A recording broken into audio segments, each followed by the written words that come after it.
Welcome everyone to the Golden Gauntlet. For those who do not know, my name is Guest, also known as It's Guest Gaming. I am your MC for today, and I'm thrilled to be here. Thank you so much for all of your patience, and the excitement and the buildup has been happening in the background, to say the minimum, and now we are officially live. So round one is going to be kicking off right now. The matches are being paired up, which means we need to introduce the opening pair to today's broadcast. First up, a regular here on the Golden Gauntlet. I'm happy to bring back Mr. Not My Dance. Welcome. How you doing, good sir? Super stoked to be here. Absolutely love the opportunity to jump into the Golden Gauntlet casting, and I cannot tell you how excited I am for my co-commentator today as well. That's right. We have to have Binks come back with us once again. So we've got two of the biggest voices here in MarvelSnap. Binks, how you doing? Guest, I am doing great. I am so excited to be here casting some amazing high-level MarvelSnap. I love these tournaments. I love seeing the deck building decisions that these high-level players are making to try and get a little bit of an edge. It's definitely going to be different than what you'd normally see on ladder, and I'm so stoked to watch some great games. Yeah, I think it's going to be a really good day here of MarvelSnap. We've had so much happen in regards to meta shifts over the last several months, the highs, the lows, the everything's in betweens, and so many different play styles have been cycling through every ladder match. So I'm curious to see what people are going to be actually bringing to this tournament this time, which is where I pass the show off to the two of you. So Not My Dance, Binks, please take it away. Thank you so much, guys. Yeah, we are so stoked to be here. We have the pairings going right now for the first round, so we're going to be jumping into some action.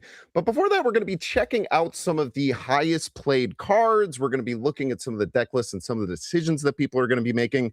Dance, I asked this a little bit to you before, but what do you think is going to be like one of the biggest impact cards that you're going to see in the finals in the top 8 here today?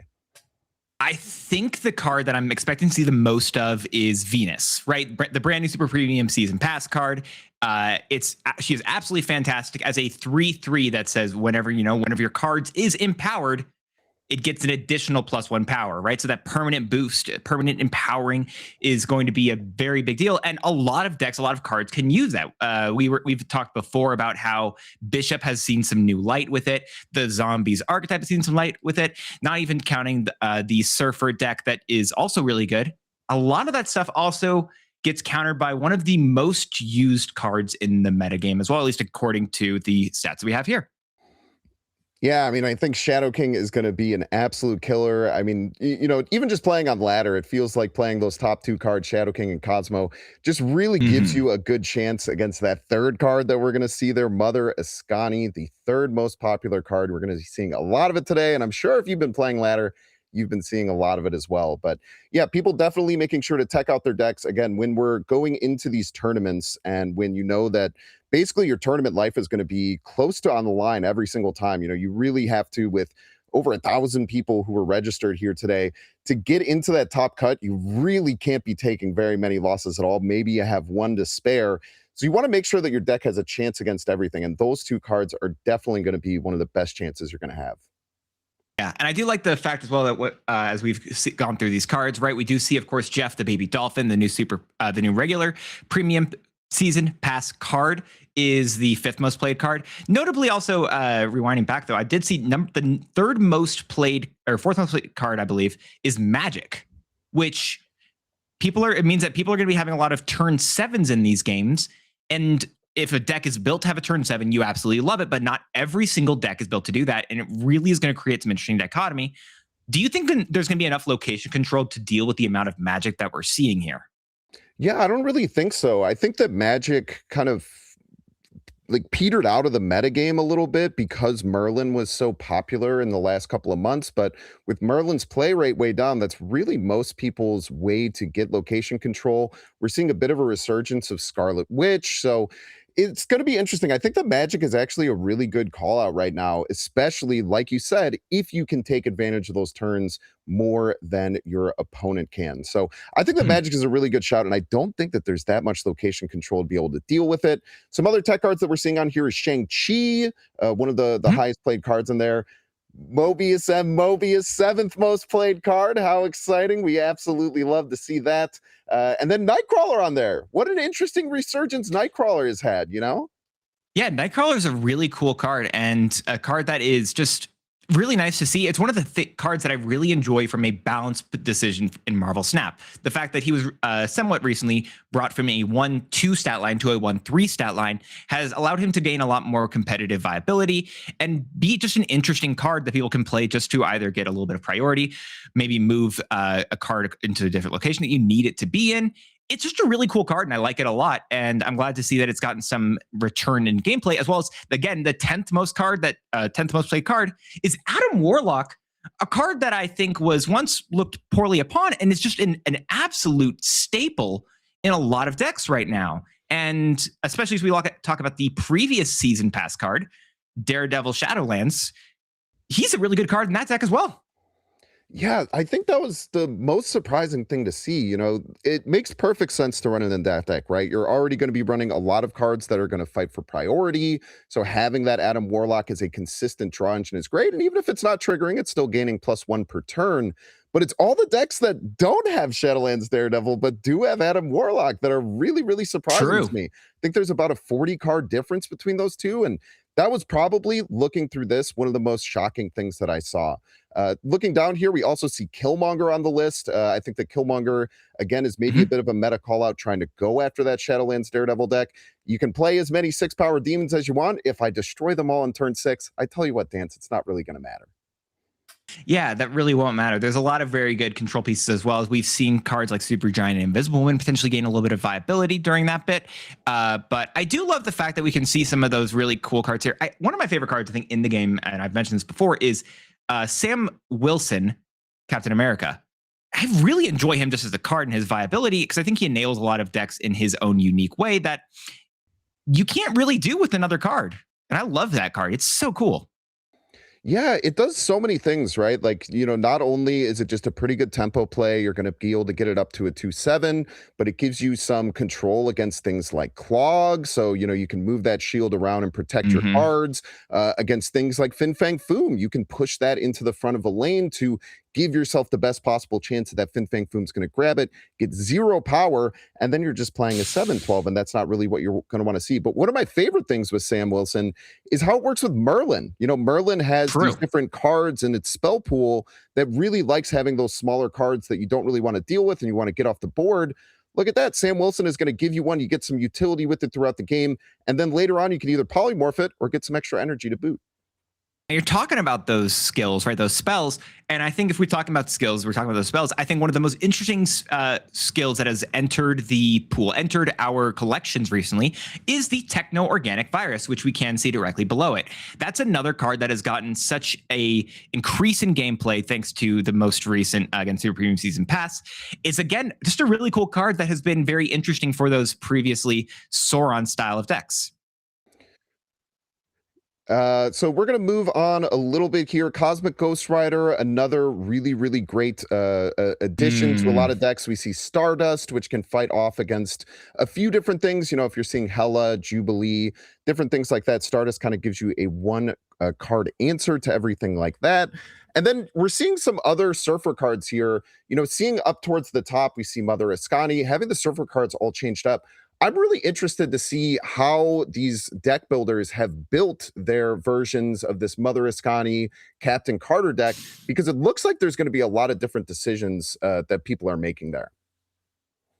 Yeah, there's a lot of cards that people are willing to like swap in and out inside of that deck. I feel like, especially maybe I think the Silver Surfer slot is one that's looked at most often as one maybe you could be swapping. But if you swap that out, it doesn't work with the Super Premium Season Pass card with Venus as well, in my personal opinion. So does that make the deck worse or better? It's interesting. And I think that's what we're going to be seeing a lot of people trying to figure out here today. And I'm very excited by that. Yeah, super cool to see both Venus and Jeff the Baby Dolphin having so much play. You mentioned some cards that it kind of brings up. The craziest one that I've seen is people playing Starhawk, and it's just like, it feels really good when you're able to just on the final turn burst a lane up by 8 power. it's really surprising.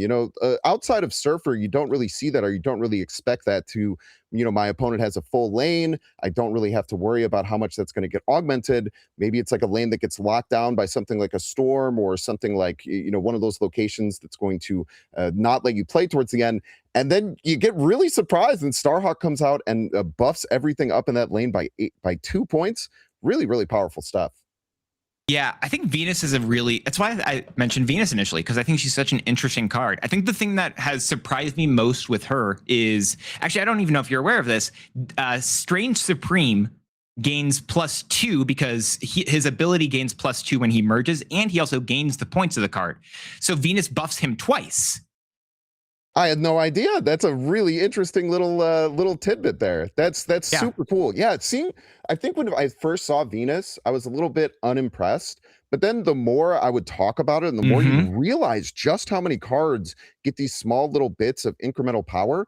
Like Venus just, it feels like one of these cards that feels quite fair. And you get to hear the, "Hoo, yeah," a bunch, which I love. Some people, it's a little much for them, but I could hear "hoo, yeah" all day.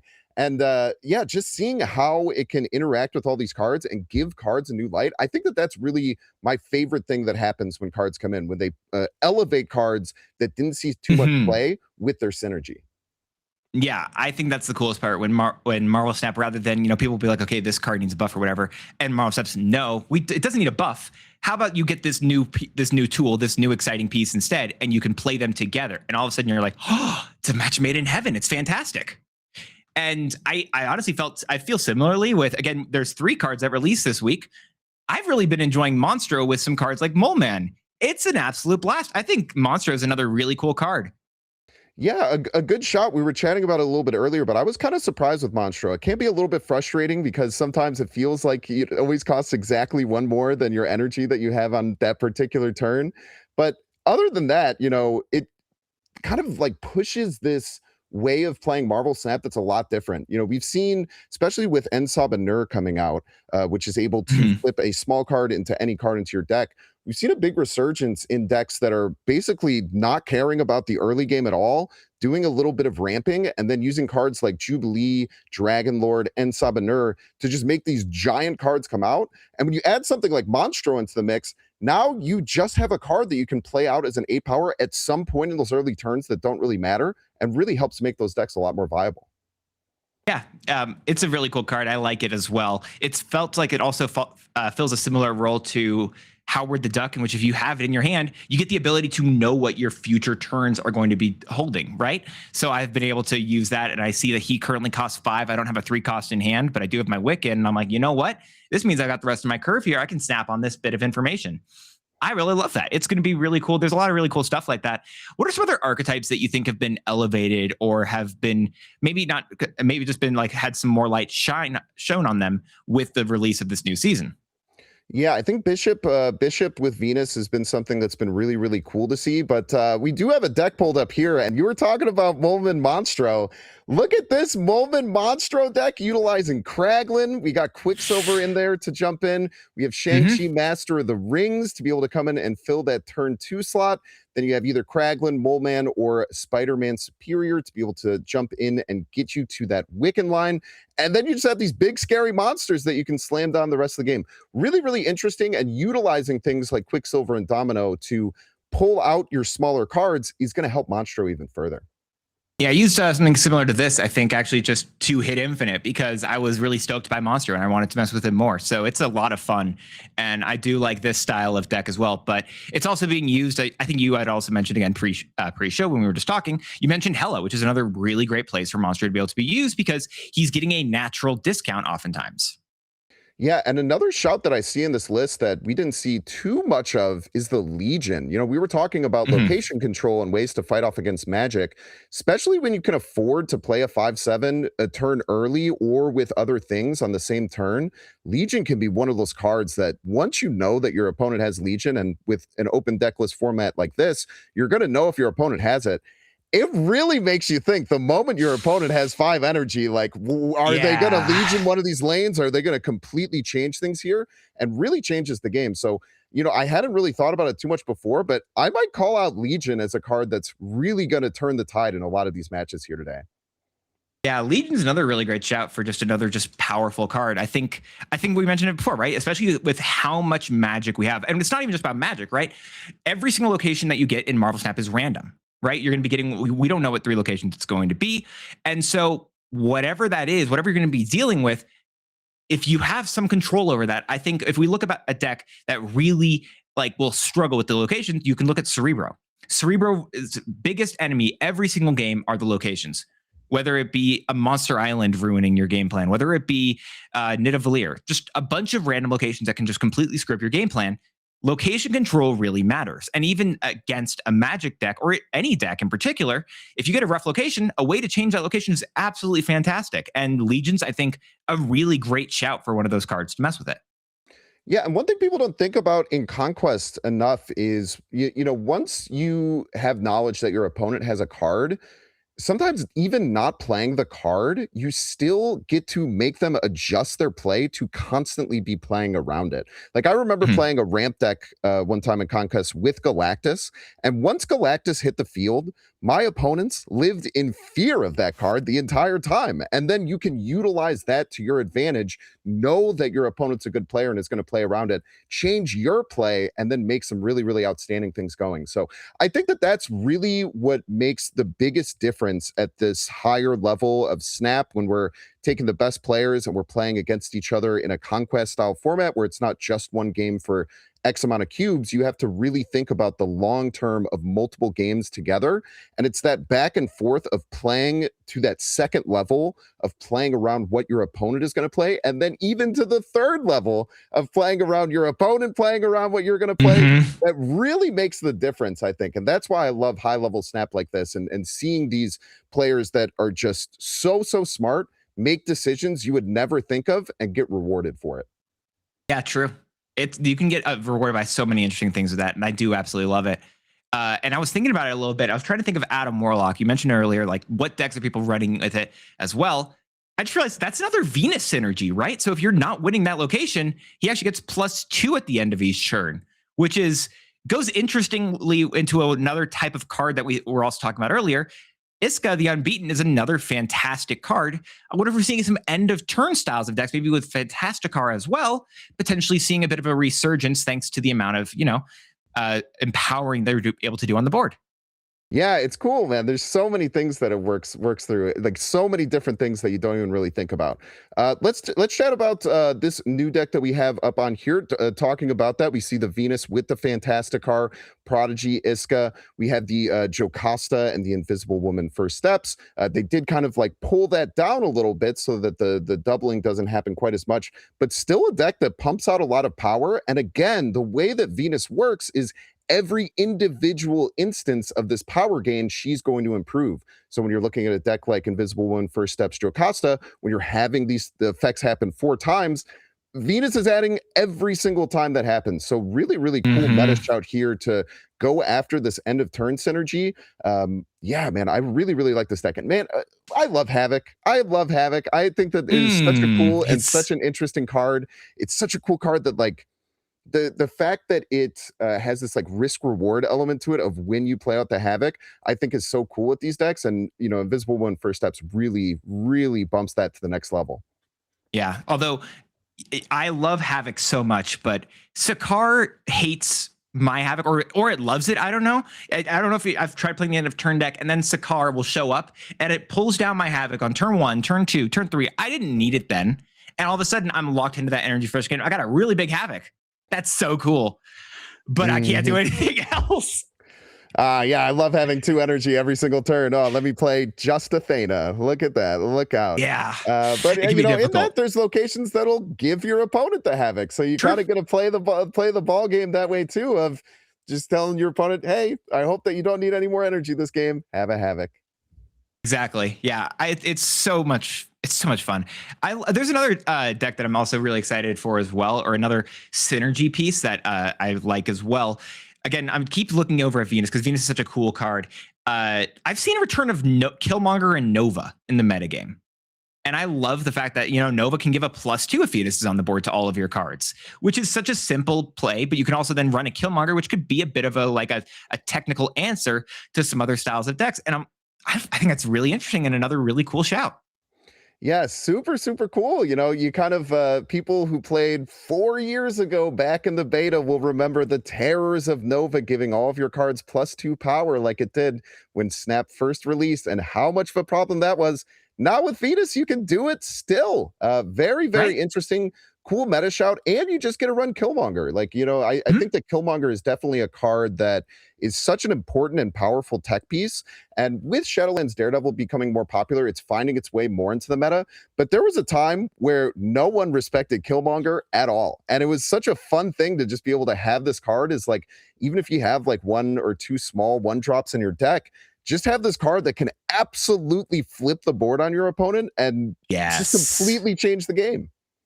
Oh, it's so good. I absolutely love that. It's so fantastic. I think there's just so many interesting cards. I keep wanting to list more and more weird things like that because guess what? If you look at Silver Surfer now can do +3 with again a Venus on the board. Also being able to Prodigy Venus is again another potentially really scary big shout, and I do love that as well. It's so cool. I absolutely love that. Yeah, an interesting card in this deck is the Red Guardian, a tech card that's very powerful. You know, you're getting 3-4 worth of value out of it. And it's something that's a little bit, again, a kind of a bit of a forgotten tech piece. So this is a really, really good shout out by this player to have this kind of like interesting buff, techie style of Surfer, but have these like a little bit lesser used cards in Red Guardian Killmonger versus like the Cosmo and Shadow King we've seen in so many other decks to give yourself that edge to make your opponent play the game a different way than they were probably expecting. Yeah, and another card that has absolutely great synergy with again the Forge Silver Surfer here. Captain Carter is a fantastic card. She has felt so great, and especially in this deck, even playing her just onto a Jeff the Baby Dolphin is fantastic. Especially if you have again a Venus on the board, you get to do the Silver Surfer bonus. Nova, there's so many great synergies, and of course, as we see in this deck, Mother Ascani is fantastic. Oh yeah, Mother Ascani is an absolute terror on the ladder right now. It is such a powerful card, and especially because you don't know what they hit, right? Like sometimes they'll play the card out the next turn, and you can do a little bit of planning, but in those decks, you don't really know what it's going to hit. So you have to play around like 3 different cards that could have gotten Mother Ascani'd at any given time, and it really makes the decision making feel really tough on those final turns. So yeah, any deck that is able to use Mother Ascani and have enough targets in their deck that they can consistently hit something that's going to be really powerful and flip the game are going to love having that card in their deck. And I think that goes into like again a couple other cards that have been really powerful recently. You got the Maverick, you have a Stick, and I think another card people are trying to buff up a lot is a Brood, because people are winning games by just getting a 20-point power Brood, then playing it into location and just grandmastering it and moving it right along.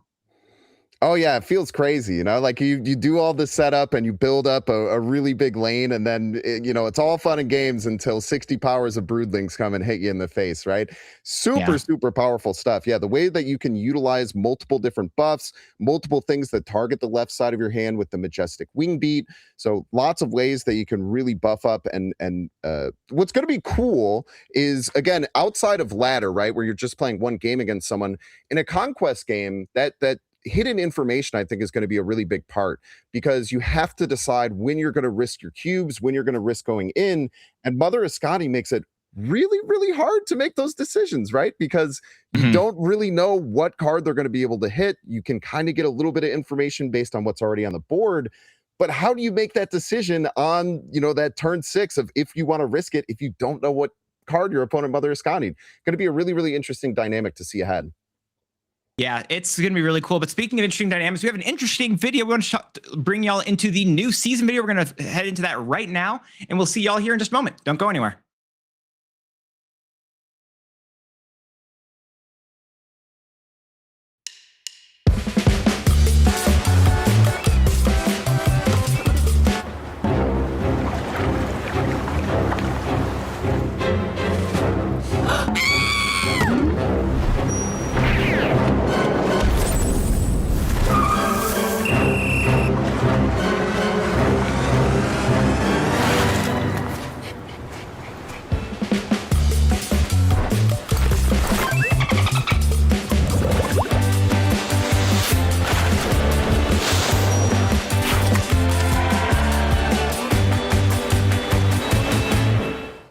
new season is about to start, and we're seeing more surfers out there again today. I've been waiting for this beach bath season like a 50-year storm. Now that it's here, it's got the best boost ever. And like, Jeff, the baby land shark, he's a dolphin now? What? Dude, you just like play Jeff and drop in with another card into his location and get spit right out with +1 power. It's Jeff, so he can move his fins to the left or his fins to the right one time and share that boost with his fellow dudes. It's a total party wave. What do you say to people who think there's more to life than boosting your cards? I mean, these people just need to like chill out, get some tasty waves, a cool Venus card, and they'll be hanging loose in no time. The Super Preem Season Pass is a siren with a song that grants empowered cards with +1 power. Watch this gnarly double up with Jeff. Whoa! For some, it's more than just surfing and boosting radical cards. We want the ultimate rush. We want to tame something so huge, people think it can't even be played. Monstra is a giant octopus with 8 cost, which sounds like way too much at first, but it gets reduced by the cost of your deck's top card. This is a once-in-a-lifetime kind of cost reduction, man. Sorry that got so intense, man. We need to get back to the good vibes, like the Jubilee Silver Surfer card. This multiverse Jubilee is a herald for a big galactic jerk, but she's still cool and shares her power with cards you draw. When you boost her, she passes it along like whoopah, and then your drawn card gets her power like wah. That's our local beach guardian Scoot. When he's not sitting on his throne and blowing his whistle, he runs in slow motion. I'm not sure why it looks so cool, just like our new Submariner card. The Guardian of Atlantis doesn't have a whistle, but doesn't need one to save your match. When Submariner is empowered, it adds a random 1-cost card to your hand with the same increase. Dude, I want a Submariner on our beach. No offense, Scoot. Ouch, dude! I feel like I just got spiked by Namorita. Way to harsh my mellow. She's the clone daughter of Namora, and kind of like the rest of her family, she's a lone shark mentality. Instead of a power boost, she decreases the cost of your drawn cards when she's all by herself. Is there anything else that people watching at home should know? Dude, if you buy the season pass on the web shop, you get a Series 5 snap pack and make great progress to more great rewards. And check out these limited time game modes and these brand new cards you can earn just by playing. Well, all right, I better get back out there. But I really hope everyone likes this Beach Bash season of MarvelSnap. We can't wait to hear what you think about it, so let us know. Peace.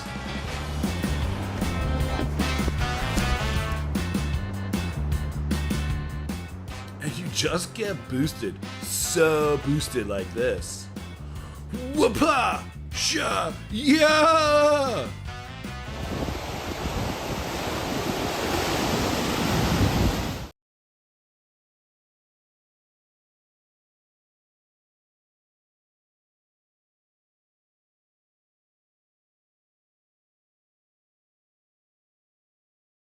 All right. We love a good beach bash. Beach bash? Beach bash? We love a good beach bash. Yes, we do. Super excited to be back here. We're going to be talking about the most popular deck right now that people are bringing to this tournament. Again, sometimes it really pays to do your own thing and do something a little bit different.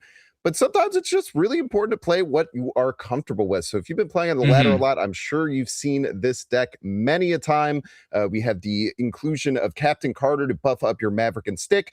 Make those massive grooves, the Nightcrawler in there to just move some power around. And then Storm. Storm is one of these new cards that was really, really powerful. When I saw this card come out, it's like, you know, oh, you have to skip a couple of turns in a row. But usually it doesn't matter too much. You can kind of skip turn 1, play a 1-drop on turn 2. How have you felt that Storm has just really changed the game as far as how big these Surfer decks can get? It's really cool. I absolutely love it. I think it's super interesting, the fact that you can skip the first couple turns, right, for a lot of Surfer decks already, so it gets to work pretty well for your curve. And then not only just Storm, you could actually play a Hope Summers then and actually build out the rest of that curve and regain that energy that you may have like lost on those first couple of turns. Not to mention the fact that, right, you don't really want to play Agony or your Nightcrawler on turn 1. Grandmaster, you're waiting for a really big play, potentially copying a Mother Ascani, potentially copying a Stick, or again, copying a really massive Brood or Silver Surfer. And there's a lot of really big points of power that you can get with this deck. The Agony, again, is one that I do like here. Again, talking about that Brood, because you can play a Brood on top of an Agony, and then even if your Agony was super big, if it was then your Brood, whatever it gets out is fine. You then Grandmaster it again into the middle lane, and his new power that it's gained from Agony is absolutely insane. It just can absolutely steamroll an entire lane. I think that Brood has been a card that has consistently won games for a while. Yeah, just a massive card, right? You know, anytime you're going to get a buff on this card, boom, you're going to triple it, and then you can times it by 5 if you do have that Grandmaster to be able to move it over.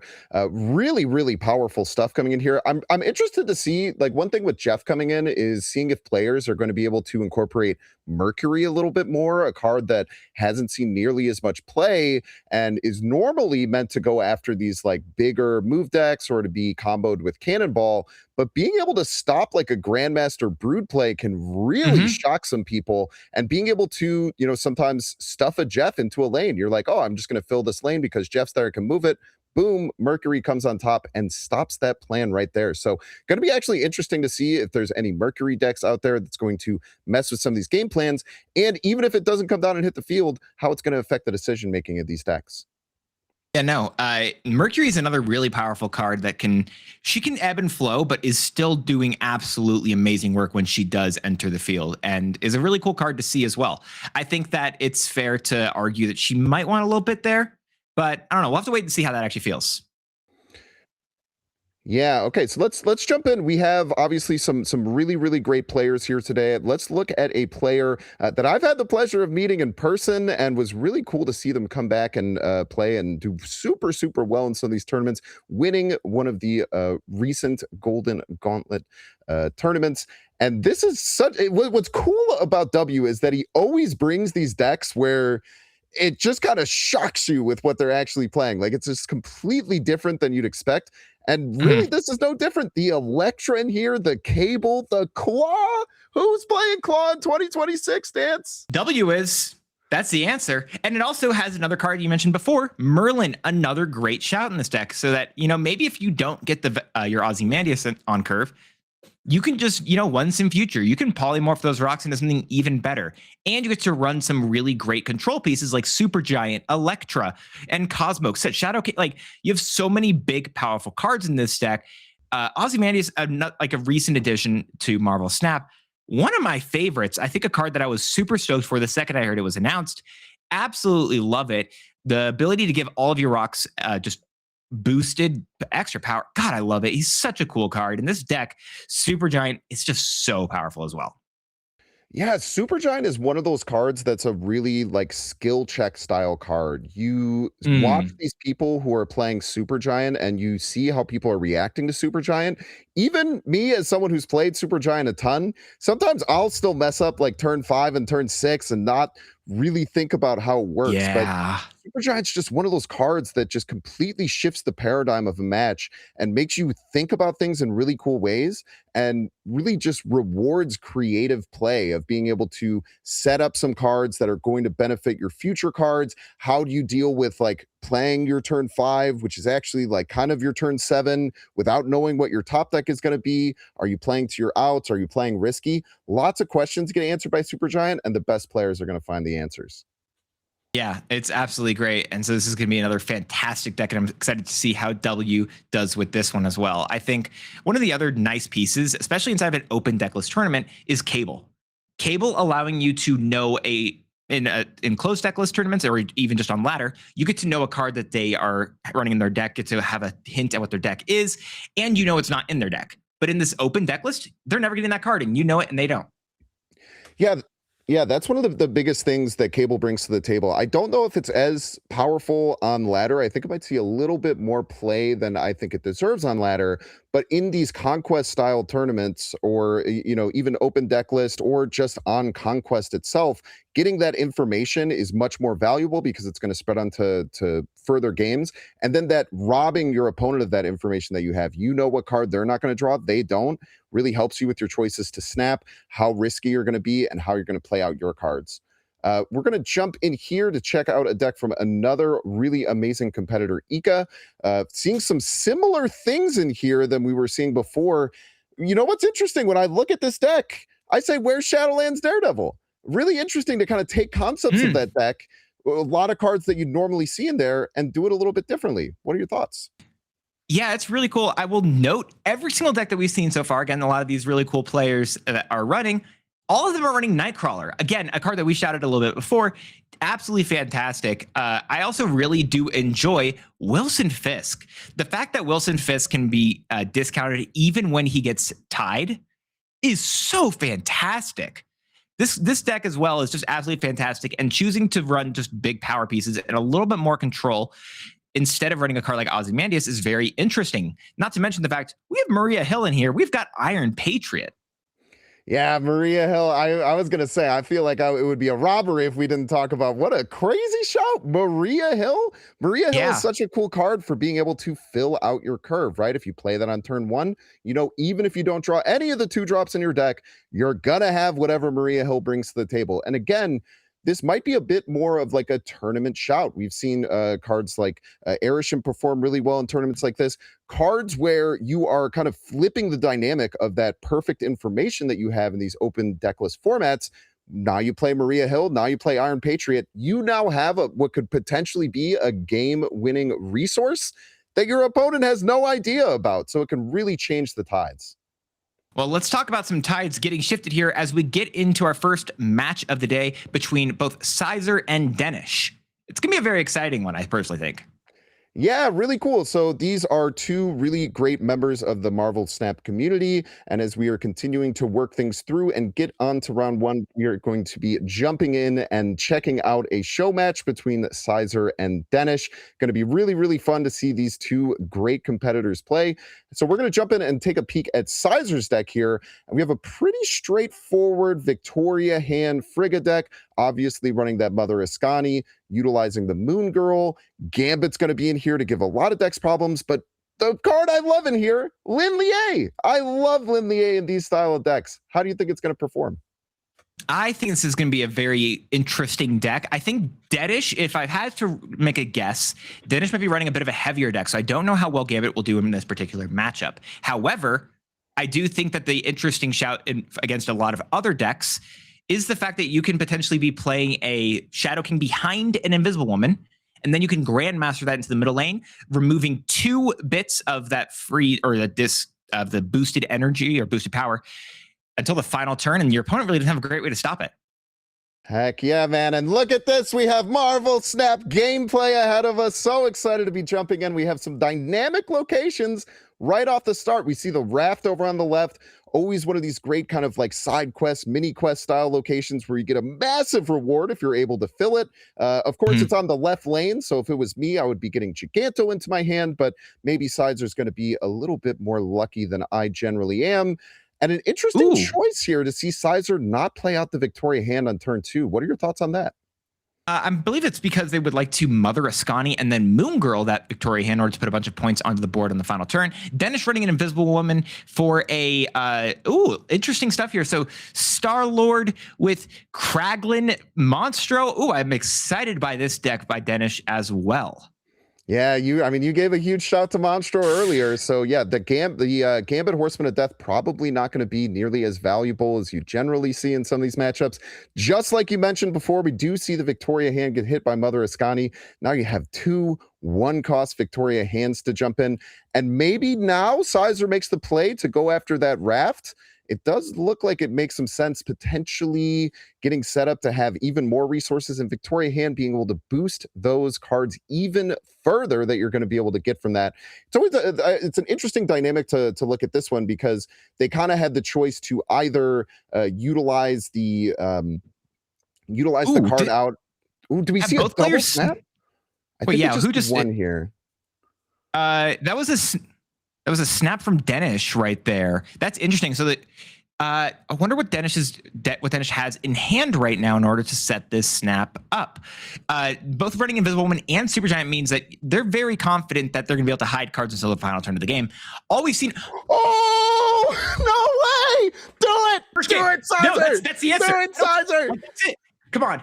You see Sizer wanting to do it. No, Sizer! It's there. No! It's there. Oh, It's there. You saw him want to. I understand not doing it, but like you saw him like go in for it. He's like, the free Galactus from the raft is absolutely insane. Still hasn't hit the end turn.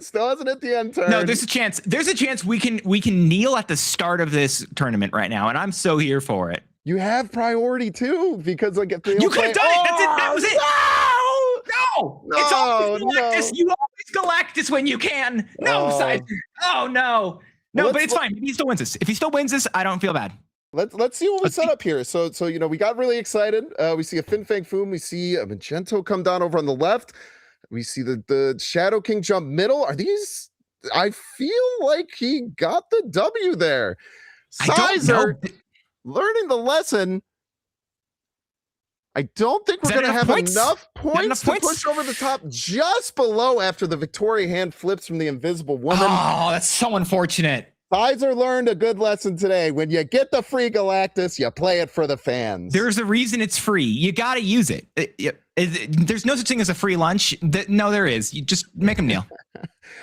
Oh man, what an insane start to this tournament would be if we saw a game 1 Raft Galactus go off and get the win. Well, hopefully we'll be able to find this here. An interesting thing we see right now, Death's Domain middle with that Grandmaster, you're gonna have access to be able to push a card there. Definitely something that's in Sizer's mind. I wonder if we're gonna see a snap here. Not really sure how many ways Danish is gonna have to be able to get into that middle lane, but you really have to start making those decisions. We can verify real quick, but I actually think, does Danish have a Grandmaster in his deck as well? I actually feel like he does. Am I crazy? Yeah, he does. Okay, so we do have 2 Grandmasters here, so it might be tough. Also, that the Magento is going to be pulling those big cards out, so you have to be really smart with if you are deciding to push a card into that middle lane. Is it going to be something that can get pulled out? Can you make sure to clog the lane so that's not a huge deal? Again, when we're looking at the highest level of players, these are the things going through their head right now. Ooh, and the Kraglin hitting a Shadow King on Denish's side is absolutely interesting. Kraglin being a 3/8, that's pretty good stats. Hey, if 1 Grandmaster is good, I tell you what, I think 2 Grandmasters might even be better to be able to send multiple cards now into the middle. We are seeing that snap now come out from Sizer to push his advantage once he sees that he's able to duplicate this Grandmaster and be able to get over the top there. So we might be seeing one of the Grandmasters push the Mother Ascani. Maybe we see the next Grandmaster push that first Grandmaster into the middle lane, and we're going to have to see how Danish is going to be able to respond. Ooh, and the Supergiant does mean that Danish takes priority here.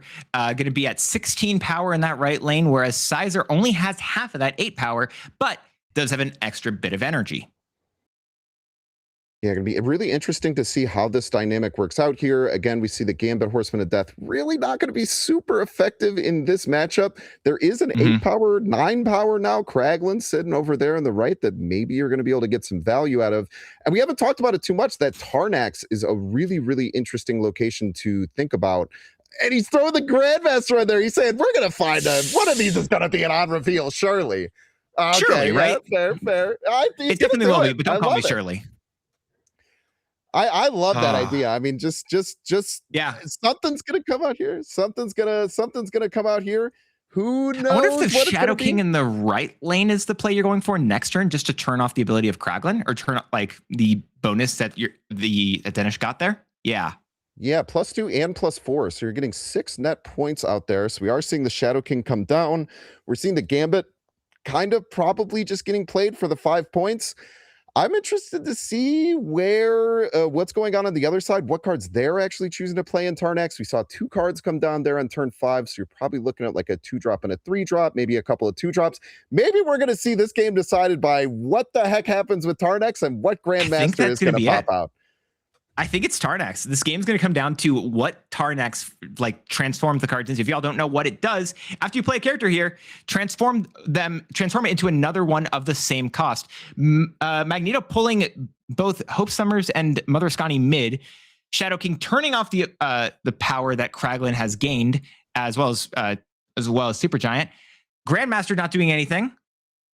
Monstro going to turn into death, I think. I don't think there's any other options, right? I think it has exactly 1 card it can become. So really interesting play there by Dennis. Accepts that they probably have multiple Grandmasters. That is a big card, Debris, but it's going to get sent into the middle there. Debris giving us some extra rocks. We see a 5-power card, not too bad. And then the final Grandmaster actually got stopped by the rocks. Wait, but the Gambit, did it count? No, because it was the end of game, because Supergiant stops the objectives because it's the end of game. I saw the trigger. I got excited. No, it's not how that works. That's so cool. Shout out to Dennis there for finding that play, just accepting the fact they're probably going to lose middle anyway, pulling that 8-power from the right lane to make sure that he can win out on the right, and then just trusting that 12-power from your Monstro getting slammed down into Tarnex is going to be enough. And it's funny, right? I was talking about, we see 2 cards come down on turn 5. It must be a 2-drop or a 3-drop. Monstro says, no, it's an 8-drop right to the face. Really, really cool card for being able to completely subvert your expectations. Absolutely love to see it. And Utopia letting the discount occur for Sizer here. It's going to be really powerful as well. One of the things that we've been seeing Sizer really struggle with is the Supergiant and stopping it. And Mobius, of course, here to rain on Utopia's parade, as it were. Oh, and the sandbar in order to kick that rain into the pants even. That's rough. Oh, if you're Sizer, you're not stoked about that at all. And if you'll notice, all the cubes are red. The cubes are pushed into the middle. These are the last 2 cubes that Sizer has. So, boy, you just went from like feeling like, oh my gosh, I have an amazing Moon Girl hand. I'm going to play Hope Summers on 2. I'm going to play Moon Girl on 3 with Utopia. And then Mobius shows up and Sandbar comes in just to kick a man while he's down. It's rough. If you're Sizer, you're taking a big 07 right here. The Moon Girl might make a big deal. I think that's your best shout right now, but the Supergiant's been absolutely eating against that in order to stop Victoria Hand from being able to be duplicated that many times previously. So assuming Dennis can do something like that again here, it's going to be powerful. However, Sizer's hand is going to be filled by this play. And they're going to cost too much. They're simply going to cost too much is the thing. You don't like seeing a 3-2 Victoria hand and looking there. Now, even though they're expensive, they are still really powerful. You know, Victoria hand multiplying those buffs over multiple things. Looks like he's saying, I'm just getting more 3-2 Victoria hands in my deck. He's going to go ahead and rip that Moon Girl another time to get more access to Vic. And maybe he'll be able to push it out here. Doesn't seem like too powerful of a play coming out, but it looks like they probably will be able to get that Gambit Horseman of Death online, which could be important for taking out this Mobius that's getting powered up. Maybe, popping down that Invisible Woman. Maybe they're not anticipating that 4 power. Really, really going to depend here. Star-Lord, Master of the Sun, entering the middle lane. And I want to say that's been 3 turns because Mobius was played on turn 2 or turn 3. It was played on turn 2 with the Utopia. They skipped turn 1, and we did just see the confirmation there that they got +3 energy here. Boy, oh boy, man, what a terrible situation to find yourself in as Sizer. But hey, what's really, really important and what you're always going to see with stuff like this is that the best players in this game are going to try and find any possible way to win. They're going to try and get creative, play a little bit more risky than they normally would. So let's see if Sizer can find a line to be able to put some pressure on and maybe do something that's not quite as expected from Denish's side. Yeah, 3 different Victoria hands on the board are going to give all of them except for the original +6 power, which is going to be pretty impactful. Will it be enough though? Is the Gambit triggering this game? I feel like it's not. I think it's stuck at 4. I believe it's just the Vic hands they were able to play. Again, that Sandbar doing so much Grandmaster. damage. Was the Grandmaster a real one? I believe the Grandmaster was a real one because the one sitting in hand has the buffs and the extra energy attached. We do see the 4 on there. Sometimes it could be a little bit finicky, but really, really interesting to see how this goes out. So we see a big Victoria hand come out there just to push him over the top in case nothing comes down. It definitely isn't, by the way, because you can see it actually has 13 power in that left lane right now, which is a notable shout. Nice call out there. Monstro in the right. I think that's enough. Just, Sizer giving that fist bump and the Enchantress for the end right there. No. I believe that was a Miraged Grandmaster is the thing that we missed there. Oh, that insult to injury. Oh, no. He has a family. Weirdly, that Grandmaster almost lost them the game. Pushing that extra power over on the right lane was really, really good. And you know what really hurts to see? that Gambit Horseman of Death, if that had hit the Invisible Woman in the right lane, Sizer actually squeaks that one out. So shout out to Sizer. Everything went wrong for them that game and made a play that came down to a literal 50-50 to be able to win. Huge shout out to him. I think I disagree with you. Everything did not go wrong for them that game. It went wrong for them for all three of those games. Yeah, it was rough. It was rough. It was rough, but that's how the games can go, right? It can be, a lot of it can come down to those flips in terms of locations, in terms of what your opponent's playing against, right? And if you're running against someone who's running a lower tempo deck, that's a lot better for you. However, due to Danish running a deck that has a lot of higher power cards, that Gambit didn't do enough for him. Yeah, just not enough. Just what not do you need me to do, guys? to squeak him over the top again. When Gambit, now that it only hits 3 costs worth of cards, it's going to be a little bit harder to get multiple hits there. So it's either going to be that Mobius that was sitting there, or it was going to be the Invisible Woman. And unfortunately, got the wrong side of the coin flip there. It looks like we are moving forward, getting some pairings set up. But man, what an amazing match to watch. And shout out to Danish again, like that Magneto play, pulling the cards into the middle was super awesome. Really, really high level stuff there. And again, that's what's cool about these show matches and getting to watch this competitive level of Snap. You get to see plays that you're not normally going to see on the ladder. No, it's absolutely fantastic. I love to see that as well. I think one of the most interesting cards that we're seeing there, and maybe we were underestimating, we didn't talk about it earlier, Grandmaster, right? Both opponents were running that card, and the ability not only to repeat an on reveal is absolutely fantastic, but then to move it to that middle location is so clean as well. All right, so we're going to be jumping into another match here, and we're going to be looking at King of Canada. We were talking about Venus, and one of the big archetypes that it seems to have really revived, no pun intended, with the Phoenix Force in the deck, was this Zombie Giant Man and these Horde mechanics. Even seeing things like Zombie Sentry see a little bit more play because you're able to get some incremental and smaller buffs added onto this. And a really interesting deck here. We see the Fire Hair, the Fastball Special. Super cool to see. And we're going to jump right in here to some Marvel Snap gameplay. Shuri's Lab over on the left with the Venom in hand. That is a nasty combination. That's really good, especially with the Phoenix Force. You already have a way to revive that, which is going to keep potentially doubling. And I think we'll be having Big T's his opponent's deck pulled up here in just a moment as well. But Zombie Mr. Fantastic, is that just the card that you're going to be destroying and then reviving here? Interesting, right? Like you kind of have to make those decisions. I think because it's the only card that he has available, and you probably want to get that Venom started as soon as possible because, you get the extra points on the Zombie Mr. Fantastic. Then you get the extra points on the Venom as it eats it and then doubles again. Then you get even more extra points as the Phoenix Force revives into Shuri's Lab, getting another doubling. And boy, look at the rest of these locations. Killing in the vault. I'm going to be really happy if I have a giant card that can move anywhere. So the fact they're playing Venus in the left lane makes me wonder, are they going to Venom the Zombie Horde and revive the Zombie Horde with the Phoenix Force? Because if they do that, that feels like a super sneaky play, and I really hope that that's the line here. Yeah, it's something that you can move around, going to give you extra points on your Zombie Giant Man, which is probably where you're going to want to finish it into the Shuri's Lab to make your Zombie double, Horde get doubled. Okay, it looks like that's not the play here. That's another really cool play. Zombie Sentry being played though as well. Very fantastic. Going to be getting +3 Horde there, as well as the Hunger doing the same thing with that potentially. King of Canada figuring out what to do here. Personally, I'm on that line. I like the idea of going to play the Hunger into a Venom on that Zombie Horde in order to Phoenix Force it back, giving you a really massive Horde your opponent can't control into a Zombie Giant Man feels really cool. Yeah, the only problem is you might not have enough time, right? Because we have to, it's turn 4 right now. If we Venom next turn, we're not going to have time to get that Phoenix Force and actually be able to get it to move. So interesting to see how they're doing that dynamic. I think that what we're seeing out of the side of King of Canada here is just kind of like making a play, seeing that my opponent is focusing all in on the middle lane. Maybe if I kind of destroy this lane, it's not going to give me what I want. It's not going to get strong enough.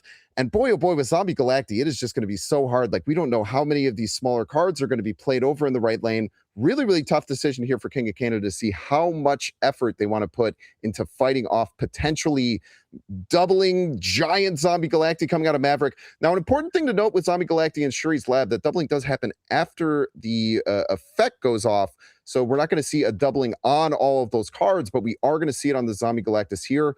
And Big T, again, on the other side, going to have an interesting decision. Do they even mess with the vault, seeing a giant zombie horde there? Or am I just saying, I'm obviously winning the middle lane. Let's just stuff all of our power on left and tell them to beat it. Yeah, 100%. I think there's a lot of very interesting questions in terms of that as well. Interesting to note, of course, right? Both Maverick and Stick are inside of Big T's deck, which means that can be a very impactful piece as well. Magic, we talked about location control before, Magic being a very played card. This is one of those decks that it's done in, and there's no location control inside of King of Canada's deck. Oh no, we see the Maverick come down. Interesting to not Maverick the Maverick to get a big Maverick and kind of get a cascade going. Maybe they're giving themselves some potential outs. We don't know Big T's hand. Maybe they haven't gotten access to that Zombie Galacti yet. They're trying to hedge their bets to be able to win this game, whether or not they end up drawing it, which is something that the best Zombie Galacti players are going to do. Yeah, it's interesting here. There's a lot of questions about what is going on. As much as I want to evaluate all that, there's also a chance could just be the unfortunate misclick and you forget to activate one thing. And I've been victim to that before. People make mistakes. We are people.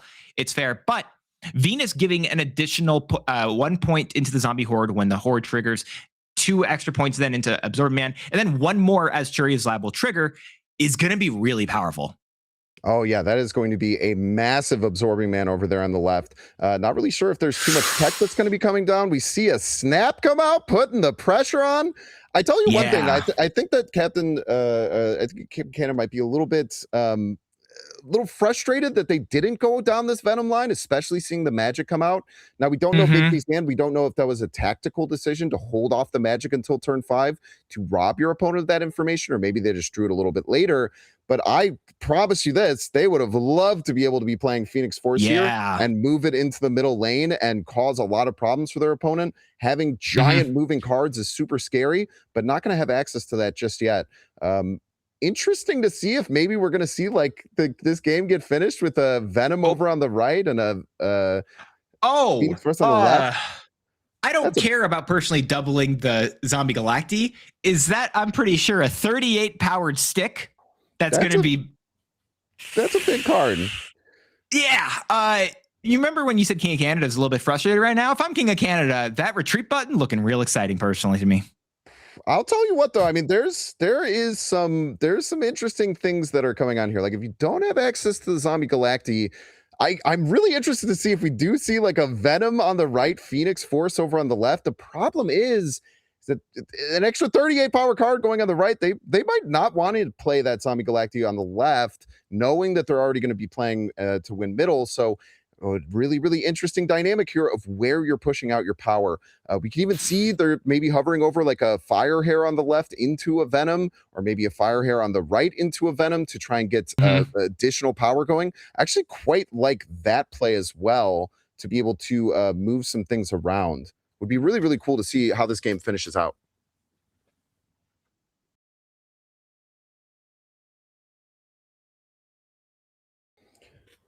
I think the Fire Hair probably is the call I'd go for. I think if you're staying in this game, I think it's Fire Hair in the right lane into a Venom left, but I would definitely be playing the Fire Hair first because the Phoenix Force is not guaranteed to bring back your Absorb Man, even though you would love it if it did. So it would be pretty cool to see a giant Absorb Man pop over there, and we're maybe hovering a retreat. We are going to be seeing a retreat here. Yeah, tough decision. I think that you made the right call saying that retreat button's looking really nice, but super cool back and forth dynamic there. I love the locations that kind of like put you on a clock, right? Like we saw Kiln and the Vault in that game, being able to ask a lot of questions of both of these players as to where am I going to invest my power and how am I going to try and play around where I think my opponent's going to play to give myself the best chance at the end of the game. Yeah, 100%. There's a lot of really interesting stuff there. I like it as well. I think one of the other really cool strategies that you can see between those two things, I think that there was still, I really wish they'd went for the Venom, like reviving the Horde strategy, right? When you're running a Phoenix Force in your deck, you do not get the option to know what card will be reviving. And so in that moment, if you have a choice to destroy exactly one card and bring that one card back, I feel like you got to go for that one. Yeah, and it's so cool too, right? Like this moving card that you can continue to augment the power because your whole deck is built around growing that zombie horde would have given them a lot of options, especially when we're seeing that game where we have those two like tough locations. At the end of that game is much different if at any point you could just throw a Phoenix Force middle and make your opponent answer that, forcing them to go into the zombie Galacti play that maybe they didn't exactly want to do based on what their hand was like and based on what cards they had. But yeah, really, really interesting to see how that would have changed the dynamic there. And I think the big thing is, I realized they had a Viv that was uncontested mid the whole time. That increase of power, especially with Shuri's Lab on the left, and the Maverick and the stick, that all added up. And because you could not contest the mid the whole time, it's so unfortunate. Yeah, it's tough. I mean, whenever you see one of those, I would get into so many games on ladder where I'd be like, oh, surely I can win this turn 6. And then they just play a bunch of cards that are like +4 power. I'm like, oh yeah, I just let that Viv Vision go crazy the whole game. I probably should have done something about that at some point. It's one of those things that you kind of learn as you play a little bit more of this game. When a Viv Vision goes crazy, that retreat button looks real nice. Yeah, that's totally fair there as well. But it's cool to see. And I think it's going to be, I wish we'd seen the Fastball Special. That's another really fun card that I really enjoy. And I think, especially inside of these Revival and just Destroy decks in general, it's so fantastic. Oh, we could have seen that 49 power Absorbing Man go flying over the top, hit the stick. We could have seen a negative power Zombie Galacti. The possibilities were endless. Yeah, that's one of my favorite plays to be able to do there, because Fastball Special is always guaranteed to bring back hit your destroy your highest power card. Not sure what it would actually hit on the other side, but it's going to be fair. And I think what we're going to do real quick though is we're going to go back to one of the matches we had seen before. You had mentioned earlier that you wanted to see what we had on Denish's side, and as the tournament's ramping up here, I think we're going to be seeing a little bit of Denish's gameplay. Yeah, super excited. Denish is someone I see on the ladder all the time. A really great player, a really unique player, and always just kind of likes to play the style of decks. You mentioned like big decks, really well known for playing a lot of different Hella style decks. Monstro seems like a card that's right up his alley. And what does he do? The first tournament possible that he can bring it, he throws it in a deck with Star-Lord and all these crazy things. Kraglin, Magneto, Enchantress. Honestly, I love seeing players that are saying, hey, there's a lot of meta callouts I can do. There's a lot of things that people think is the best thing. I'm going to do what I'm comfortable with. I'm going to make you figure out how to deal with this weird, crazy deck that I bring. I think one of the best cards, maybe not like one of the perfectly designed cards, is Magneto. And I think the fact that he does allow you to just completely reposition your opponent's cards while still being a competitive stat line really makes an interesting dichotomy between the power of him on his own, as well as the ability to reposition your opponent's cards. Yeah, I think that it's really interesting to see like how Magneto comes into play and moves things around. I think that, yeah, it offers this style of gameplay that can be really crazy. Like, I mean, we saw it in that game where they played it into the middle lane. They pulled over those two cards. They basically played 0 power and let their opponent win a lane strategically, which caused them to win. That's such a cool thing that you can do, and there's not many cards other than Magneto that can do that. Also in similar for like a clogging style way, right? We talked about that a little bit earlier, in which maybe your opponent has got a bunch of cards elsewhere, and we talked about Brood. Brood's a fantastic card, not if your opponent has no spots left in that lane, thanks to a Magneto. So that's really good there as well. And another very powerful card that we were able to see in this was Kraglin. Kraglin is absolutely fantastic. And we're seeing right off the bat the 2-cost Monstro on turn 1. What a tease! What a tease you are, Monstro, every time. He likes to tease, unfortunately. But again, Kraglin on turn 3 though does potentially mean that's going to be, I think it's near guaranteed for like a discount here. Although with a lot of the higher power cards in hand, that might just be an 8-powered Kraglin. That's actually really interesting. I never thought too much about the Monstro synergy with Kraglin, right? Because you just know what Kraglin's going to hit. That would always be the big problem with Kraglin, is that, you kind of design your deck that you want one of them to happen, and if the other one happens, it's kind of okay. But now with Monstro, and you don't even have to play out like a Howard onto the board. It's just sitting there in your hand, giving you that information right away. Of course, unless, your opponent plays a Mobius, in which case that entire plan is gone now. And that is the detriment of Monstro versus a Howard the Duck. Allowing both cards to exist for similar yet different roles is really cool in MarvelSnap. But we do have 6 energy on this turn thanks to Kraglin, which means Invisible Woman, Supergiant. You can do a lot of really powerful things here if you're Danish. Yeah, I love the dynamic of using both Invisible Woman and Supergiant. I feel like that's I never really see that. And I think that Danish is just using this as kind of just like, again, a bit of a skill check, saying, hey, I understand how to play these games. I understand how to hide things and hold information until the very end and utilize that to take more cubes and get these big swingy games. And I think that that's a strategy going in here, which is really cool. We saw Snap come out from N4K.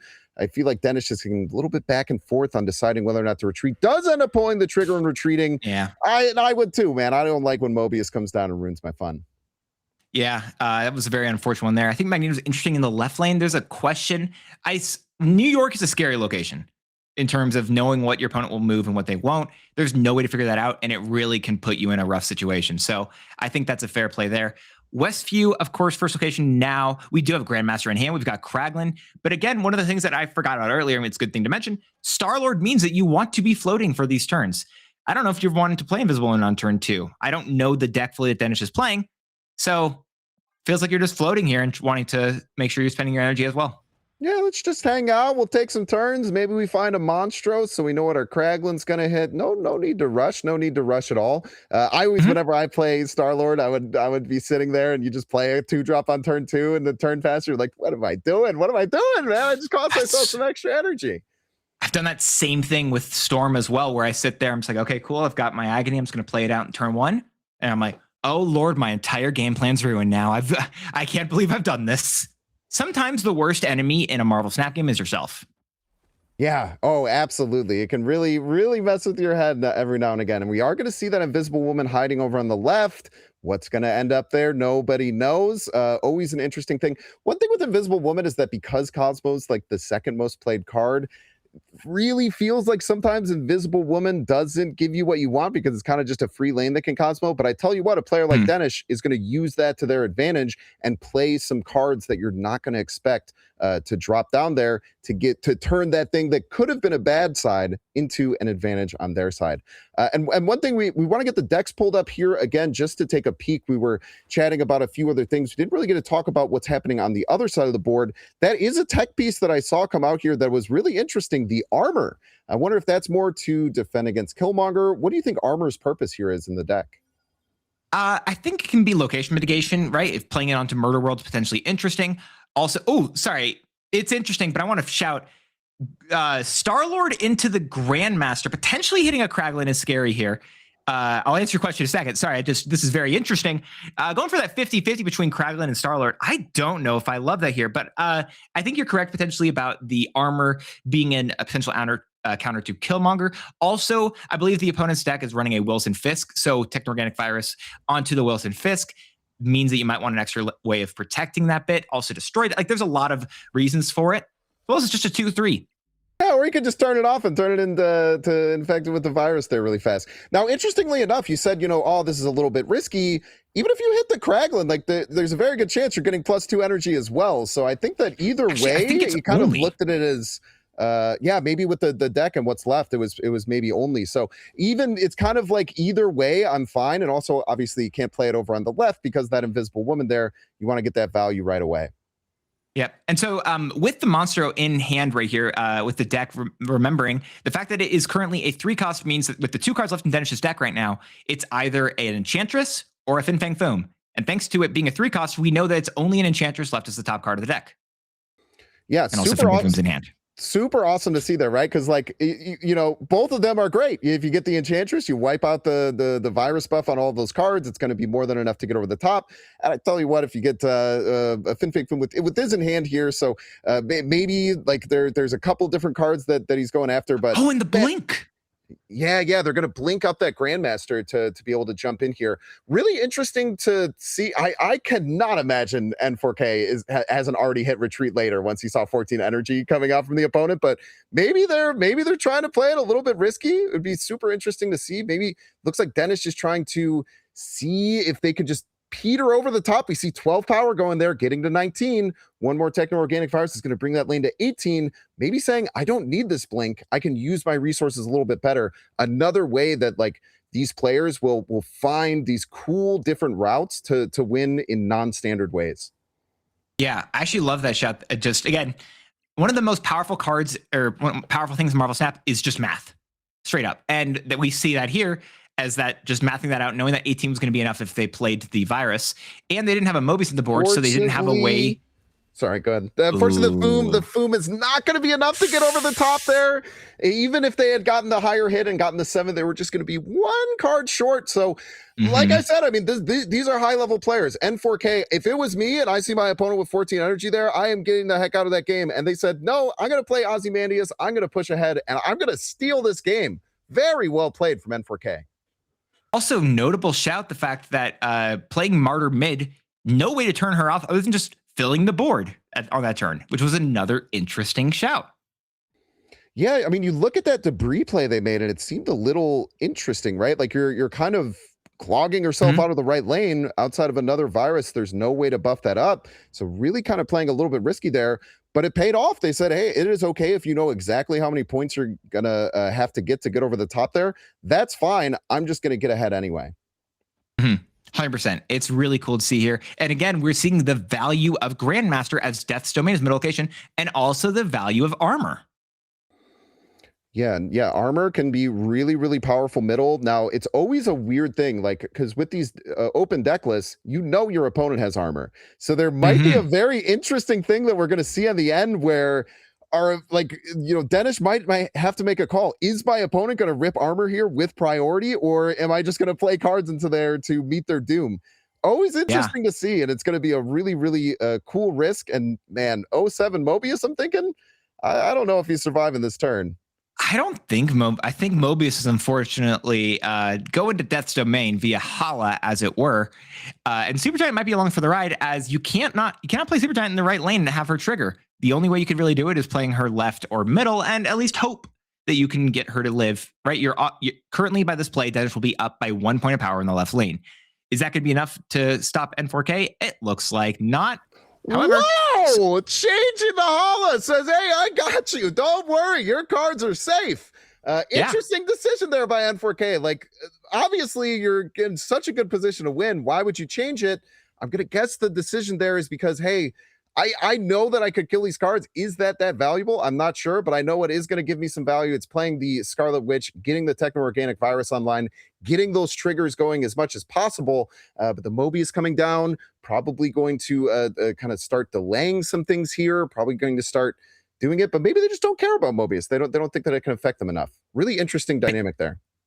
So I mentioned before, right, how interesting Monstro was. Monstro is a 3-cost card right now, and we have seen 3 different 5-cost cards in Denish's deck: Star-Lord, Blink, and Enchantress. And we know, since we have not seen either one, we actually know that Enchantress is the last card in this deck. So Enchantress behind the Invisible Man in the right lane might be enough to completely steal it here, as currently they're tied in the amount of power on the board. So if that changes going into the next turn. Yeah, these are the weirdest Supergiant turns. This is a very rare situation where Supergiant comes down and it is an exact tie.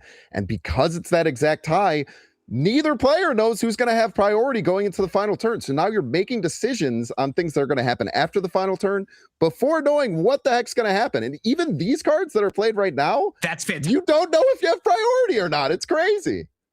So N4K does have priority here, and the fact that N4K has priority means that all of the cards that are revealing for both turn 5 and turn 6 are going to be revealed before Danish, because Danish is playing Enchantress into Onslaught Citadel, which means if there's an Ozymandias in that right lane, it's getting its ability turned off.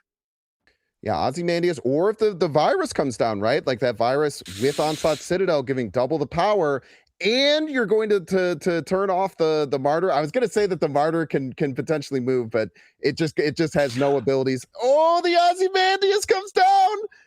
How strong will he be? N4K. This is not going to be great for N4K here. Supergiant going back down to the middle in order to, it looks like, does he tie. win the other lanes, though? Does he win the other lanes? Was he still just able to get over the top in the other lanes? It looks like he's still going to be able to win right and left, even with these cards coming down. Maybe with this, it's going to tick down enough. Oh, Not quite. still not enough. Yeah, just the power of this deck that's running the Techno Organic Virus, being able to play such high-powered cards, even when you're getting rid of that buff, you still got to get over their base power. And Dennis was not able to do it there, going down to just his last couple of cubes here. Really, really getting put into crunch time. And there's in hindsight's 2020 here. Unfortunately, Monster would have won in that right lane. Monster would have won in that right lane. It's always hard. And again, talk about decision making. They had to make that decision the turn before, right? That Monstro had to get committed onto the field before he knew what cards were going to get played down there. So always tough to see on that side. Like, again, it was a really weird super giant turn where both sides didn't really know what was going to happen. So really, really cool to see. And again, some really high level gameplay coming down to his last cube. Danish, you still got a chance. You keep fighting through. I love to see. There's nothing more satisfying, I tell you what, in a game of Conquest when you go down 2 to 10 or 1 to 10, and many people would run. Many people would say, "GG, go next." But it's those games where you can dig down deep and win multiple games in a row that are really satisfying. Let's see if Danish has what it takes. This is not important to gameplay at all, but I do want to note that his Fin Fang Foom has a split you can no longer get. And I just think that's cool. It's always fun to find those ones that are a little bit sneaky and not available anymore. Like a little little hidden Easter egg there. And talking about power, like we saw in the previous games, it is turn 3, and boy oh boy, as N4K just dropped a ton of power. 6 power Martyr on 1, 5 power Rhino with a rock, which is not a downside on that card based on the rest of the cards in their deck. And then the Wilson Fisk, probably a card that's not going to like blow you away or make you super excited, but boy, oh boy, is it effective. The 3/9, sign me up. Yeah, at 19 power by turn 3 is very scary for against Danish here. However, I don't think he's out for the count as of yet. Yeah, the Blink is always going to be good. You know, the Blink is such a powerful card in these decks, being able to take some smaller card early on and get you something big, or even find you a tech card like the Super Giant. He had no idea Super Giant was going to be coming down this game, but here we are, and it looks like N4K is going to be having priority going into this. But I tell you what, as the Enchantress player, that's what you like to see. 100%. You get the ability to have Enchantress reveal after your opponent's cards. Your opponent's ongoing cards reveal is so fantastic if you're N4K. It's so great here. Monster, unfortunately, not able to do any work. You could try to do some sneaky invisible and things, but talking about how good potentially Magneto is, I love that. Yeah, interesting to see the dynamic here. Again, Danish potentially looking to just sacrifice the Magneto, knowing he's going to lose that game, or knowing he's going to lose that lane, to take its abilities, pull cards away, and get over the top in those other lanes. Really, really interesting here. We see a debris filling up the lane. If that pulls Red Wing, oh God. Oh my gosh, that would have been insane. Oh, phew. Okay. That was scary. If you got the Red Wing pulled right there, if that pulled another card onto the board, I don't know what I would have done. But Danish, unfortunately, taking all 3 of those L's right there. Danish, after taking all the points away from Sizer we saw in that first game, getting all their points taken away as well. There's just going to be something that's always going to be scarier to you, something that you got to be a little bit afraid of. And I love the way that Danish played that game out, though. Yeah, Danish played really, really well. I think like tried to figure out some unique lines as he was behind in a lot of those games. And man, shout out to N4K. Not super. You haven't really seen them play before, but boy, oh boy, like a few things really stood out to me. Just like the way that they played out pretty much every single game. We didn't see very many retreats there at all. The way that they saw their opponent get a Star-Lord Grandmaster 14 energy, didn't even flinch, just stood there and said, I'm going to have enough points to win. I invested early on in this game. You floated a bunch of energy to get that Star-Lord down. I'm so far ahead that it doesn't matter. And boy, oh boy, did that pay off. What a cool thing to see. I think one of the biggest things we saw from N4K right there was Scarlet Witch going into that location control that we talked about earlier. So fantastic. Yeah, and like even the Scarlet Witch, the Hala play was crazy, right? Like you're just playing it to get rid of Hala, maybe getting rid of any of the like, potential things that could like mess with you. So cool to see. But boy, oh boy, enough of us yapping. I'm excited to jump in and watch some more amazing Marvel Snap here. We're going to be jumping into another game. And what are we seeing on this side? We're seeing Big T, who we had seen a little bit earlier. If we can pull up the deck list to take a little piece. The Zombie Galacti deck here. Always nice to see a Zombie Galacti jumping up and getting things started and really strong. Tinker's Workshop, absolutely fantastic location for that first bit. You don't really love the Majestic Wing Beat on the left side, especially with your Gwenpool. However, drawing your Adam Warlock here, not bad if you're Big T. Yeah, always nice to get that that efficient energy going, especially playing it out on turn one. You know, Madam Warlock, the big change that was made to it, where even if you're just playing it out in a lane where you're not winning, you're getting a little bit of extra power. So now your opponent has to fight for it the next turn.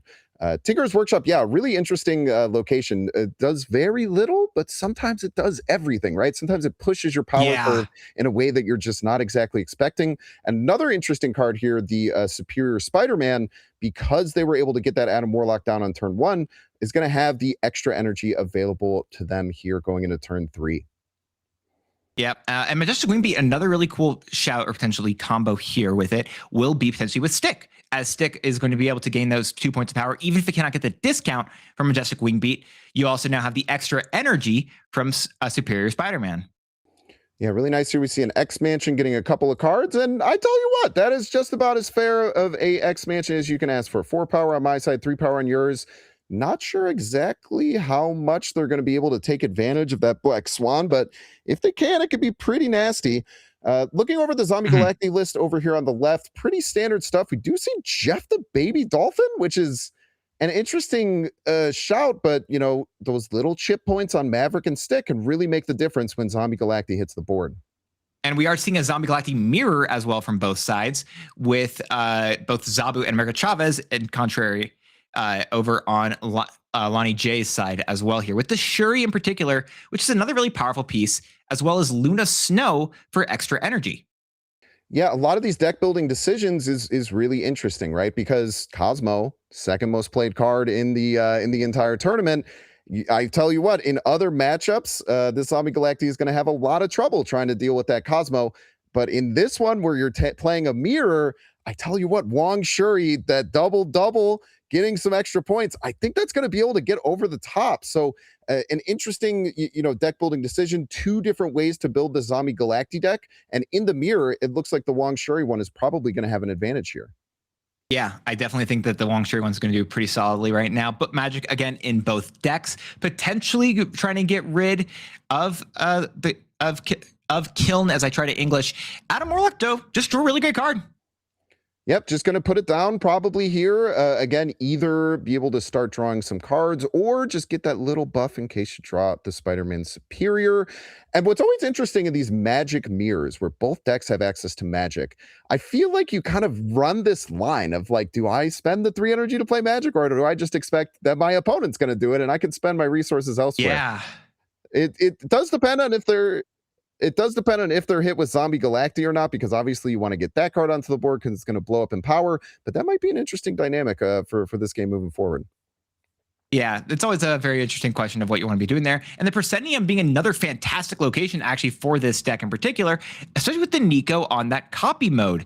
Potentially being able to copy your Gwenpool is really fantastic here. And Adam Warlock's going to start drawing cards for Big T. Yeah, Nico is one of those cards in the game that is such a cool little dynamic piece that can fit into so many different decks. It's just like a toolbox in a single card where you just have all these different small things. And if your deck can take an advantage of several of them, then you're going to really get rewarded. Opting not to get the copying here, maybe just saying, I think that maybe from a resource perspective, that's not exactly what we want to do because they just have to play that. And then maybe thinking, hey, if I don't play anything out onto this left lane, it could get locked down if my opponent doesn't play Magic there. I don't want to take that risk.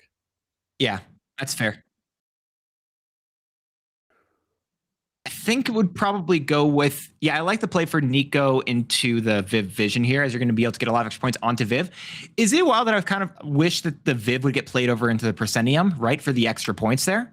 at least. Yeah, very interesting to see there. Maybe the call out here is that you think your opponent is probably going to be pushing over there. So maybe you Or it's the really Adam want to Warlock. win. Yeah, maybe you really want to win Viv Vision this turn, right? So maybe you're really trying to find a lane where you're sure that you're going to get some points, because the bigger you can get your Zombie Galacti, especially knowing your opponent is going to have access to things like Wong and Shuri, you need every point can really matter here.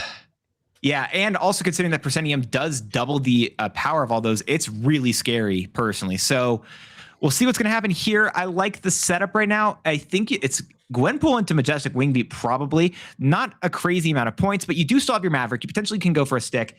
You've got a lot of stuff. I like the setup here. Zombie Galacti getting a discount as well is truly fantastic. Oh, yeah. I mean, what a good card to draw there, right? If you're going to get anything, it's going to be something where like, oh, no, my Gwenpool points are going to miss. Nope, they're not. They're going to land either on the Maverick or on the Zombie Galacti, and they're both going to get funneled to the same thing. So really interesting to see there. 3 Gwenpool hits. Boy, oh boy, is that going to be scary. Now, big thing to notice here, not going to have access to that Wong lane most likely with the cards moving. So interesting to see where these cards lie. It does look like they're only going to have access to the middle lane. After that Ice Cube pops, they will have one more spot over on the left lane to mess around with. But from Big T's perspective, it looks like they have a lot more flexibility in where they play out their cards. And let's see if they can use that to their advantage. Let's see, so you do have the Maverick into potentially a stick. Playing both of them into the right lane is really big here. Even just a Surge is great. If we can potentially top deck a card like, again, I'm going to argue stick, that's a lot of points.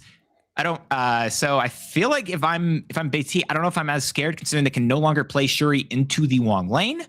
Definitely, but fair retreat. Yeah, we see a retreat come out here after the snap, probably just looking at how many hits they most likely got from that Gwenpool. Like playing one Gwenpool on your side versus your opponent playing 3 Gwenpools on their side. Even just a Shuri, like even without the Wong Shuri, that's probably going to be a ton of points bursted out. So smart retreat there, and we're going to be jumping in and finding another game to check out here. I'm gonna be honest. I was expecting a lot of a certain type of gameplay going to this. Really seeing a lot of decks I wasn't expecting. I will tell you a card I didn't know I was expecting for, but I'm down to see it. We do see from the opponent here, from Mambo's side, Baron Zemo is currently being run, as well as double Mobius. You've got Scarlet Witch value. There's a lot of really big cards here, not mentioning, again, Shadowlands Daredevil, an absolutely fantastic card. A lot of really big pieces on Papa's side as well is interesting and scary. Yeah, I mean, a big thing to think about here, right? Baron Zemo, and your opponent has Shadowlands Daredevil. That's a 3/11 that you're able to play there most of the time. So really, really interesting meta shout here using the Baron Zemo. I don't know how much milling is going to do well in this tournament. Like they're not even utilizing like things like death to get some additional value from there. I'm not sure really what the thought process is. Maybe just more some information building here than anything. But yeah, the Yondu Shadowlands Daredevil. Yeah. Look at that. Okay, so that's I didn't know. I don't know if Mambo was expecting to play Shadowlands Daredevil deck here today, but you know what? If I'm looking over at Mambo's deck, I've seen worse Shadowlands Daredevil decks. You got a couple pieces in there. Not to mention, you do of course have the 3 demons you're shuffling in. Yeah, not too shabby there. And we see on Papa's side, we see a more ongoing or non-going rather focus on their Shadowlands Daredevil deck compared to some of the other ones we might have seen. We see the Star Brand in here, just a massive card, 310. And talk about massive cards, Red Skull, a 514 was about to get slammed down there in the middle lane. They didn't even need Techno-Organic Virus. They just have the Isle of Silence there to back them up. But really, really cool that you have like with the organic virus, not only is it a way to generate power, but you're also able to get rid of some of these downsides that these bigger cards in the game tend to have.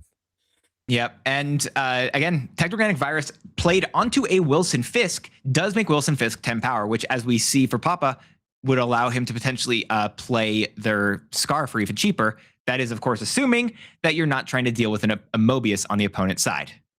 Or a Shang-Chi, as we saw in the opponent's deck. Getting up to that 10 power can be a bit of a downside. And talking about 10 power, we see that left location, no 10 power cards being able to get to be to play there. And we're seeing the Death's Domain in the middle. Man, I'm looking at this and I'm saying, this is going to be hard. Oh, put Yeah. the Wilson Fisk right. Your 9 power card, the strongest card you could possibly play left, saying the raft is a bit more important. This is going to be an Is interesting that a game. technogenic? Huh. All right. And Baron Zemo. Mambo's running Techno-Organic Virus, I think, in their deck as well. Now, that first virus is not counting as played, as you do see Baron Zemo is still 5 power. Yeah, also the really interesting thing is why why you'd aggressively go for the raft when both players are playing Mobius is kind of interesting to me. You know, I always look at that and I think like, you know, when you get the raft and you play down the Mobius or your opponent plays down a Mobius, it kind of just feels really bad. And I tell you what, I think if I'm on Papa's side, I think that they're starting to look at this game and being like, where do I play my cards the rest of this game? What if I get a 10 power raft card? What am I going to do? Yeah. Interesting shout for the misery here on the right side, potentially just going for it because, again, you're like, you can just play a big card and it works out. But also, it just doesn't. Okay. Galactus, the great equalizer. Is If Papa there's- the Grandmaster? Are they running Grandmaster? Very interesting. I mean, if I am Papa on my side of the board, I am playing that Galactus immediately. No, I'm we're just not. getting that card down because it's gonna fail. But the if your opponent has access to things like Grandmaster and things like that, and they have ways to get into the lane, this is your one out to be able to now tie the game. Because I'm telling you what, I don't think from my perspective, I see any other way that Papa's getting into the game, but there is one answer, and that is to slam a Galactus middle, right? Oh, they see it, they want to do it. Okay, I don't know if I'm in favor of this one because we do see Mambo has a Scarlet Witch. Yeah, you know, you take your 50-50s here and there. We'll see who gets priority on the final turn. Never mind. You know what? I believe Papa's never lost a coin flip in their entire life. There's no way that they lose one today. Oh, what's that card? Who cares? You face Galactus, blowing up all the locations, all of that work for nothing. And again, this is going to come down to looking at priority this final turn, knowing that Scarlet Witch is in your opponent's hand. If you have priority and your opponent doesn't, you're going to have to run. If you do, you're just playing as many points as you freaking can. Yeah, and honestly, the okay from the opponent's side is very telling as, all right, cool, 4 cubes, you know what, let's just split it, deal. I didn't even realize, I thought we had one turn left. That was the final turn. What a baller way to go out. Again, really interesting to like think about these mechanics and how to play these things out, knowing that you have priority. Like you said, though, it is really scary because they could have played Scarlet Witch and a couple of cards there because just a Scarlet Witch. But then, I don't know, man, maybe you hit bar with no name. You never know what can happen. Maybe your Scarlet Witch. My Scarlet Witch would never do me dirty like that. We do get Techno-Organic Virus here. And that's an interesting card sometimes to just play on turn 1. Even if you have nothing to, buff immediately, you still can play it out as that would still buff your future cards. Yeah, I always kind of struggle as to whether or not you play it out on turn 1 or you just kind of like hold it into your hand because, if you don't have access to Mobius, you're then going to have to pay the Piper and pay a little bit more for it a little bit later on. So it's always kind of like that back and forth of how worth it is it? And it generally is going to depend on what cards are in your hand. Are you running Black Swan? Are you running Mobius? Do you have ways to kind of augment that? Yeah, and as much as I would argue probably that a 310 is good value, I think 311 might be even better. I think 311 is just a little bit better here. But interestingly, as they saw there, if you play it, then you're not getting your draw from the Adam Warlock. So always a weird thing to go back and forth, and they can play it next turn, turning off that downside. But man, getting Adam Warlock into that location where your opponent is going to get punished every time they play there to go after it, really, really interesting mechanic. And they just say, whatever, we're just going to play out the Star Brand. He's big, he's scary. Whatever, we'll get Adam Warlock a little bit bigger. You can win the lane for now. Yep, and both Wilson Fisk and Scar, you do see their animations trying to trigger, trying to get discounted. However, Mobius on the opponent's side saying, nah. No. We love when both players are playing Mobius and all of the cards stay the same cost. Yes, we do, folks. And yeah, I think that the Star Brand choice there was probably trying to play into that Wilson Fisk, right? Like they could have just gone with the Mobius of their own, but if they play anything that's a little bit bigger than that, and Scarlet Witch, just like you said, coming in to be able to change that location, not take the downside and still play for it. Location control showing its force in this game. You have to play cards at locations, and people forget that so often. And then you complain when there's a rough location. The answer is just, control location. Play a Scarlet Witch. It's a very good answer. It's a very good answer. You could just change it. Who knows what it's going to be? And it's always good. Yeah, you don't have to worry about the downsides. Anytime I play Cerebro 3 and I play Scarlet Witch, there used to be some debate over playing like old Rhino that was the 3/3 that would just ruin a location, or Scarlet Witch. I was always of the opinion, just play the Scarlet Witch. Sometimes it'll mess up, but you just tank those. One energy is one energy. Yeah, just be luckier is my personal answer. Just be luckier, Forehead, indeed. And Shadowlands Daredevil, not a great card to draw on turn 5. I tell you what, you certainly want to find that card quite a bit earlier, but we'll see how they're going to be trying to fight this off. They do have the cheap techno-organic virus available to them. And boy, oh boy, I tell you what, Wilson Fisk, we were talking about how strong it was. It does not feel good playing that card for full cost. It doesn't, but the fact that you do know Mambo has a Shang-Chi in the deck, I love the Wilson Fisk here in particular, especially in that middle location, so that if you're going to Shang-Chi mid, don't care. My card as well is just, under it. I'll be fine. Yeah, and always interesting, right? There's like this dynamic of like, am I going to, like if they were to play that off of a lane that already had a Shang-Chi target, you kind of get to play that game of like, am I gonna techno-organic virus it? Am I not? Are you gonna Shang-Chi it? Are you not? Who knows? And the one thing that I am seeing right here from Papa's side is they have invested a lot of points into the middle lane, and they are in a great position in the middle lane. However, winning one lane does not win you a game of MarvelSnap, and he's being down almost double digits in the other two. And maybe they're hoping that this Red Skull Adam Warlock is going to be enough. Oh no! Let's see. 3 cards come down middle. That's Shang-Chi, Zabu, and that, right? And the techno-organic virus, and I think that's enough to win for Mambo here. I think. Yeah, really tough there. Gonna pop him up over the top here, gaining 9 points into that lane. Gonna take a commanding lead, and that's a big thing that you really have to think about. Not only were you winning that lane by a lot, but it was also vulnerable. You have full access to your opponent's deck list. You know what they're going to be able to play. So pretty tough there, maybe. And that was an 8-cuber game. That was all of your cubes. All of your cubes are gone, Papa. That's so unfortunate. It's so unfortunate if you're Papa right there, taking all of the cubes away right there. Absolutely finished by Mambo.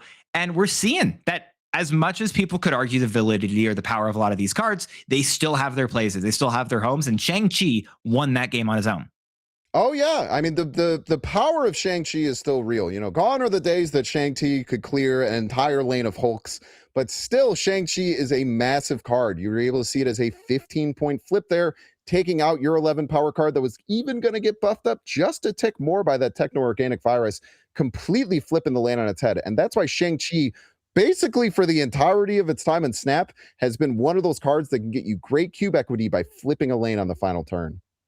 Yeah, there are a lot of cards like that as well. But there are a lot of things that are going to give you a lot of good equity, as well as these.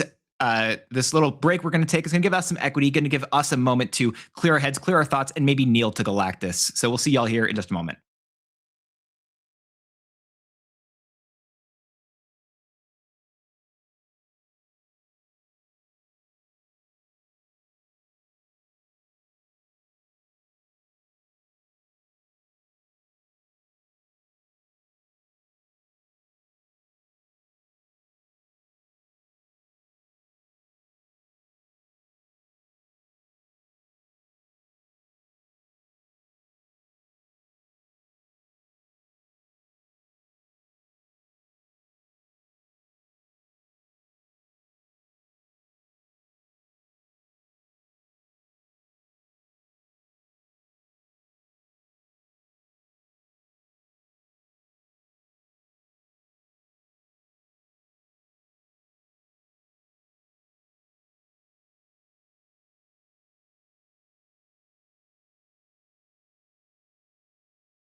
Welcome back. Welcome back. We are so excited to be here with the Golden Gauntlet World Championship Series. We are just wrapping up round one, and we got to see some amazing matches.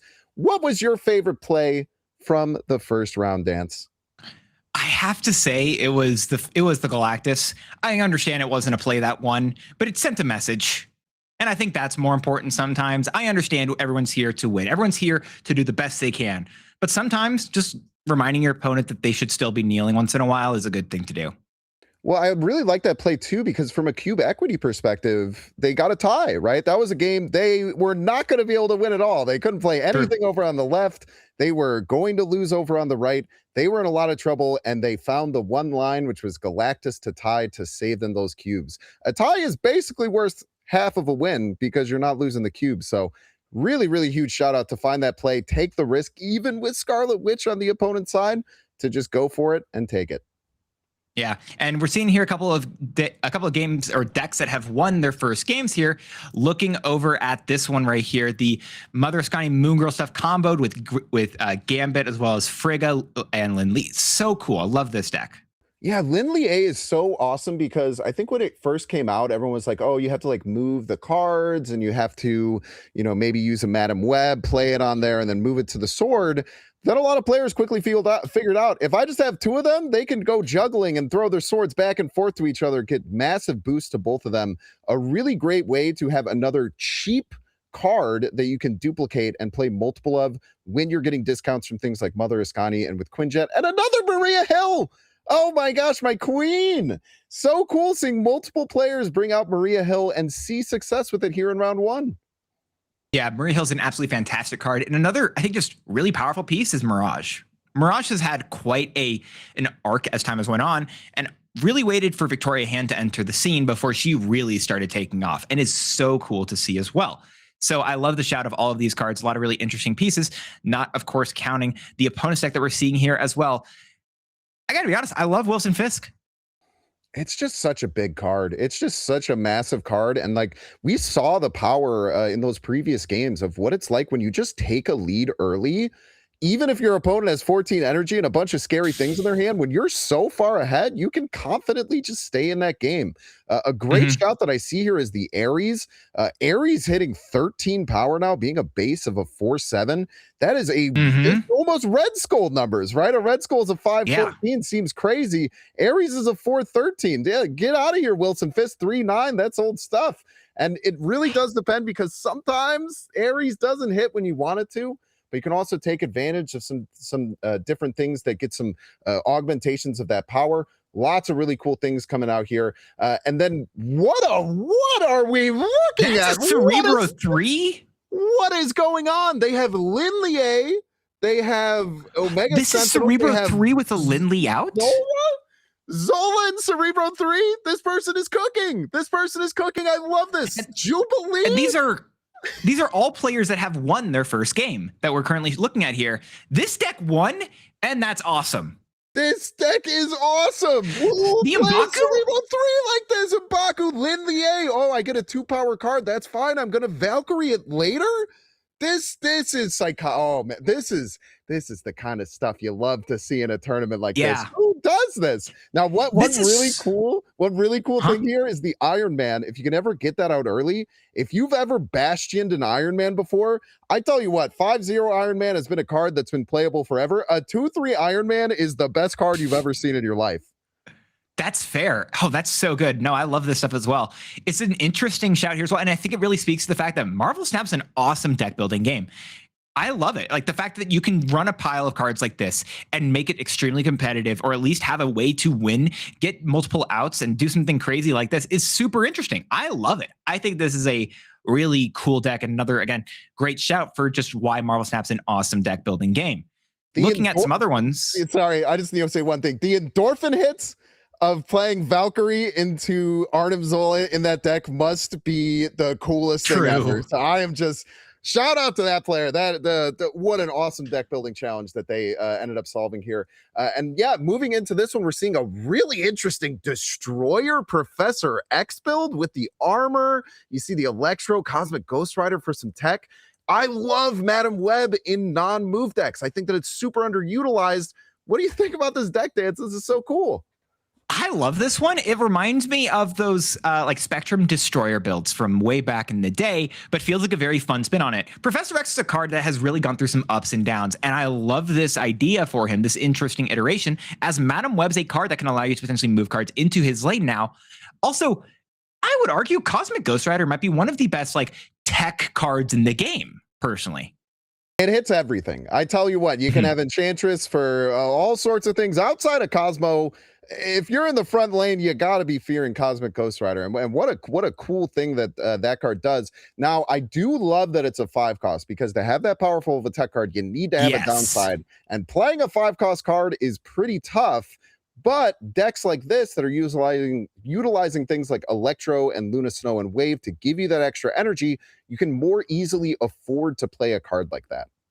Yeah, it does not have a lot of big stats there. It actually has similar stats to the Wave, to the Luna Snow here. And Wave, another card that we are seeing as a continuation. Ooh, I love the fastball special inside of this deck as well. Potentially a way to clean up a lane in order so that you can potentially Galactus it as well later on, not even counting the Mercury combo here. Yeah, what a cool set of cards this is. The Zola's really interesting. It just gives you that sideline of going with Symbiote Spider-Man into Black Panther and Zola, or just Black Panther and Zola, depending on how the board state looks. You have the Green Goblin in there going up to -4 as it did recently. Makes it a much more powerful card to be able to try and clog out your opponents. And it can be really hard to know what your opponent's going to do, but not when you're running the OG Daredevil and you know exactly what your opponent's going to play on turn 5. Always a really interesting cube equity thing here, too, in these Conquest games. When you play your cards out and then your opponent snaps on a Daredevil turn, how hard is it to stay in the game? It is so hard to stay in the game. Very true. It's very difficult for you to do that, as your opponent's going to get that information before you do. Also, I do love the very simple combination of Symbiote Spider-Man into Black Panther into an Arnim Zola. You may not get the rest of your combo, but just those 3 cards is enough to win a myriad of games on their own.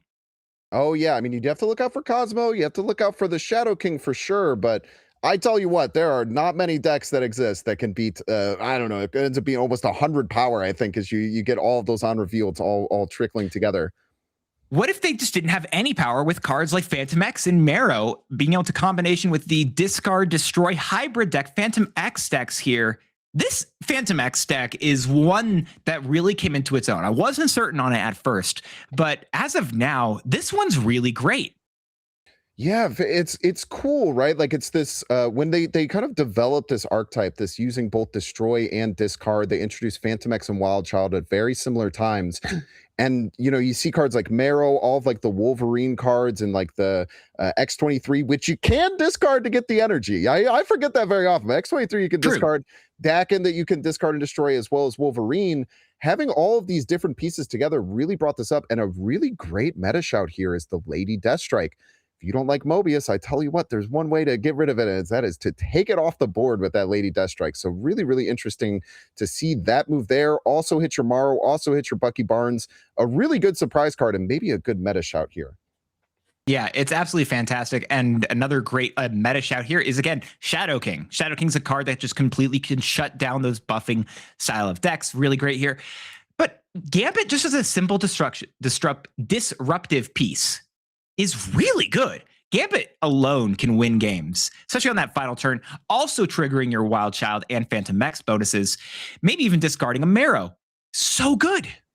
Yeah, Gambit's really interesting, right? Because oftentimes you want to hold it towards the end of the game, but sometimes your opponent has 1 card in the field. It's turn 3. You have priority. You know what that Gambit's going to hit. You can take all of it out of the question. Your opponent plays out a Victoria hand. You're just going to rip that Gambit, get it out of the way, make them waste their Frigga. So definitely some cool things that you can do with Gambit against certain decks that are just trying to go out and go crazy early. And it can give you that late game kind of Gambit, if you would, to try and win the game by hitting their key piece. Yeah, Zombie Captain Marvel is absolutely fantastic as well. And I talked about how I absolutely love Sam Wilson, Captain America. And this is one of the great decks that you can really play him effectively in, especially with cards like Batroc and Silk, who are moving around the entire time, not to mention Sam Wilson's Shield, not to mention Viv, and also Nightcrawler. Like, this deck is so good. Oh, you can move around like crazy, reposition your cards all over the place, Batrocs leaping around to get you extra points. But this deck in particular, I tell you what, we were talking about cards that you can have in your deck that your opponent has to think about at all times. That Professor X is terrifying. Like, it gets to turn 5, and you have to realize that your opponent can rob you of an entire board space, and they can go after a lane that you have cards in because they can move cards into there later. Really, really nasty stuff. Yeah, no, it's absolutely fantastic. Not to mention the fact I've also seen versions of this deck running another card that we had talked about earlier. I've seen some versions where they try to run a Drax Avatar of Life as another way to be moving cards on the entire throughout the entire game instead of potentially like a Viv Vision here. That's another really cool piece, and I love this style of deck as well. Not to mention, of course, Cosmo's the goodest boy. Yeah, Cosmo's great. Cosmo's great. It can disrupt a lot of things. You know, with priority, Cosmo can completely shut down your opponent's game plan. The third most played card that we're going to see in a lot of these decks ahead is going to be Mother Iskani. And if you can get priority and you can Cosmo that Mother Iskani, they just played a 4/4. Not a very good play there. And then the Alioth. You know, Alioth is a card that's kind of been moved up and down and adjusted a lot.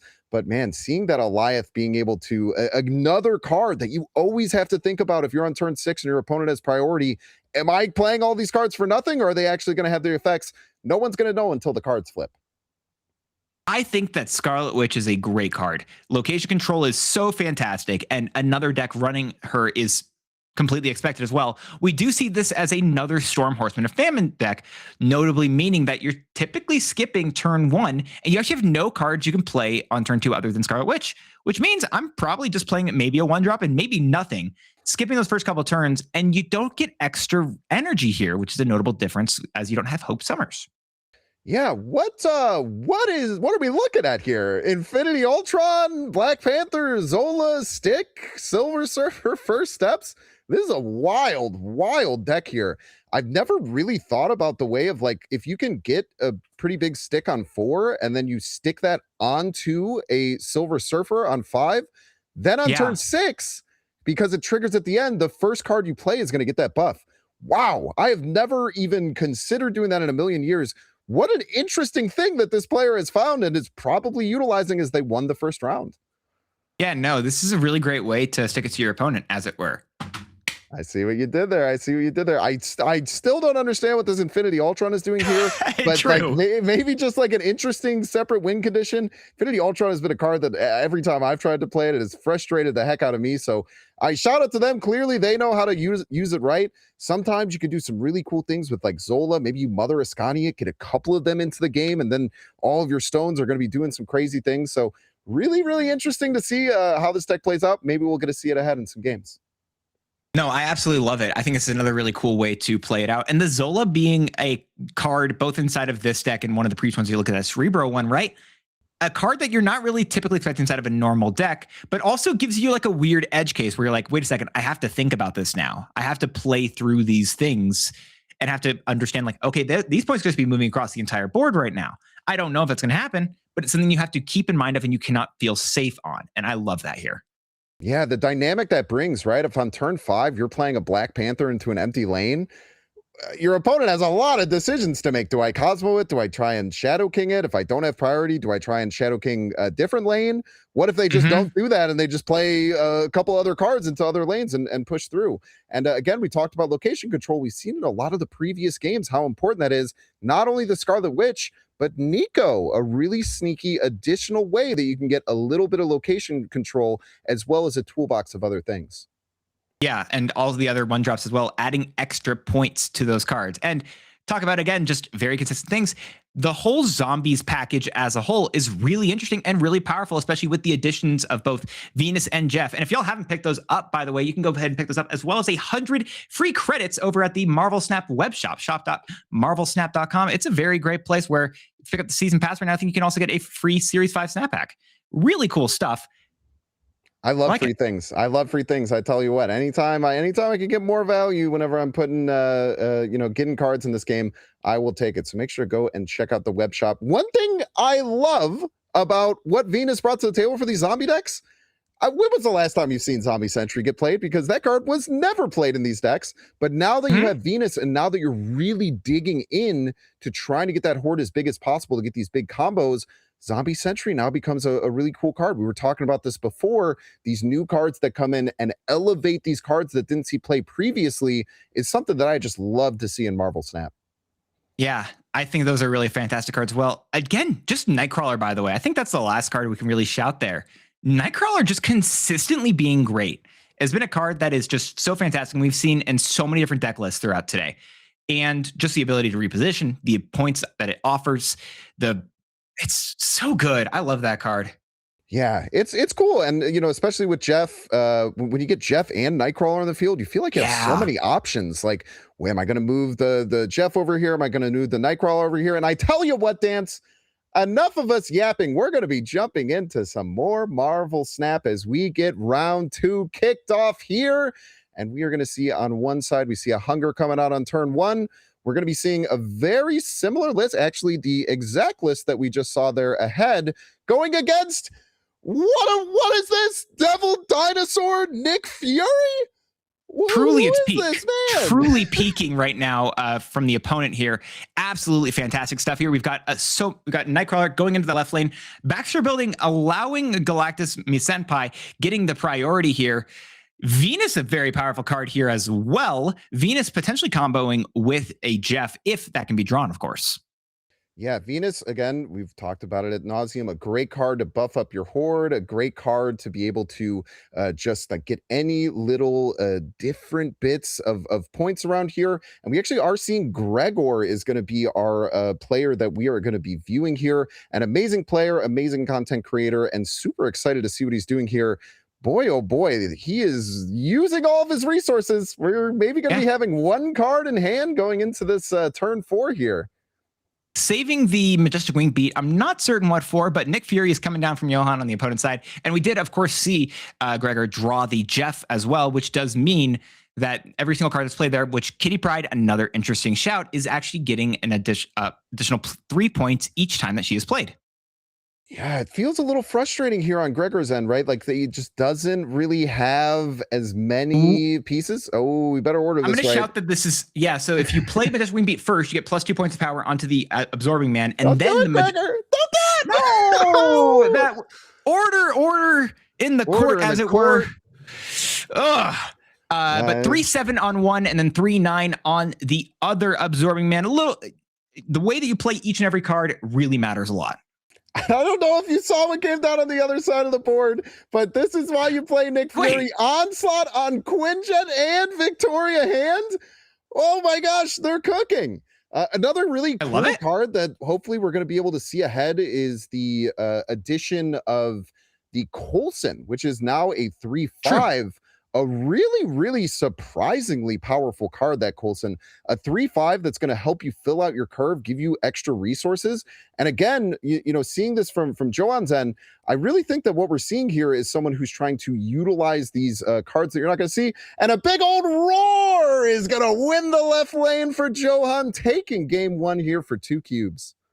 Wow, yeah, that was fantastic from Johan right there. I think Devil Dino being able to take that as a 5-cost 16 power card or 15 power card.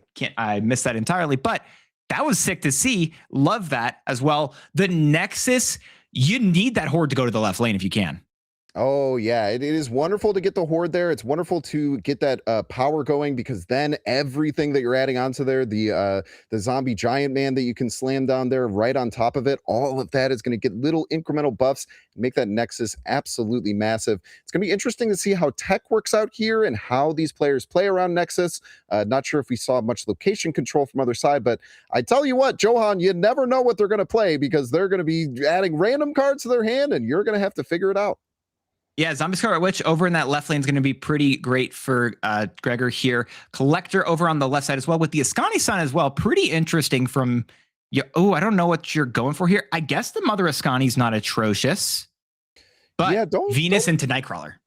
Yeah, don't mind hitting the zombie sentry there. Interesting, because we were talking about trying to get the horde over on that left lane. Gregor immediately opts to not do that and actually put the zombie Scarlet Witch there, guaranteeing the horde won't be there. But maybe the thought process there is that you want to get some extra points piled up there. That's where you're going to want to be playing cards to get that horde, and it's more important to be playing your big powerful cards like Zombie Giant Man over there. Yeah, it makes a lot of sense as well. The Mother's Sky potentially allowing you to copy the Zombie Sentry, but you do have Zombie Giant Man, and does that win, especially with the knowledge that you do have an Absorbing Man in your deck, or what do you want to go for here? Yeah, so there's always that back and forth, right? Do I play out the Zombie Giant Man and then just hope that my opponent expects me to have Absorbing Man? Your opponent doesn't know what's in your hand. There's a lot of dynamics to that, especially in these higher level games where you're not necessarily trying to get your opponent to run away because you have the card, but because the fear of that card is there and they have to respect it. Yeah, true. I do like the fact as well that, again, Zombie Giant Man gains 2 extra triggers from Venus. And removing the Quinjet discount entirely, the Zombie was fantastic, adding a point onto the horde with Venus, then Zombie Giant Man doing it again, then Zombie Giant Man getting extra points. Oh my gosh, there's so many Venus triggers, so many points with the Zombie Scarlet Witch. I can't say it quick enough. And the top deck Absorbing Man is enough. I think that Gregor gets to probably take this home. You'd think so. There's maybe some possibilities. Nick Fury could have gotten Galactus that could land over on the right lane. You never know. We get some extra points here with the blue Marvel. I don't think it's going to matter with the Absorbing Man. The Absorbing Man is so big, right? 2 points getting added to Collector here with the Agent Coulson. Victoria Hand also added 2 more points to that left lane onto the Destroyer as well. But I don't think that's going to be enough to truly take it home, as Absorbing Man, Zombie Horde, Scarlet Witch, Venus, all the triggers mean that that's an absolutely sweep of a board by Gregor here. Truly fantastic. Yeah, surprising. I'm wondering if Johan there was just kind of like saying, I don't think they have it. I think that maybe that was a bluff snap, because it's really, really hard to do. And we were talking about the cool interactions with Venus. The way that both Absorbing Man or Zombie Giant Man work is they horde first, adding points to that horde, which gets an extra point from Venus, and then they add the points themselves. So not only are you getting an extra point added to the horde, which goes to yourself, but you get an extra point when you add that power. Really, really cool way that Zombie Horde really benefits from this new card, Venus. Yep. And Zombie Scarlet Witch being able to be played into the left lane does mean that Gregor's going to keep being able to ramp. Oh, never mind. I said that too soon. Never mind.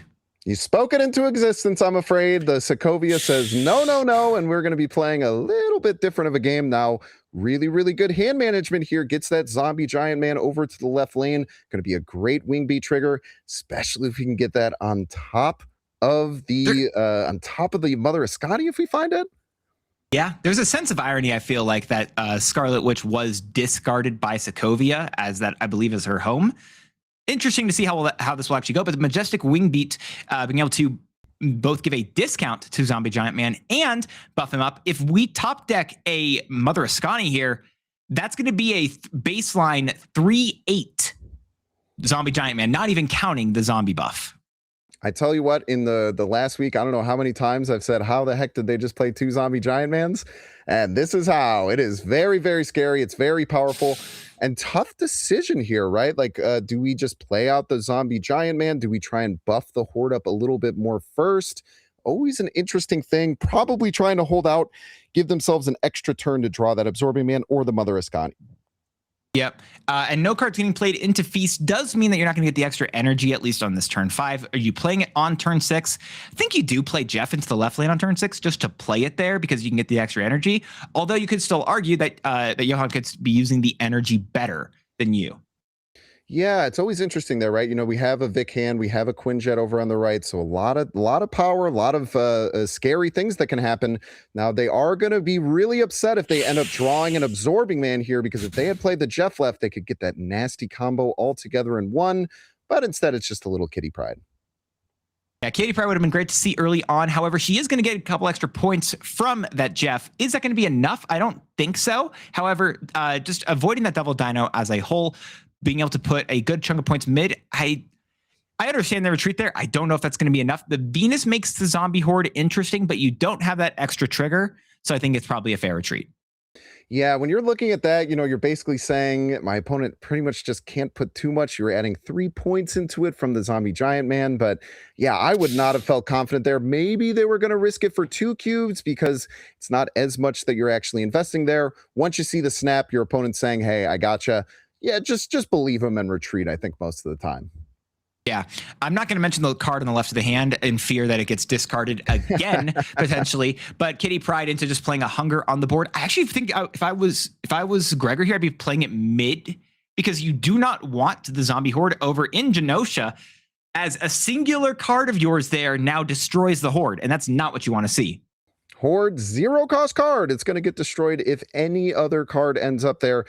Even scarier as well, because we know that Johan has all of these cards that generate random cards. There's cards that move cards. There's cards that generate things.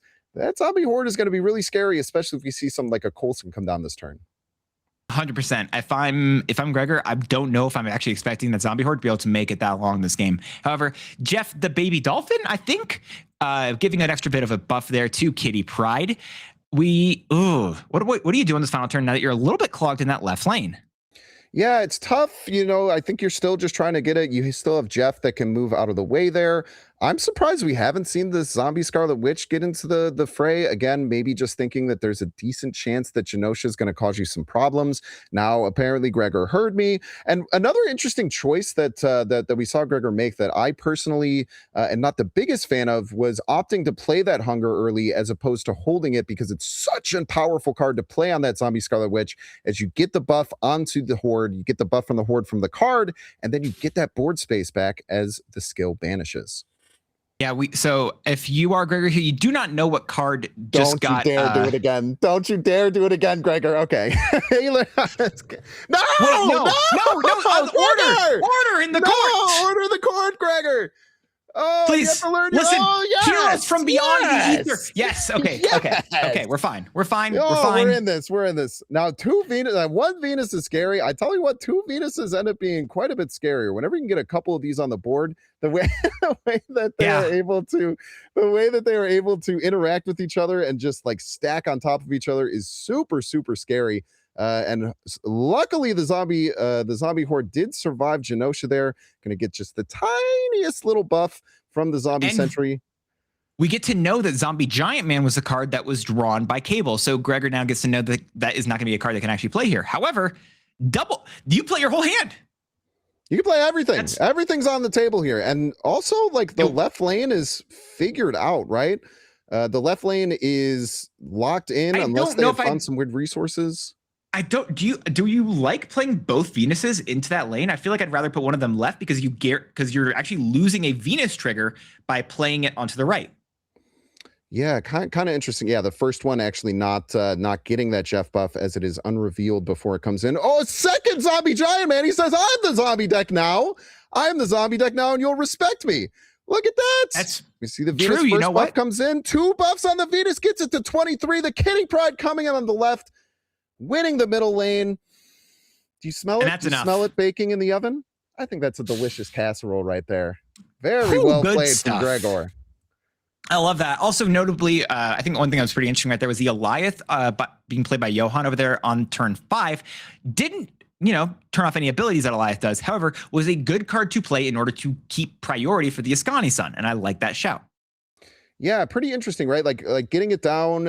Also, anytime you're playing cards that are created and your opponent knows are created, it creates that little bit of tension because they can end up playing down a Victoria hand and buffing that up later. So interesting little dynamic that we saw there at the end. Really, really good shout out to Gregor for finding that line of getting multiple Venuses, getting a ton of power popped out. And honestly, Johan, really cool play in the end with the Prodigy. Yes, I do love that as well. Zombie Scarlet Witch is getting played. I think I can say it now that she's actually, staged on the field here, as it were, getting an extra point of power from Jeff as well. You've now on the next turn, is it just like you just drop all your 1-drops here? It could be. It depends on how much they really want to fight for this middle lane, because obviously if you're doing it into the Zombie Scarlet Witch lane, it's all going to be kind of something that is just hoping that the horde lands. They could actually play the horde first, right? Play the horde first, and then you'd be able to get to 7. Maybe the thought process is they're going to play more than 7 points middle, so it doesn't matter exactly. So maybe they want it over on the right, because the rocket pad, that extra point of power, could be important later on. But if they wanted it right, I still would argue you should be playing the hunger first, then in the middle lane. Very true. Very true. Those cool little positioning things, I think, definitely do make a difference, and very easy for us to say. We're just the casters watching along. It's much different when you're actually in the game. As someone who gets yelled at by chat all the time, I can attest to that. So yes. Gregor, fixing some of his mistakes from earlier on, maybe could be a little bit better with dictating where he pushes that power and in what order. But I tell you what, getting that zombie giant man down right now, that is going to be a big old card. I cannot tell you the amount of times I've had someone ask me, why didn't you do this? And I'm just like, I didn't think of that. It didn't think of, that's a great point. I didn't think of that as well, but great stuff here. Ooh, and the Hulk just being a really big card, a baseline card, absolutely fantastic. Zombie Giant Man getting played as well. And this has been really competitive, really tight on both ends as well. And one thing that's interesting about that, we noticed it a little bit earlier, but just to give it an additional shout, Johan has only 5,000 collection level. That's a really cool shout. And they are competing against a deck that some would argue has a lot more higher series cards and maybe is just a lot better because of that. I don't know if I'd make that same argument. Yeah, really, really interesting to see. I mean, you'd love to see these lower CL players still being able to find ways to compete. You know, I think that it really forces you to grow as a deck builder in those situations, right? When you're not able to have access to every single card, you have to find different ways to go through. And unfortunately, it wasn't enough there for Johan, but shout out to them. Really, really cool deck, getting to show off Nick Fury, getting to show off Coulson, these cards that you don't normally see, and seeing the impact that they had there on the game. Yeah, they made a big impact with what they did there. And even if you would argue maybe not everyone's running those types of cards, doesn't matter. I think Johan ran them very well. So that was a very cool thing to see. And props to Johan. Of course, props to Gregor as well for taking that game home. Yeah, super, super powerful deck. I mean, we just saw how strong that Zombie Horde deck can be. So many points stacking up. And what's really cool about the Zombie Horde deck is that you're kind of like, at the exact same time, pushing power into multiple lanes. MarvelSnap is a really unique card game in, you know, it's not just like 1-to-1 and there's not just one board. There's 3 separate lanes that you have to be worrying about at any time. You have to win 2 of them. So a deck like the Zombie Horde that can fight for both lanes simultaneously really, really has a lot of value. Yeah, it's very difficult here. We are seeing the Mindscape join the board here. You know, another interesting thing, I mentioned earlier how it was potentially interesting trying to use a Strange Supreme with Venus. Did you know that Blob, every single card that he merges with, if Venus is on the board, he gains an additional +1 each time a card merges with him? You know what I have to say to that? Ooh, yeah. That's awesome, man. I love Venus, dude. Venus, oh man, all these cool little interactions, everything that we're seeing on the board. We're seeing Thanos get played from the opposing side with a blob in there, which is really cool. Not sure if that was generated or not, but on our side of the board here, we're seeing the more Sauron-focused version of this this Shadowlands Daredevil deck, utilizing cards like Typhoid Mary, Red Skull, and then being able to get rid of those downsides with both Sauron and a card that acts as a tech card as well in the Enchantress. Yeah, it's really cool to see all that stuff here. Lizard, unfortunately, taking a little bit of a downside right now as your opponent has played 4 cards there. Ooh, Blob, watch it out. It didn't say it in time. Shoot, I tried to warn him. Bob, look out, the Shang-Chi's right there. Get out of the way. That's my bad. I could have yelled that. We are seeing an Arishem list played out here on the opposite side, utilizing the Thanos to give you a lot of small 1-drops to get you more access to your cards, to give that deck a little bit more consistency. Obviously, Arishem, you are throwing consistency out the window by adding this card into your deck, but you are getting some extra energy on turns 3 and onwards. Let's see how he can utilize those. One thing that I'm seeing on this side, this is one of the reasons that Merlin can really mess with you. You just have a couple once and future alls. It's the final turn. What the heck am I doing with these cards? What are they here for? Yeah, it's really rough if you're Warlock here right now. That's not great. You don't know where your opponent's card's going to go. You also know that they have a chance they could have gotten Alith. We don't know what card that Zen top decked. This is scary on all sides, and I don't know what I would be doing here if I'm Warlock. I don't know. I don't think I'm retreating, but I don't know what I'm doing to win.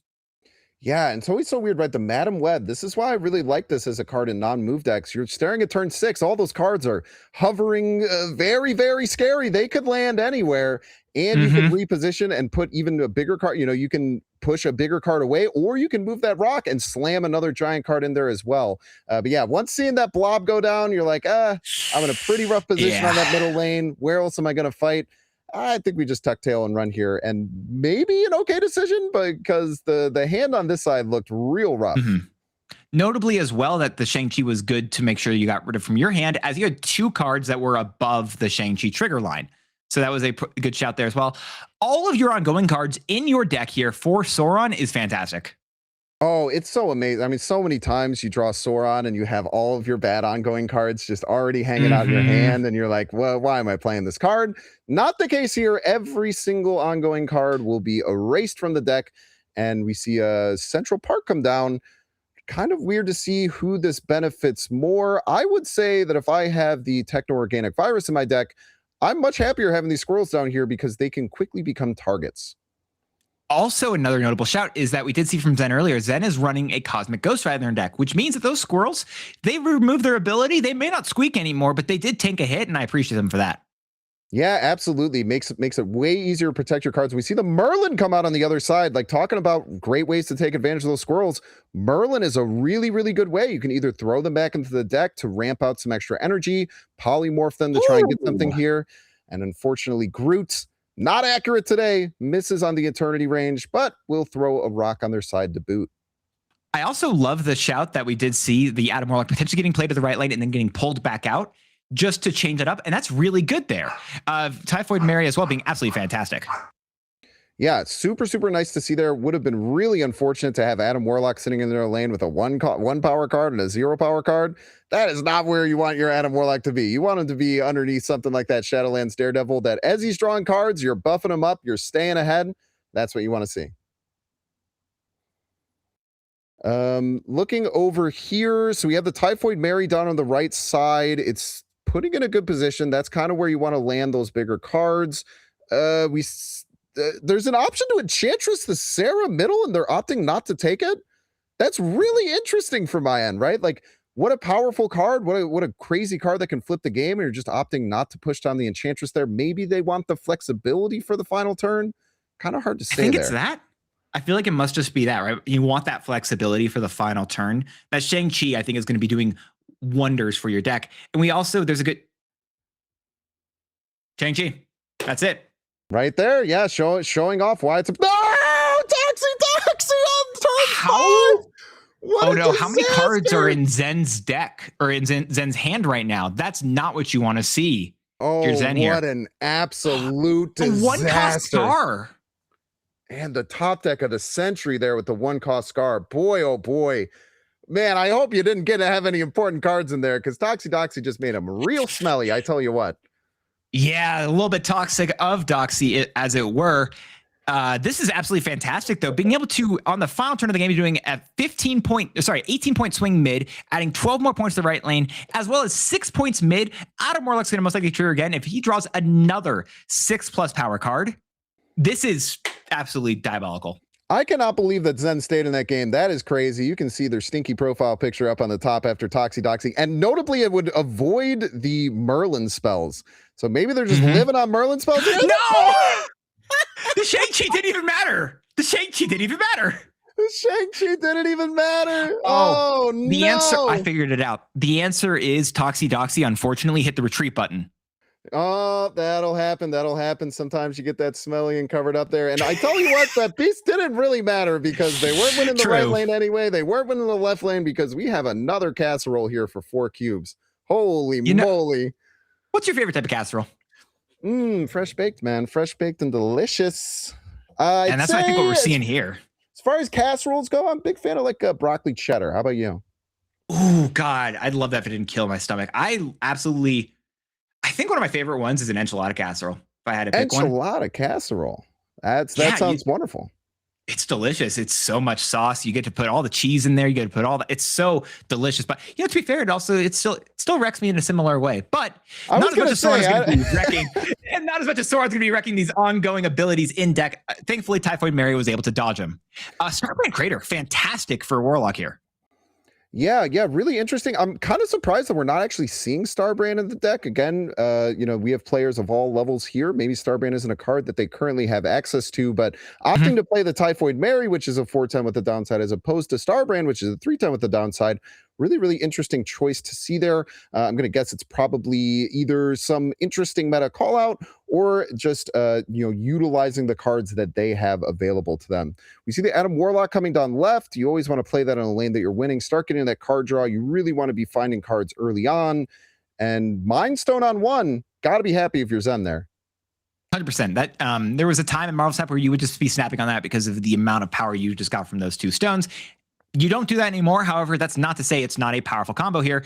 Power Stone not really doing much, although Space Stone does draw Thanos for Zen here. Zen on their final 2 cubes, clinging onto life as it were, as Titan gives you a discount on your Thanos, making him only a 5-cost card, potentially waiting for a card like, I don't know, maybe I'd be trying to wait for a little bit of Time Stone, make it a 4-cost. I tell you what, when I'm an Arishan player, I have no trust I will ever draw any card in my deck. So I'm putting that Thanos down the moment I get him in my hand. You could drop him as early as turn 4 here. We can see a Thanos slamming down from their side, and I would imagine that's what we're going to see. Yep, and also notably that they have 2 extra points of energy, 1 from Arishan and 1 from Starbrand Crater. So that's going to be really powerful. You do have a Shang-Chi, but that doesn't matter. I wonder if they're considering playing an Enchantress in the right lane to just get rid of that Soul Stone, so a Shang-Chi is a viable option. Yeah, you got to draw it first, right? So maybe they're not going out. That is 5 stones out. A super giant comes down. Oh no, are they going to get the 6 stones with Thanos? And the worst part, actually, if I'm Warlock, I actually hate this. You're going to get priority here. Ooh, very scary here. We see the Shang-Chi. You already have priority. You already have priority here. Okay, we're gonna just take the Enchantress. They're like, I'm not playing this game. I'm not playing this game with all these stones. Interestingly enough, I kind of like the Shang there a little bit more. Just call out because they're probably, or maybe he's expecting them to play Thanos that turn, so the Shang doesn't matter because you are gonna have priority into there. But really interesting to see here. What do we do here on Warlock's side? Hard to say.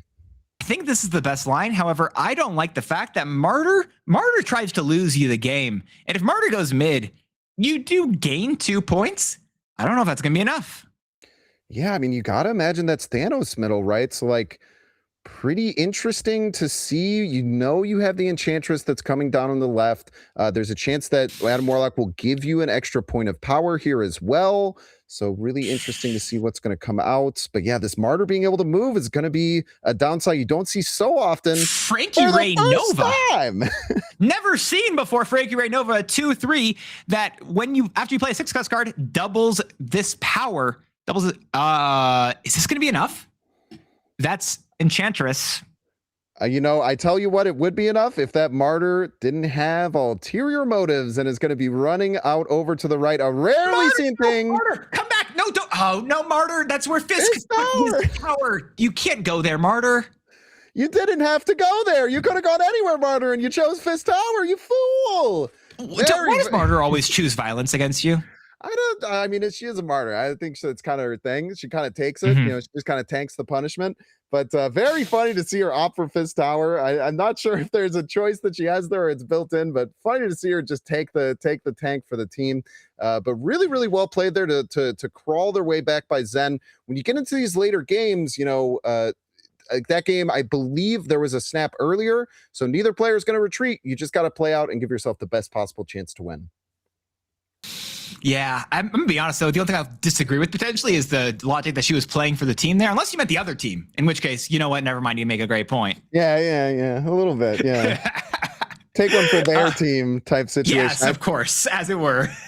And I tell you what, one thing I love when I'm playing the Shadowlands Daredevil deck. I'm so sorry. I believe we saw Warlock snap there. Maybe it was Zen. Yeah, I'm not seeing the circle around the cube anymore. The little circle that you'll see pulsating from the cube typically means that if you don't see it anymore, that means you snapped. Agatha. Agatha popping down in the middle, making her. Actually, that was what, turn 3, so it was actually the choice to play it. But I tell you what, you don't want Agatha sticking out in your hand. One of the really cool things with this Arishem deck, when you play Valentina on 2, you go up to 4 energy on turn 3, and then you're able to immediately play that card. So massive downsides that might hit you like Agatha aren't going to be there. Interesting choice to play that Typhoid Mary, right? I do think that couldn't have been intentional, right? I feel like it must be. Here's my logic potentially. If they Shang-Chi that lane, then you just actually gain it. They're only Shang-Chiing away 4 points there? Yeah. Oh, no, but the leader... Yeah, this just means that's an interesting one there. Yeah, leader taking the scar. Leader a lot worse than it used to be back when it used to take all the cards from your opponent, but sometimes it's everything you need. So demon Shang-Chi into probably just another demon here. This is a solid play. Yeah, I mean, you're losing to anything left and anything right, or like a decent power card left, a decent power card right. But again, we're in these situations, you just kind of got to take risks here, right? I kind of like doing the Shang-Chi middle, trying to flip that lane. Okay, Martyr, which can move, as we have seen previously. Getting 2 points over that Adam Warlock, so the 1 point tick won't get there, and a Havoc pop down at the end. I think that's enough for Zen to take this home, as the Shang-Chi is not enough to stop the mirrored scar, the leadered scar, as it were. That extra demon in the Martyr, left lane. Wait. Is the Martyr's going to move? The Martyr's going to move. It's going to tie left. And Warlock's going to take it. Martyr being the best player for both other teams here. The fact that this came down not just once, but twice in the same set to Martyr winning the game for the other player is absolutely fantastic. Unbelievable. I mean, Martyr has a pretty massive downside. You don't see it too often in these techno-organic virus decks because you're able to get rid of that ability. But boy, oh boy, Martyr can come back and really, really bite you in the butt if you're not ready. 100%. Martyr, I feel like, is a card that people will too often just forget the downside there. And we did see that sometimes where both players opted not to play that techno-organic virus. And by doing so, Martyr was able to absolutely ruin them. Oh, maybe not Arishem, but we don't know what Arishem had in hand. Yeah, it could have been anything. Honestly, anything's on there. They could have had like 3 Toxie-Doxies. You never know. But really interesting back and forth there. Love to see that gameplay. As someone who is an absolute lover in Arishem, and many of you in Twitch chat might not agree, I think that Arishem leads to some really, really cool games, just as we saw there. Interesting dynamics between cards that you so often don't get to see in this game gets brought to life by Arishem. So really fun back and forth there. Really, really great game going into round 3. And round 3 is going to be coming up really soon. We're going to take a quick break, and we'll see you after that.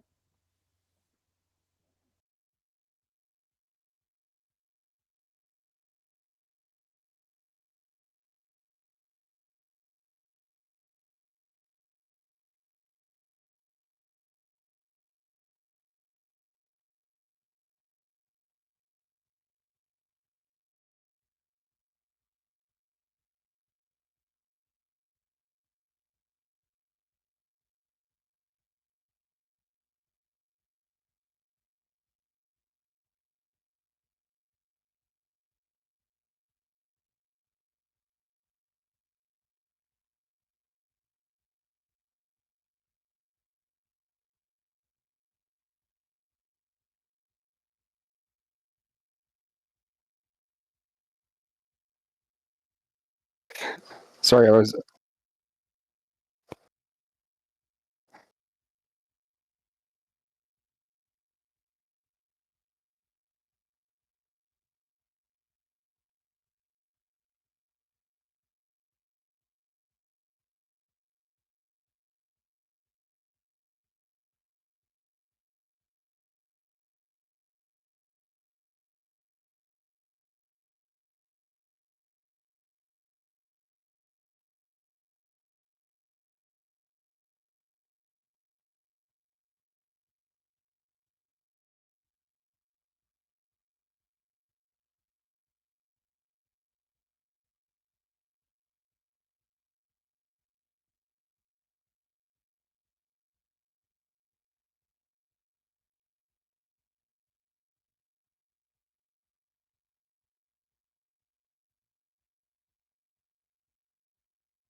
And welcome back to the Golden Gauntlet World Qualifiers. And Binks, we've had a lot of really cool decks that we've seen so far. And I think not just individual decks, but the cards that make them.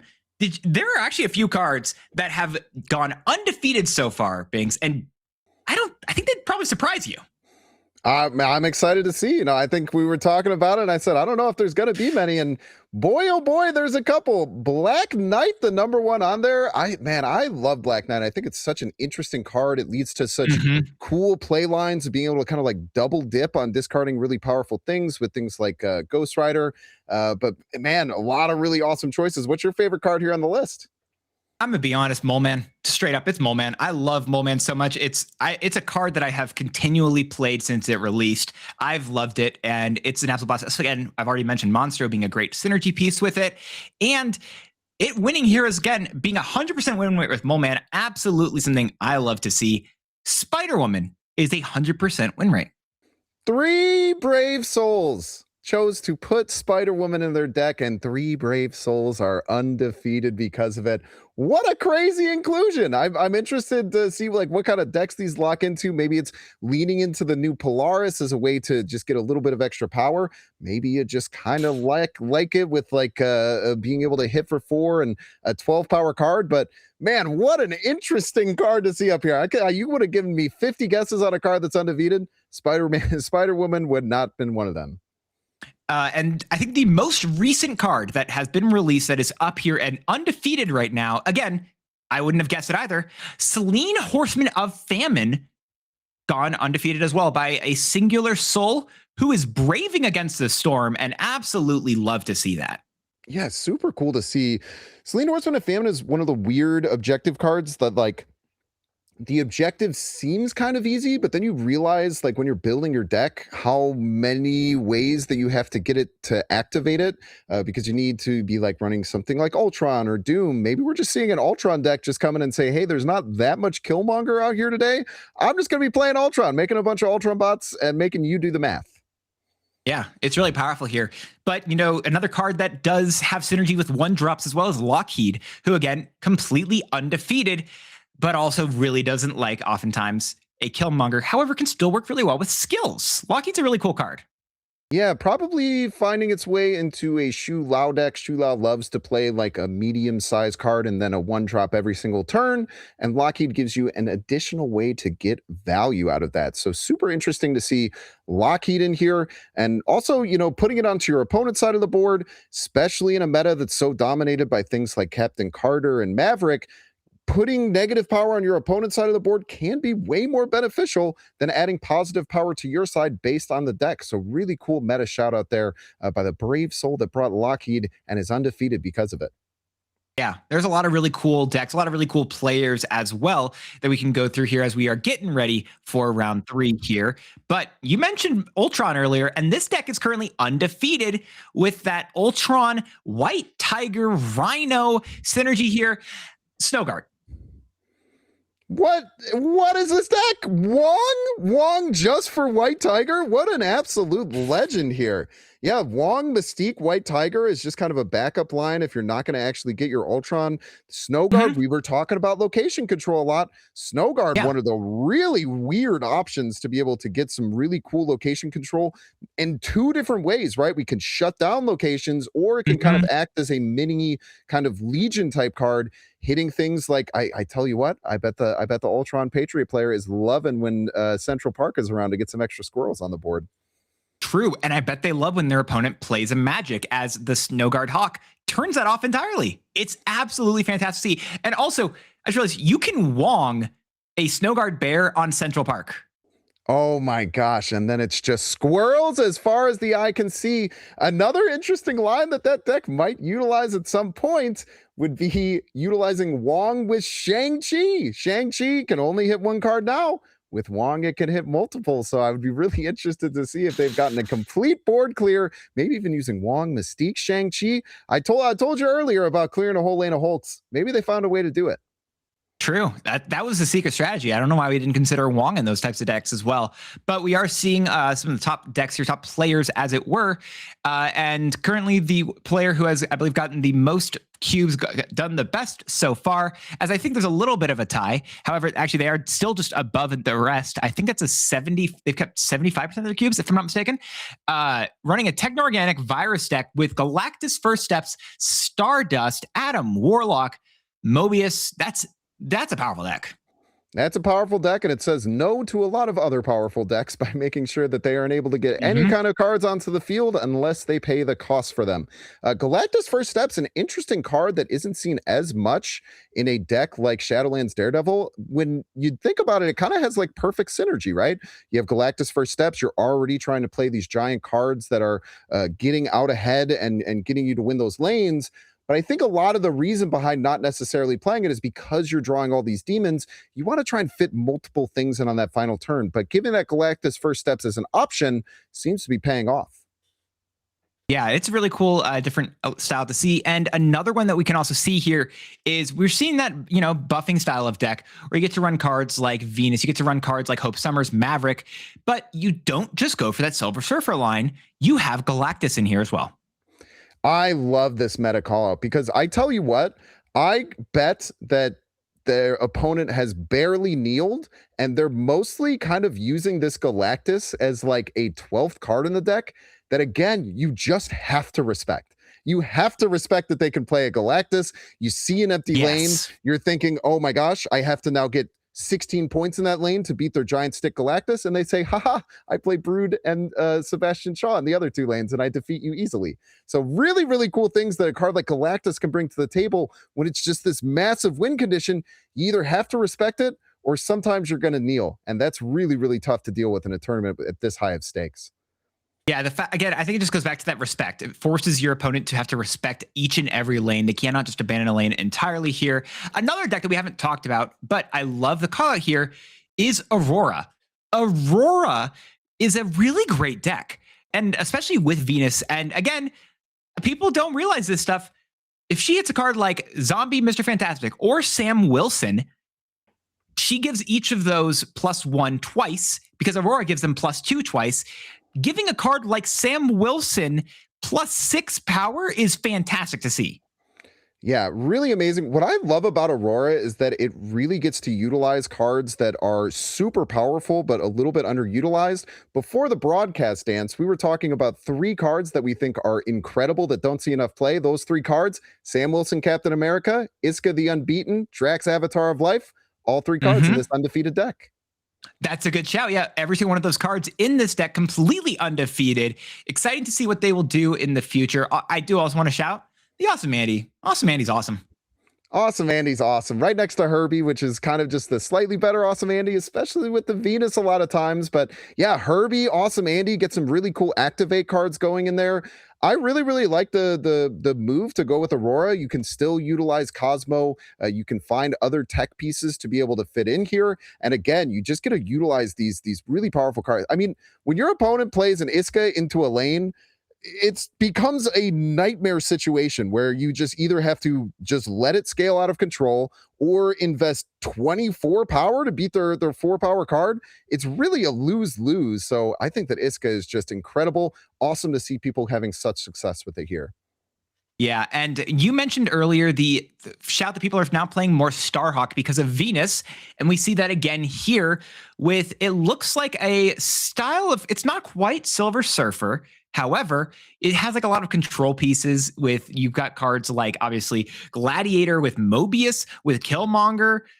This is such a weird pile of cards right here from the opponent with the Love You. This is scary. This reminds me of one of those like Sarah control style of decks that we haven't seen in a while. Yeah, and Gladiator in here, maybe trying to like utilize the fact that so many people are running Cosmo that you can then get Gladiator without a downside. Another thing that I'm seeing here and I've never really put together, Mother Iskani on Gladiator, you get 2 2/10s. That's pretty devastating. You know, you don't have to just hit cards that can like scale and multiply the power that Mother Iskani gets it. You could just play really efficient cards, get 2 of them that are cheaper, and just throw giant points into lanes with Sarah. Those cards are going to cost 1. That's absolutely wild here. I love to see it. I think this is another really cool style of deck here. And you talked about how Shu Lao is a deck that we were seeing potentially. Shu Lao coming back into the metagame right here a little bit with Scarlet Spider. This deck reminding me of one that I don't feel like I've seen in a hot second. And again, doing really solidly going into round 3 here. Shu Lao Horde is such a cool deck. I remember when I first kind of like put this deck together and found it, it just blew me away. The amount of different ways that you can utilize multiple cards. Like, no one expects you to play Shu Lao and then absorbing man your Shu Lao. And it is disgusting when it happens. You're just bouncing power all over the place. Like, you don't need to copy that power of Shu Lao and throw it somewhere else if you're just making multiple hits of it. Really, really awesome deck here. I personally have like Grandmaster in these decks as well, but maybe just opting for more of the tech choice in Shang-Chi. And another thing that we see in this deck, Shang-Chi can only hit one card, but sometimes they can Shang-Chi you everywhere if you go Shang-Chi into Absorbing Man. I've had that happen to me before, and I tell you what, you're probably not winning that game. Yeah, sometimes you say that you're safe in all locations, and then they get something like that, and obviously not. Wait, what? Okay, this is a undefeated deck here. We have a kind of early destroy ramp package going into a Phoenix Force with no Phoenix Force targets. Are they trying to Phoenix Force Monstro? Monstro is a 0-cost card if death is on top of your deck. How interesting here. Yeah, maybe just trying to play out Monstro early, destroy it, Phoenix Force, get that 8 power back, utilize a Null. You have like Null Zola stuff here. This is a pile of cards, and I tell you what, I love it. And then they have the Rogue in here. The Rogue is, I think, one of the best ways to fight against decks running Mobius, because a lot of those Mobi decks love to discount cards themselves. You can completely flip the table on them by roguing it and turning their card against them. Yeah, Rogue is an absolutely fantastic card in a myriad of places, and this is definitely going to be one of those like meta games, one of the tournaments that it seems like it's going to be really good, and I like the shout here. What do you think the Phoenix Force is there for as we move on to the next one, though? Yeah, I think it's just to like revive any big. I really think it's for Monstro. I think you're trying to get an early Monstro, destroy it with like a Venom, and then you just get a 4/13 that can move anywhere. That's a pretty good card. I would put that card in my deck 10 times out of 10. I tell you what. Fair stuff here. Would you be running a Super Adaptoid Cerebro 5 deck? I don't know. That is awesome, man. I mean, the really cool thing that Cerebro 5 did get is this new Mysterio with Luke Cage. If you get the Luke Cage down, the Mysterio can give you 2 5 power cards, which really, really ups what this deck can do. And actually not utilizing the Doom, which seems like such a perfect card for C5, right? You play it out, you get 5 points everywhere. But they're probably saying, I want to have more flexibility on my final turn. And the Ancient One is another crazy card in these decks. You get a Cerebro down, you get the Ancient One in another card. Bingo, bango, you have 3 Cerebros to go across the board. The Super Adaptoid, really weird shout. Really weird shout. I'm not sure what that's targeting. What cards do you think are getting targeted there by the Super Adaptoid? Maverick. That's my guess personally. But also, I think another interesting card to hit with Ancient One is Miss Marvel, who did recently get a buff to give +6 power to her adjacent locations with 2 or more unique costs. That's really interesting to potentially put 3 Miss Marvels into that middle lane and then adding 18 points power to each of your side lanes. I'm scared personally if my opponent's doing that. And you know what? You mentioned the Maverick. You Super Adaptoid the Maverick. You click that Super Adaptoid. You throw it on the Cerebro. Profit. Genius. Okay, yeah, they're cooking. They're cooking. I'm sorry for doubting you. That is a nasty little combo, and I'm sure they've hit it at least once so far this tournament. 100%. And the Zabu being able to both discount your 2 tech cards that you are, I guess 3, right, with the Super Adaptoid, but being able to mess with your Juggernaut, the Negasonic, discounting all of those here as well. Rocket Raccoon is a difficult one, I think, for a Cerebro 5 deck personally. Yeah, it's always weird, right? Like when it misses, it just feels terrible, but maybe you have some backup plans. And another shot that we didn't really talk about is the Merlin in that deck. What an interesting decision. Like you're not really planning on getting 3 buffs on the Merlin and getting it.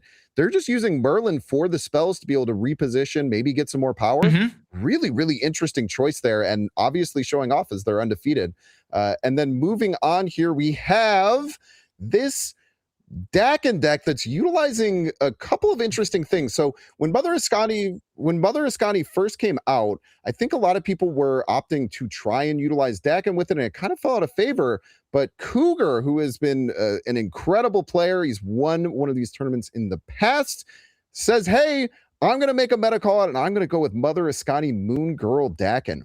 Really interesting list here. Sorry, what was that? This is a secret play. I don't know what you're expecting to go against this here. Like, if you're playing against this deck, there's so many different outs and so many different things. It's unexpected. It's almost as unexpected as when KM Best like releases his hair and you see how glowing it is and how like voluptuous it is. You know what I mean? It's just that unexpected, and I love this idea here. As a fellow content creator, I think it's great for my job security that Cam Best doesn't show off that beautiful mane of hair all the time. Exactly. So I think I might be out of the job. I don't think anyone will watch. It's great that I don't have to play against this deck all the time. I'd hate that as well. Yeah, that Dakin, I mean, you know, when you get multiple Dakins with Mother Ascani, you get 2 of the triggers into your hand and you bullseye it, man, you are getting massive power. So really cool shot there by Cougar. Obviously, sitting undefeated after 2 rounds. It's definitely working for them. And look at this. We're seeing the Selene Horseman of Famine deck and how they're rocking it. And it's completely different than we expected. Yeah, this is a completely, like, they've lost 0 games. That's actually insane here. This deck has lost 0 games so far, running the Patriot, the Mystique, and they've lost 0 games in total. They've only lost a single cube. That is an insane amount of cubes that this deck has won. In total of 20 cubes, being able to go either way, they've gained 19 of them. That is absolutely fantastic. What a gamer. A couple really cool, like little kind of synergy G things here. You know, Debris and Rhino being able to fill up your front lane, activating a Sandstorm, being able to utilize Patriot and Mystique to buff up those rocks like crazy, throw an Ozymandias into the lane. And then you have Selene. You know, Selene is a really massive card, a 4/14 if you activate it. And again, we've talked before, stealing power from your opponent's side. You're facing down a Captain Carter, you're facing down a Maverick, you can get a stick at the right time. You're going to cause a ton of problems for your opponents with that card. Yeah, 100%. I love the armor as well, being able to stop the Killmonger things. I'm also stoked again for this. Is just such a cool deck. I love it here.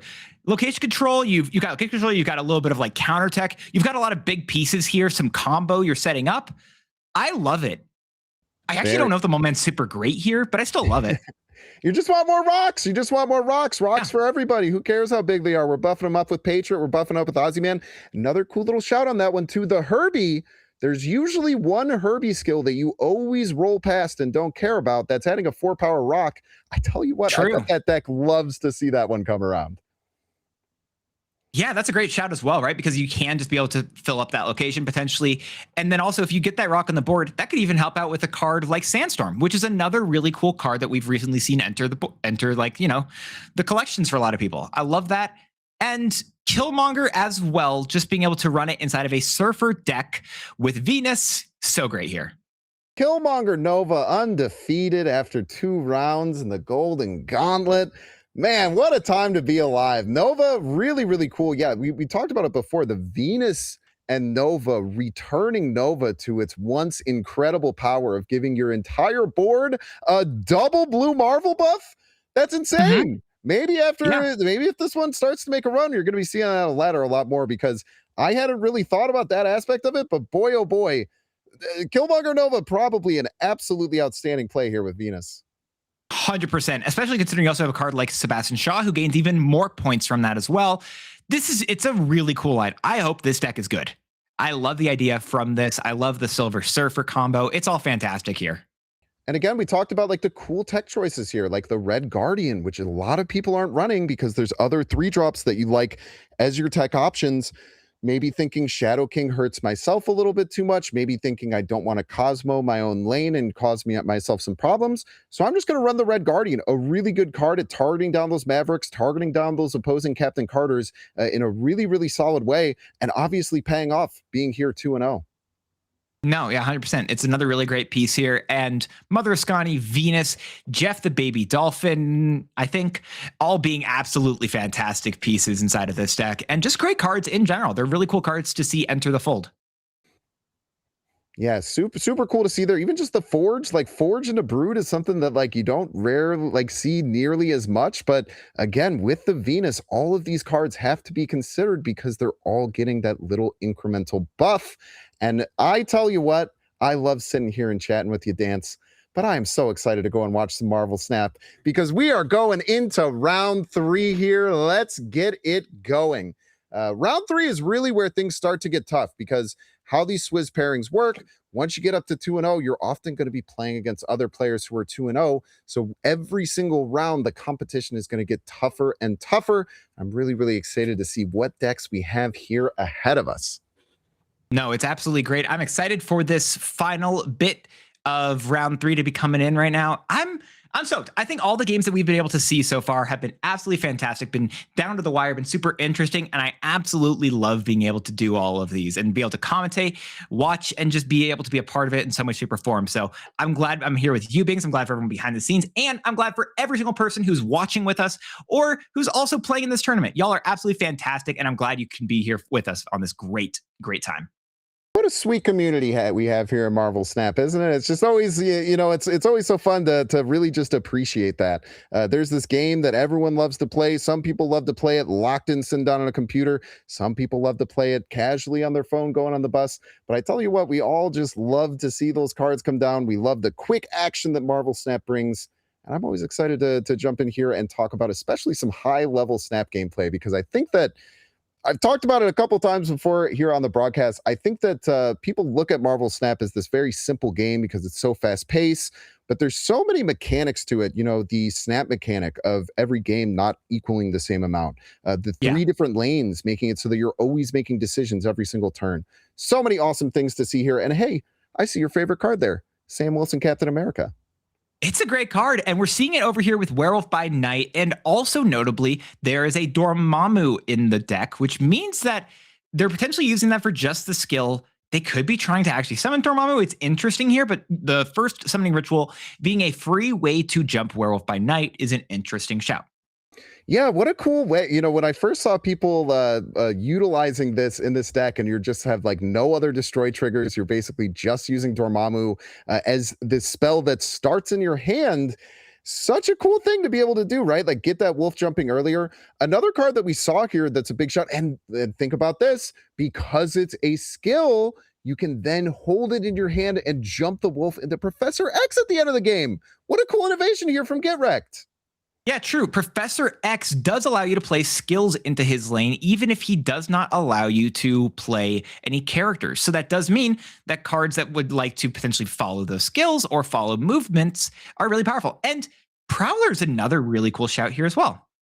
And we got some really cool decks here as well. Now, I like what our opponent is doing here as well. They're running Ramatut with Agamotto and Lady Bullseye. There are some fantastic and really interesting decks here on both sides.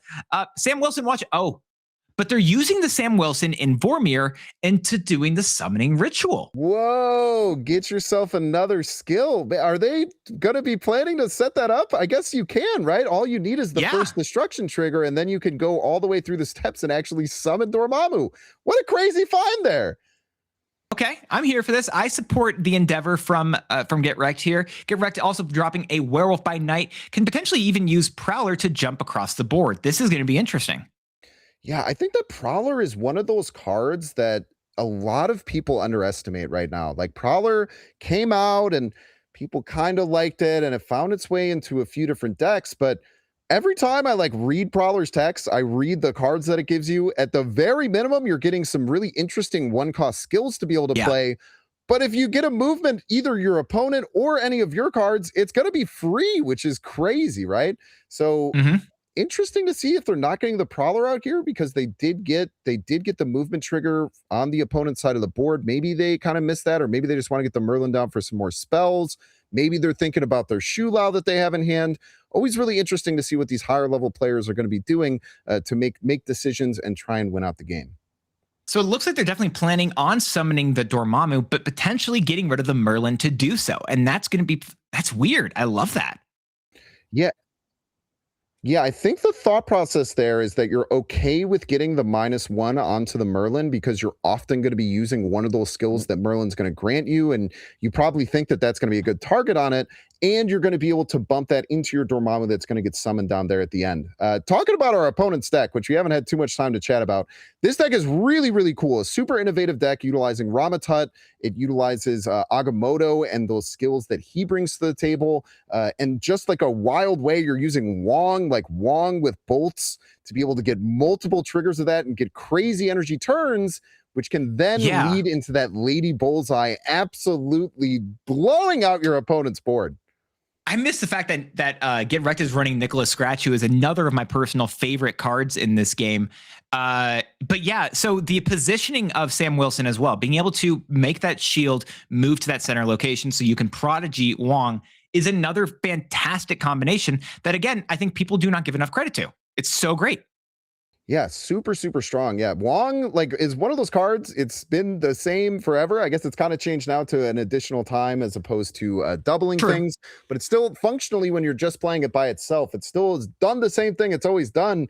And every now and again, players will figure out a way to make it great. And I tell you what, I'm going to be so stoked if we get to see a Wong Ramatut at some point, because that is just such a great play, and we might be seeing it right now. What if we see a Wong Ramatut? Ramatut doing double doom.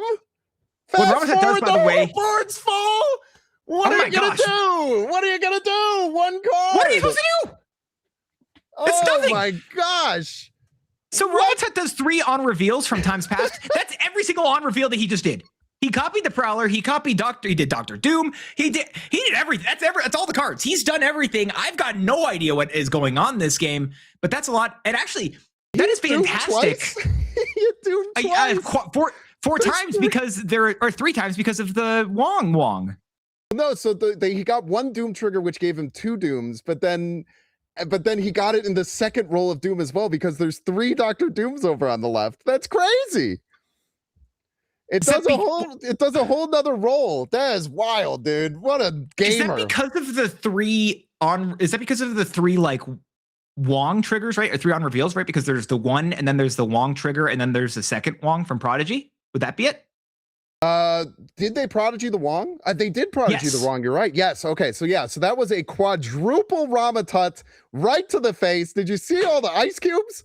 He clogged him with ice cubes. Who does that? Just Ramatut. That's who. Honestly, that's cold.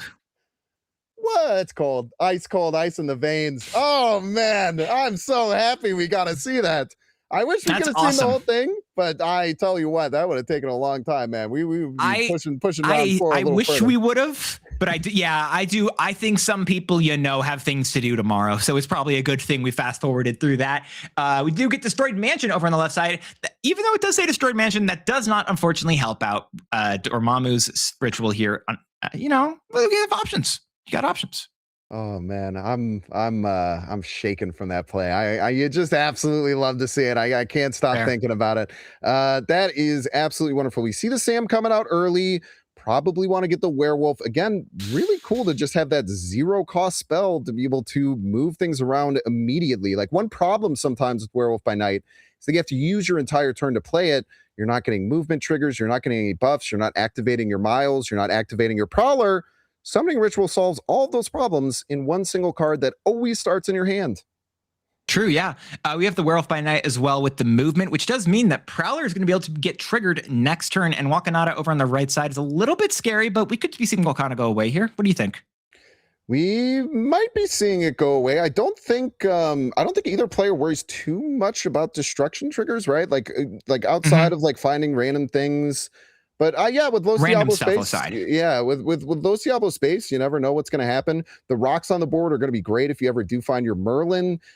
Really interesting to see here. This Deafening Chord, not sure exactly what's going to be the best target there on the opposing side. Interesting to see how they're going to utilize that card in this matchup.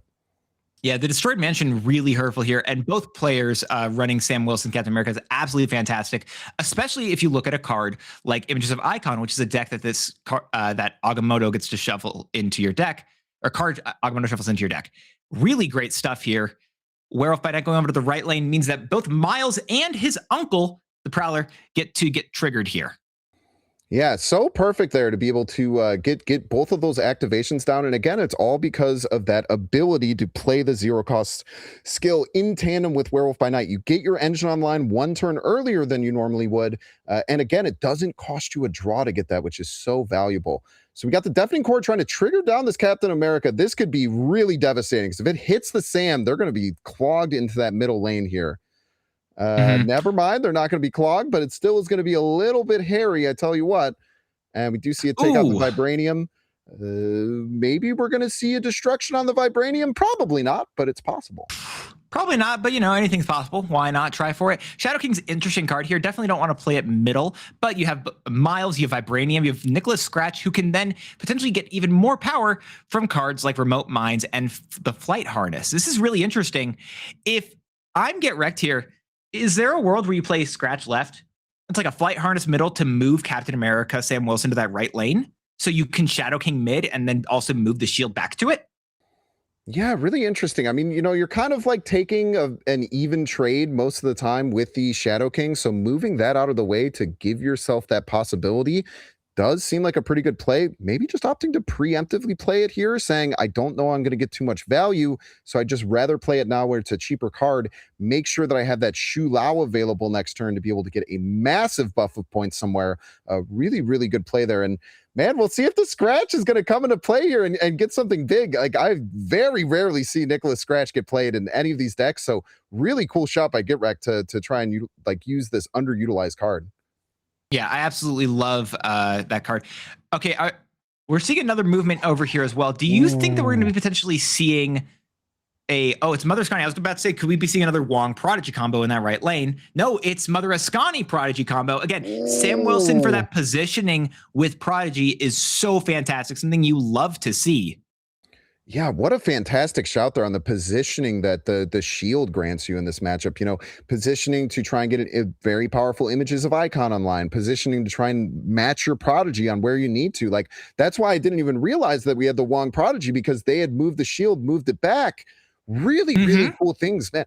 What a cool game that we're getting to watch here. Like, two players playing really unique decks, and they're just like throwing haymakers back and forth.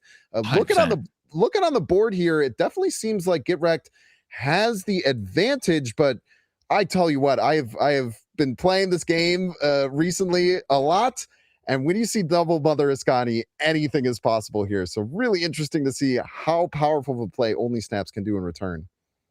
Yeah, Shu Lao is going to be doing it. It did say +6 we saw on the screen for a second, but it hadn't registered that we have played 2 cards already on this turn. So it's actually going to be a +8, I'm fairly certain, with Shu Lao here. Onto that Vibranium, which is going to be interesting. Werewolf by Night ending back up in that left lane, but it looks like they're abandoning the right, and that's not what you want to see here if you're the Werewolf by Night gamer. Yeah, very interesting there. I tell you what, nothing's going to take out that Vibranium in Wakanda. Oh, that's a lot of gambits. That is a scary amount of gambits. That is so many gambits. That's a lot of gambits. But here's the thing. No.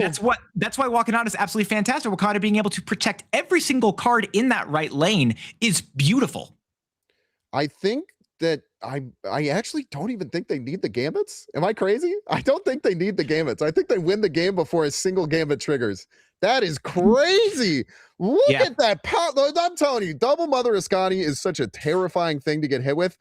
It just absolutely dump massive gambits all over the board. Shield taking a hit for the team. You absolutely love to see it. But yeah, being ahead that much in the board state that we just saw, to be able to flip that into what you see ahead of you, that's the power of Mother Ascani. Very well played by Only Snaps. Absolutely fantastic gameplay over there. It's a really cool combination of cards. And Gambit really also, it didn't make a big difference in that game in particular, but Gambit is only able to hit 4 cost of cards, destroy 4 cost of cards in the opponent's side. That's scary. Cost. Or sorry, 3. It was 4. It went to 3. I got myself turned around there. Nico is the copy mode. I actually love that here.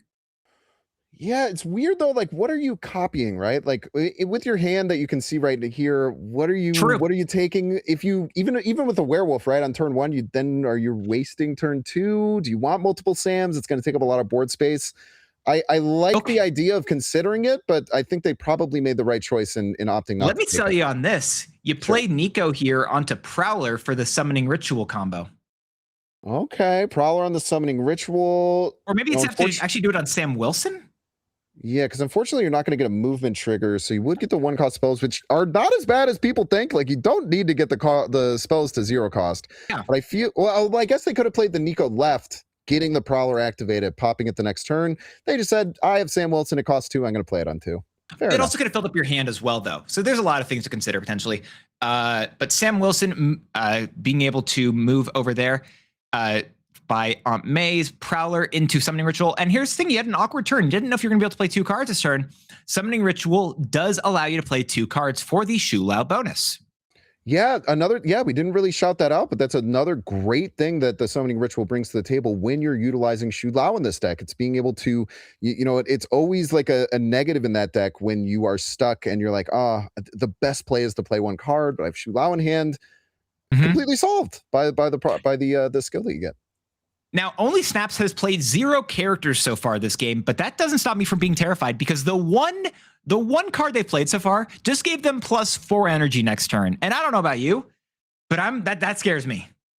Yeah, it's going to be really, really tricky to get through here. Now, one thing I'm seeing on Rex side is the ability to play Professor X. If your opponent doesn't really play any cards out, that is when Professor X is going to slam down onto the field and absolutely ruin their days. So, and knowing that you have a Shu Lao to follow it up and ways to like push cards into it with this Prowler, I'm feeling really good if I can get wrecked here. I'd actually be maybe considering hitting the snap button, which is very scary after it bolts. I actually agree wholly with that. Nicholas Scratch can be getting +2 points from Nico, +2 from Vibro Shot Gauntlets, and then 1 more from his own trigger. Really cool combination here. Sam Wilson, Nicholas Scratch, and Whirl for all cards that I really want to see if they can be explored with Venus more. Considering they all get those extra bits, I wonder if there's enough to do there. It's a really cool combination. Now, there's a really important line here that I really hope Get Rex finds. The opponent hasn't activated Aunt May. The first card they play is going to move away from there. That means that that's basically the freest Professor X lane you could ever see in your life. Because not only if they don't play there, then you're robbing them of that +3 that they're going to be getting in the future. And if they do play there, it's not going to be able to stop the Professor X. Let's see if you find We've seen them try to snap here. I feel like we might be seeing Get Rex try to snap right now. You also have a Deafening Chord for that right lane. Professor X into that left lane, into a Deafening Chord right is really scary, I think. Yeah, Deafening Chord on the Quinjet, kind of really slowing down. Get Rex thinking about it. He's thinking about clicking that button. It's a good button, I tell you what.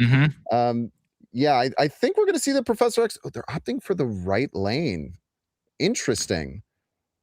I see the logic. I think the left lane is safest though, because they have no cards there and you can still use the Deafening Chord right. Yeah, this feels like, I think there's a world where you could try to argue the right lane because you're going to have more cards there and you just straight up will because of the shield as well. But I think this is a better line considering they are going to move cards away from here. You also have cheaper cards that are most likely going to get hit by a Gambit potentially. Yeah, and the scary thing about playing Professor X off Aunt May's because they haven't activated it yet is that if, again, they don't activate it this turn, then they have the chance to throw a card across the field and kind of Hail Mary towards it. Now, if they have 4 there, is that going to be as big of an issue? It's really going to depend on what they end up playing here. It looks like it wouldn't have been able to get punished as much, but I still like the left lane here, stopping them from being able to play Aunt May's. And I tell you what, they just discounted a card in their hand. I don't think they're going to be able to play that on Crimson Cosmos. True. Crimson Cosmos stops all cards that are 3 or less. You cannot play 0 cost cards there. And I feel like if I'm Only Snaps, I'm scared here. Now, there's a real card that I'm considering because we know it is inside of Only Snaps deck. If that is a double Lady Bullseye on the right lane, I think Only Snaps could win this still. Oh, wow. Yeah, double Lady Bullseye could do massive damage. Now, it depends on how much extra energy they had and where it landed, but yeah, that is crazy to be able to do that. Now, the line that I'm seeing here is Flight Harnessing your Nicholas Scratch middle and then playing Shu Lao as well. Looks like that's going to be what they're going to opt to do. Is that enough to beat that? It is. Okay. Yeah, it's just ticks over the top. Now, again, you mentioned Lady Bullseye. That is a card that is going to make that a lot harder to do. Let's see what Only Snaps has here in response. Yeah, if that's enough to win the middle. Actually, wait, no, that moves Professor X because of the ordering there. That's an very interesting. Okay, so is that actually? I don't know if that. Double Gambit. If that hits both of those cards, the shield. Oh no! Wait. Absolutely clobbered the left lane. Oh boy. And I tell you what, when you're winning a Mojo World, you are not going to be winning the tiebreaker. And how unfortunate, and the very unfortunate part of that is that they had the choice to move the Nicholas Scratch first and keep the Professor X, but then the Nicholas Scratch still becomes an option, but maybe having the other card blocked. I think you lose all versions of that game, unfortunately, with the double Gambit. Yeah, that is really tough. It hurts the soul. I tell you what, you always want to see something like that win. A really creative game, a really nice choices there, I think, by Get Wrecked, top to bottom throughout that game. But man, dude, the Gambits, the Horseman, he was coming for you, and he was taking no prisoners. I'm personally a fan of these weirder style of decks I think we're seeing right here from Get Wrecked in particular, right? I love the Nicholas Scratch. I love the Werewolf by Night. I love the Dormammu stuff all in one pile. It's so cool. And so I'm not saying I have a bias here, but I'm hoping that we see Nicholas Scratch do well today. You're Nicholas. If there's there are no Nicholas Scratch fans left, and unfortunately Dance is gone from this world because he will always be a fan of Nicholas Scratch. That's one thing I know. And it's really funny, like to have the other side be playing like Agamotto, Ramatut, Wong, and True. Us saying that this is like the really unique deck. These so weird, right? Really, really cool decks, right? Like so many cool mechanics, and like this is why I love watching people come and make these interesting decisions and bring these cards that you don't normally see, because not only does it get like to give you better chances of winning by playing things people aren't expecting, but we get to see dynamics of cards that are just so rare and shown in the highest pressure situations. Man, what a time to be alive. Notably here, the Summoning Ritual actually taking Nicholas Scratch to 10 points of power here, or taking the Starbrand Crater to 10 points of power for Get Wrecked side. Very nice. Math is undefeated, as we know, so ticking right up to that 10 power threshold. And I tell you what, in a deck that really likes to use things like images of icon to move cards around, I feel like that Magneto is probably going to come into play here at a really pivotal time. And I'm excited to see how Get Wrecked uses that resource. No, it's very interesting. I like it here. This is, so Miles over middle, right? Miles dodging the big house restriction, as it were. Or if I'm not going over to the right lane and then back over to the middle. We're seeing two cards in the left lane from Only Snaps right now, as they did get an extra 4 points of energy here. What are they going to do? Probably just trying to get ahead on Starbrand Crater. Maybe just playing freaking Wong, Mother Ascani. That's pretty good. Wong, Mother Ascani. I tell you what, that's a pretty good play. I tell you what, I think that Get Rex is going to have nightmares of these two cards getting played right in his face. Okay, and immediately we're seeing some of the response here. Magneto able to pull the Wong and Mother Ascani, hopefully robbing them of additional value that they're going to be getting from it, stopping any skills that might get played that turn. A really good resource, held it at the right time, and is hopefully going to get rewarded by it. Might even get like a board clog over on the right. That could be really interesting to see. The only thing I'm going to question is whether or not this is going to be fantastic over in the right lane, due to the fact that you could surprise final turn with a Magneto. And if you get this now, you can't. But again, the clogging on the board can matter a lot as well. So we don't know what the correct answer is going to be here. We are seeing a snap from Only Snaps right here. Potentially, if Get Wrecked stays in, bringing it down to the final queues for Get Wrecked. Currently, if I'm not mistaken, that was Get Wrecked who hit the snap button here. Oh, was it? My apologies. Yeah. Okay. And I'd love to see that, right? Like you are in a position where your back's against the wall, right? Your opponent made an insane play. They're not going to sit there and be like, oh, I'm not going to leave here. Like, I'm not going to let you snap. And look at this. We're going to be seeing a full clog unless we see a spell over on the right-hand side. Super rewarded for this use of Magneto to move these cards over. Quinjet, that's not going to benefit from the honor reveal, nor will Agamotto. I'm willing to bet that Only Snaps had images of icon in hand and can no longer use it. Are we going to see a Dormammu for hand for the win? Could it be possible? It looks like they probably want a little bit more points on the right, so it's probably hard to justify it. But man, there's not many things cooler in this world than just slamming down a full cost Dormammu. Maybe they think they have the points. They're up by 19 currently. Maybe 13. You know what I'm scared of right now if I'm Get Wrecked right now? Many Gambit Horsemen of Death. Always that, but secondarily, Ramatut. Ramatut. He's got ways to sneak power into there. He is playing 13 power onto the lane that's tied. What a psycho! We see another Agamotto middle, another Agamotto left. Just too many points. That's it. That's so fortunate. Yeah, no. I think you just have to take the tiebreaker there and just hope that they can't play more than what would you be sitting at there, like 32 I don't know points? if there's a way you can win this, actually, if you get wrecked here. I don't think you had the lines. And that's the problem with playing the Dormammu. If they played Dormammu anywhere else, they just win. They go to tiebreaker. Oh, they win tiebreaker. You're right. They did. Yeah, they were up by 19 points there. That's unfortunate. But it's hard. It's hard to take a tie, right? It's really hard to like last a tie, and there could be random other like little cards they could have that could push it over the top. But boy, oh boy, what a fantastic showcase of two really skilled deck builders playing their decks at a high level, throwing haymakers 100%. Back and forth. What a fun match we had. And jumping into a new one here. Ooh. Okay, so we're seeing that deck we've seen a little bit before, right? We're seeing the Silver Surfer combo deck with Mother Ascani, Hope Summers from the opponent Doc here, who's putting out a massive amount of points into... I really don't know if that Kahori is baseline inside of this deck from Neptune. It sure is. We got Devil Dinosaur on stream. Devil Dinosaur Nebula. The Neptune. Shout out to you. You are my people. Those are two of my favorite cards in the game. Now, unfortunately, you got Mother Ascani and you got absolutely wrecked. But I'm really excited to see what they can bring to the table here with the Venus. The Venus Kahori is really interesting, right? Like Venus making that Kahori sometimes double power. True. So it doesn't work that way. That was actually one of the changes they made a few OTAs ago, where Kahori now gives just a mass amount of points rather than +1 each time.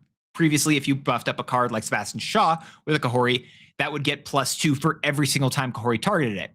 Nowadays, that doesn't work anymore, and it's most potentially was maybe made for this style of deck, made for a Venus style of cooperation.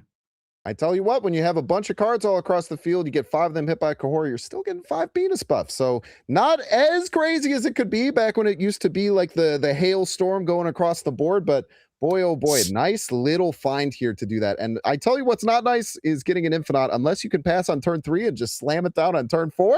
What am I talking about? What a play. You know what? I think that's fine. I'm not able to see who snaps right here, though, but Supergiant's also very powerful against the opponent's deck. Yeah, the biggest problem that I've always had playing Supergiant is that you play Supergiant on 4 and then they just play Mother Ascani on turn 4 anyway, and it doesn't really matter.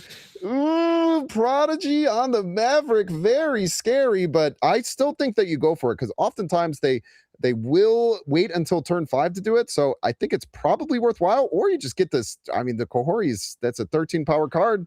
Not too shabby either. You got a Devil Dinosaur in the hand. Is it worth just drop a Negasonic in the left lane, or and hope that that's where they're going to be playing a really big stick, because then they want to potentially play a really big Brood in the right lane and then Grandmaster at mid. Yeah, lots of different choices here. Of course, even just going for the Devil Dinosaur makes sense.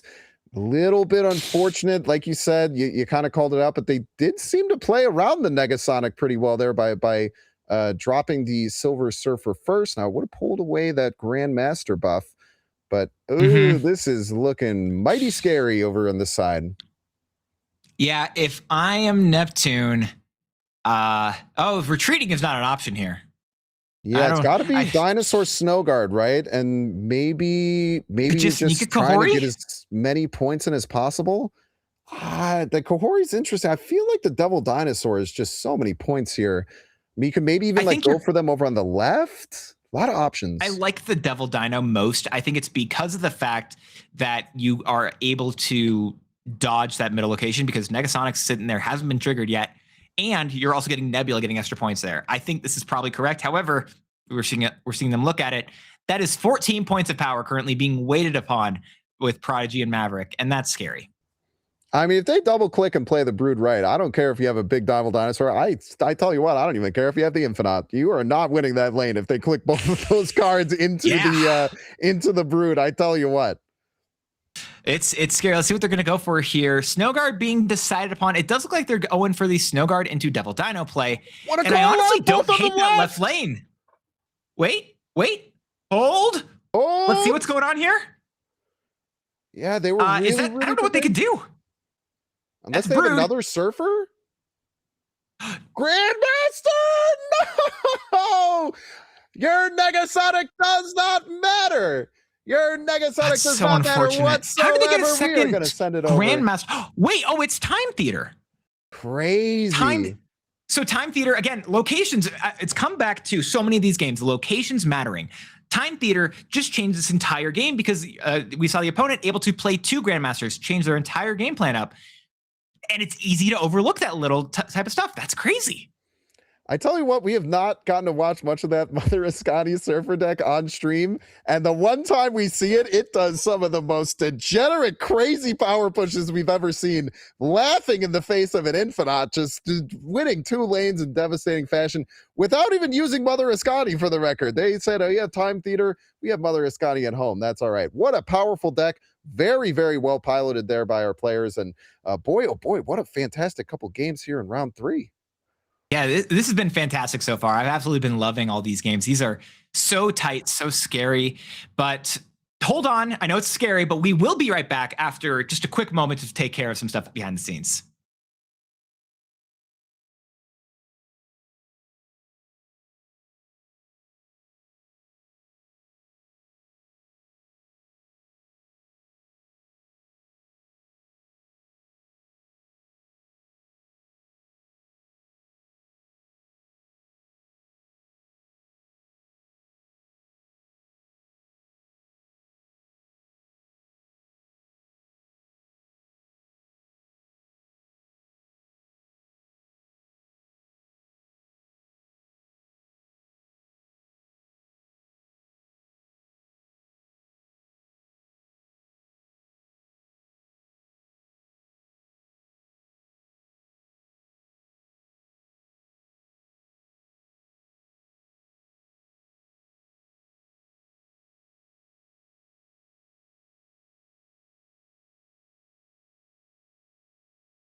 The new season is about to start, and we're seeing more surfers out there again today. I've been waiting for the beach bath season like a 50-year storm. Now that it's here, it's got the best boost ever. And like, Jeff, the baby land shark, he's a dolphin now? What? Dude, you just like play Jeff and drop in with another card into his location and get spit right out with +1 power. It's Jeff, so he can move his fins to the left or his fins to the right one time and share that boost with his fellow dudes. It's a total party wave. What do you say to people who think there's more to life than boosting your cards? I mean, these people just need to like chill out, get some tasty waves, a cool Venus card, and they'll be hanging loose in no time. The Super Preem Season Pass is a siren with a song that grants empowered cards with +1 power. Watch this gnarly double up with Jeff. Whoa! For some, it's more than just surfing and boosting radical cards. We want the ultimate rush. We want to tame something so huge, people think it can't even be played. Monstra is a giant octopus with 8 cost, which sounds like way too much at first, but it gets reduced by the cost of your deck's top card. This is a once-in-a-lifetime kind of cost reduction, man. Sorry that got so intense, man. We need to get back to the good vibes, like the Jubilee Silver Surfer card. This multiverse Jubilee is a herald for a big galactic jerk, but she's still cool and shares her power with cards you draw. When you boost her, she passes it along like whoopah, and then your drawn card gets her power like wah. That's our local beach guardian, Scoot. When he's not sitting on his throne and blowing his whistle, he runs in slow motion. I'm not sure why it looks so cool, just like our new Submariner card. The Guardian of Atlantis doesn't have a whistle, but doesn't need one to save your match. When Submariner is empowered, it adds a random 1-cost card to your hand with the same increase. Dude, I want a Submariner on our beach. No offense, Scoot. Ouch, dude! I feel like I just got spiked by Namorita. Way to harsh my mellow. She's the clone daughter of Namora, and kind of like the rest of her family, she's a lone shark mentality. Instead of a power boost, she decreases the cost of your drawn cards when she's all by herself. Is there anything else that people watching at home should know? Dude, if you buy the season pass on the web shop, you get a Series 5 snap pack and make great progress to more great rewards. And check out these limited time game modes and these brand new cards you can earn just by playing. Well, all right, I better get back out there. But I really hope everyone likes this Beach Bash season of MarvelSnap. We can't wait to hear what you think about it, so let us know. Peace.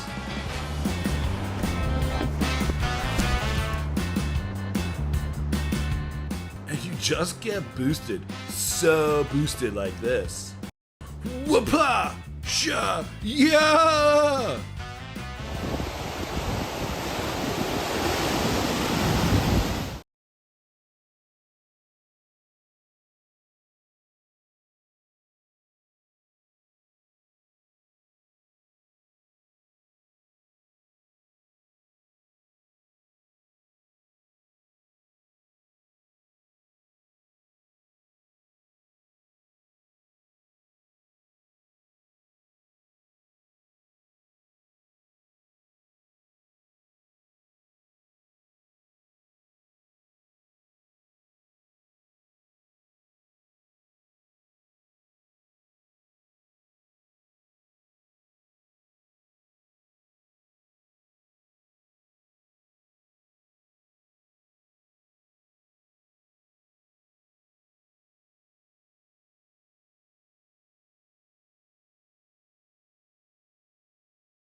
And welcome back to the Golden Gauntlet Championship Series. What an amazing, fantastic round 3 we just got to watch.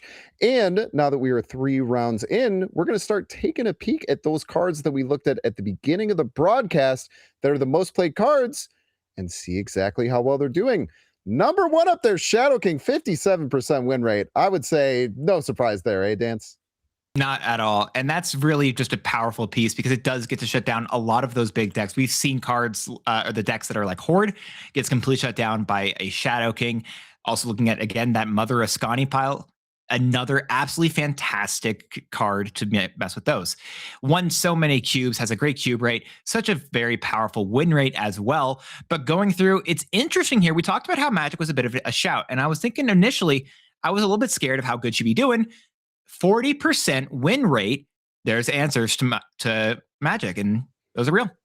I tell you what, there's a reason why we're sitting here behind the caster's desk, because we both said, like, hey, I think it would be a pretty good play. Apparently, the 144 poor souls who brought Magic are learning that it's not really good in this tournament series. So, yeah, Magic definitely not really performing anywhere where you want it to be.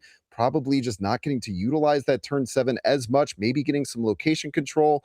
And then, unfortunately, we see we have Venus and Jeff on there. We have Mobius, who is doing a little bit too well. Not great to see. But again, when we're seeing all of these really, really powerful cards that are taking advantage of discounts, having a card that can completely shut that down seems to be working.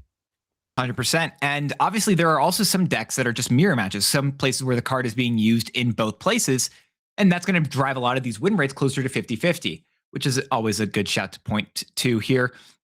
The Stick, the Brood, the Agni, the Captain Carter, Grandmaster, all of those cards inside of that deck, along with Maverick, absolutely fantastic. Captain Carter doing the best of that group of cards by far.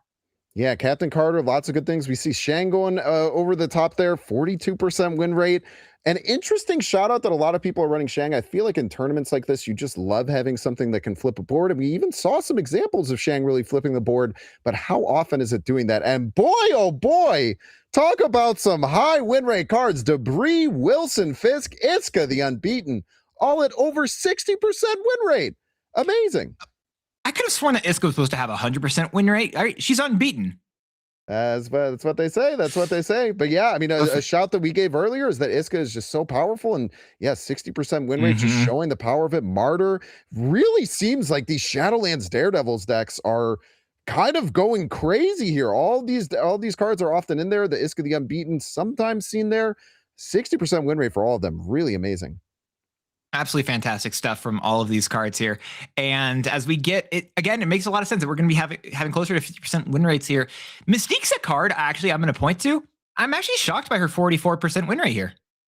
Yeah, Mystique's one of those cards that's kind of like feels win more sometimes. Like even a lot of Cerebro decks have sometimes like shifted away from utilizing the Mystique. A lot of like Patriot style decks have kind of shifted away from using the Mystique just because like it's Cosmo's the second most played card here, and B, it's just like when you're not able to find that ongoing at the right time, it's sometimes just a dead card in your hand. So not a massive surprise, but pretty big. Oh my gosh, Artem Zola, 36% win rate. What do you think is causing that? That's crazy. I think it's similar to what we were just looking at over with was Dormammu, right? Dormammu actually was a clog in the hand, even though it did give you that little bit of an out for the extra jump for Werewolf by Night. You have to understand you are losing consistency in the rest of your deck. Your deck is no longer getting the other pieces that it actually wants by putting that card in there. And that makes a lot of sense. We have Sam Wilson, Captain America, the card you shouted out at the very beginning. 61% win rate. What a banger. So many different decks utilizing it too. I feel like every single deck that we've seen is utilizing it differently. I think the one thing they will all have in common, I think what you're seeing most often, is board placement, positioning. And I think that's the best part about Sam Wilson. Being able to position your board for that, for Captain Carter, for Prodigy, are great things that we've seen done in the past. Oh my gosh, wait, Kitty Pryde at a 37%. That's the lowest win rate we've seen so far. She's a great card. People must be struggling right now. I think she's a fantastic card.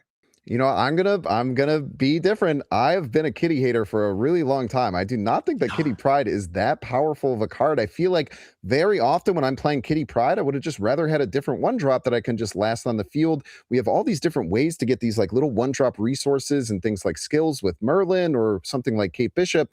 I'm personally not surprised, but yeah, really, really low win rate there. That's tough for Kitty Pryde. It's very rough as well. But let's see which cards have the highest cube rate in particular. Miss Marvel. I'm consistently shocked by the highest win rate cards, highest cube rate cards. Black Knight, again, getting up here close to the top. But again, Miss Marvel, #1. I cannot believe you walked past Colossus Colossus at 83% win rate. Oh man, 6 cubes per 8.6. game. Colossus, what a crazy card. Maybe Cerebro 4 people are playing. Who is running Colossus at this tournament? They're destroying people. There are some people who must have retreated, I'm pretty sure, because you can only get 8 cubes per game. Moleman doesn't care, though. Moleman has an average of higher than 8 cubes per game. That is absolutely wild. So I'm pretty sure that these numbers are going to be the total cubes that you won by per got it. round. That makes so much more sense. So this means that not only are the Moleman decks winning, the Moleman decks are clobbering people. It's not close. Yeah, and Celine, Horseman of Famine, doing a similar thing as well here, being absolutely fantastic. I love to see these types of cards absolutely killing it here. Going back up, though, I do want to shout, Malekith is a great card. Yeah, Malekith is so good. You know, people don't really think about why Malekith is so good. Malekith draws and plays a card from your deck. It gives you deck thinning. It gives you way more consistency. You're able to find more cards in your deck. Really, really powerful card. And obviously the people who made the choice to play it are getting rewarded today. Winning by an average of 6 cubes. Absolutely fantastic for Malekith. Yeah, you love to see that as well. Laufey, another card. I feel like the Affliction archetype has ebbed and flowed in terms of its power, and it's awesome to see Laufey with such a high win rate. Another really weird shout here, Colonel America. True. Like Colonel America and like the Zombie Power Man create this really different discard archetype where you're just kind of like discarding everything and then bringing them back later. You don't see it very often, and 3 Brave Souls brought it out here today and done very, very well so far. Really, really interesting to see. Yep. And the higher win rate cards here, at least 70%. Invisible Woman, top of the list. We saw that a little bit earlier, but the ability is to hide your plans until the final turn and separate your plans in order to be able to I think the simplest combo, Shadow King, Grandmaster. It's just great. Yeah, absolutely fantastic to be able to clear out 2 lanes after everything has already happened. And again, in a conquest style format, you know, on ladder, you might not think of Invisible Woman as that good. In a conquest style format, your opponent doesn't know what's happening and they have to keep risking those cubes, having no idea what you've played under the Invisible Woman. So clearly that is a big factor in these cards doing so well. And another card you shouted out earlier that you thought was going to do really well, Phantom X, 12 players, 71% win rate. Absolutely fantastic. Yeah, Phantom X is very powerful, right? It has a lot of base stats, gets to do a -6 onto your opponent's side of the board, potentially getting re-triggered by cards like Prodigy and Jocasta. So clean, so fantastic. I don't want you to be shocked when I tell you this. Destroyer has a 70% win rate. That's amazing. I wonder if they're into these Colossus decks or some of them have some. I don't know who plays Colossus. I'm still. To be fair, every time I see this card on the screen, it's freaking me out. I tell you what. They have I think it's a matching win rate, by the way, on both of them. Yeah, look at that. And then we're looking at Arrow, Destroyer, both doing really well. Are we back in the beta days? What are we doing here? Who are like really, really interesting things. Super cool to see both these cards come out. Another interesting shout why Destroyer might be so good. Cosmo, second most played card in the game. Your opponent ever plays a Cosmo, you're playing a 6/18. Leave the Infinite at home. I don't have to skip my previous turn to play my Destroyer down. Yeah, that's really a good shout there. I love that. And also, it's just a great card just to get randomly from a card potentially like Valentina. If you can play it into the correct location, it only destroys the other locations. There was a time where Destroyer used to destroy its own location. Now it doesn't. You at least have one safe place, and it's a really interesting card with that in mind. Yeah, super, super cool to see there. Well, shout out to all those super creative deck builders who are finding success with cards that people would laugh at you in your face if they told you were bringing them to the tournament, and you get to turn and laugh back at them because you are probably undefeated sitting here. So super, super awesome to see so many cool decks here. And we are going to take a peek at the top undefeated deck here. We have, wouldn't you know it, this really, wait, I was going to say, wouldn't you know it, because you see Mother Ascati, but it's a Wong Stick Mother Ascati version. What a cool list. That's really interesting. The fact that we do see a Sasquatch here as well with the Mother Ascani. You've got Wong stuff too. This is interesting. Stick's a great card. Ironheart, I love what they're doing here.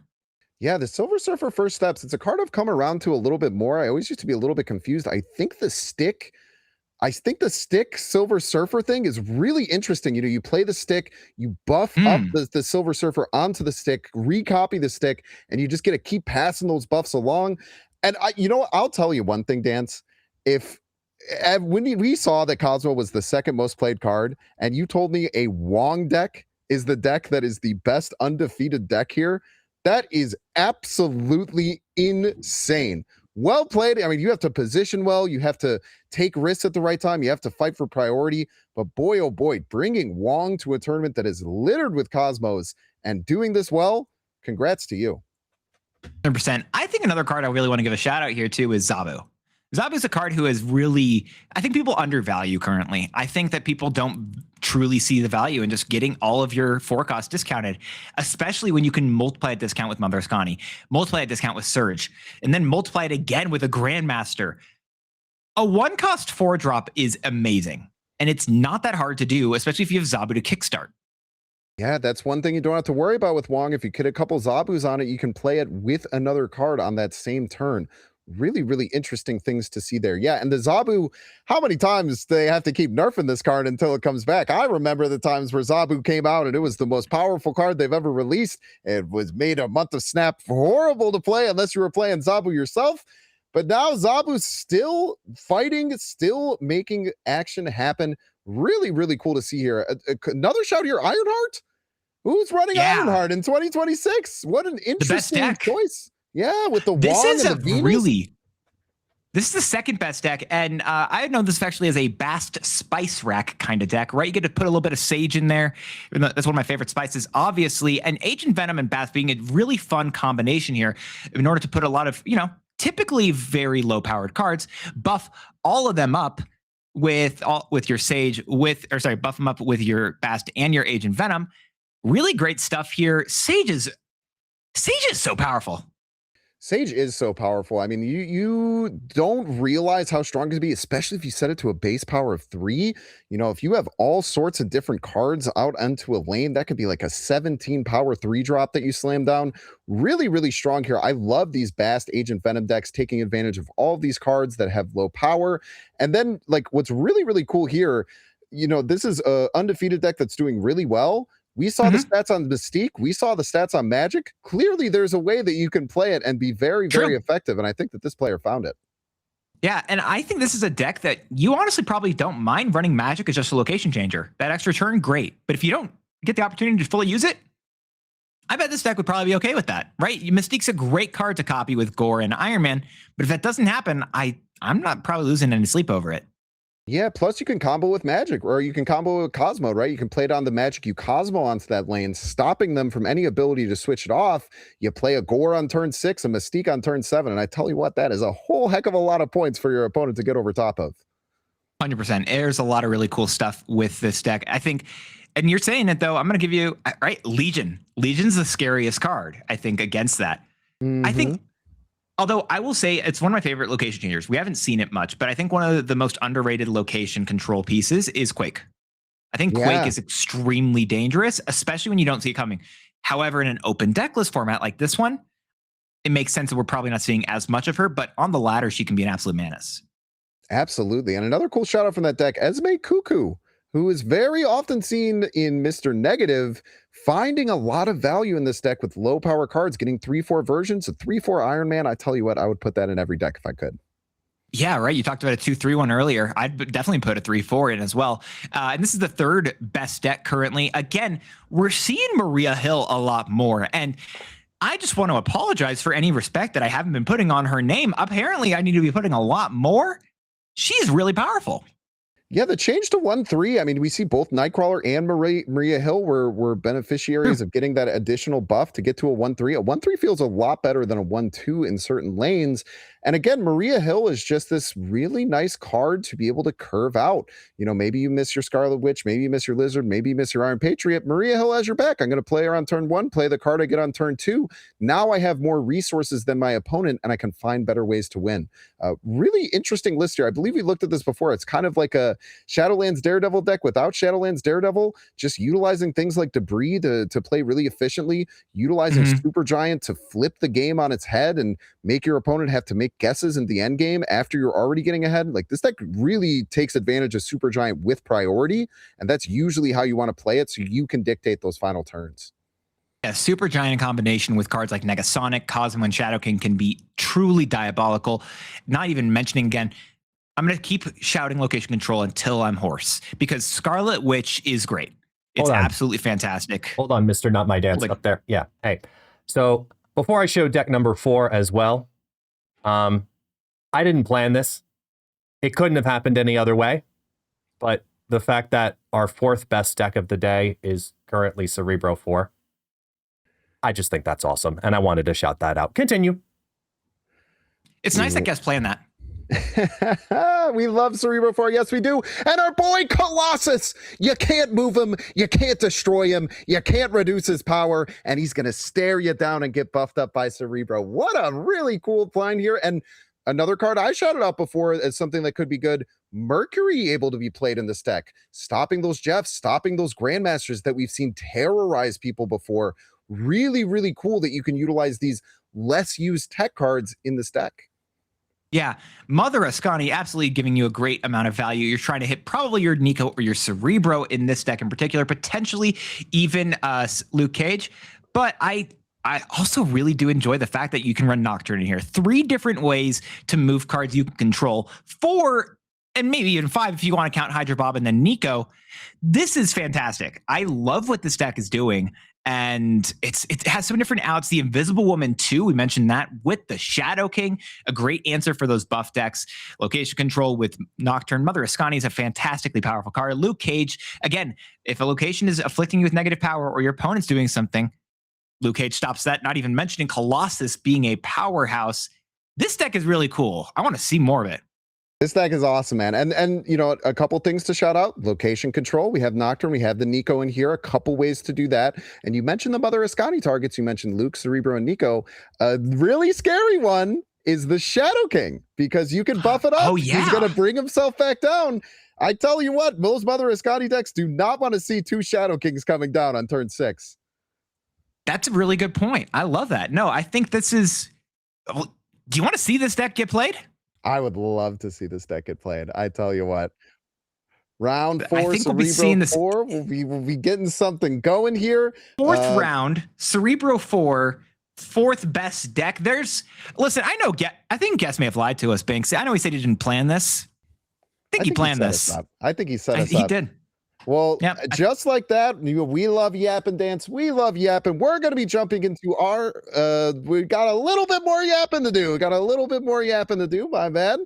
We have one more deck to show here. This is the 5th best deck, and this is the deck utilizing Phantom X, utilizing Zombie Captain Marvel, utilizing a bunch of tech cards in Mobius and Shadow King. This is a deck that you shouted out early. Why do you think it's succeeding with the field that we find ourselves in? You can run 3 of the best tech cards in this deck. You get to run Killmonger, you get to run Mobius, and you get to run Shadow King. And those 3 cards all working in this deck, especially considering this deck also likes throwing priority until the final turn, in combination with not having priority, running 3 of the best tech cards in here, doing a little bit of activations with Zombie Captain Marvel and Phantom X, letting you basically completely change the entire board. Gambit is a disruptive piece. Marrow is disruptive. Like, there's so much stuff like that. It's absolutely wild. I love it. I do think that this is that's why I think it's the most powerful deck. You just have too many options for this deck to use and just absolutely destroy your opponent's side of the board. Pun intended. Yeah, and a couple really interesting cards that get used here, like Bucky Barnes in like a weird kind of destroy deck. Like, really, really interesting to see. Another cool thing with it is the Captain Marvel. You know, you play the Bucky Barnes, you're able to get 3 on your Zombie Captain Marvel and still leave a 7 power card there to still fight for it. Your opponent has to respect it. Really, really cool. We're going to keep yapping here. We are moving on and trying to get round 4 started, but we're going to touch on some of these awesome decks. Another amazing Aurora deck, as we said, able to utilize Drax, Iska, and your favorite card, Sam Wilson, Captain America. Boy, oh boy, I tell you what, no surprise that this deck is doing well. We've seen it before. It is a monster. Right. And I think one of the other cards that we didn't shout out before was Thing First Steps, as especially with Venus, he is getting +3 at the end of each turn. And then once that location is full, destroying a card on the opponent's side. absolutely great. And you can't Cosmo that, but you do run a Cosmo in this deck. Interesting note, there are only 2 on reveals in this deck, and those 2 on reveals both have other styles of abilities so that Aurora can buff them. Yeah, and talk about interesting tech that you can run. The Spider Ham being an Aurora target and being able to just destroy your opponent's hand. Think about this. Mother Iskani is so popular. If you Spider Ham their Mother Iskani target on the left side of their hand, now they either have to Mother Iskani a card with no abilities, or they have to play out that card. It's kind of a win-win. Yeah, it's absolutely fantastic. And I really do like Herbie in this deck as well. Herbie being able to buff cards at other locations or double up the Aurora buff is absolutely fantastic. You love all of that stuff here. How does that work with Herbie generating a rock with Venus on the board? I am glad you asked, because I tested that the other day. It does indeed give you a 5-power rock. I did it when I shouldn't have, just because I wanted to see. And the other reason why, I was kind of mentioning with Awesome Andy, why I think like Herbie's ability is better, because you're getting 2 1-cost hits or 1 power hits. All of those get the Venus hits. So you're actually getting +8 with that Herbie trigger too. All of them getting benefited from Venus. Yeah, it's absolutely fantastic. We talked about the Ozymandias. We've talked about a lot of different, styles of cards that are going to try to win games. And Devil Dino is one of them. But his antithesis, his enemy, as it were, is often Ronin, the Accuser. And Ronin the Accuser is a style of card that they can be running with Ozymandias in order for a lot of points of power with Debris and Rhino. Master Mold and Maximus working with Ronin as well. Super Giant. This is another interesting deck with the first time I think we've also seen Copycat.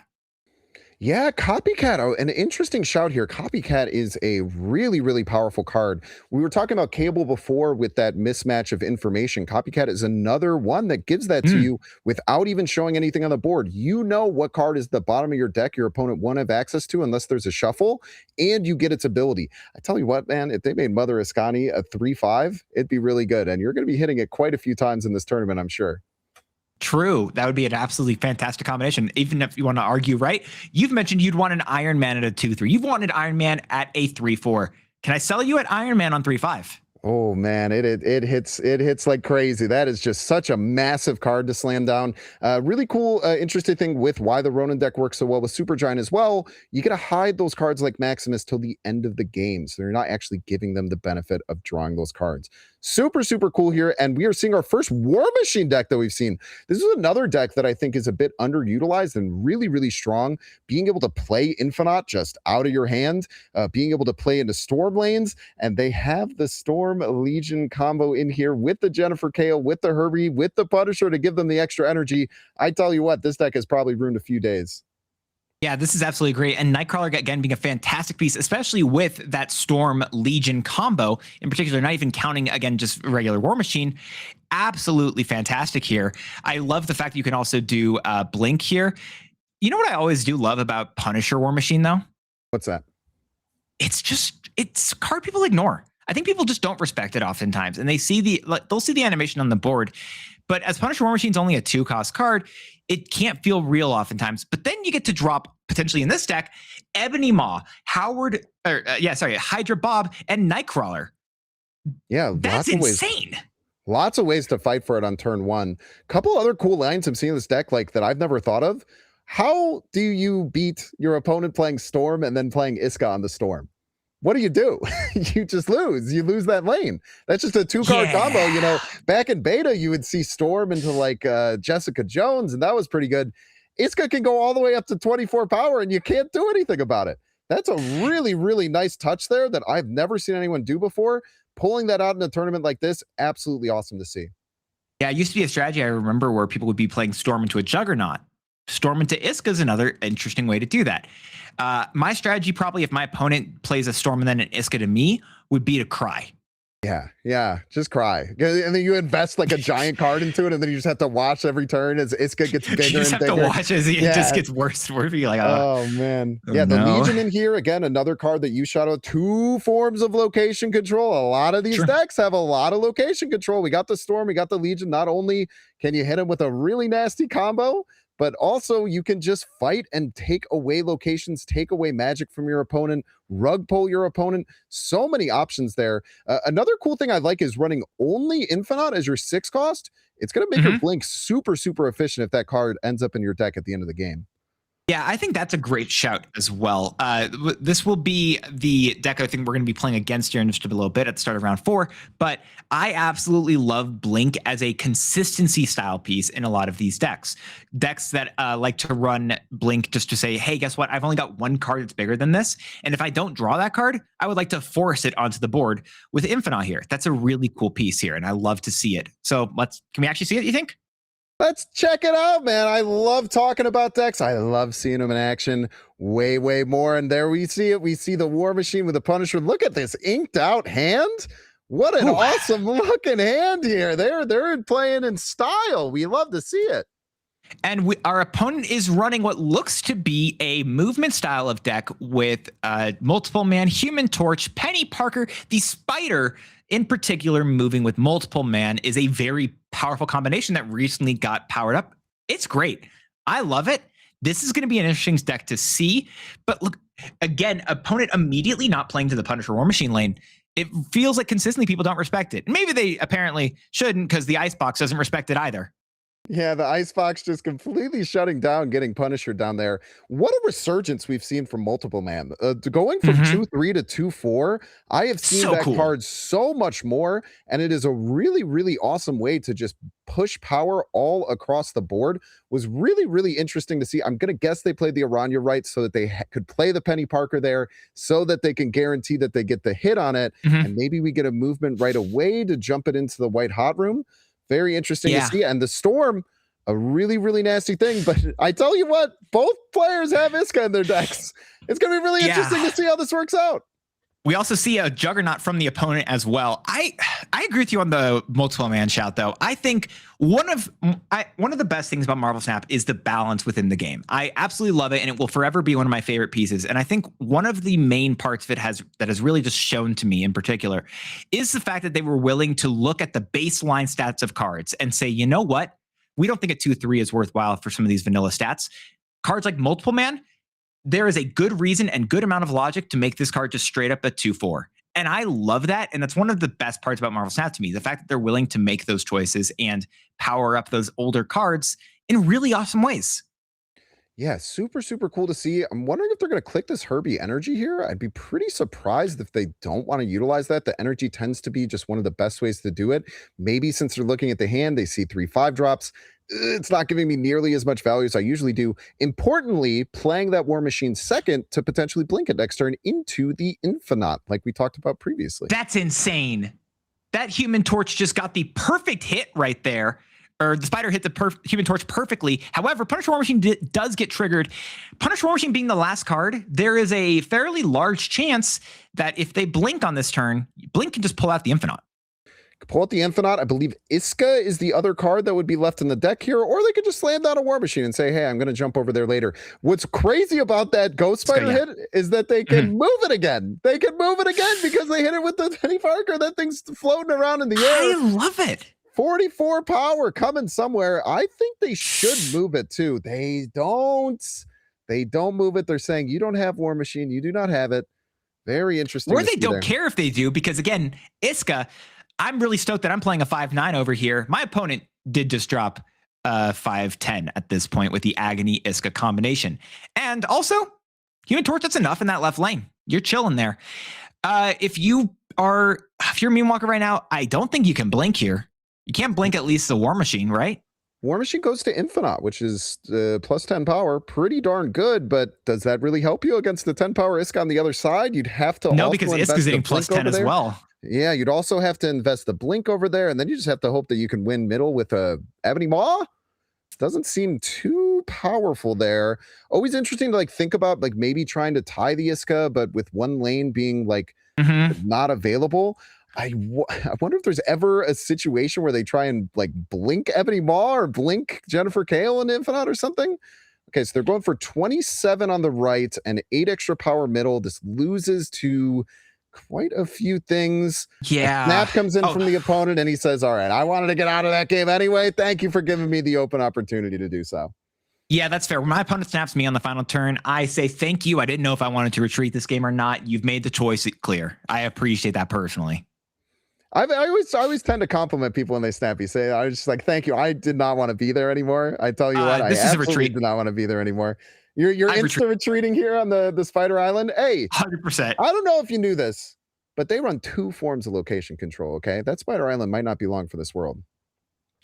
Ooh, and speaking of a good form of location control, it would be fantastic to be playing potentially a Legion mid, as that would really ruin a lot of the potential play lines with even a multiple man here. Oh yeah, Legion mid, absolutely devastating. Pulls into the hand. I tell you what, they had to pass last turn because of the collapsed mines. They're gonna have to pass this turn again because they got nothing going on in their hand. Notable thing with the collapsed mine is that it requires you to skip your turn, not just, don't play any cards. So if the Nightcrawler had been moved by our main opponent here, or by Meme Walker, that wouldn't have worked out well. Oh, it's all fun and games until you get a 20 power Human Torch on turn 3 there. Maybe you were right, but I tell you what, that's a pretty nasty little Iska lane there. That Iska is representing up to 40 power by the end of the game, already being buffed by +2. This is the power of Iska, because if you got to do something about it, because that thing's going up to 40 power. You pull it away. Very, very smartly done there. Okay, I like that play. The Madam Web middle. The Iska in the right lane's fantastic here. Now, if I'm Meme Walker, can I Legion mid. I love it. That's fantastic. Legion mid, really scary here. Moving the Nightcrawler ahead of time, really, really smart. Now, this is fully playing around your opponent, not pushing anything on the left. However, Snap has already come through. We're already locked in. You gotta play risky here if you're Meme Walker, and I think that they're making a really, really good choice here, taking a high variance play. We're seeing the Penny Parker come down mid, as well as multiple man in the left lane getting duplicated by the Spider Island.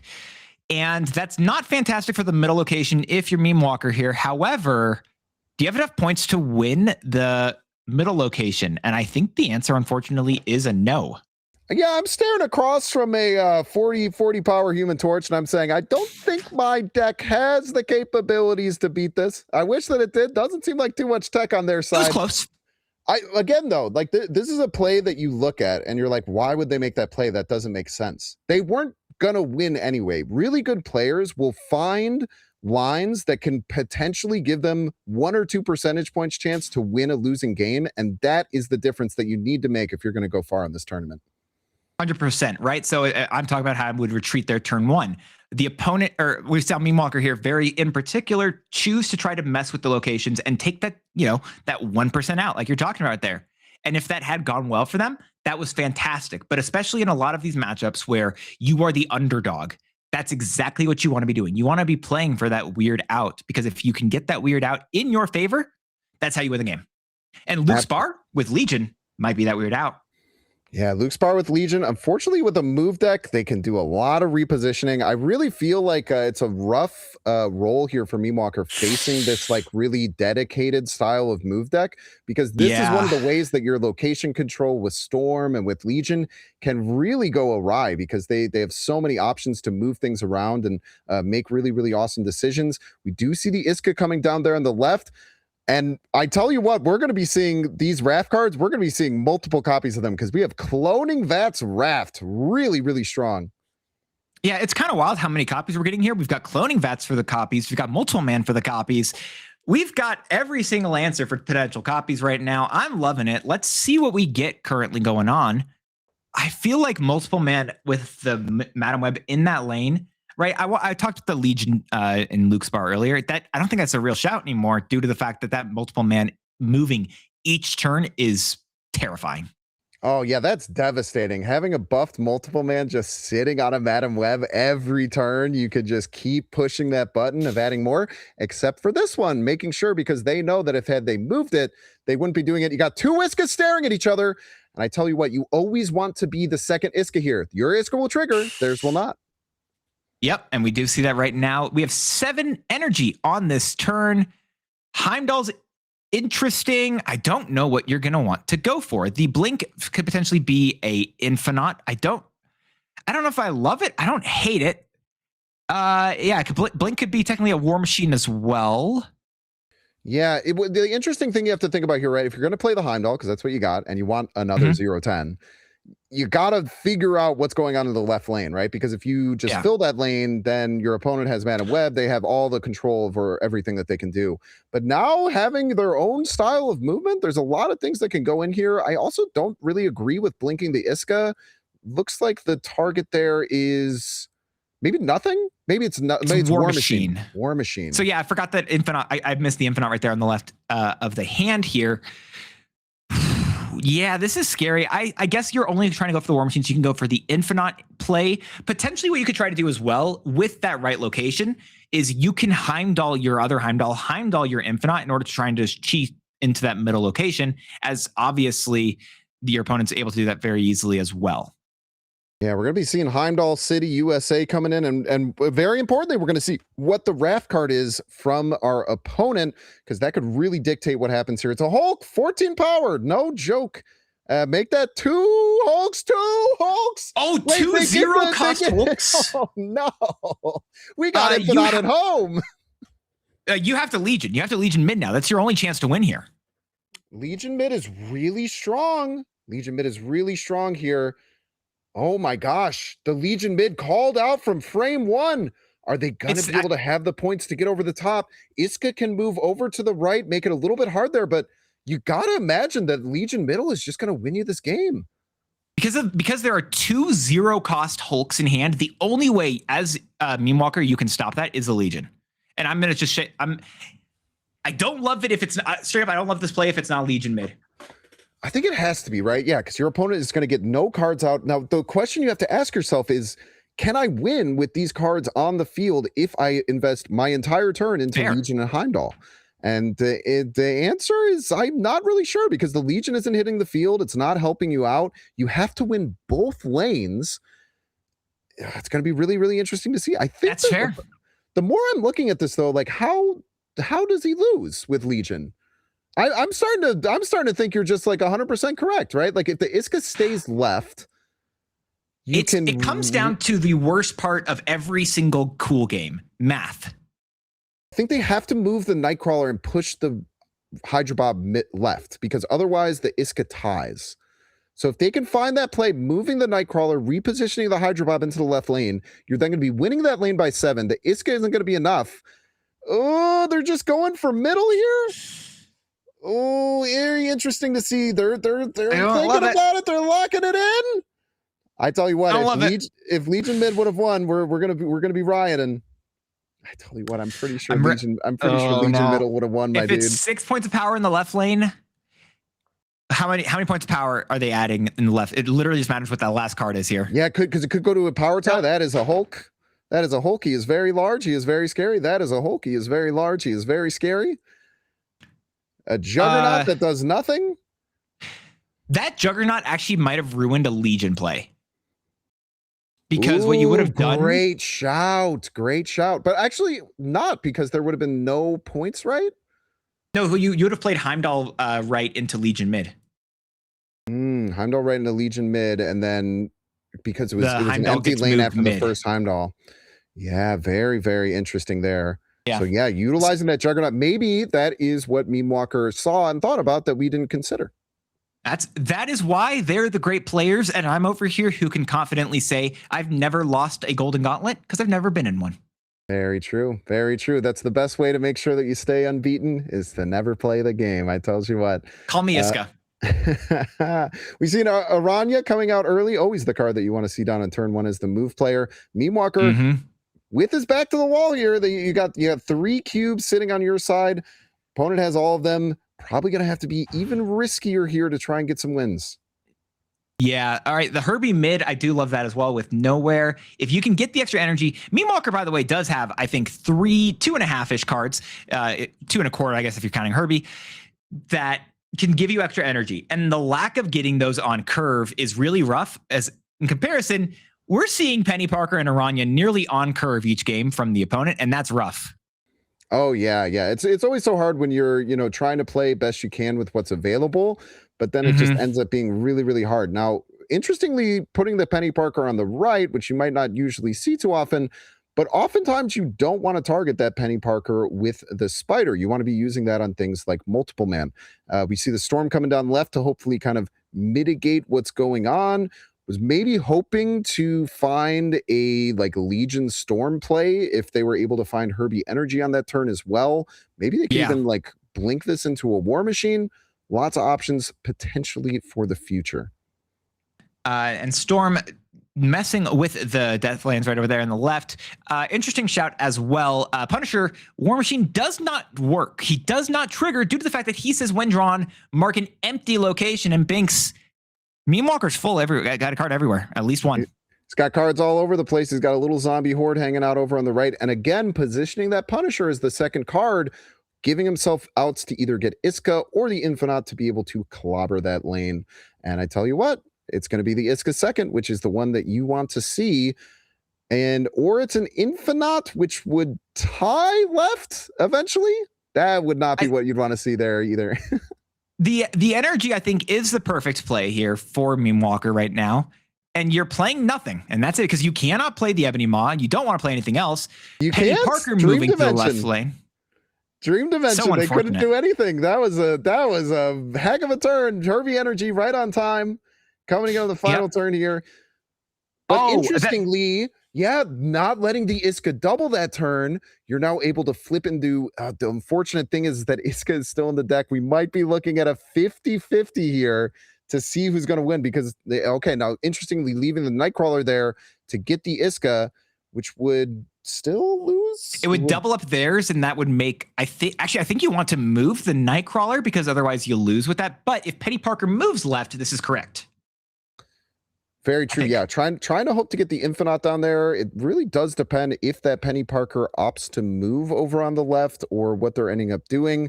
If I'm Meme Walker, I'm staying in this game personally. I think that this is a really tough matchup. I think you have to play risky. So I don't mind staying in this game, hoping that this Penny Parker leaves. It does feel bad if this like doesn't work out your way, but this might be your best chance to be able to snag some cubes back. And we'll see how it works out. So I think that's a great thing to focus on, especially inside of these conquest style of matches, where if you are not favored in the matchup, like I do believe Meme Walker is here, you need to play for these low situations, like these really low odds. I'd agree. This is not great for Meme Walker, but if it does work out, it's fantastic, and it's what you have to hope for. Multiple man getting pulled over to the right lane by Aranya, 5 power for each of them right now. I already said earlier that I thought 2-4 was good. 2-5's even better. Oh, the Cosmo!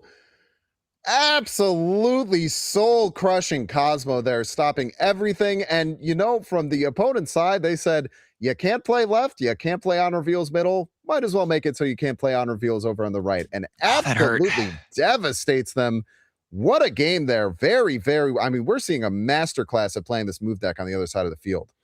So another cool shout here. I'm going to shout the weird intricacies of this bit. Currently, Meme Walker only has a single bit of life left, 1 cube they're playing for. However, due to the fact that it's high stakes, every single game, the opponent's going to be losing 2 cubes. Meme Walker's only going to lose 1, even though it's high stakes, but that's all they have. So every single game, the opponent will be losing 2. Oh, and the Agony and Aranya. Agony and Aranya, those are very key cards, and nicely to be able to play them out early too, like being able to have that access to those cards to fill out the early curve, something that's been a massive problem for them in the future. And I tell you what, like this Storm, having this Aranya available, maybe throwing this Storm over on the right gives you out, even if you miss War Machine, to be able to fight for that lane later on. Never mind. Sorry about that. Dark Dimension, I'm afraid. Never mind. Don't worry about me. I've heard it said before, and I'll say it again. There are 3 people inside of every MarvelSnap game: you, your opponent, and the locations. Very, very interesting to see here. The Dark Dimension is going to be a very, very weird one to deal with, honestly, for both decks, especially now that the flooding location move does not like seeing Dark Dimension. It's sometimes you can make some cool plays out of it, but you really want that space to be able to move and reposition your cards, because that's where the power of the deck comes from. We're seeing one of the interesting shouts here as well is that if Ebony Maw was played into Dark Dimension, that actually would have allowed the card to stay there, and you could have played other cards behind it on turn 3. Now that it's no longer being played, you have to wait until at least a War Machine occurs. Yeah, interesting touch there. We're seeing a Madam Web. Ooh, what a nasty combo. Lots of 7 power cards coming out. However, with the War Machine, you do have to think that you're almost assuredly going to be able to win that lane eventually. I don't believe we saw on the list the Iron Fist, which is their easiest way to move over there. Does Iron Fist go right or left? I'm dyslexic. Iron Fist goes left, or I don't know. He goes one of the ways. He goes one of the ways. Iron Fist goes right, Heimdall goes left. We had neither of them, so it doesn't matter. We are going to start seeing multiple men getting picked off over to the right. We see it with Jennifer Kale, which we haven't seen utilized very much, giving access to both this Ebony Maw and the War Machine if we can find it, and getting fulfilled on the middle lane. Interesting decision here. Maybe this is a spider that's coming out middle and hoping to hit one of those multiple man. It sure is. That's and insane. now I tell you what, I was saying they don't have a way to get back over to the left, and I was incorrect because they sure do with that giant 12 power multiple man now able to jump over there. Unfortunately, no Infinite found. We do see all the other 5 costs in the hand, so maybe we're considering a blink play, blink onto this. I like the blink left. We've been burned by Cosmo. No, I don't know if I like that. So here's the problem with playing it left. You're not winning that lane, right? Because the multiple man's moving there. So like it's probably feels really, really tough to invest 8 power in a game like this into not winning a lane. And even if you flip that to an Infinite, you don't play anything else there, that's not enough power. They have 23 currently, and the multiple man is jumping back in. Really tough decisions here to be made. Do you have an idea of what you would play if you were in this spot? My default answer is I keep seeing these things as a retreat button. I'm uncertain. I guess maybe I'd swap the places of Blink and Ebony Maw and try to play for that left lane really hard. But I don't think you have many outs, unfortunately. Yeah, I don't like this play because this play just kind of... Oh my gosh, no target! Weird World. They have the Infinite. Weird World. Oh, what a disaster. Oh, that's rough to see. And the Juggernaut for the end, just to make sure that right lane was never in contention to begin with. Oh, brother. That's unfortunate to see. I tell you what, if I am playing this deck on ladder, I will now never want to see that move deck. That looked like a nearly unwinnable matchup. Shout out to the opponent. Like I said, I really think they put on a masterclass using the weird little movement triggers, that way of moving the 2 multiple men and using the spider, giving you more chances to actually get that spider attached. Very, very well played, top to bottom. Definitely wasn't a favored matchup, but I tell you what, they showed why it's a favored matchup. 100%. Yeah, that was difficult from all sides. That was absolutely fantastic. And we're going to keep on going with Nick J over here running a really fun Galactus list, it looks like, with Shuri, Nimrod combinations, as well as playing against Ika, who is running a Scani-san Maria Hill, that great deck that actually we did see earlier as well. How do you think Ika's going to go for here? It looks like Ika's in a pretty good spot. They have the Cosmo, which is going to be really, really tough on these kind of like Stick, Shuri, Galactus style attacks that's going to be coming. They have the Negasonic to be able to potentially stop that Galactus as well.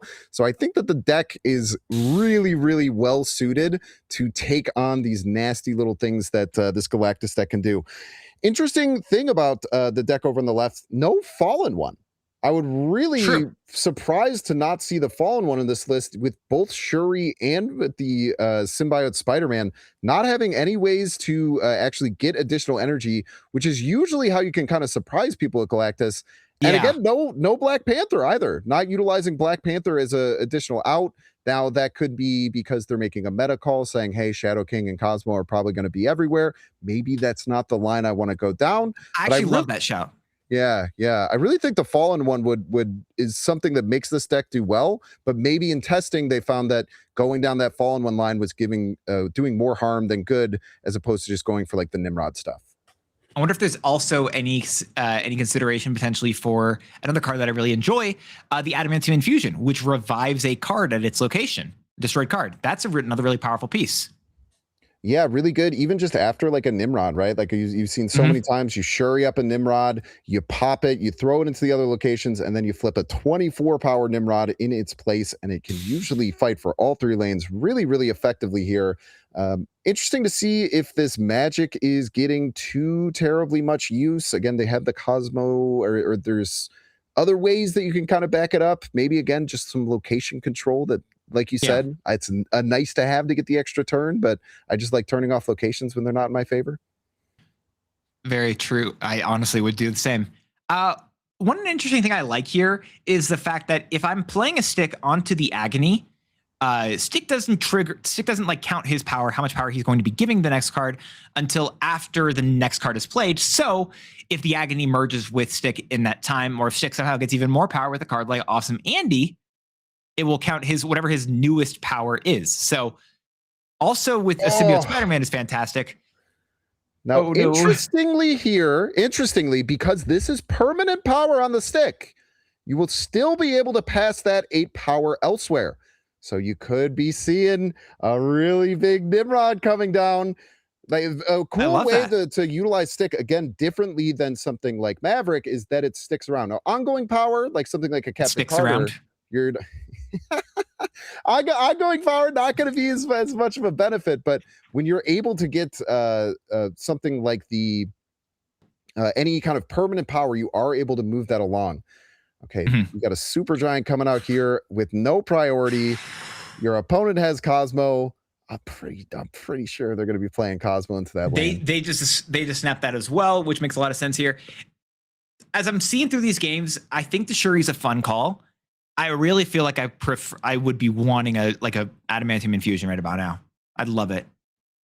Yeah, this is tough, man. I mean, like the Shuri, obviously, like getting the big Nimrod is really great, but the problem with that combination of cards is that it's slow. It's just kind of slow, and your opponent has time to draw cards, get the cards they need to counter it. So many counters are available here for the opponent, and obviously, Ika really, really loves these super giant decks. Has been kind of honestly really revolutionizing how they play the deck, and he has been for a really long time. I tell you what, not many more people are going to be as comfortable as Ika trying to fight off against this Nimrod deck, utilizing things like Supergiant. Oh, the Nimrod goes away. What a disaster. I actually love the Arrow here because, again, we talked about the information deficit, right? And how the disparity of that really matters a lot. Arrow kind of pulling away a card like Negasonic or maybe a card like Cosmo. Really interesting from the opponent, potentially. And actually, we're seeing a double snap with that in mind. Yeah, the Cosmo is a really, really interesting side. It's kind of funny. It looked like Nick was hovering over the retreat button and then he just slams on the snap button after that. You love to see it. Just saying, whatever, we're going for it. I wonder if, again, they might try to go with a Magic and then arrow a Cosmo into the Magic lane. That's quite interesting. Yeah, maybe try and slow down the game in that way. I do think that with the arrow, trying to target down that Cosmo is super, super strong. Maybe you can even like bait out playing a powerful card somewhere that you know you want to do some different things with and then arrow it away. It's a little bit slow. It'll take some time, but we'll see if they can utilize that to high effects. And we do see the retreat. It wasn't a double snap. We just saw a snap from Ika. And then it was a double snap, actually, because was about to say next turn's 4 cubes. Now it's turn 4. Oh, wow. Okay. So it was a snap and then it was a snap out. And immediate retreat. That was high stakes. Okay. Interesting. Or was it? Oh, wait. Was it high stakes yet? Maybe I'm incorrect entirely. Round 5 starts high stakes. This is round 6. Who knows? Wait, I love Dakin here. Ooh, Dakin here's quite interesting. Yeah, definitely can get some value out of it. What are we targeting down with the deck? I mean, obviously you have like something like Kid Omega? Shuri. Kid Omega can pop it to get you a nice little 8 power. Oh, you know it. You know what card is coming down. You know they're playing Galactus. Where are you playing Galactus, Nick? Oh no! I kind of love not playing Galactus. I love the kneeling. I love making the opponent kneel. But at the same time, I think this is super sneaky to just play points down instead. Because that's the very last thing that I think Ika's expecting right now. Ika is ready for the Galactus. Prime and everything, a bunch of power everywhere. And just setting up instead on this turn really is going to be a curveball that I think Nick can utilize.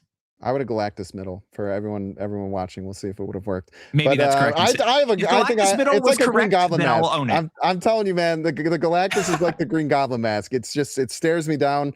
And I tell you what, you were absolutely right. They were prepped for the Galactus. They said no Galactus today. And I will eat my words. I would have lost. He would have stared there. He would have looked really cool on the board, though. I tell you what. I was ready to eat my words as well, but it didn't happen. So hovering kind of that Dakin over on the Agony, really, really nice. That is a nice little mechanic to push that power, be able to double the buff that you're getting from the Agony there. Kid Omega is going to be a little bit interesting. So what you could do here, I'm going to throw an idea with this, right? You go with the Dakin in the left lane. You can play your Muramasa Shard after activating the Kid Omega to double Dakin's power to 12, then fastball special it over to your opponent's side and Galactus that lane.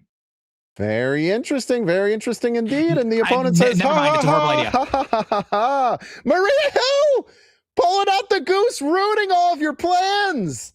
Maria and you Hill, know what? a card. Every single word I have ever said against Maria Hill, I've taken back at this moment in time. She is doing absolute wonders right now. Of course, grabbing the goose is fantastic here. And actually cooking Nick's goose here.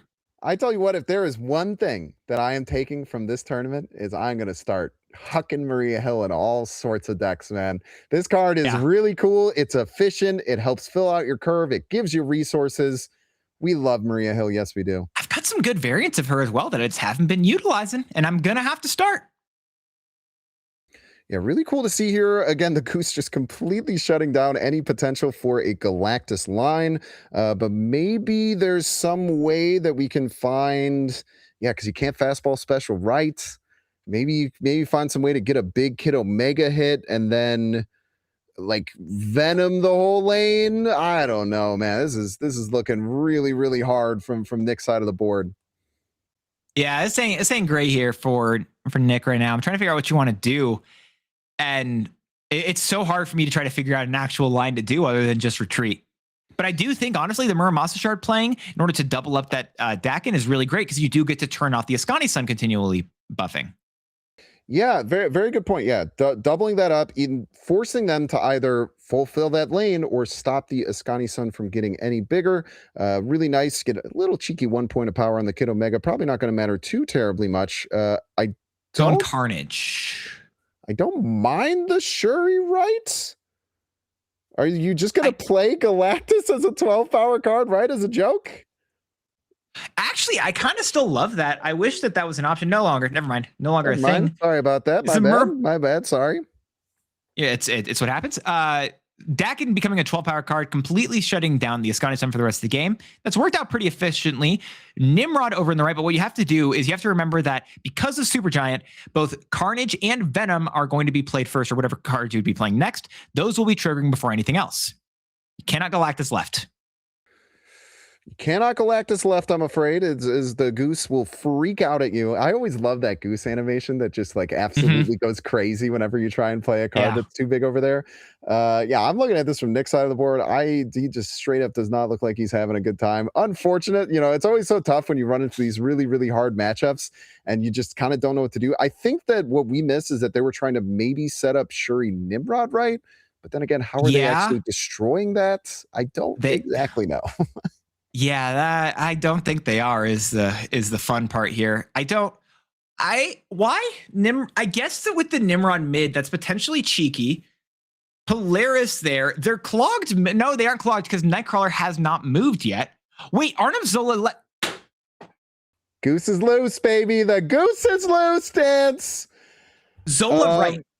Zola right. To double the Nimrod? Wait, that might be the best play. I think that's the only line here. Cannot express this enough. That is the play, I think. It's the only line. You have to do it. No. Don't go with the Zola. Trust the Zola. I think it's Zola. I feel like I'm correct about that. I think the Zola is the right play. We're going to watch this. We have Zola our hindsight. We've got our knowledge. Zola right would have won. I think it's about to win. I think Zola right would have won. It depends on how big that card is over on the left. It could be pretty nasty. Stoking there. That would have won. That would have. Wait, no, it wouldn't have. Oh, there's a Giganto. That is a very large card. So they were able to play the Giganto, the Iron Patriot, brought it down to 3 cost, 316 into a goose lane. I tell you what, I don't think they were ever winning that game, unfortunately. But I love your line. I really like that Zola line. Those are like the cool lines that you have to go for. I think it was the only play. Yeah. Yeah. God. These games are getting me so so hyped up right now. I am absolutely loving this gameplay we're seeing from all the competitors right now. It's so fantastic. Ika, by the way, let's give a shout to going 10-0 against that deck. As much as we were stoked trying to find all these weird outs, Ika providing a masterclass in how to perfectly dance around every single play they were going for here. And we're seeing it right now. Melee versus Chick Wolf. It looks like it is an Ozymandias Supergiant deck that we are on the side of against a Zombie Galacti deck. we've talked about how Magic's been struggling. There is no Magic in this Zombie Galacti deck. Wow, what a shout.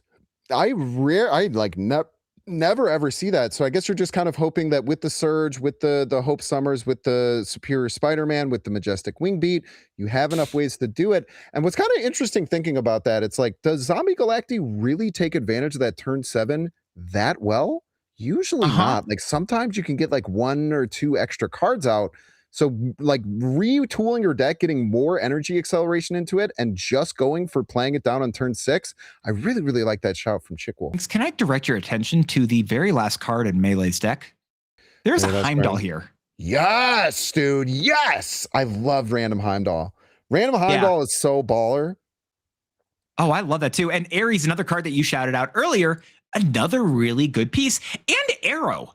Wait, Arrow and Heimdall. Hold up. Wait, no, what are they cooking? What are they cooking? So you pull the cards into the right lane, and then you like Heimdall everything away from there? You know, I used to love this like little pet deck that I had. I called it Heimdall Octopus Good Cards, and I would just play a bunch of efficient cards early. I would play the old Dr. Octopus on the right lane to pull all their cards there, and then I would Heimdall everything over to the left. And I feel like Melee found the spiritual successor to this. What a cool deck they found. All I know is I've got new deck lists I'm playing after today. But the best thing to note, right? We're seeing a weird version of Zombie Galacti that doesn't have magic. Maybe it's not weird. You can argue whatever side. You see a Heimdall return. Whatever you want to argue, both of these players are 3-0, and that cannot be ignored. Absolutely. They have Martyr in their list. Martyr is a kind of a crazy Zombie Galacti Martyr with card. Adam Warlock, because you just don't care if she gets to turned. Draw. Yeah, and then if she is a Zombie Galacti card, she'll change and her ability will be gone. And if not, you're probably just winning because you Zombie Galacti'd anyway. Okay, yeah. No, I'd dig that. 100%. It's weird, and I'm down. It's weird, and I am down for it. Now, I tell you what, though, this might be one of the situations where it's not a great situation because you see it, that 8-power card landed on the left. It's not going to get changed at any point. Really, really interesting to see what happens here. Does Chickwolf get able to find the Zombie Galacti at the right time? Let's see what it comes down here on the left. We see a 7-power Zombie Galacti. It's so small. Oh my gosh, Galacti got nothing. And also we do see 2 of those cards that most likely was an Adam Warlock and then 14 power on top of the deck. 2 Zombie Galacti cards. That is absolutely fantastic. Ozymandias dropping a bunch of points here. Melee, oh my gosh, wait, Melee just crushed it. What a fantastic find there. Yeah, the Zombie Galacti only getting up to 7 points. Really, really great there. The Ozymandias that was hidden to get a whole bunch of points added up. Fantastically done. What a cool deck list. The Heimdall, the Arrow, all of these cool tech pieces. And again, Heimdall, just one of those cards you always have to think about. Are they going to Heimdall? I don't know. Are all these cards going to be on the right? Are they going to be in the middle? Are they going to be on the left? They could be anywhere. How I am on an emotional high right now. These games have been awesome, Binks. It's so fantastic. Man. I feel so much adrenaline. It's pumping. I'm loving it. This is great. These have been so enjoyable. Every single one of these games, all the opponents, all of the main people that we've been watching, all sides. It's been fantastic doing all this with you, Binks. Dance, this has been incredible. So excited to get to hang out with you, chat, watch some amazing. I love MarvelSnap. Do you love MarvelSnap, Dance? I love MarvelSnap. I'm personally favored to it. I'm not gonna lie. I've been a fan for a while. Absolutely fantastic. Well, yeah, I am so excited. We had the absolute pleasure of casting all these games with you. Oh my gosh, what's up, guest? Hi. I was waiting my turn. That's fine. You guys are doing your own outros. I mean, I could just. That's fine. I'm out. I'm out. That's all right, cool. Later, guest. Well, yeah, thank you all so much for watching and enjoying. Guest. He was going to outro us, and we outroed him instead. Thank you all so very much for being with us. This was an absolute pleasure. Again, thank you, Dance, for joining me as my co-host. This was such a fun time. We are going to send you off, and you're going to be in great hands for the rest of the tournament. Thank you so much for letting us be here and cast some amazing MarvelSnap for you. It's been absolutely fantastic. Thank you all very much. Have a good one. Have a great one. Until the next one. Peace out.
The new season is about to start, and we're seeing more surfers out there again today. I've been waiting for the beach bath season like a 50-year storm. Now that it's here, it's got the best boost ever. And like, Jeff, the baby land shark, he's a dolphin now? What? Dude, you just like play Jeff and drop in with another card into his location and get spit right out with +1 power. It's Jeff, so he can move his fins to the left or his fins to the right one time and share that boost with his fellow dudes. It's a total party wave. What do you say to people who think there's more to life than boosting your cards? I mean, these people just need to like chill out, get some tasty waves, a cool Venus card, and they'll be hanging loose in no time. The Super Preem Season Pass is a siren with a song that grants empowered cards with +1 power. Watch this gnarly double up with Jeff. Whoa! For some, it's more than just surfing and boosting radical cards. We want the ultimate rush. We want to tame something so huge, people think it can't even be played. Monstra is a giant octopus with 8 cost, which sounds like way too much at first, but it gets reduced by the cost of your deck's top card.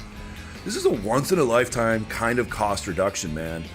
Sorry that got so intense, man. We need to get back to the good vibes, like the Jubilee Silver Surfer card. This multiverse Jubilee is a herald for a big galactic jerk, but she's still cool and shares her power with cards you draw. When you boost her, she passes it along like whoopah, and then your drawn card gets her power like wah. That's our local beach guardian, Scoot. When he's not sitting on his throne and blowing his whistle, he runs in slow motion.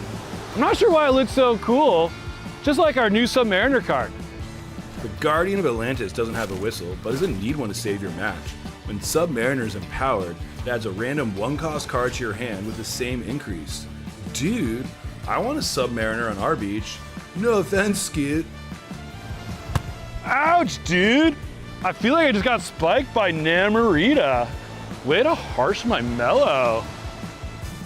She's the clone daughter of Namora, and kind of like the rest of her family, she's a lone shark mentality. Instead of a power boost, she decreases the cost of your drawn cards when she's all by herself.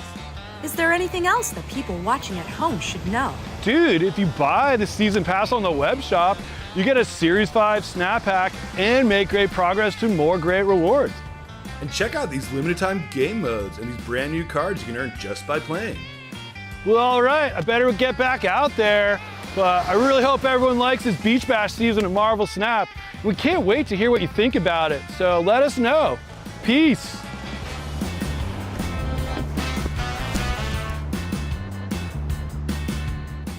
And you just get boosted, so boosted like this. Whoopah! Sha! Yeah!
Welcome back, everyone. Thank you so much for hanging around. And we are now heading into round number 5. That typically means it's time to switch it up. So we're bringing back a very, very popular famous caster here. You have seen him before, and you're seeing him again. It is the one and only Perry Manilow, ladies and gentlemen. Hello, everybody. Perry Manilow here. I'm going to be taking you from round 5 onward until we work our way down to the top 16. And I am joined by a former champion here. You may know him as Zapgaze, but Monty, welcome in. So nice to see you, sir. Hello, hello. Thank you for having me. Great to be here. Really excited to wind down this tournament. I think these back half of the Swiss, as it were, rounds are, for me, the most exciting because these are the rounds that really determine the invites, and that's the big prize for people as we wind through the afternoon. 100%. As we've had the last couple of rounds roll on out, I wanted to pass this off as a starter point for the two of you because this is a brand new dynamic. We have someone who's been here quite a few times and someone who is casting with us, at least, for the very first time. So I want to kick off by taking a look at what has surprised you. I know you've been hanging around, you've been in the Discord channels, you've been in the Twitch chat, you've been talking to people. I'm curious to see what has been the biggest surprise so far within the first couple of rounds before we kind of start diving into the cards that have really been the most successful. So I just wanted to kick that one that way to you both. I think one thing that I've been surprised by is how successful people have been with just not fully dedicated move strategies, but just really taking advantage of being a little trickier and being able to maneuver around the 3 locations using a smaller number of move cards paired with dedicated tech cards to compete with some of the massive stats that we're seeing in the metagame right now, and how that's been working out for people in positive ways. I think that's a great point. And one of the strategies I've noticed works really well in both Conquest and friendly battles like we have in the tournaments here is just piling as much mental stack onto your opponent as possible. Like making them, it's an open deck list, so there's only so much you can do in terms of surprise. Obviously, you have card generation, you have the locations, other things that are randomly determining the outcomes of the games. But just being able to go, okay, I got 4 cards that can move on the board. You know I got a Grandmaster too. You know this location, New York, lets me move cards. Like just having all of that on top of your own strategy that you have to think about makes it so much more stressful as an opponent to play around that kind of stuff. So I think moving cards, one of the outside of dedicated move decks, like you said, just having those extra options available to you really goes a long way in competitive scenes and in tournament play too, because you're playing the same person for a few games. You're, a few rounds at the very least. So you can try and condition them, say, okay, well, maybe he moved his Nightcrawler to the right location last time. This time, is he going to move it at all? I don't know. Yeah, and I think creating that stack is that's big. definitely a big thing. Is if you look at a turn of Snap that has a limited turn timer, and you as the opponent are thinking about what can be played against you, and you say, okay, it's one of these, let's say 3 cards. You try to create branches of what happens if each one is played.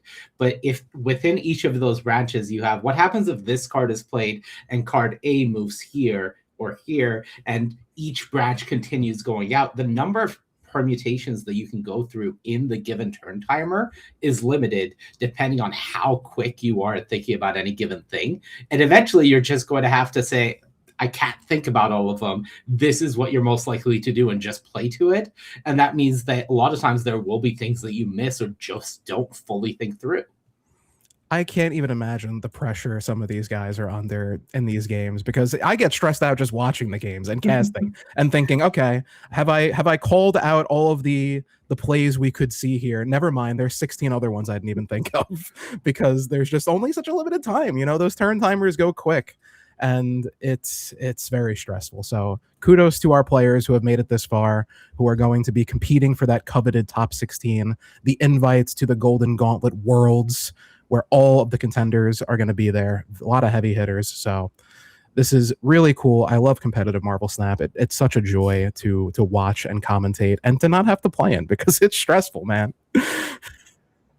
So we're going to be taking a look at some of the highest performing cards so far in this tournament and seeing what we expected and some other things that we maybe haven't expected as much. What jumps out to you here, Monty? I would say that seeing Ozymandias at the top may be surprising to some people, but I'm actually not overly surprised when we think about the metagame that we're seeing in the room and what we expected to see, with Cosmo and Shadow King being the two most played cards and also the most successful tech cards in the format. Playing a strategy that isn't affected by either of those, so ongoing buff strategies like Cerebro, after my heart, but also Ozymandias specifically, these are strategies that can be really successful because you're not taking collateral damage from these tech cards that other people are bringing, trying to hit the metagame as a whole. So a card like Ozymandias' value goes up a lot because you get to play those deck cards at minimum damage to yourself while also being available against what everyone else is bringing. So not really a big surprise there for me. I think that's one of those things that people who are thinking about the metagame in a big picture sense would catch on to that, and you can see it paying off here so far, 4 rounds into the tournament. Yeah, and having a card like Mobius, you have to, one of the most popular tech cards that's been brought to the tournament, as you said, one of the most popular cards, period. Only playing that a 3-power card on turn 3 while your opponent who's playing Ozymandias gets to play Debris, 8 power on herself, 2 rocks that are going to get buffed up by the Ozymandias later on. That's such a huge swing in power that it doesn't even matter in that matchup because the Mobius usually not discounting too much against that deck to begin with anyway. But moving on to some other cards here, some other surprising ones. Ares sitting there, 66%. Ares recently buffed in an OTA to become a 4/7 base power, of course, getting up to 4/13 if he hits. How do you feel about Ares and the decks that he's being featured in?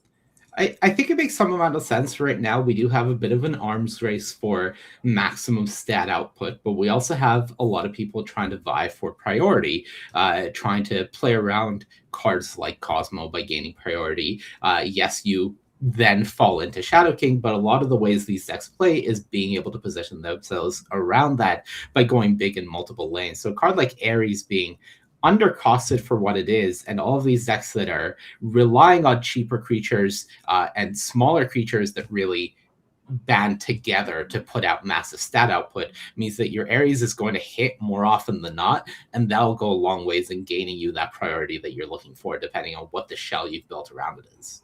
Absolutely. And we know Shang-Chi is still a threat, of course. We're going to be getting ready for our next game in just a few moments as well. But that was a nice look at some of the high-performing cards there. Obviously, we saw Goose towards the bottom as well. And then one of the last matches there, Goose being generated from Maria Hill was pretty great to stop our Nick J's plays there. But we are going to be getting into round 5 momentarily here. And there we go. We're looking at Harmony Bassoon and Jefferson as our first game. Okay, and we have a Superflow Wakanda as our first 2 locations. Yeah, so it is going to be Cerebro for Jefferson, specifically Cerebro 3. So a deck very near and dear to my heart. Of course, it's the deck that I was able to win the GG Worlds with last year for Harmony Bassoon. A pretty stock Mr. Negative list, I would say, at least what is the current Negative build. Negative did take a little bit of a hit with the change to Mystique, of course, being 3/1. You can't get her pulled from Jane anymore, but pretty standard. This is the kind of the Destroy version, one of the new inclusions here, Mother Ascani, of course.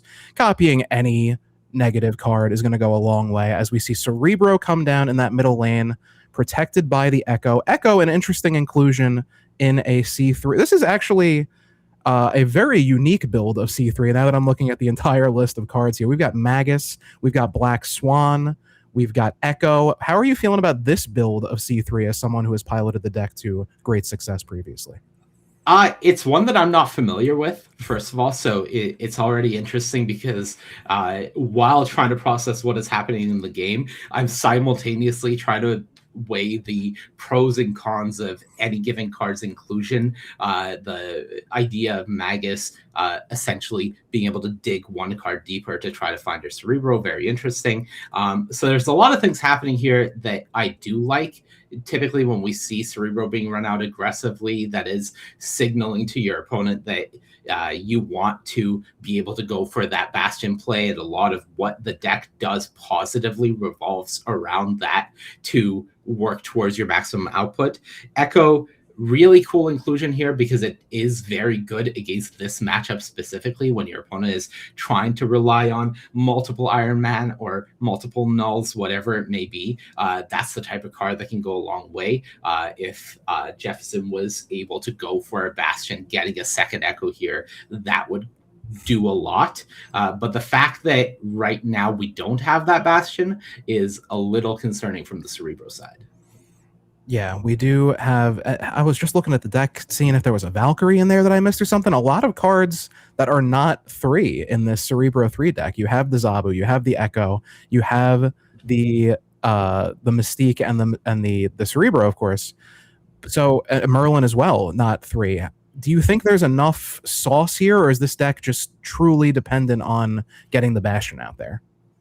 I think the Bastion is very important in just what the deck is able to do. It does feel like without a Valkyrie, without a Bast, without ways to really get that extra push, you are a bit lacking. But the fact that the deck is 3-1 right now, clearly there is a decent amount of stats here. It just does feel like Jefferson is more reliant on some of these tech cards getting you that extra push rather than just having the pure stat output that you're used to seeing from a Cerebro deck. Now we do see turn 6 here. Jefferson with the priority. 2 1-cost Sages is kind of crazy. Not to mention a free Mystique, a Null, and a 3-cost Shang-Chi in hand. Now we have the Wakanda in the middle location. If anything's going to get big enough to get Shang-Chi'd, I would imagine it would be going in that location. But what is Harmony going to do here? I mean, the Iron Man lane looking pretty good on that right. I can't deny that. Yeah, so the big issue here is things kind of are scripted from Jefferson's side. You know the maximum stat output is 9 more into the middle lane with any 3 power card. And then the right, you are essentially outstatting with the Iron Man plus Sage. So I don't really know if Jefferson can outstat anything here. We're about to find out. The Omniversal Presence comes down. It's a destroyed mansion. We now have the Bastion revealing mid, getting some extra power from the double bro, and the Shang-Chi right up to 19 power. The Magus, I didn't see what the Magus hit there. We get a 19 power hit mid for Sage, and that should do it for Harmony, taking the first round there. 2 cubes awarded to Harmony. Yeah, I'm a bit curious from Jefferson's side, just because I do think that you didn't really have tricks going for you there. You had mostly face-up information, and your opponent could have just done the math around that. So I'm a little worried that that was a cube that was freely given up. From Harmony's side, I think that they let Jefferson get away with just losing 2 cubes there, where I think they could have snapped earlier. But as things stand, just pick you up a nice win there. And for the Mr. Negative deck, even when you're not really overly executing your game plan, the fact that you're getting a win there feels really nice. More for me is that game showed a bit of the lack of power that this Cerebro deck might face, and that's something that we're going to have to keep our eyes on as this match progresses. Yeah, the turn 6 Bastion, obviously not ideal if you're Jefferson, but I'm looking here at Harmony's position. You have the lead, you have the Psylocke into negative on turn 3 play, and you have so many of your good negative cards. Okay, there's the snap as expected. I would have snapped after the Psylocke, to be honest, but this is looking like a very strong position here for Harmony. A lot of good cards still to get hit with a negative. Jefferson sticks it out. It is the bro middle lane. Yeah, one thing that I'm going to try not to harp on too much, but is my natural inclination is I'm a big proponent of more aggressive snapping in Conquest. I think that it is a necessary part of success in the format. So, as you mentioned, when you're playing the Psylocke and you're giving your opponent an extra turn of information, I think that's already a risky proposition. I think just snapping on the Psylocke when you have the negative is very much the right way to go. But also, one thing while we have a second here that I am a big believer in is if you're playing against a Cerebro deck, I really don't think you should ever let them see all three locations before having to make up their mind about a snap. I think that you should essentially make them pay to play by committing for that extra cube before they know all three locations, and they have that sense of security of there's no Monster Island, there's no Wakandan Embassy, there's nothing that's going to heavily disrupt my game plan, because then if they want to retreat, it's going to cost them an extra cube if you've already made them commit. Absolutely. And speaking of committing, we have the dreaded Limbo and Merlin on the board. Always a big mind game. Do they have the Omniversal? Are they going to use it? Something to keep in mind here if you're Bassoon, as you are drawing your Mr. Negative cards here. Will you play them out early, expecting the rug pull, or will you try and stick it out and see if that 7th turn even comes about? Bastion coming down mid, getting the copy of the Cerebro, such a huge part of Jefferson's game plan, and he nails it here. Right. Now the Cerebros have been bastioned. If you're in Harmony Bassoon's seat, you are mentally updating your opponent's maximum power output. Every card that has 3 power is now at a cap of 12 rather than the 9 that we had the previous game. So when you are thinking about things in that sense, it's a matter of you can see Harmony Bassoon here trying to decide how much to commit to which lanes, assuming that this Limbo is going to get Omniversal Passage. And if it doesn't, great, but you play as if it is going to happen. I think that is the right call. We've had a few turns here for Merlin to generate the card, the spell that he needs. So let's see if Jefferson has it or if it's just a bluff here. I do like Bassoon putting down the Null Mystique just in case. You know, it doesn't really cost you too much to play it out early. You have to be careful of an Echo. A surprise Echo could be coming down here as well. You can't imagine it's going to go in the right lane if they are turning off Limbo. So maybe that's why we were looking at the Null in the right lane. But Bassoon, maybe, no, not actually. Okay. Expecting there to be a 7th turn. Let's see if that was the right read as Cerebro comes down left. Mystique copying mid. And is that final card going to be an Omniversal Presence? Presence, yeah. Sure is. The rug was pulled, and Jefferson steals 4 cubes there. Harmony kicking themselves for not making the right play. It probably wouldn't have mattered based on the amount of power that was output there anyway. So you take the risk, and you lose 4 as a result. Yeah, it's the type of situation where I don't know if that's an acceptable risk for you as Harmony, and I think that there were ways for you to play that with your opponent having priority, where if they do maximum output like they did, then Shank T gives you a shot, which maybe is a reason for Jefferson to play a little more conservative and not go for the 3rd Cerebro effect.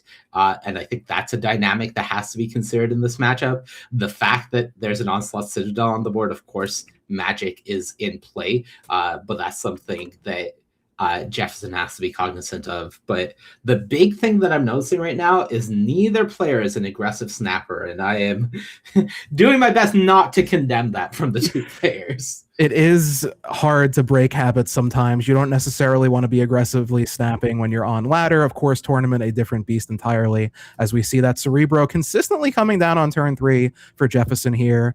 Bassoon getting rid of that onslaughts, considering he's not going to be able to take advantage of it thanks to the Echo. And now we are on to a 7-turn game, at least for now. No, we do have Merlin on the board. Highly likely that you're going to see an Omniversal at some point here. So we do see a snap, though, coming from Bassoon. Despite that, Mr. Negative on 4, certainly not as good as on 3. Sage and Mystique in hand, so Jane not going to have a ton of value. Of course, the Iron Man and the Null still in the deck for some good stuff. How do you feel about the snap? I think it is later than I would have liked. I'm hesitant about snapping once I've already seen the Cerebro. I think that one of the things you have to be considering when Cerebro Echo are out in the same lane is, of course, if there was a Bastion that turn, then your opponent is essentially cutting off your most powerful avenues to victory in 2 lanes.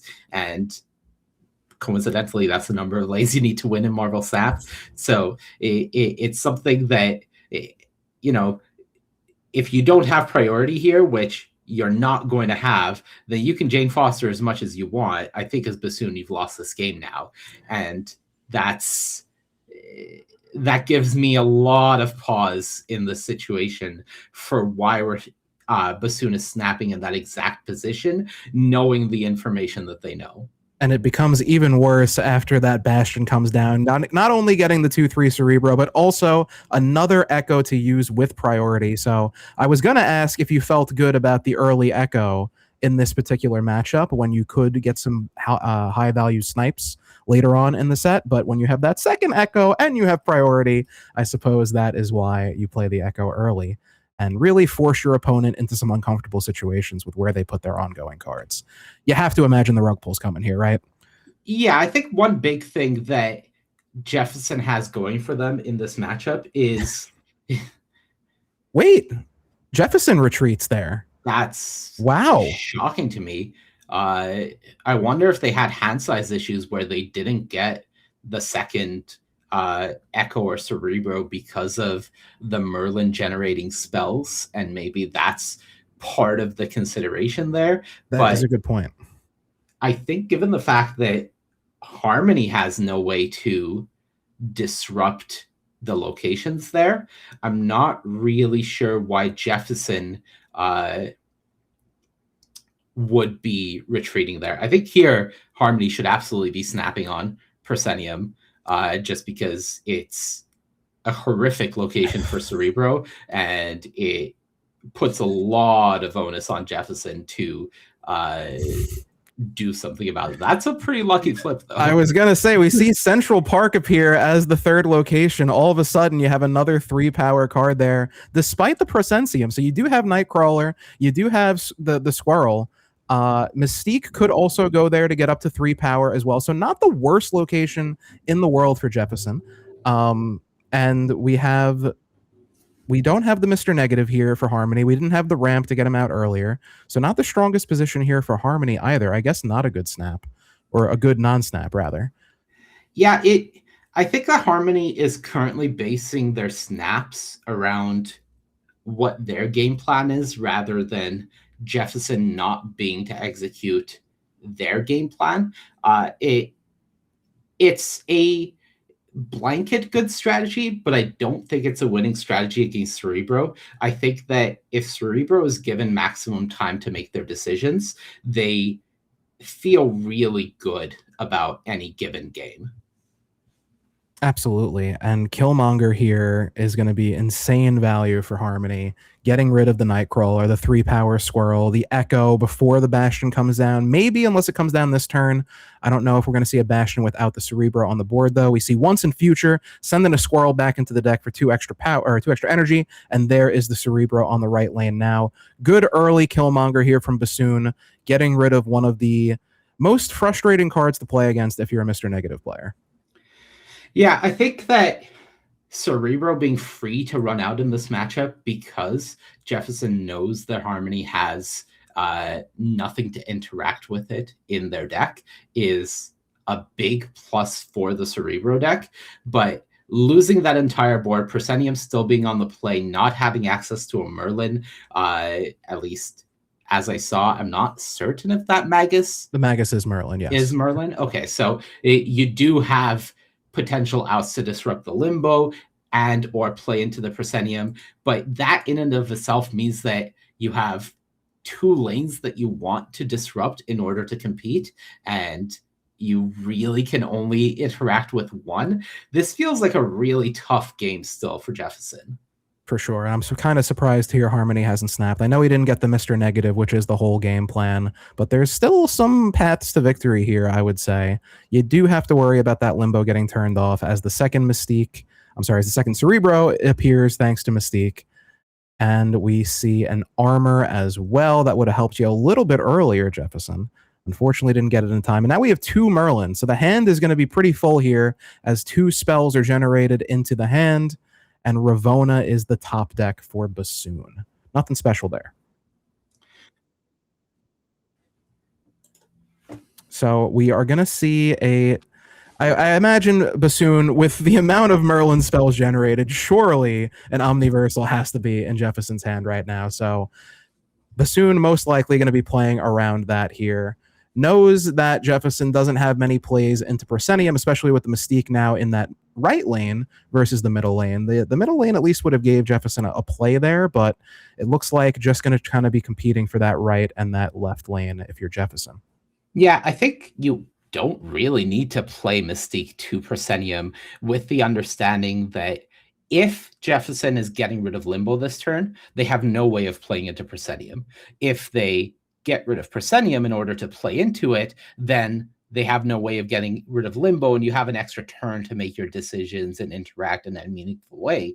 So Mystique into Proscenium here is an assumption of the game continuing to a point that you're not really considering right now.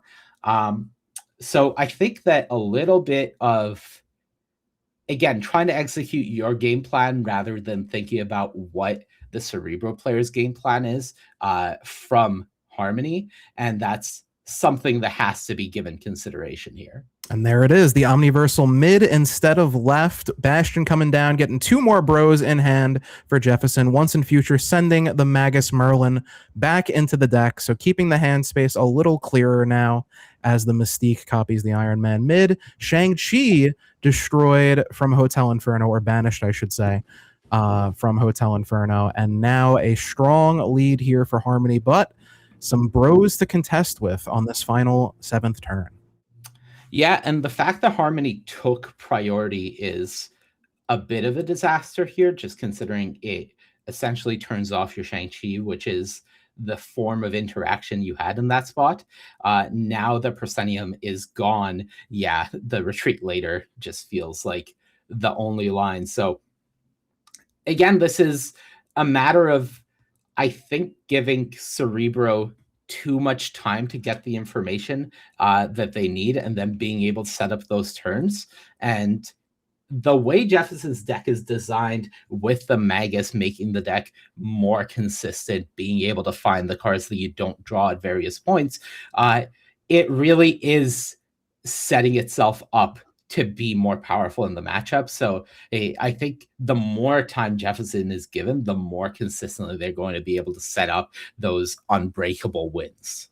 Yeah, the Magic really playing in Jefferson's favor here, but also getting a consistent turn 1 and 2 play for Jefferson as well. The Echo and Merlin have been coming out pretty early this whole set so far, and that's been benefiting Jefferson, as we have our 3rd location as Smithsonian Museum. So a bit of an interesting one if you're a Cerebro player. Nothing, and Clubhouse also making this another stack on the mental here, having to keep that in mind to not mess up your Cerebro lines. Could also benefit them greatly with a lot of these 2 power cards in deck, though. Polymorph turning the Ninja into Ezekiel Sims, another thing to keep track of. Could potentially ruin your Cerebro line. Polymorph is a risky card to play as the Cerebro deck. I would not typically recommend it. Now, one thing I will say is, with the exact locations that are on the board, Jefferson has an option, something not many Cerebro players consider, but I would guess that when you are playing this Merlin build, you do have to, is you can just break your Cerebro plays, right? You can just aim to echo your opponent out of the largest chunk of the power generation that they have from their ongoing effects, and then just play to the board and say, I don't need Cerebro. I don't care about my cards being 3s. I can make large things with Smithsonian because I'll have ongoings if I can put a 2nd Echo there and play that way. That is a valid line. It's just a matter of how you're choosing to play it. But at the moment, again, there's 3 locations that are kind of problematic for Jefferson. Big time. And I like the way you describe that, because it is a Cerebro deck, of course, but it's almost like Cerebro's the backup plan, and all of the tech, I mean, especially in this particular matchup where you're playing against a heavy ongoing deck, so much of it is just trying to make Harmony as uncomfortable as possible. And then if you happen to get some bro power at the end, so be it. So we do see a Jane coming down here after a Mr. Negative for Bassoon. The Null still in the deck. The Sage already drawn. I don't think there's any other big hits here for Jane. I could be missing one. But I think that's all the big negative targets here. We'll find out shortly as Armor comes down for Jefferson. Black Swan activates. Black Swan, a card we haven't really talked about too much in this matchup, hasn't been played all that often, but having that cost reduction here for Jefferson can make for some wild plays, especially with all these Merlin spells, too. Yeah, again, it plays into that idea of you don't know if I'm going to break my Cerebro pattern, right? Because Harmony could just play all of the Merlin spells, have Polymorphs firing off, fill Clubhouse, have the power going across the board, and see where that takes you. Jefferson can do that. And for Harmony, you don't know if they're going to get rid of Limbo this turn. Typically, if they're playing the Cerebro game plan, they can't play more than one Omniversal Presence. That would make their Merlin too big. But as soon as they decide to break it, the dynamic completely changes. Yeah, and we're seeing a stack here from Harmony on the left side, the Null and the Iron Man. Null only 6 power, nothing destroyed so far, so not going to be a huge hit. But you take the free 6 power when you can get it, of course. Man, this is a tricky one. You really wish you had Killmonger here, I think, if you're Harmony. Yeah, nowhere being the location that got flipped up on the right makes life a lot harder for Harmony. It's the Once and Future coming down, sending the Ezekiel back into the deck instead of the Echo. Zabu also coming out mid, and Bastion right. So we will get the turn 7 here. And now, Harmony in a bit of a rough spot as you have committed to the middle lane. Only 15. Left looking pretty strong, of course, but mid probably easier for Jefferson to win, especially now with the Cerebro line looking likely. Yeah, the big issue that I see for Jefferson right now is they need both Mystique and Cerebro this turn, but neither of them should have 3 power. So the best they can do is move Nightcrawler to the middle, and that's adding 9 power up to 12. If you drop Mystique there as well, that's 13. I don't think they can ever win the left lane. So they must have thought they could win somehow, because Jefferson sticks in and Harmony dips. Yeah, I wasn't mathing it. I am not overly familiar with Jefferson's build of Cerebro, but when I'm doing some Cerebro math, I don't see it. Certainly there's, again, more permutations to consider because of this build, but that looked like an awkward position. For sure, and the right location not having any on reveals was just so rough for Harmony. As we see, Sanctum takes away Jefferson's Magus, and I missed the card or it was Mystique for Harmony, right? I believe so. I also didn't get a great look at it. Pretty sure we lost the Mystique here for Harmony, as we see the Armor coming down mid for Jefferson. Again, those early plays helping Jefferson out, maintaining priority here. I think one thing I'll say is I'm getting the sense that Harmony may not be too familiar playing against Cerebro. It does seem like the, for lack of a better word, the mystique around the deck and its exact power output might be tripping them up a bit, because one of the weaknesses of Cerebro is a lot of it is mathematical. A lot of your caps and your peaks is known information. So you're putting that face up in exchange for having access to the good of what the deck can provide you. But against a player who might not be as experienced with what you're capable of, you get situations where you're getting retreats from your opponent where they might just have mathematically locked up the game and not known it. Bold moves here, playing into the Quantum Tunnel. The Mystique comes out and copies nothing. An unfortunate turn there for Jefferson as Harmony plays the Mother into the Quantum Tunnel and gets a free Mr. Negative for his troubles.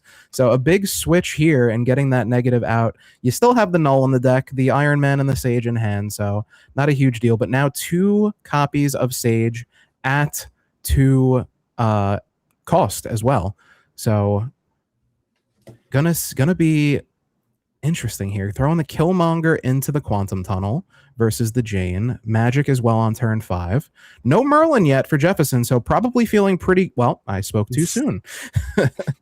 As the Merlin does come down for Jefferson. Killmonger goes into the deck and out pops a Mother to get another Sage. Oh my god.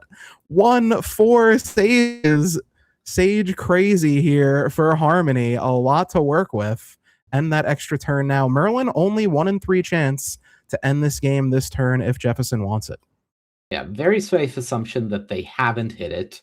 The Sages are absolutely massive here, both literally and figuratively, in terms of what they do for the game for you. I think playing as if you are sacrificing the middle location first is probably a smart move if you're in Harmony seat.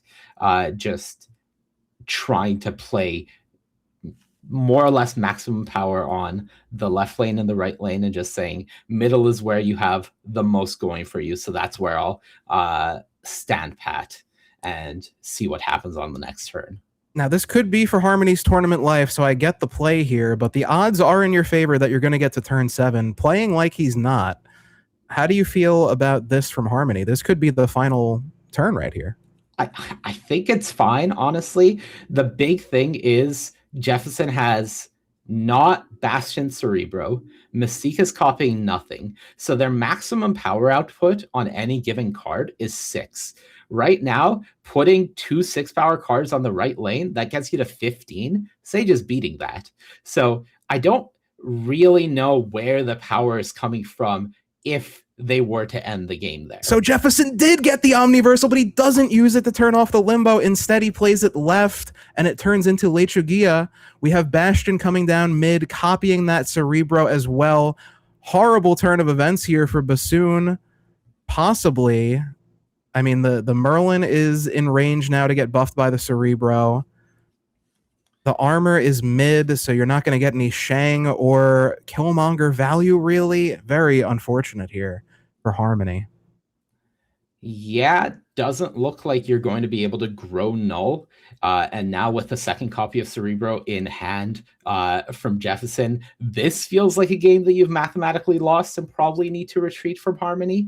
But I think staying in is going to spell your doom. Well, here we go. Harmony stays in. Killmonger goes off, does nothing. Null coming down mid. Shang coming down mid. All of these extremely... Wait a minute. Shang takes out Sage. Null gets buffed mid. Hold on. Probably not going to be enough, though. We are losing to any number of the cards that were Bastion the previous turn. There was a glimmer of hope for but a moment, but unfortunately, Harmony's tournament journey ends here, and Jefferson advances, taking it 6 cubes to 0. Very interesting Cerebro deck. I have never seen a Cerebro deck played like that before. Yeah, no, I think it's a fascinating build of the deck. You are taking away some of the elements of power that the deck gives, like not having Sentinel, for example. You can see the games where Jefferson was lacking enough 3-power creatures, right? You could see how that was costing them as the game went on. But the exchanges, there was a lot of unknown information coming out from that Merlin specifically, just being such a huge piece of what the deck is building itself around, is having access to specifically the extra energy that you can get from Once a Future and enabling more explosive turns that way, in addition to still having your location change card. So I like the build. I think it gives you a lot. All right, and just like that, we're going to be jumping into our next match here. We're in the middle of a match. We have some snaps coming down as well.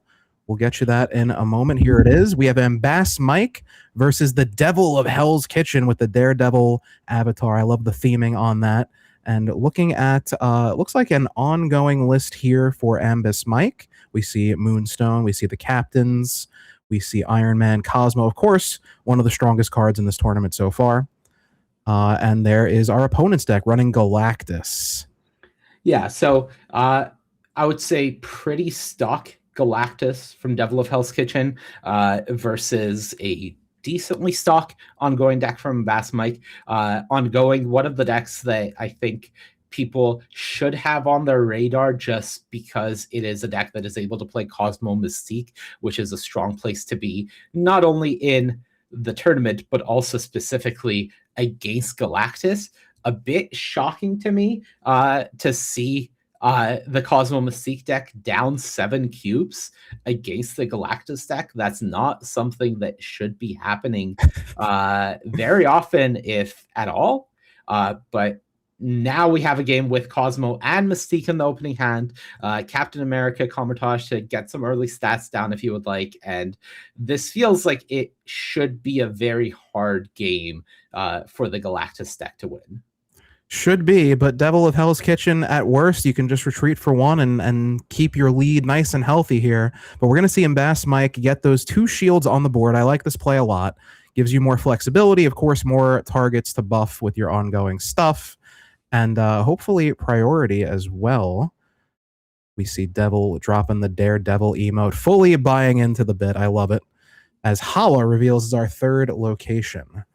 So we do have priority armor for here. Bass Mike, and that means Devil has the ability to go Electro for 2 extra mana here, and that puts things decently in their favor, at least for the time being.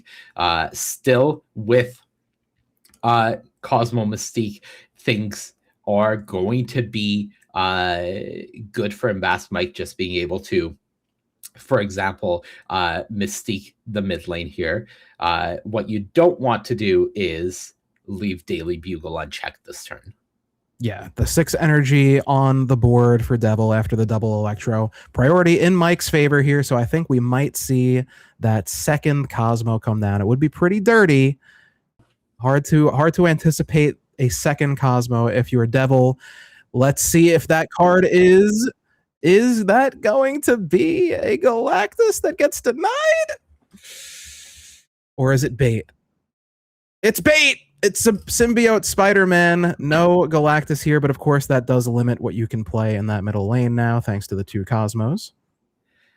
Yeah, it's bait, but it's pretty good. Yeah. Right? It's I think that all things considered, you were not unhappy to see this outcome from Bass Mike.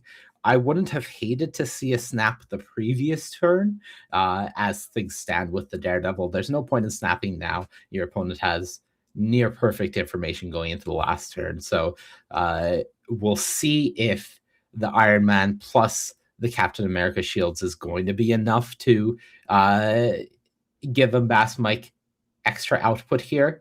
As things stand, I think the answer is yes, but we'll see what Devil is able to put out. Yeah, using that Mystique on the Cosmo does kind of limit the amount of power you can put out because now you can't Mystique that Iron Man.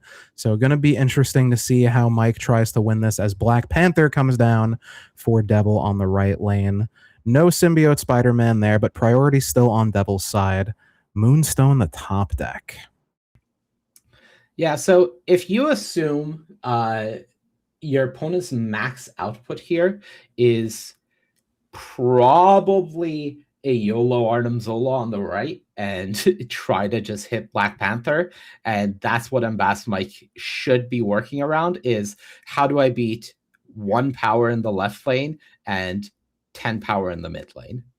Right now, adding 12 power to the mid lane, that's not going to do it. I think Goliath needs to be played to the mid lane if Bass Mike wants to have a reasonable chance of beating the only real play from Devil that does anything in this spot. Yeah, that gets you up to 20 on the left lane. So if the Zola does happen to hit the Black Panther, it's not going to do much because of the Cosmo, and it should be able to get beat here. Is it indeed Zola right for 2 cubes? It is, and it does hit the Panther, but Bass Mike has played around it successfully. The symbiote Spider-Man will absorb the Panther, but it won't go off again thanks to that Mystique Cosmo. And it's actually just The armor enough plays, yeah. thanks to the armor boosting up the Goliath. Wow, 1 point difference there. Great read from Embass Mike. Yeah, I think it was preventable making it that close. You could have played one of the cards on the left to the middle, but all of that is nitpicking because the math of maximum output was there. So for Embass Mike, things were pretty face up of the only way your opponent can win the game and a way to play around it. And we do see Mike losing the Iron Man, and the win condition, the Galactus, is gone for Devil. That's got to be a sigh of relief here if you're Mike. One less thing to worry about now. I would love to see a snap from Mike. Your opponent's Galactus is gone. They're going to have a rough time here. Make them pay to play. It's very risky when you're in that. I mean, it's hard as the player when you're down. Yeah. Okay.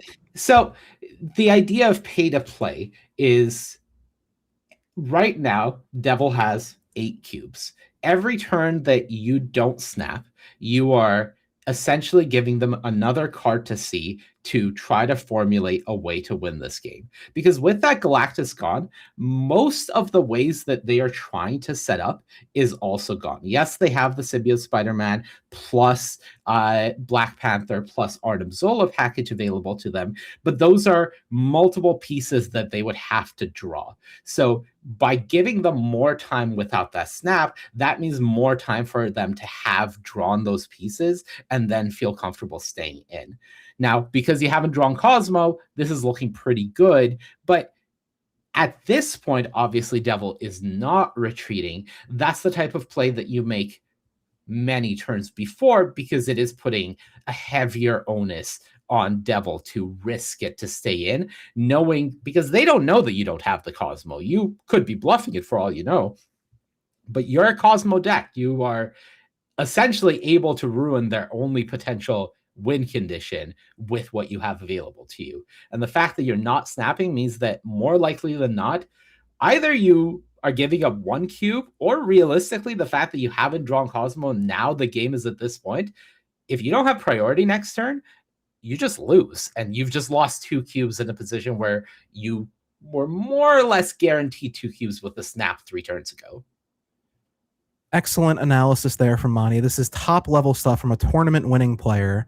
So pay attention if you want to try and up your game here. As we see, the Black Panther does come down in the middle lane for Devil, not going for the Symbiote Spider-Man, and now priority on Mike's side. And look who has come to save the day. It's the doggo. Right. So now you Cosmo the middle lane, put any amount of power, likely Captain America in the left lane, if you wanted to, and that would play around Artem Zola. Moving the shield there works as well. The question is your opponent going to go for Artem Zola, or are they going to say that you can't win the mid lane and just go for a large stat dump like a Cannonball or Goliath in the right lane? I think Cosmo is the way you beat Zola here, but it is probably the riskier of the lines. And we see a Magneto come in. I don't even know where that came from. Oh, the Celestial Burial Ground. Yes, giving them a Magneto mid. Not enough. I guess they thought maybe they weren't going to play right. But just like that now, Mike back in this game. Devil of Hell's Kitchen on 5 cubes, Mike on 3. As the Raft makes its first appearance, and Wakandan Embassy is the second location here. Going to probably be a little difficult for Mike to get that Raft without the help of Sam Wilson. Probably for both players, honestly. I don't think you really want to be committing too much to the Raft location with these 2 decks. And Eternity Range, our final one. Yeah, I think that there is a big incentive for Mike to try to win Eternity Range here, just to get that rock to Devil's side of the board. So the fact that you see Mike not playing for it, at least this play gives you priority, and now you don't lose to Galactus, which I think is the alternative. Is if you say with Wakandan Embassy, my play doesn't beat the two main things I expect the opponent to play there, which is either Electro or Wave in the Eternity range lane, then you say, I'm not giving that rock. Instead, I'm going to play for power in the mid lane, turn off your Galactus, which is your baseline, and go from there because that allows the game to continue. Yep, Iron Man and Cap are going to team up in this civil war and stop Galactus if Devil goes mid. I doubt we're going to see the Galactus come down this turn, especially not without priority. So maybe we'll get the Panther here. Maybe we will get the symbiote Spider-Man. We'll have to wait and see what Devil's got cooking here. But a nice wave benefiting Mike as well. Instead, we see a card come down in the right lane. That card, of course, is Black Panther. Potentially scared of Cosmo mid, so opts to play the Panther right, maybe comfortable taking another 50-50 Zola later in the game, but also 14 power on turn 4, pretty good. Yeah, I don't think there's any reason to play armor this turn. I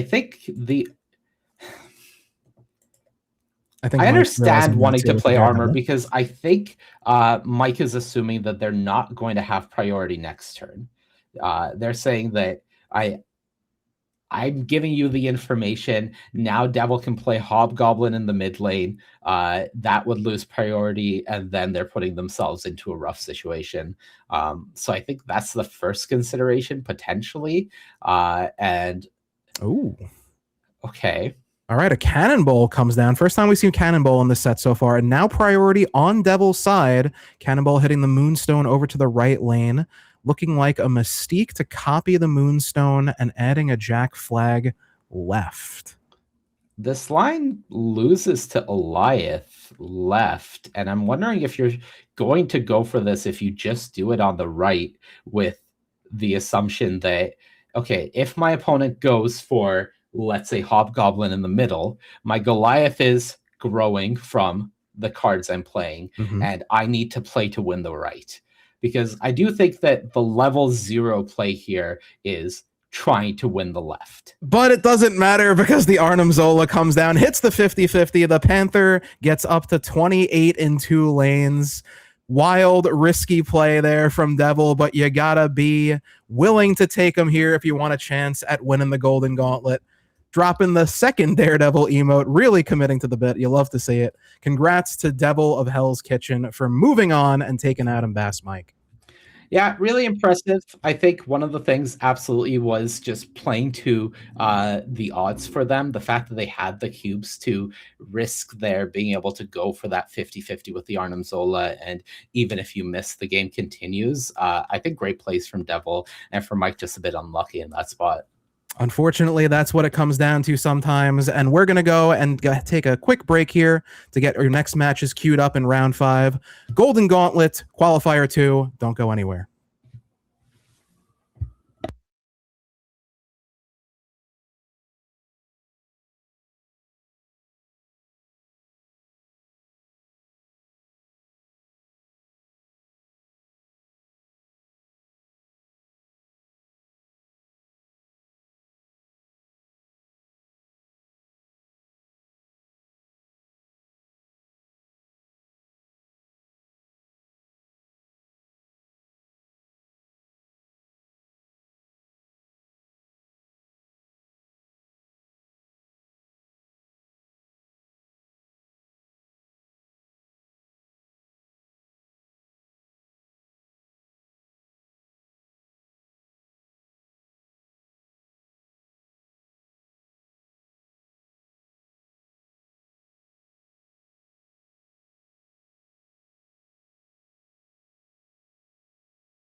Alrighty, folks, we are back with the Golden Gauntlet Qualifier 2.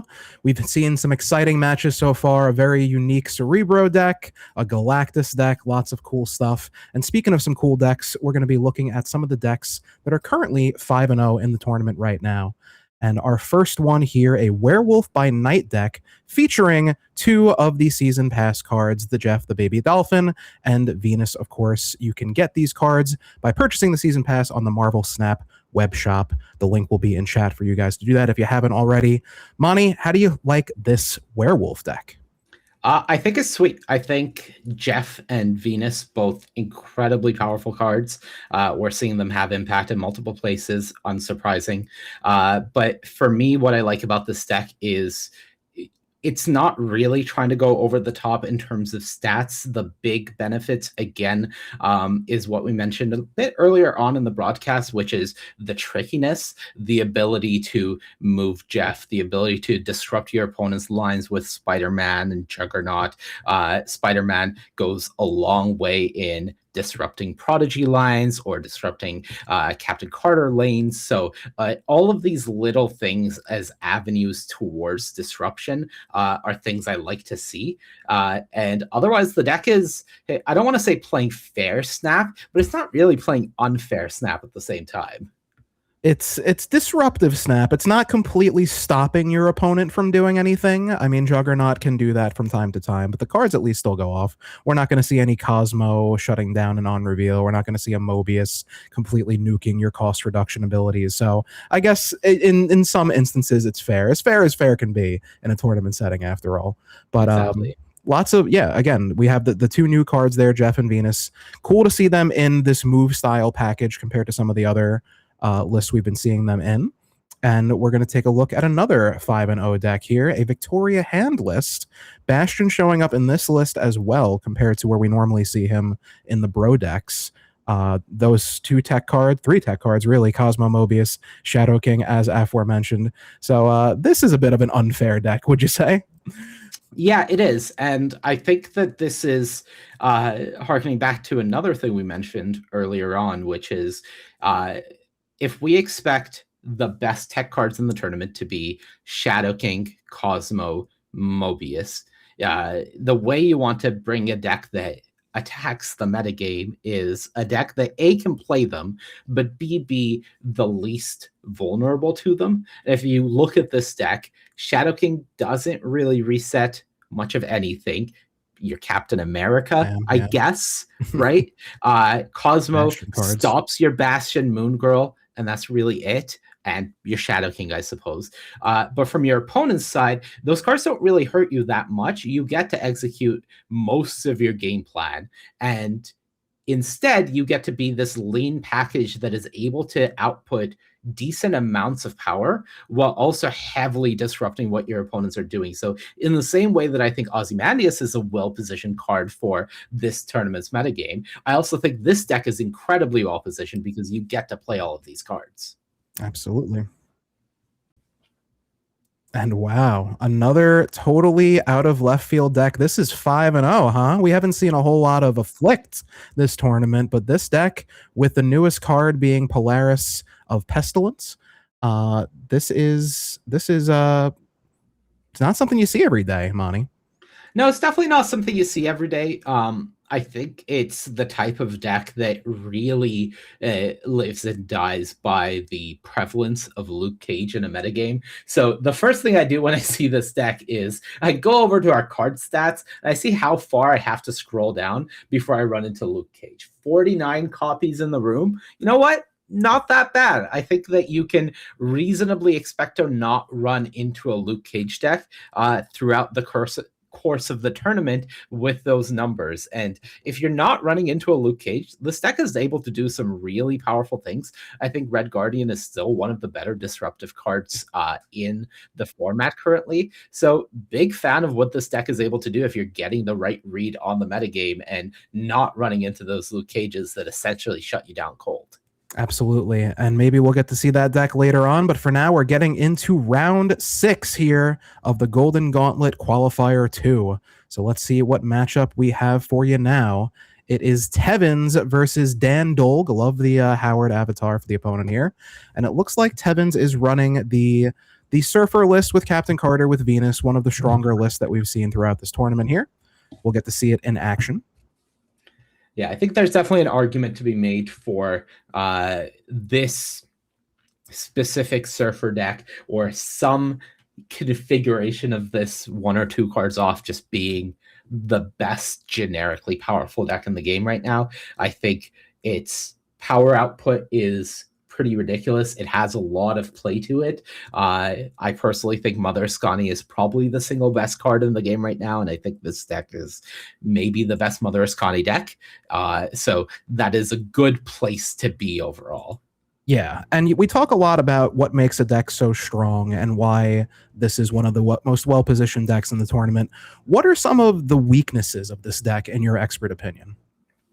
I think one of the big weaknesses is it itself doesn't really play any tech cards. You are pretty vulnerable to your opponent's game plan. So if your opponent has formulated a game plan that can beat you, if they are able to just put out a lot of stats, if they're playing a hateful deck like what we see Dandel bringing, Stardust, very good against this deck because a lot of that power output relies on Brood. You're not doing anything against the Stardust that hits the board. So when your opponent is able to snap with impunity, when your opponent has Invisible Woman, Shadow King in their deck, they have Stardust in their deck, suddenly you're feeling the walls closing in on you because you can't really do anything about them. You're at the mercy of your opponent not having those cards. Yeah, we see the Martyr coming down for Dan here. This is going to be a bit of a rough matchup for Tevins with the Shadow King, the Invisible Woman, the Stardust. We might even see some early Broods coming down as a result. You obviously have one turn to get the Brood out before the Stardust comes down, so we might be seeing a bit of that in this particular matchup. As it evolves, it is still early, players feeling each other out. Iron Patriot coming down on 2 here into Gamma Labs. Pretty good look here for Dan to steal that one, get 3 Hulks in the process as well. Going to be put in a pretty strong position here if you're Dan.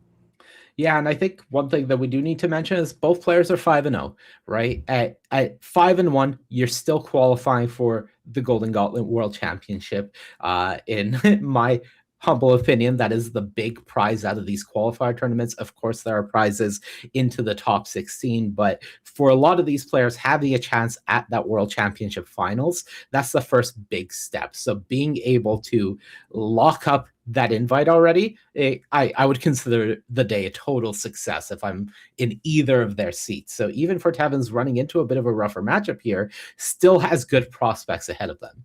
We see Tevins emoting the card there, played in an interesting way. The second card hidden behind the Invisible Woman that was that turned into a Hulk. Now we don't know what that card is. Of course, it'll reveal after the end of this turn.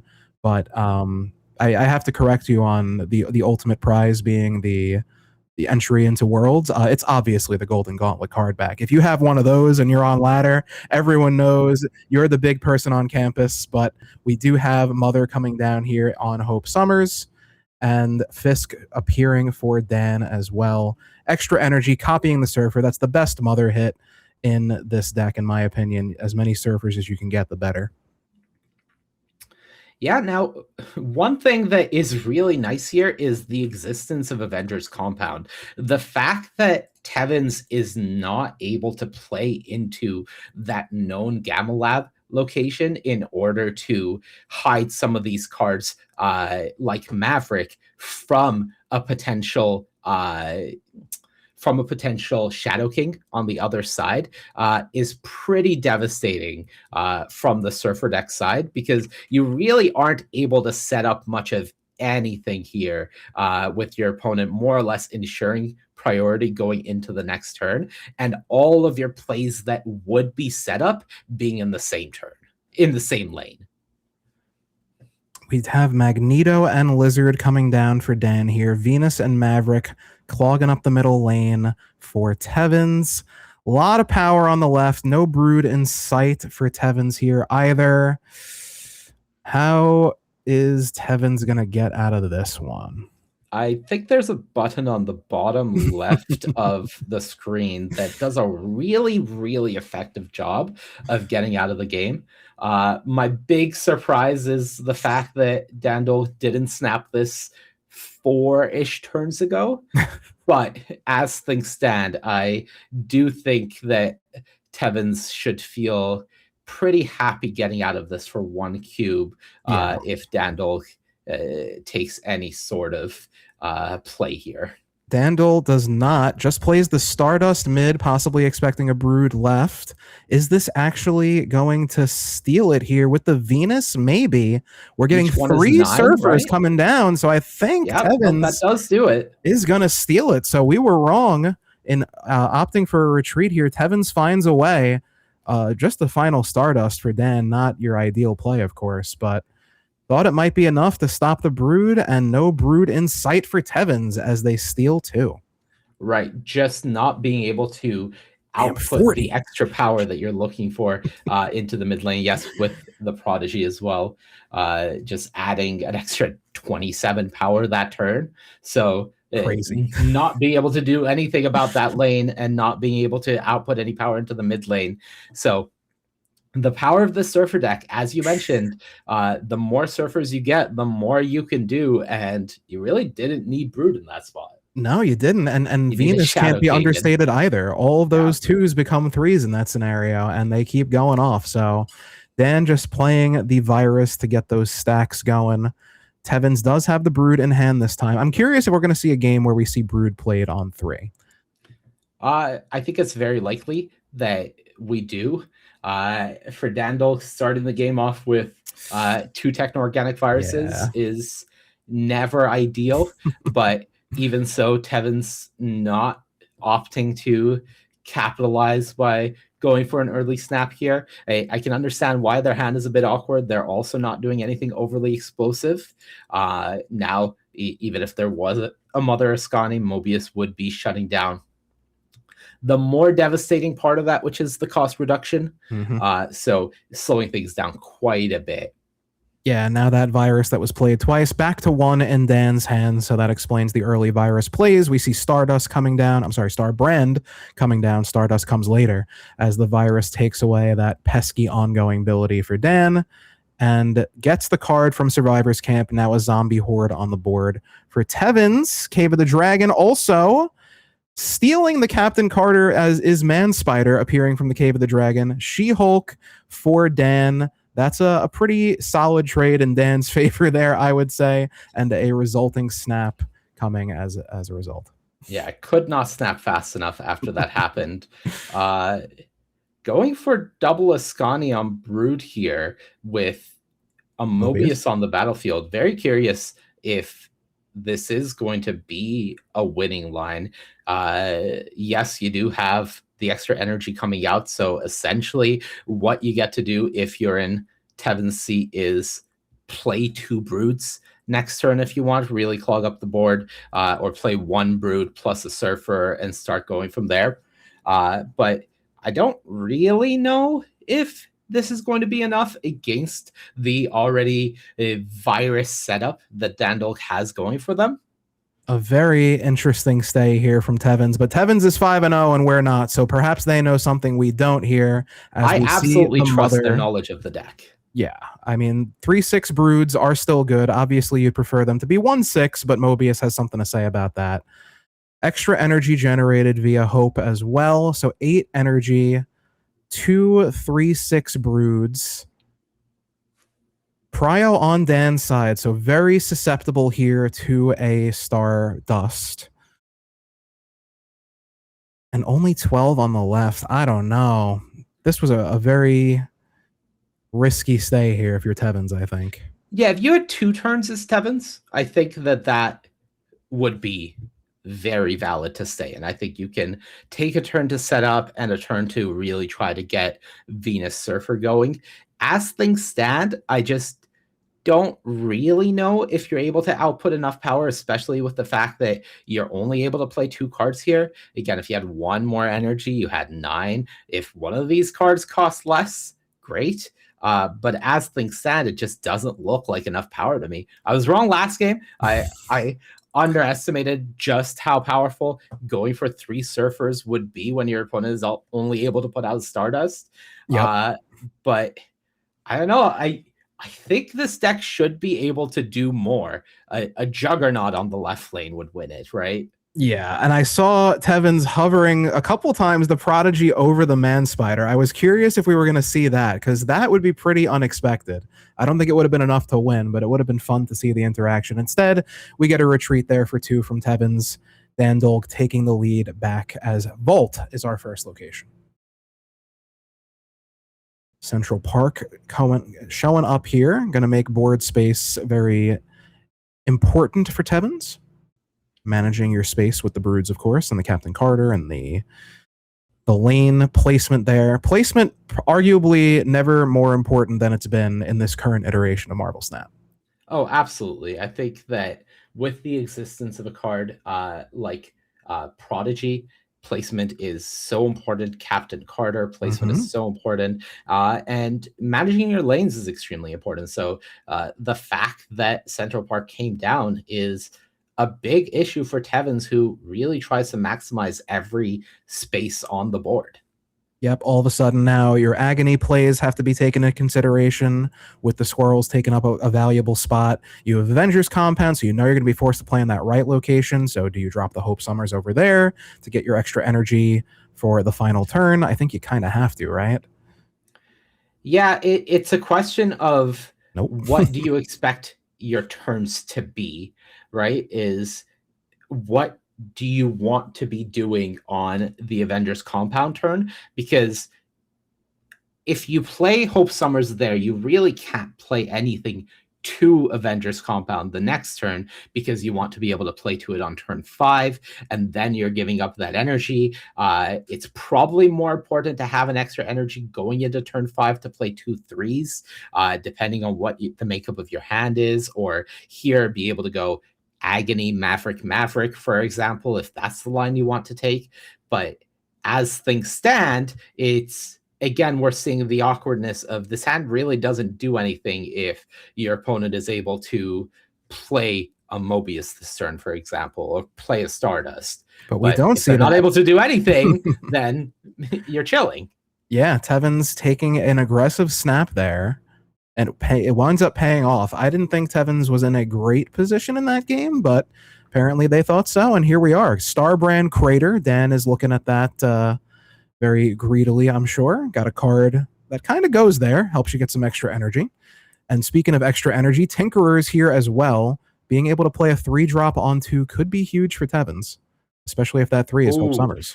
Yeah, that's great draw from Tevins. I think that you make use of this specific energy much better than Dandolk does, but Dandolk makes more use of an energy every turn.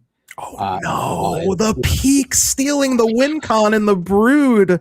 Brutal trade there. Tevins getting Invisible Woman, that's fine, I suppose, but you hate to see the Brood going away, and there's a snap from Dan as a result, knowing without the Brood, now you don't have to worry about playing Stardust, and unfortunate final location reveal there for Tevins. Yeah, that is the nature of the game. Is sometimes those locations happen, and I think that was recognition on Dandolk's side to know that when that happens, immediate snap. You don't want to let your opponent have extra time to sit on that and try to formulate a game plan. Nope, and we see a Madripoor here, which is a very good location for Tevins as well. Martyr coming down already at 8 power, going to get up to 10 pretty much regardless of what Tevins does here. So Martyr is going to be a force to be reckoned with this game. Miniaturized Lab second location here too, going to make things harder for Tevins to plan around.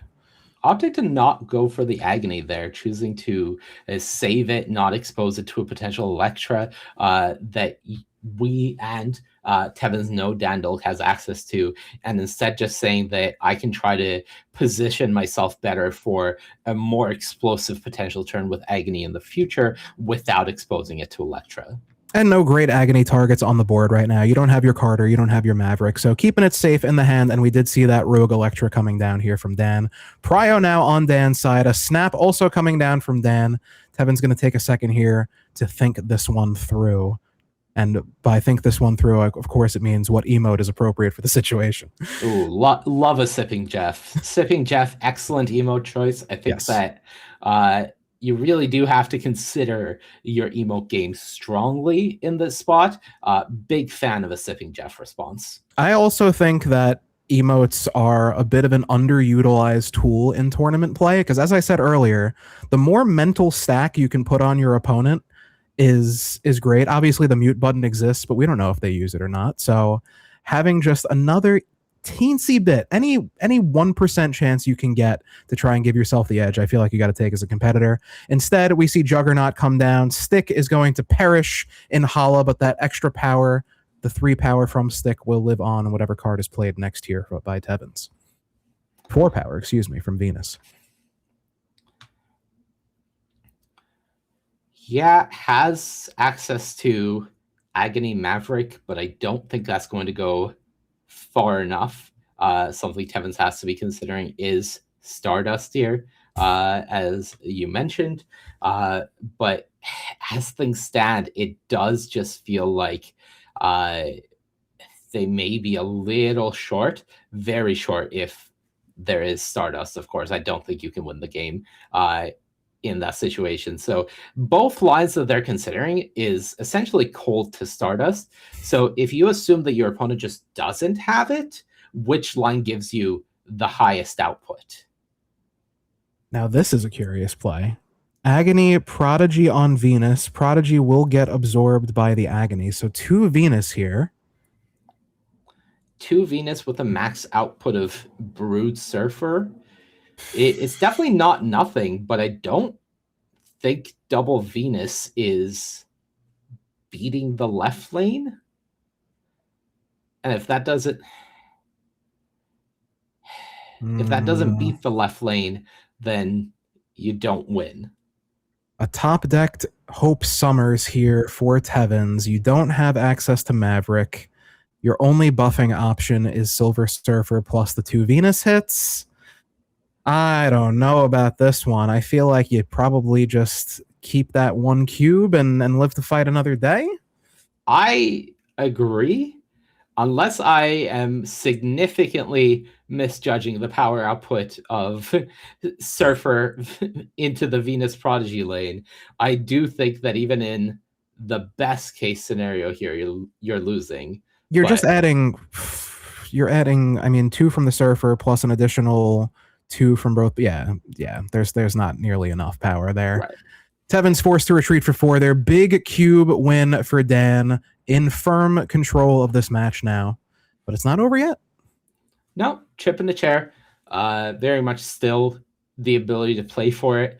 It is rough, absolutely. Let's not pretend that it isn't. Having to win every fight from here into a matchup that has so many cards that are good against you means that the likelihood of the locations not cooperating, as well as your opponent just having a game where they have the right combination of cards, whether it is Invisible Wound plus Shadow King, whether it is Stardust, or multiple of those cards together, makes it pretty unlikely for Tevins, but it's not 0. And again, they are playing what, in my opinion, is the raw stat most powerful deck in the game right now. There's always a chance. We see Dan throwing down the Electra, thinking they were going to take priority, but Negative Zone actually makes it so they do not have priority now. Venus coming down on New York. Starbrand here for Dan. Still keeping priority on Tevin's side as the Oscorp Tower switches nothing. But just a Venus down on New York. Mother lined up to hit Carter here. Definitely, yeah, you'd like to snap now, I'm sure. Tevins is try their hardest to snap. Be grateful you're getting 2 from this instead of just 1. Take the 2 you can get here in high stakes, I would say. Indeed, as Mother makes a copy of Carter, 2 4s, but Mobius says, nope, you're back at 3. Sorry, buddy. No discounts for you. And taking priority back here, thanks to getting the ability off the Starbrand. So Jeff, pretty good draw there. With the Mother Ascani not going into either of the side lanes, the Grandmaster line is shut off now. So at least you have a more useful card you can play this turn, but Mobius has shut down a lot of your fun, and that's the dynamic of the matchup, right? Dandel just has so many cards that are quite good, and I think this is something that KM and I were discussing in the past, is that Techno-Organic Virus is maybe not so secretly one of the most powerful cards in the game right now. Just it isn't Mother Ascani, and it doesn't go in Mother Ascani decks, so a lot of times it can maybe get missed as being in that ultra powerful tier, but you can definitely see what it is capable of outputting in a spot like this, where just that removal ability alone goes a long way to allowing you to fight for priority in the spot. The removal ability plus keeping your virus at 1 cost from the Mobius as well. Such a benefit to the card. You're playing offense and defense with a single card in Mobius. And speaking of defense, Stardust locking down New York like it was a power forward. Yeah, and I think it was a valiant effort from Tevins, but I don't know. I don't see it. No. Brood is useless here. Your double carders can go and do something, but it's going to take a bit of a miracle here for Tevins to come out on top. But they are 5-0. They've gotten this far. Maybe there's a line we're not seeing, and this could be it. Double Carter with Venus and Jeff and Surfer. This is not an insignificant amount of stats. I think it should be a beatable amount of stats, but absolutely not insignificant. So Dandel having priority means that the Shadow King doesn't do anything, and I think this is actually a win for Tevins, if I've done the math right, which I haven't done any math here, so... No math here. We just see sparkles and songs coming out, and that is well enough, actually, for Tevin staying alive here, taking 2 cubes off Dan. 5 more to go. Yeah, that's 3 more wins that they need. Again, the pieces are good, but the pieces have to be put together from Dandolk in addition to just being good. And you're seeing the power of Mother Ascani, even when there isn't the cost reduction thanks to Mobius. Just having 2 carders really powerful in that spot. And that's the thing with this deck is it's so good at making something out of nothing. Yeah, Mother, an extremely powerful card, as we've seen all throughout the tournament. And the cost reduction, yeah, that's a big part of it, but +2 and the second one, that also goes a very long way. So we see Jeff, the baby dolphin, coming out here. One is Tevin's mashing the snap button once again, feeling confident, not done yet. Iron Patriot. They were right last time. I'm just saying. Every time they have tried to push that snap button, they have been correct. And look at Josie's that. Josie. Pretty good location for them to try to snap again. That is a very welcome sign here if you're Tevins to see Josie's. Not going to have too many opportunities to play 2 cards in that location. I mean, next turn, of course, you've got the Agony, and you've got probably, what do you play? Carter here, maybe? Venus? Agony Carter looks pretty good next turn. Yeah, you get to move the Jeff out of there. The Carter assumes that front right position, so you'll have 2 buffs in the back lane if you choose to go there. Very strong position here for Tevins. How is Dan going to answer? Probably going to avoid that right lane if I had to guess. Yeah, this is the first time that Tevins has truly made themselves vulnerable to Shadow King so far in these last few rounds. So this is the time when Dan would really like the Shadow King is to reset this board. Now with the drawing of Prodigy as well, I think that it is possible for Tevins to just lock it up, more or less assuming the Shadow King does not come out here. You know, it's great you mentioned that because we haven't seen it be relevant in this matchup so far. But yes, the Shadow King is kind of waiting there in the wings. We've seen the Mobius, we've seen the Stardust, but the Shadow King is the triple threat in this tech combo. Will we see it this turn here from Dan? No, instead it's Juggernaut. That's pretty moving good them too. out of the Carter lane. Pretty good for them. So no buff on the Maverick. At least not the same degree of buff. And now 2 Jeffs, thanks to Prodigy. You do get a second move here, which could be coming in handy. Yeah, that move is absolutely not nothing, especially with Maverick still having 4 power, drawing the Brood and the Surfer now. I think that this is another game that Tevins can get, assuming Dandel does not have the Shadow King. I think there are lines that even beat Shadow King. You move Jeff there, you activate Maverick for Brood on the left, and then you drop a Surfer on the right, probably. Looking like they might have been going for the double Brood line at first.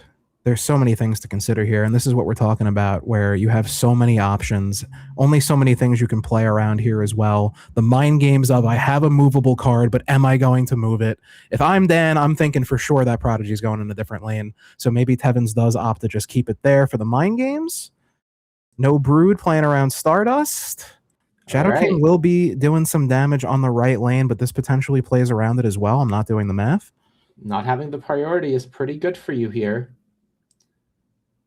No Shadow King. Instead, it is the Stardust play. Worried about a Brood is Dan. Virus up for some additional power as well. Is this going to be enough mid? It's Venus. Think so? It's a Surfer getting buffed by 2 Jeffs. Not enough power. Unless it is with the Venus. I don't know. I think it's just short, but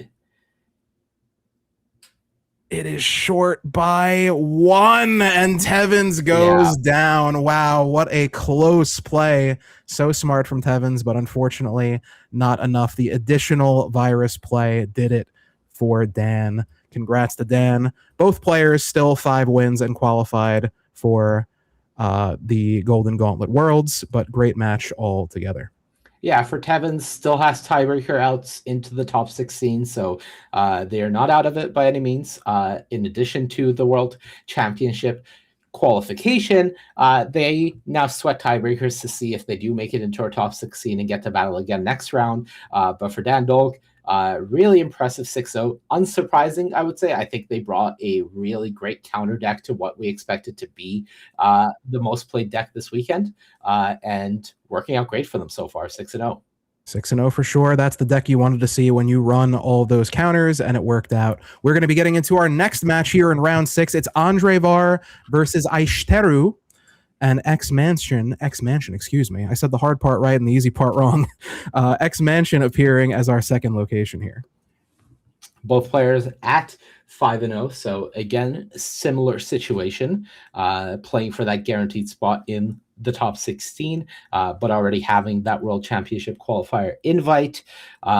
For Andre, playing a Techno-Organic Virus list, similar to what we just saw, a bit more hateful here with the Cosmic Ghost Rider also being in the deck, but very similar ideas going into the 2 decks. On the other side, it's the deck that we covered in the pre-round segment, the Afflict deck, trying to shrink the board, and no Luke Cage coming out. No Luke Cage yet. We do see Mobius going to not have too much of an impact in this matchup if I'm looking at the decks correctly, but Cloning Vats Fisk seems pretty strong for Andre. Yeah, Cloning Vats Fisk going a long way. The biggest thing Mobius is doing is keeping the cost of your Techno-Organic Virus down. Not currently relevant as Andre hasn't drawn it this game, but in a vacuum, I would guess that Aishteru is favored in the matchup, but I don't know if they're favored into Cloning Vats Fisk. I think that when you are trying to outpower your opponent, this is not an engine that you're typically going to do a good job of outpowering. Red Guardian does hit the Mobius, so no effect there anymore. Scorpion reducing the hand pretty heavily. Shadow King, of course, can correct some of that damage, and going to do some damage against Cassandra Nova as well. U.S. Agent, a card you really don't see all that often these days, but Affliction, of course, gives it a home.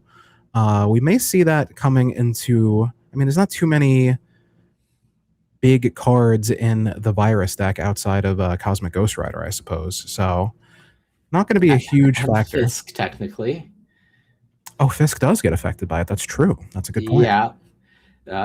It's still not relevant this game. I think what we're seeing is Andre just debating using debris to fill up the other lanes in order for Martyr to not move.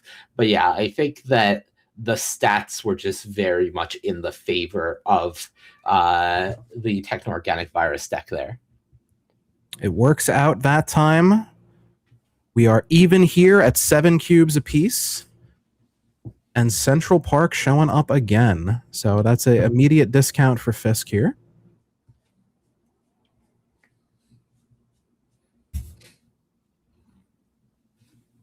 Xandar appears as our second location. Got the armor, got the lizard. Probably going to go for the prio play with Fisk. And indeed, that's what we see.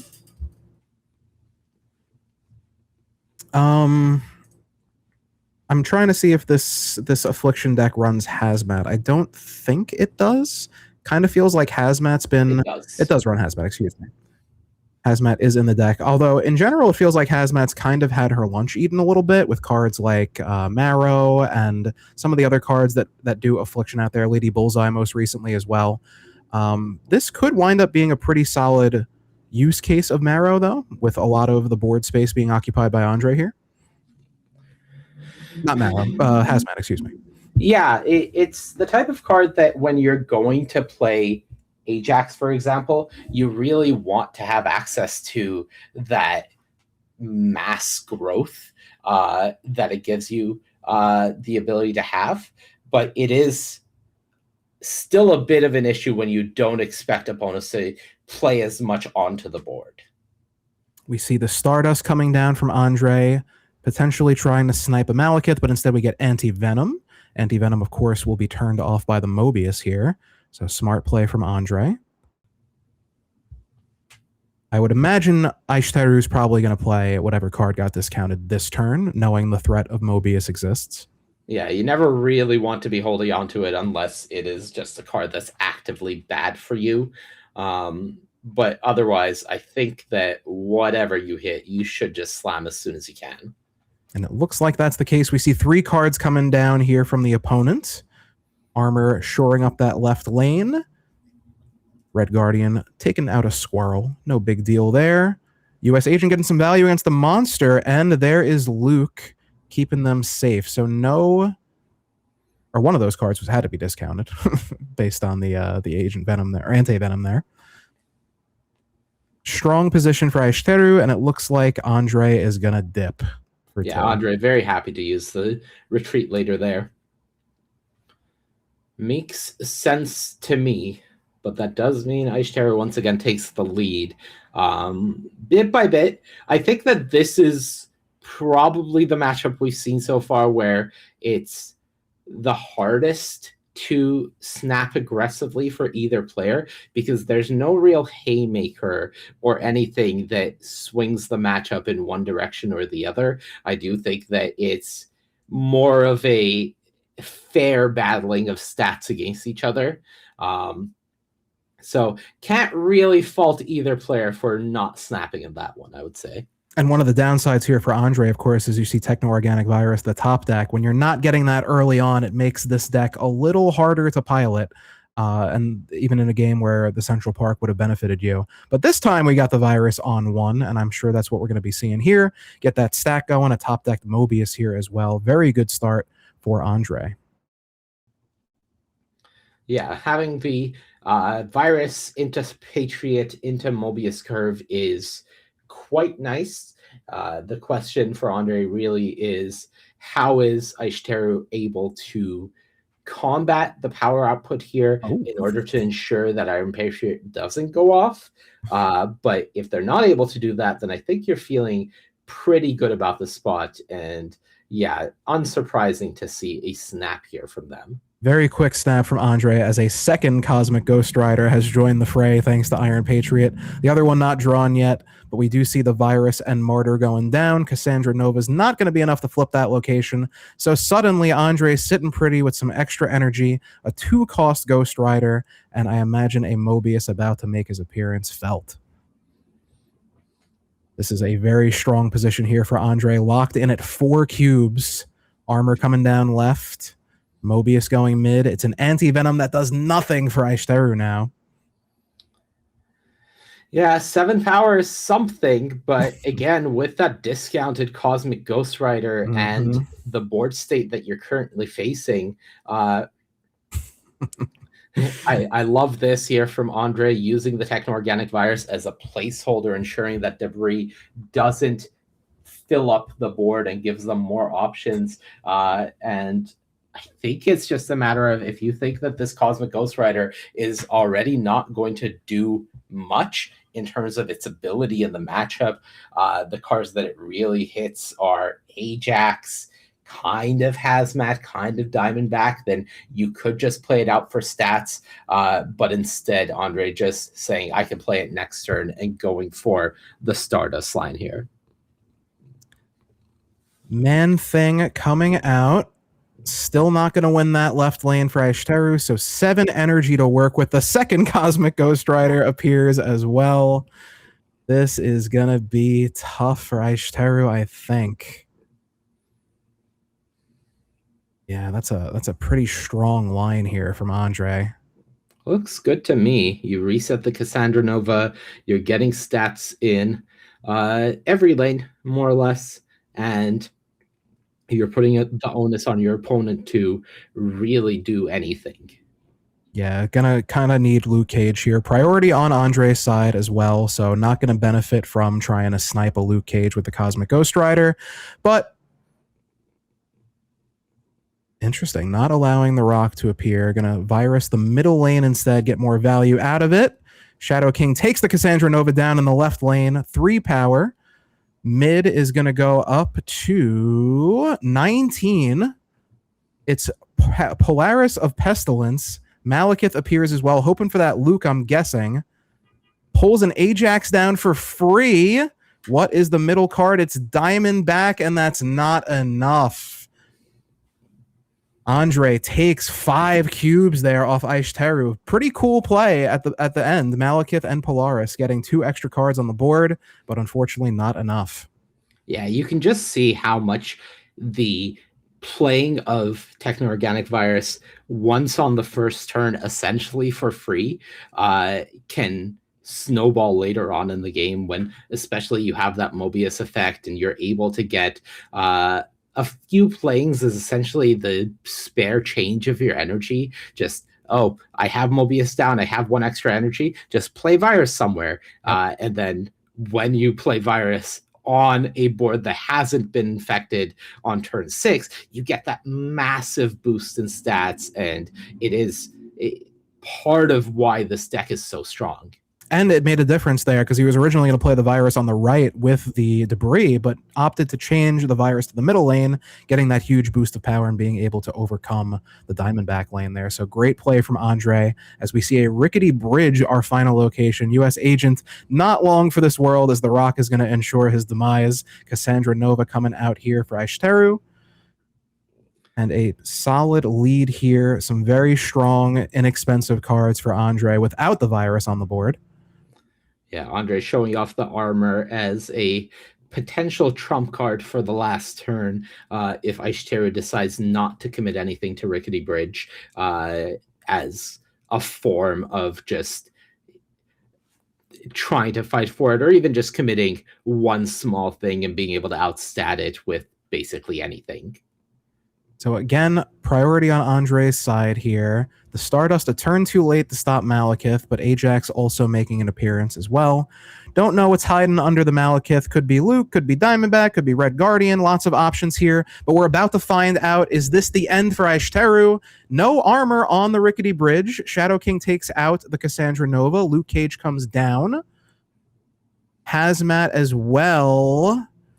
think. Going to try and win tiebreaker here if you're Aishteru. What's that middle card? It's Diamondback, huge value, and that's going to do it. Andre not taking the win. Aishteru staying alive. Yeah, not done yet. That's opting for not going for the armor, not trying to win the Rickety Bridge lane. I think that there was a very real argument to be made to just play 2 cards to Rickety Bridge and try to take it, because maximum power output with the Ajax in play, which is what I actually had access to, was quite high there. And if you're just trying to play a raw power for power game plan, you're not going to be able to do it with 2 lanes. All right. We do see the U.S. agent coming down here on Atlantis. Martyr as well for Andre. Final location is Kiln. Pretty good getting to slam a Wilson Fisk. A lot of the big power plays that Andre Aishteru has access to comes on turn 5+, right? The Ajax is a big chunk of where your power comes from. So not being able to have access to those is pretty big. And now Stardust shutting down Malekith as well. Pretty much the perfect curve, if you're Andre, that you can ask for in that spot. Yep, that Prio from the Fisk helped immensely there. Malekith doesn't get to pull out that card for free. We got the Virus down. We got the Mobius down. The discounts aplenty. Just back-to-back tech plays there. Andre wishes they could snap, but they don't need to. Aishteru locked into the final 2 cubes here. Right, has removed the ability from Martyr, so not worried about that. Nope. Jumping anywhere to try to play spoiler, and I think this should be the end of it. Gonna need a miracle here. 2 huge enablers in Malekith and Anti-Venom sufficiently blocked by Andre. Just doing a little mental math here as Andre. Trying to see what can I possibly lose to in this scenario. Not a whole lot. Here we go. Rhino coming down. Debris coming down. Virus pumping up mid and left. Scorpion. Man-Thing. That'll do. A fist bump. And Andre takes it in a casserole fashion. Well played. So 2 techno-organic viruses at 6-0. Again, not overly surprising, I think. Very powerful card. And part of it is the tech cards, right? We're seeing that these decks that are able to play multiple tech cards and get away with it because the rest of their cards are giving them more raw power in singular bodies, cards like Debris, cards like Rhino, cards like Starbrand, and then just getting rid of their downside goes a long way. And for Aishteru, they're now in the tiebreaker scrum trying to get their way into that top 16. Indeed. And Andre advances. We'll be seeing Andre in top 16 a little later on. But for now, you'll be seeing the Be Right Back screen because we need to take a quick break.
Alrighty, folks, we are back and we have arrived at the top 16 of Golden Gauntlet 2.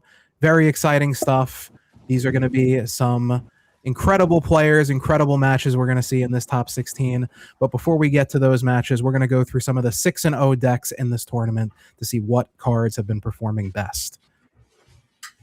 So our first deck up here, we have an Ozymandias deck. As we saw from the stats earlier, Ozymandias, one of the highest win rate cards in the entire tournament. The usual suspects here in terms of tech, Cosmo, Shadow King, and you have the additional layer there with Supergiant Negasonic.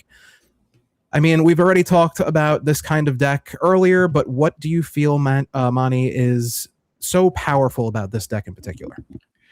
I think it's definitely threefold. The first aspect is probably the most important in the current metagame, which is just tech cards. If you look at any given deck, it's a matter of how many tech cards can they reasonably expect to play, and how many of the most powerful tech cards in the format can they play. So in this deck, Cosmo Shadow King, check. I would say Supergiant is absolutely in that next tier of the most powerful.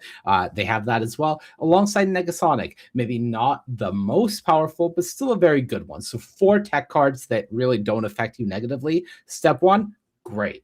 Now, step 2 is your game plan really being disrupted by tech cards? Not really. A lot of your cards are either ongoing abilities or just raw stats. And that's really step 3 is, can you play for priority when you need it? And that's something this deck does really well. Not only do they have undercosted and large statted creatures like Rhino and Debris, but they also have the ability to go wide in multiple lanes, drop an Ozymandias on the 5th turn, and because they have those rocks being spread around, that extra power will likely secure them that priority for the 6th turn if they want it. Yeah, and one other underrated part, I think, of this deck, and a reason you're going to see it have success compared to some of the other ones out there, is you have that randomness factor in Iron Patriot and Ascani Sun. Every single game you play them, your opponent has to keep those cards in mind. Do they have something that's going to come out of nowhere and give them the edge to beat me? You can prepare for the game plan, you can prepare for the Cosmo, the Shadow King, the Supergiant, and all that, but you have these 2 cards that can generate something else that your opponent just can't see coming, and fear of the unknown is such an important part in these open deck list tournaments. Yeah, absolutely. Knowledge is power. The more knowledge you have about what is coming, the more game that feels scripted, the easier it is for you to play. So flipping that around means that it is more advantageous for you to have hidden information. And speaking of not knowing what's coming next, we look at a familiar face here in the tournament scene. It's Arishem. Your deck is going to be different every single round you play it. So, yeah, obviously extremely strong tournament deck. Lots of tech stuffed into here. We haven't been seeing as much Horseman Gambit as I may originally have thought, but obviously a great home here with your Arishem cards, with your Valentina, and other ways to generate cards. How are you feeling about Arishem these days? I think it is perfectly serviceable, is how I primarily feel about it. I think that it gives you a lot to like. My biggest issue with Arishem in some metagames, including this one, is you can put as much tech as you want in your deck. It's still a matter of drawing it. And the larger you're making your deck, the less likely you are to draw those specific tech cards. And for Arishem, what they're trying to do other than their tech cards is outstat the opponent using the extra energy that they're getting. If the average stat output of the meta is rising because of cards like Jeff, because of cards like Venus, because of ongoing things being more playable, then Arishem's value comes down because everyone else is able to compete with the average raw power output that you're putting out using individual cards with the extra energy you're having with the synergy that they're putting together. So the onus of the tech cards goes up. And if you're drawing those tech cards less consistently than other people, then that is a huge negative. So I think that a metagame like this one is where Arishem is on the weaker side while still being very playable. But I think that sort of lends credence to why we're seeing less of it have success in this specific tournament compared to some other ones. It is still 6-0, so it's going to have, I mean, clearly it's working for the pilot. I also wanted to point out that this is the 34 card Monty version. You have the Thanos in there and the Agamotto as well, which I feel like isn't being seen as much lately, but still clearly getting the job done at 6-0. So doing something right. As we move on to our next deck here.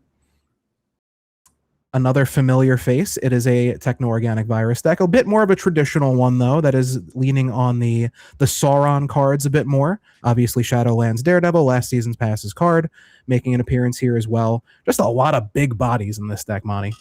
Yeah, you are sacrificing what I have personally liked most about the two techno-organic virus decks that we saw in the previous round, locking their way into the top 16 here. You're sacrificing those tech cards to go for raw power output. Now, this is a massive positive in the techno-organic virus mirror. So when we see, I believe, last count, we had 5 TOV decks here in the top 16. So for this specific player and build, they're looking at the other techno-organic virus decks and they're looking their lips. They're like, this is great for me. I have the build that really benefits from the mirror match because I have the larger stats. They're going to be mucking around with these little tech cards and I just have raw, pure power. So this is a metagame call, and I think that it is one that is going to pay off heavily in this top 16, and one that I like. You're sacrificing some stats against the rest of the field, but you gain it in spades here in the mirror match. Yeah, the tech is going to make, not going to affect this deck too much. I suppose Mobius is going to stop your virus. Well, you're not running your own Mobius, so that's not as big of a deal. Scar, you lose some of the cost reduction there, but you do have Enchantress in the deck. You can deal with a Mobius, and that I feel like is one of the more underrated tech cards. At 5, she's a bit harder to play, but she can go such a long way in dealing with these Captain Carters, these Mobius, the other ongoing decks we've seen, so this is going to be a one to look out for, I think. A lot of raw power here. Yeah, and the value of Shadowlands Daredevil definitely can't be overstated in a deck like this. Just being able to supplement your later turns with extra demons to add alongside a Red Skull or an Enchantress, for example, on that 6th turn. Really nice for this deck. For sure. As we move on to our next deck here, these are all 6-0 decks for what it's worth, and we see another super giant Negasonic deck, this one with a Ronin package. You got the Master Mold, you got the Maximus, Ronin, very strong list here. Electra, of course, a fan favorite. New Mysterio as well. Thoughts on New Mysterio here? I think it's really nice for taking priority, which makes a lot of sense to me. You can do some tricksy plays and just mess around with how much priority can matter, especially when you are playing Negasonic. Of all the tech cards that we talked about and how they are affected by priority or the lack of it, Negasonic and Cosmo are the ones that want priority the most. So really, Mysterio is a nod towards that, but also you're just trying to play higher amounts of power for less when it comes to these later turns. So just having Mysterio for that reason in and of itself, very powerful. And Master Mold is a card that I like a lot when people are trying to set up these synergistic positions and sometimes find themselves holding more cards. Being able to clog their hand and prevent them from finding the cards that they need goes a long way as well. Absolutely. Very powerful deck. Clearly 6-0 as we move on to our next deck here. We are looking at a, what would you call this kind of deck? I mean, it's a Hydra Stomper. You got Viv in here. You got Professor X, Galactus First Steps. Kind of just a mid-range-ish deck with some move elements here. Yeah, this is we've seen different variations of this deck being played in the metagame. I would, the best way I can call it is sort of tech move. You are trying to take advantage of your tech cards along with move elements, but Prof X goes really hard in trying to fight for positions and also limit your opponent's options. It does just enclose the game in a lot of ways. And we've seen this deck do some really nice things on ladder, and I'm not surprised to see it here because, again, it does feel like a lot of what we're seeing in the metagame is either you are playing tech cards or you're playing a massive amount of stats. And in both cases, it is a matter of how the different decks and the different tech cards pair into each other.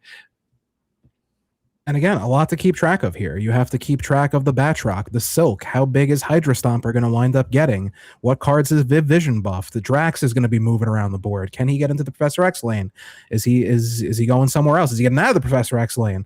A lot to keep track of, keeping the opponent on the toes here with this one. So I'd like to see this one in top 16 for sure. Yeah, very sweet deck. All right, and we had mentioned it earlier here, Colossus with that very high win rate. This is the reason why. Cerebro 4. I'll let you take over on this one, Lonnie, as our noted Cerebro enjoyer. Yeah, I love Cerebro decks, of course. C4, one that I have less experience playing with, but I have certainly run into it quite a bit in my laddering and conquesting. I've had my eyes on the deck. I think it is probably the second, if not the strongest Cerebro variant right now. A big part of that, of course, is, again, as we talk about tech cards and what you're able to play, being able to play Shadow King is extremely nice. Being able to play Prodigy is really nice. One of the things I like a lot about this deck is the ability to be more tricksy, as we've mentioned, with move cards like Hydra Bob and Nocturne as your form of location change. And then Mother Ascani and Nico being ways to get access to additional Cerebros is really cool. Now, some people may be thinking, Mother Ascani, doesn't that buff a card and really ruin your game plan? But that's what the Shadow King is there for. If you really need to do it on a non-Cerebro card, you do still have avenues to reset that power and not cost yourself the game. So a lot of cool elements happening in this deck. I like the tech cards that it's playing, and I like the plays that it has access to. And this totally original thought that I didn't take from our previous caster discussing this deck, Mother Ascani on Shadow King. Getting 2 Shadow Kings where the power resets after you play it. You don't mind that it's 6 power because it's going back to 4 anyway. And having 2 of them at a reduced cost is crazy good value. So shout outs to Not Binks for pointing that out in the previous segment. Yeah, 2 Gooses, 2 Cerebros, 2 Shadow Kings. Those are all geese, actually. Yeah, all right, you got me. Fair enough. But yes, very cool deck for sure. I love seeing different spins on Cerebro, especially like that C3 one we saw earlier with the Magus. Very cool seeing different iterations of Cerebro out there. Yeah. As we move on to our 5-in-1 decks now. Now we're talking my language here. If you know me, you know I love me some discard. I see Black Knight. I see Agatha. We see Ghost Rider. A lot of the usual suspects here. Lady Sif recently getting the buff to 6 power. Isan as well, a very underplayed card, I feel like Isan is. How do you feel about this deck being 5-in-1? I think this is what I would call dishonest discard.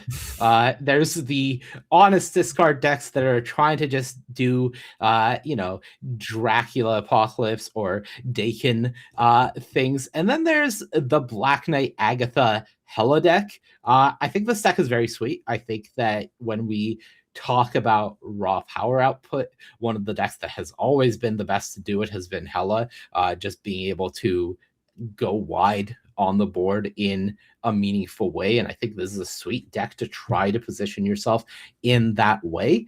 The fact that it is here in, I believe, our top 16, if we're looking at it, it must have snuck in as one of the tiebreaker 5-1 decks into the top 16 is very cool. Yeah. And I'm very curious to see if the power output that this Hela deck is able to put out is able to be competitive against the TOV decks, for example. As long as they're not running Stardust, because Stardust does a number on this deck. Ghost Rider, Blink, Hela, Isan, a lot of cards very susceptible to Stardust here. So we'll have to see how this one performs in top 16.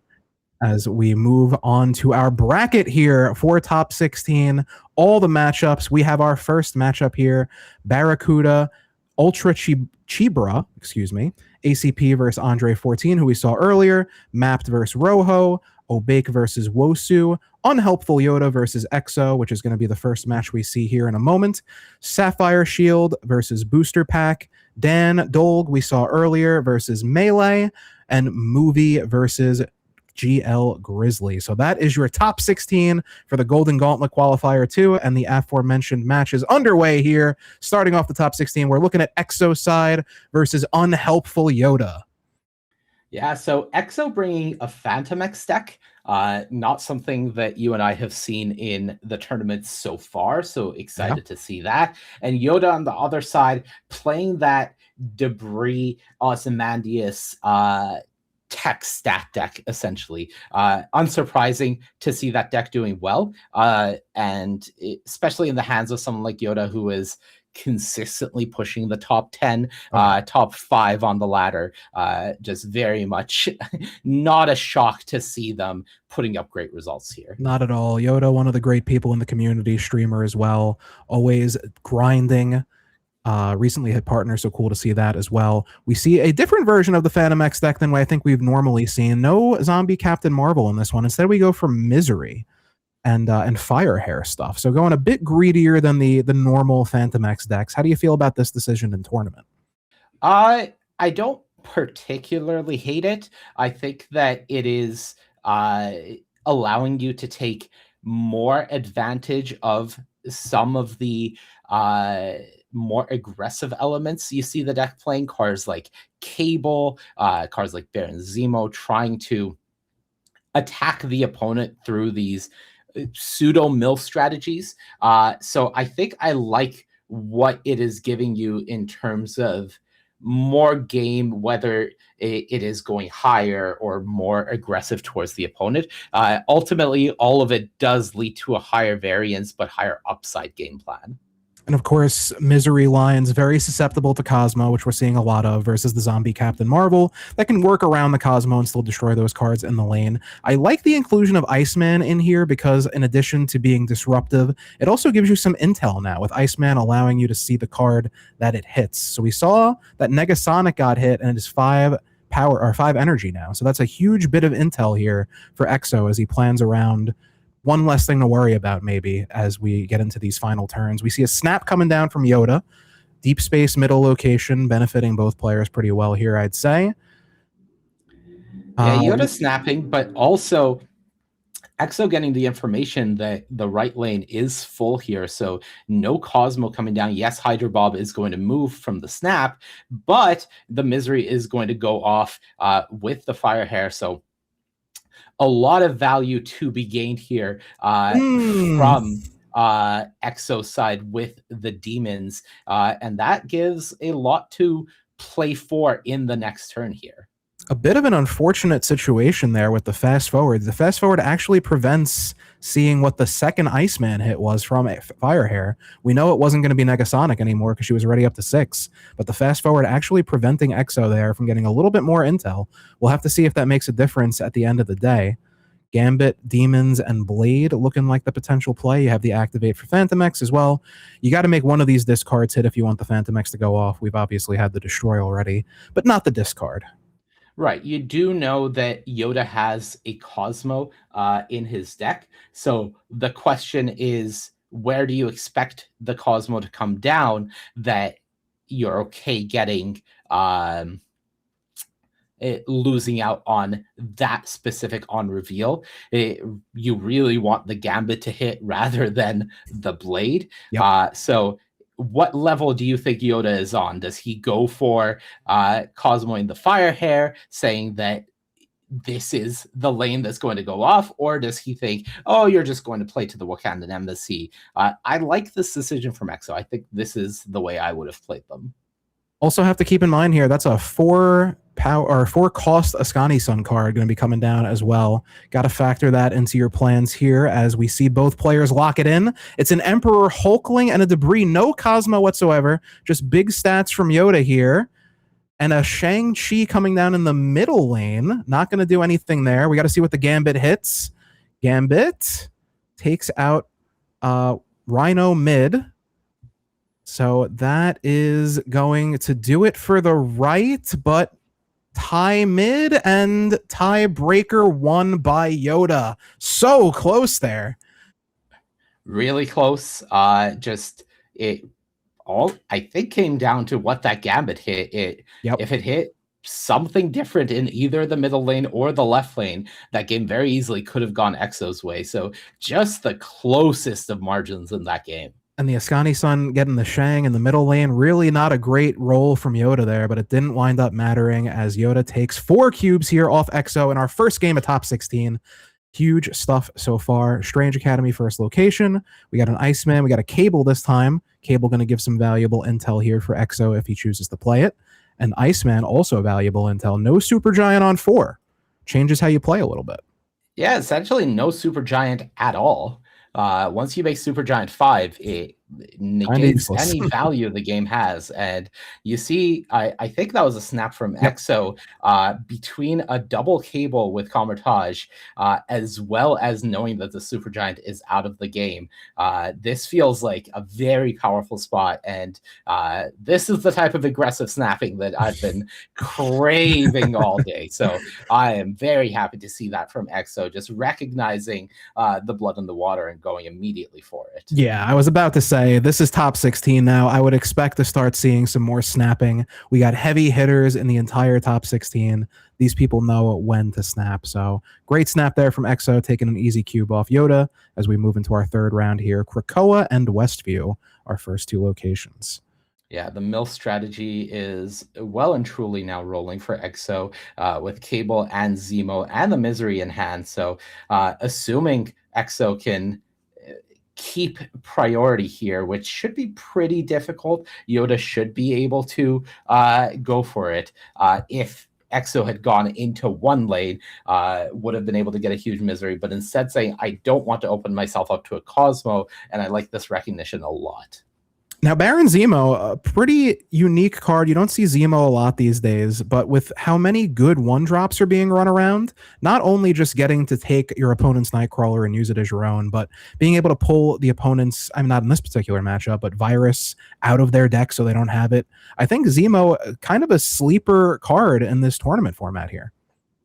Yeah, I think one of the big things that is true about MarvelSnap, and especially with there's no rotation. The card pool just continues to grow, right? Yeah. So I think some of these cards like Zemo as a tech piece can sometimes get forgotten about. And then if we see the prominence of Virus X, for example, go up, maybe we see the prominence of Zemo come back into the metagame as well. So it's really cool to see where people can find these edges in this large card pool. Absolutely. And that's one of my favorite things about this game is that it consistently takes older cards that were less relevant and breathes new life into them either via the OTA or releasing new cards that kind of buff some of these older pieces, or not even buff them, just kind of bring them back into relevancy based on how the new strategies develop. I always think it's cool seeing players kind of figure out the puzzle instead of just demanding a nerf or a card be reworked or something like that. As someone who comes from a fighting game background, I appreciate the effort in trying to solve the problem instead of just hoping it gets changed. So very cool stuff to see as we see a big Ozymandias coming down, buffed from the Wilson Fisk on Krakoa, and getting massive value on that Onslaught Citadel. This is a tough spot for Exo to be in. Yeah, also got the information about a Cosmo in Yoda's hand from the Iceman. Yep. So has to be aware of that when deciding what the plays here are going to be. Yep, knowing that you have to commit 4 energy if you do want the Cosmo now. Obviously, priority here in Yoda's favor, so that is a possibility. You got the 3-cost Ascani-Sun card going to be making an appearance as well. I don't love Exo's chances here. A lot of it is going to rely on what Gambit hits, if he even Gambit does hit. Yeah. So, yeah, I don't know if I would stick this out for 4 when you're already down here, but Exo obviously knows better than I to make it this far into top 16. Just messing around with some plays here, trying to see what works.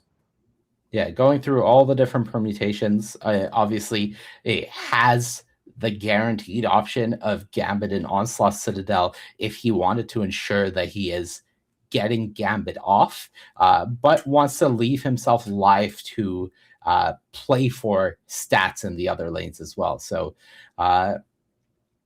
pretty relevant here, but it's going to come down to what this Gambit hits. Just a rock from debris.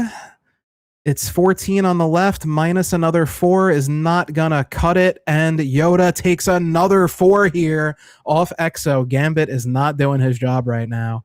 Very disappointing performance from the Cajun card slinger here. Disaster and again, for Exo, just falling further and further behind. And if he just plays the Gambit left, he wins. Right. or yeah. How do you know, right? It's exactly. That's the tough part, is the existence of Cosmo and the idea of how do I spread my power around. And just the threat of him, like, it makes you reevaluate where you're going to play. As you mentioned, he could have played in the right lane to guarantee it not be there, took the risk, wound up not even worrying about the Cosmo, and now fighting for his life here on the final 2 cubes as Yoda plays his Nightcrawler, and Iceman reveals a 3/5 Rhino. Not a bad hit there. If you're Yoda, you don't care about that as much. Not a bad hit at all. Now finding the Zemo as well. Just has the ability to stay very competitive in this game. Yoda getting his Iron Patriot in the middle lane, so now if Exo wants to contest, he'll have to do so with 2 cards. Yoda can also just slide his Nightcrawler over there if he's worried about it. But I doubt we're going to see any contest here on the Iron Patriot discount. Instead, Exo looks like he might be trying to set up his Fire Hair, and that's what we see. Yeah, Fire Hair, pretty sweet when you have a free double trigger in the Vormir sitting on the board before you even Misery. So pretty cool option available there, I believe. Yeah, another easy trigger for your Phantomex as well. You don't have to worry about playing Killmonger, Carnage, or Misery. You'll just get that free destroy thanks to Vormir. But it looks like we're going to see a Zemo on the right location. We see the Nightcrawler out for Yoda already, so I'm curious what Zemo is going to pull here. Yeah, Hydra Bob is the other one in the deck. There it is. So assuming that wasn't in the hand, that was more or less a guarantee. No snaps to be had, considering the snap has already happened this game, and after this will be in high stakes. So Hydra Bob not moving again this round. Nope, Hydra Bob going to stay locked in place here. Gambit opting to go in the middle lane at the moment. That would get those 2 Gambit triggers, but 2 discards as well. So could potentially handicap you on this final turn, depending on what Gambit discards. Yeah, there's no individual card in this hand that really matters. So I like the idea of, okay, we're just... Huge hit. Gambit finally does his job, taking out the Negasonic here. The second hit does hit the Killmonger. I think that's probably one of the cards he would have liked to have brought into this final turn here, and down goes the Misery as well, thanks to Blade. But the right lane locked up pretty good here as a terrible top deck for Exo in the hood. Oh. Yeah, I don't think you're going to be able to compete with anything here, unfortunately. It's Rhino, and the Heimdall from the Iron Patriot is going to take it for Yoda, advancing to top 8 over Exo in convincing fashion. GG's to Exo, playing a very unique spin on the Phantom X deck. Got to give him credit, but Yoda takes the win. Yeah, I think just an unfortunate matchup for Exo. Just going into a deck that doesn't really care about the Phantom X Shrink and definitely does not care about the tech cards that you're bringing. I think that's the one thing that I've really lauded Yoda's deck for, is it is perfectly set up to play these tech cards and not be affected by them. And you could see exactly how good it looked in that matchup when your opponent is relying on multiple Gambits and you're clogging up the board with rocks as Gambit bait, if nothing else. Yeah, the Gambit bait. You also have that deck that is not running Virus, so the Zemo not being able to steal one of your win conditions away. You take a Nightcrawler, you take a Hydra Bob, sure, that's fine, but at least you don't have to worry about the Virus being taken out of there. Masterful piloting from Yoda on that one.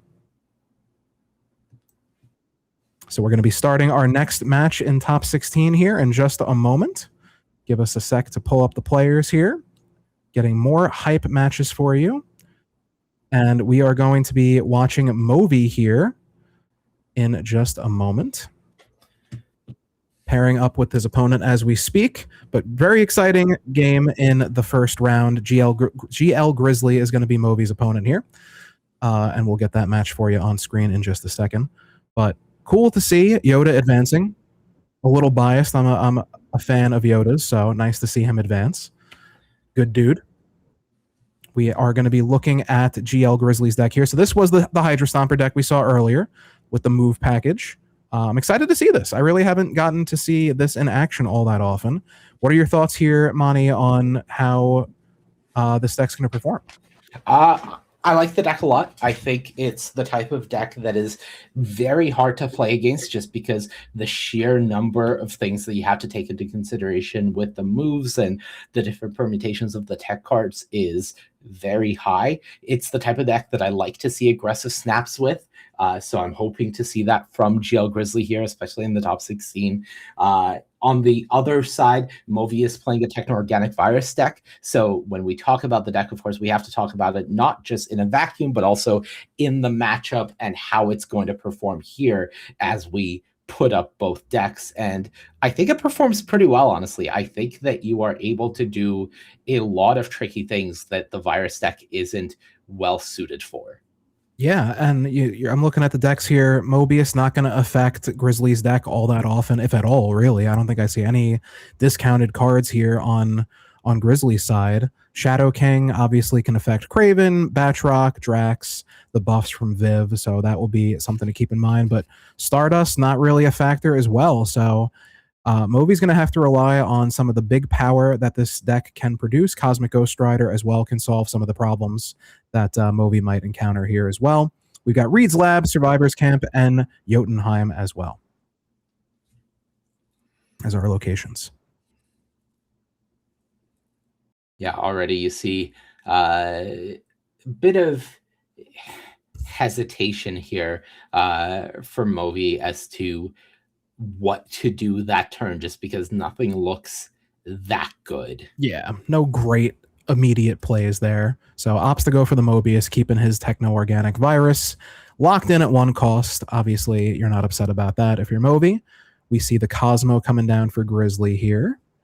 Galactus will continue to rise, at least for the moment. Part of that previous turn was, of course, thinking about this turn and how you have nothing good to do if you go for the Wilson Fisk the previous turn. So Mobius allowed this turn to be Wilson Fisk and Techno-Organic Virus. So I like Movi's recognition of multi-turn planning rather than the immediate best play on the previous turn. And it winds up paying off here. Moby feeling that, getting the snap in. We see Viv pop over to that right location. Going to take some damage here from Jotunheim. But a snap back from Grizzly here. Okay. Feeling confident. Prio on Movi's side. Switching up the play a little bit. I would guess that this is a nod towards Prof X, expecting that if Grizzly is snapping back, that this is going to be Prof X in the right lane. So trying to maximize power output there. Yep, going for the Lizard and the Iron Patriot is indeed Professor X. Great call, Monty. As the Galactus stays at 18 power. Viv dips out. Back to the middle now. And a Claw from the Iron Patriot. Very sneaky, unexpected card. That's a massive, massive Claw. And yeah, I think Grizzly unfortunately kind of exposed their hand with the snap back. You saw that Movi was going for a different line until the snap happened. And then that snap from Grizzly essentially turned the Prof X face up, and Movi got to play in a way of easily assuming where the Prof X was going and being able to play around it. And that made life pretty difficult for Grizzly. It's so interesting seeing how players communicate with each other through the tools of the game. Like, just that snap back alone completely changed Movi's thinking. Probably wasn't even expecting Prof X that turn, but knowing that a snap came back after his snap really narrowed the amount of plays he thought it could be, and as a result winds up taking 4 cubes there in a huge swing. So aggressive snapping again. I think the snap back is one of the most interesting things in the game of Snap, because it shows that both players have a very different read on the exact state of things in the game at that moment. And that's something that no other tool in the game can communicate. There isn't a single individual play. A snap from one person does not communicate the same thing. So when you are snapping back, you are essentially telling the opponent that their read of the game is just straight up wrong. Right. It's such a unique thing to this game, and one of the reasons why I love competitive Snap so much is the little micro minutia of how you interact with the game, and it just, we saw proof positive of that right there, as Grizzly is setting up a lot of their move package here. If a Hydra Stomper is going to make an appearance, it's going to be a big one here for Grizzly. Lots of moving going on this game. But the board is very clogged and there's a virus available. So Movi has the ability to start playing a virus every turn for the remainder of the game and really grow the whole board because of it. Yep, we see the virus come down. I'm guessing that other card was Mobius on the left. I didn't see Movi play it. No, it's Fisk. Okay, so no Mobius. Virus going to be 2. But with that extra energy from Starbrand Crater, not nearly as big of a deal. As the Viv goes right, clogging them up a bit with the right. Would have to move the Nightcrawler if Grizzly wanted to play there. Prio here on Grizzly's side as well. And a Snap. Snap coming from Grizzly. Again, Movi now taking a moment to reevaluate. What does this Snap mean? Does this mean a Professor X could be coming down somewhere? Does this mean I want you to think a Professor X is coming down somewhere and I'm going to do something different? It looks like we see the Shield moving to the left. Batroc goes left. Negasonic and Kraven here, deleted by the Cosmic Ghost Rider now. And that was a pretty massive play for Movi. Yeah, I am pretty concerned about Movi's ability to win this game now, considering that Shadow King dies to Negasonic even by resetting the Batroc. Techno-Organic Virus is not adding enough power to the mid lane, and by doing Virus on the right, you are adding a decent amount of power there, but a card like Galactus First Steps, if Grizzly had it, would have been pretty huge there. And unfortunately, it doesn't. It was just a Drax, and that's not going to be enough. Grizzly loses 4 there. Does the math. Movi says it's good enough for me and just stays in, and there's nothing from Grizzly to punish that. This is one of the issues of playing a deck that is trying to be too tricky with it, is raw stats can just be king at the end of the day. It was, and it was an unfortunate situation there where the Silk and the Viv both moved into the same lane. 2 cards that you don't have control over, at least not full control. So an unfortunate situation there for Grizzly, fighting on their last legs here with 2 cubes remaining, as Hala is our second location. Sam Wilson coming down for Grizzly, getting that shield on the board to start swinging around. Just the virus play for Movi. Shield Batroc, pretty perfect start to the game, about as good as you can hope for. So you can start moving around, start getting the growth on your cards, and hope to stay competitive. But 2 viruses have already been played. So if Movi is able to get any sort of board presence and start getting some infected cards, this game is going to get out of hand for them. Still no Mobius here, so if he wants to play the virus, he's going to have to pay for it. Kraven in the middle lane. Going to get pretty tall with the shield and the Batroc going there, getting 2 buffs on the Kraven. I don't think Movi's going to contest. Instead, setting up an Iron Patriot lane with 8 power on the right. Another snap from Grizzly, and Movi says, you can have the 1 cube. That's fine. I got 9 more that I'm chilling here with and a pretty bad hand. So easy to take the 1 cube retreat there. Right.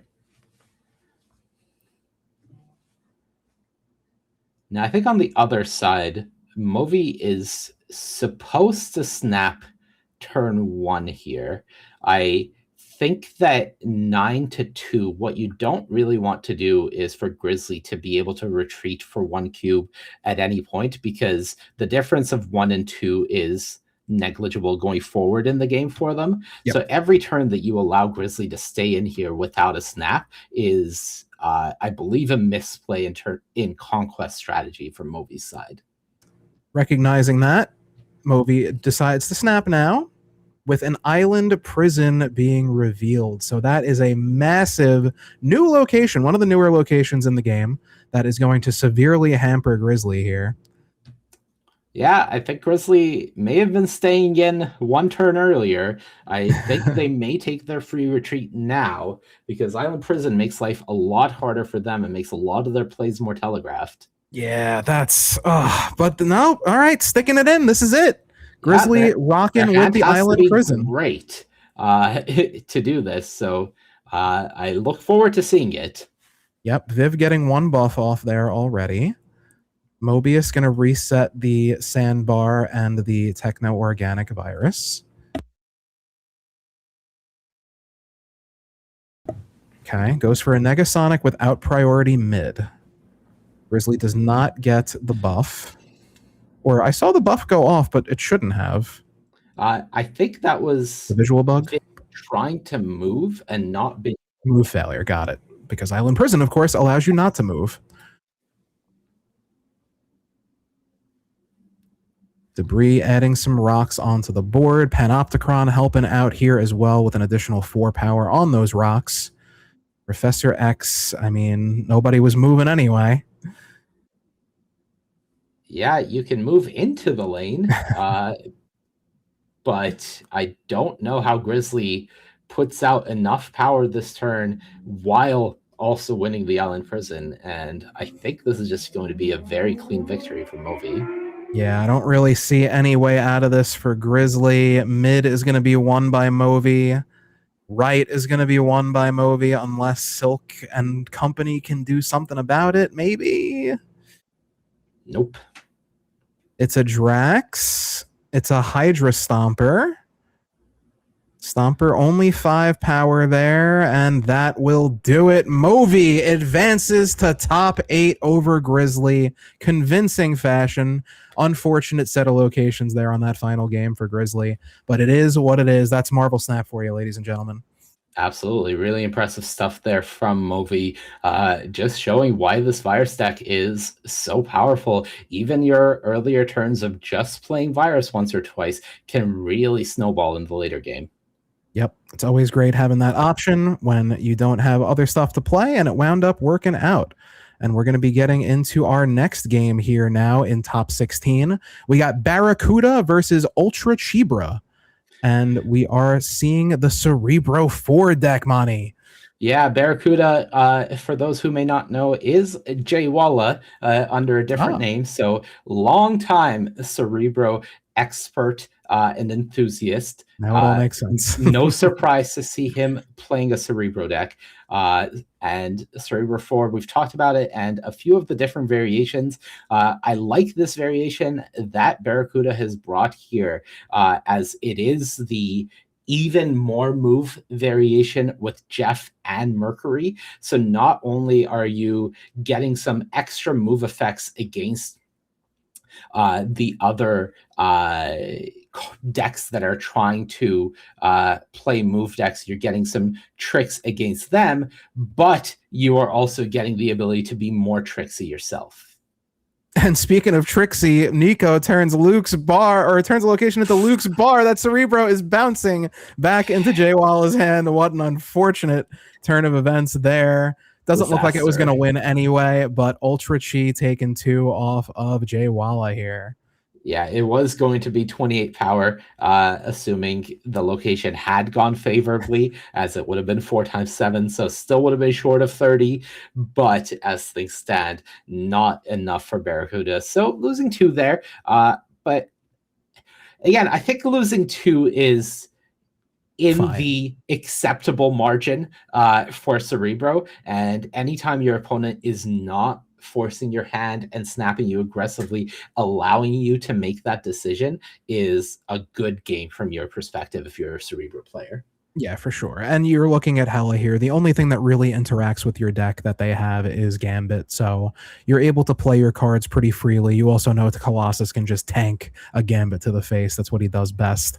So a bit more freedom here for Jay Walla to play with, as we saw the Redshift discarding the Agatha, no Black Knight this game, and another Stark Industries appearing. So probably going to steer clear of that lane if you're Jay Walla here. Yeah, Stark Industries is a little awkward, as you would have loved to play Hydro Bob sometime, and the fact that Stark Industries is on the board means that you just can't play Hydro Bob until after it's gone off. Plus, your opponent is essentially getting handed 8 power for free.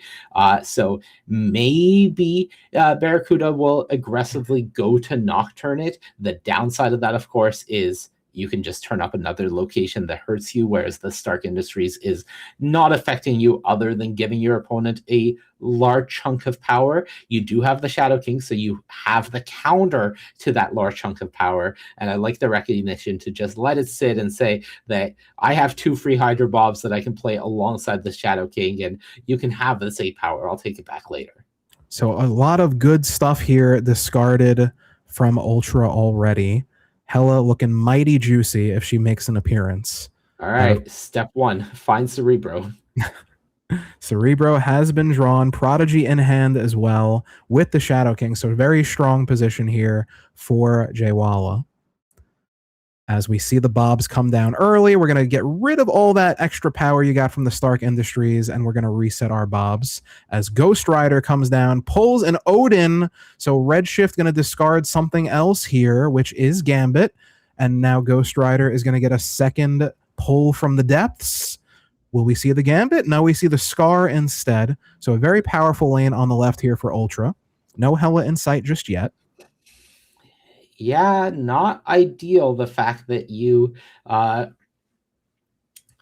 can't contest the left lane anymore, but because of Nocturne, you can still get double Cerebro here in the mid lane. And I say you can't contest the left lane, but because of the snap, both Hydro Bobs will move to the left lane. Mm-hmm. So each of those representing 10 power plus the Mother Ascani means that you're putting 32 power in the left lane, winning that one, and heavily contesting the mid lane. So looks pretty good to me as long as you don't get gambited here. Yep, and the sewer system could have been a lot worse as a revealed location here for Jaywala. Instead, not a big deal with the Luke Cage down. We have the Hydra Bobs going left. It looks like, unless Hella really hooks it up. Let's see. Blinks out Ghost Rider for Isan, so a bit more power left, and that might make the difference, actually. Power. Never mind. Gambit. Gone. Yeah, no, that's... Oof. That makes a huge difference there. Gambit doing his job and taking out the Prodigy Cerebro, and that's 4 big cubes for Ultra there. Blink and Gambit tag teaming them. Wow. Yeah, that... From Barracuda's perspective, that is definitely in the acceptable range of things that you can lose to. Right. There's no argument to be made to retreat in that spot, but it is brutal when it happens because everything was calculated well. You had set it up perfectly to be able to do it all, and then Hella says no from multiple axes. The calculations don't matter when you're at the casino, baby. Let luck take the wheel sometimes, and that's exactly what happened for Ultra.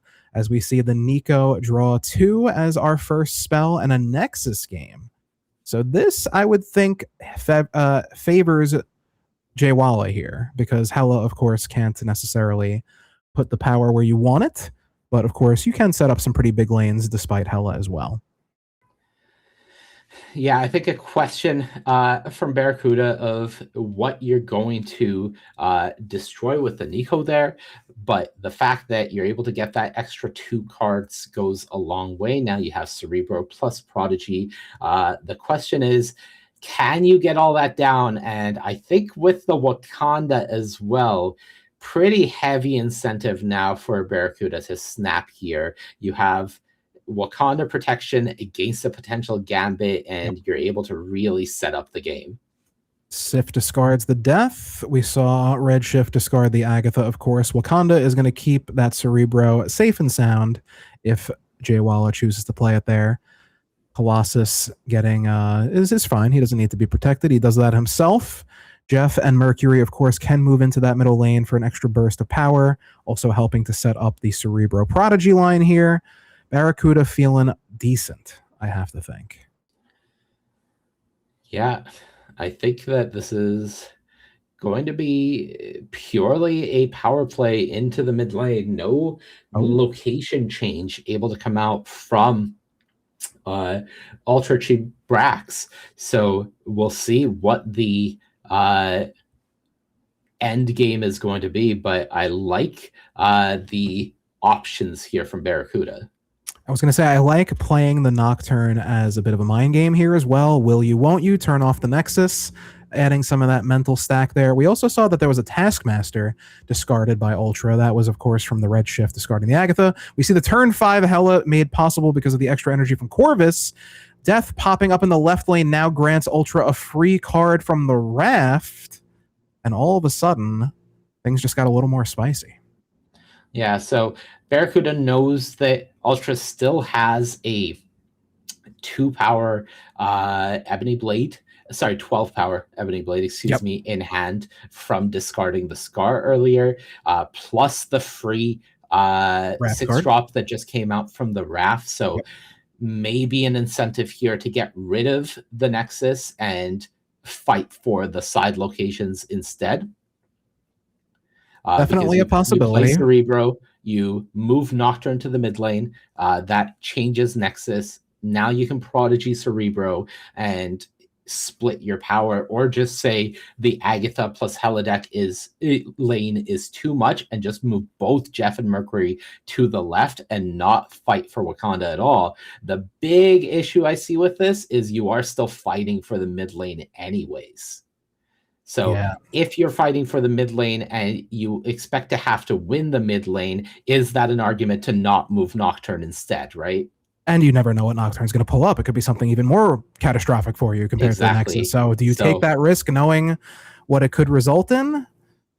Instead, going to say 28 power in the mid lane, plus I'm going to Shadow King in case you play for your Ebony Blade. And I'm going to hope that this is good enough. And then I'm just going to move Nocturne to the right, not fight for the left lane, which I respect, but anytime you move Nocturne is a little scary, and I think there's too much to be scared of there for Jaywalla. Yeah, that Hela placing the Death in the left lane, such a big factor, having that unknown 6-drop in hand as well. There's only so much math you can do. You can play around the Ebony Blade with the Shadow King, but who knows what that other 6-drop would have been? We won't know, as Barracuda now down to their last 2 cubes, and a Gambit getting pulled from Zenla, discarding the Agatha and taking out the Nocturne immediately. Huge play from Ultra, thanks to Zenla being the first location. Well, the good news is Gambit's gone. Gambit is used. Anyways, the bad news is you've lost your Nocturne, so you are called to essentially any location that gets flipped up in these next 2. You do still have a Nico, but you have to draw it in a timely manner and then have the Nico change into the location change within an even more timely manner, all of which is questionable but not impossible. Not impossible at all. Unfortunately for Ultra there, had the Black Knight on turn 1, but Gambit discarded one of its better targets there instead. But we do have a Red Shift that discards Death, also a pretty good target for Black Knight. And we're going to have to wait and see what this third location is. Washington, D.C., not a problem for a Cerebro player. And Hell's Kitchen, also not a problem. Get you your Hydra Bob there as well. So not the worst set of locations at all for Jaywalla here.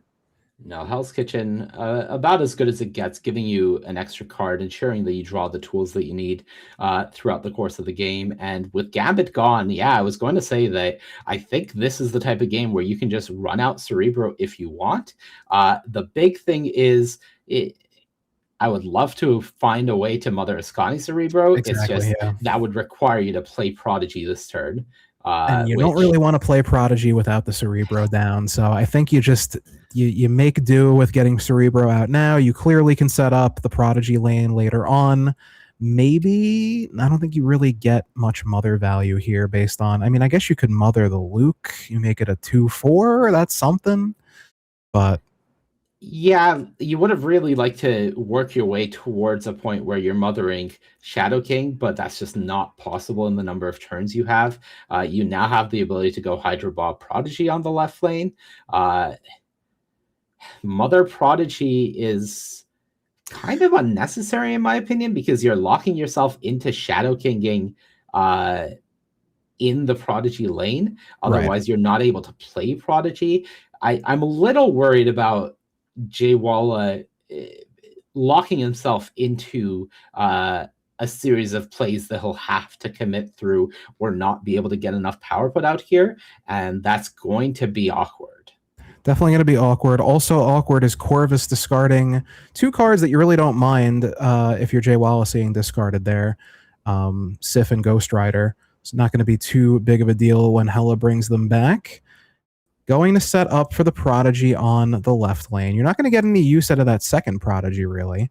Well, no, you can. So next turn, you get to move Jeff, play another Prodigy in that lane, copy another Cerebro, and then Shadow King shrinking both Prodigies, and just have a very strong mid lane. And I think that should actually be enough with the Gambit gone. The Gambit's gone, and so is the Ebony Blade from Ultra's hand as Sif comes back via the Hela and discards the Ebony Blade. So one less thing for Jay Walla to worry about here. As you mentioned, the option to move the Jeff and Prodigy Shadow King that same lane does exist, and it might just be the play that wins the round for Jay Walla here. Yeah, that's going to be 39 in the mid lane. Nothing that Ultra can really do about it, and I don't think there's been any random generation to put up a good fight here. So we are going into another round, because that's going to be a nice victory here from Barracuda. 39 in 2 lanes from Cerebro for Mother Ascani. Even when you think she might not be as good, what is 2/6 Prodigy's going to do? You saw right there what Jay Walla was capable of with the Shadow King combo. Very smart play there, and staying alive as we take it down to 4v2. Yeah, this is a rough spot for Cerebro. There's really no way to sugarcoat it. There is a lot that can go wrong, locations that you really don't want to see, locations that you don't want to have to fight through, like Stark Tower. But so far hasn't had any GG location. There hasn't been a monster island that comes out and ruins your day, and that is a happy place to be as far as things go. For sure. And we have Stark Tower, we have Mosh Pit. Those are definitely not great Cerebro locations, so we're going to see the Nocturne go down here. Stark Tower, you can make do. You throw Luke down there, and it's not that big of a deal. He gets up to 4, but you definitely want to take out that Mosh Pit, I'm thinking.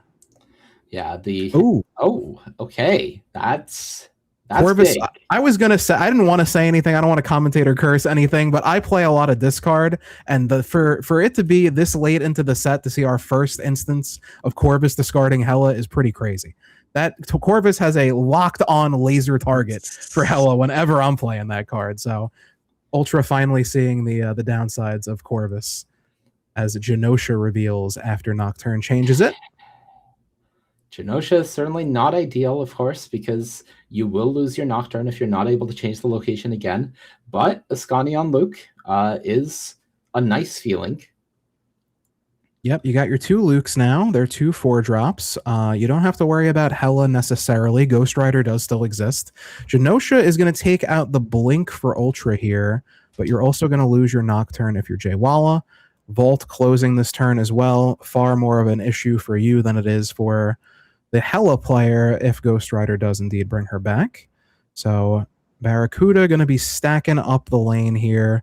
You, of course, have the option to move Jeff out. Bob is going to be stuck in place. No snaps are available in this match. Yeah, I like the option to just play Mercury, having more things you can move out of that lane. Okay, the Ghost Rider does not pull the Hela, but it does pull Agatha, so that's going to be enough to win the lane without Cerebro, who, as noted, has not made an appearance yet, so kind of relying on this top deck if you're Jay Walla for any chance of winning. I don't think there's a reasonable way to get the power output. Unfortunately, even if Cerebro had been drawn, I think the hole was unfortunately too deep here. Yeah, a bit of a rough pull here for Jay Walla, who might be facing elimination barring some sort of miracle. Ultra trading emotes here. Jay Walla says they're losing. Ultra doesn't believe him. The mind game's at work, but mind games can only take you so far when you don't really have a way to put out power. Yeah, you can do your best. You can move everything, but retreat later is not going to do anything. So just let it happen. Just play it out. You never know. But instead, Jay Walla says, nope, not worth the time. Ultra advances to top 8, and Jay Walla is eliminated. Sorry for the Bro 4. Tough. I mean, 2 unique decks, Cerebro and Hella. We haven't seen a whole lot of them this tournament, so kind of sad to see them pitted up against each other. But them's the breaks, and the Hella deck advances to top 8. Yeah, I think that was a very stereotypical Cerebro match where you can calculate everything and you can try to maximize your win percentages, and there are still going to be lines and locations that you lose to, and unfortunately that's the reality of it. And I think that Barracuda played that quite well, but just in some of those very close spots, the math didn't quite work out in his favor. There's only so much math you can do against the roll of the dice. And with that, we're going to be going to a quick break and bringing you more Golden Gauntlet Qualifier 2 action in just a moment.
Ladies and gentlemen, we have arrived at the top 8 for the Golden Gauntlet Qualifier 2, baby. Get hype. Get those emotes in chat. Let's hear it for our top 8 players here. Some very exciting MarvelSnap matches. We've seen Viruses. We've seen Hella. We've seen Ozymandias. We've seen Rocks, goddammit. So we're getting hype here in the top 8 as we see that Virus reveal itself here. Our top 8 matchup is underway as Isle of Silence and Kamartaj are the reveals of our first 2 locations. Yeah, I believe we are looking from Melee's perspective. Melee Yes. on a Ozymandias variant with a little more power and also some ways to not just move your stats around, but also move your opponent's stats around, playing both Heimdall and Arrow in the deck, in addition to some of the raw pieces of power that we've seen from the Ozymandias decks, from someone like Yoda, for example. Movi, on the other hand, playing that Techno-Organic Virus build that we saw in the previous round. Just pretty stock standard stats and virus. And we got players playing fast and furious out here as we see the Iron Patriot going off twice on Kamar-Taj. We're going to see an Ares go off twice. Not a guaranteed win here based on the two decks we're seeing. So let's see if Ares wins war. No, denied. So Ares just sitting at 7 power. Huge for Moby here as those fireworks go off and those 2 cards are discounted. Yeah, still enough to get the discount, which is very important, especially because one of the discounted cards is a Sarah that you could just plop down if you wanted to. But also, location economy here is at a premium, so that is something that Melee has to be considering as well from their perspective. Wow, rare instance where the Stardust not pulling a card is actually going to benefit the person who played it. No card being brought to the board and clogging up that lane courtesy of the Doc Ock. And we do see a turn 5 Supergiant, kind of rare. We just talked about that earlier. Turn 5 Supergiant doesn't do a whole lot, but maybe in this case we will see it mattering. All right, so Heimdall just saying, I'm not going to play for Baxter Building at all. Yep. But I don't know if the stats are enough, considering it'll be 18 in the mid lane versus a free 4 plus whatever your opponent has there. So I like the retreat here for Melee. That's a lost cause here in the first round. Yeah, a few things not breaking Melee's way there. The Doc Ock not clogging, the Ares not winning war. So you're happy to get out of there only losing 1 cube, I think, if you're Melee.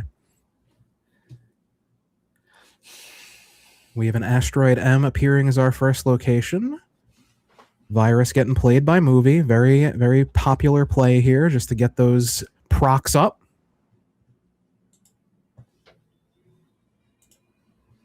Wakanda as our second location. No Fisk play for Melee here, just kind of biding their time, waiting for that debris on 3 as the Iron Patriot comes down.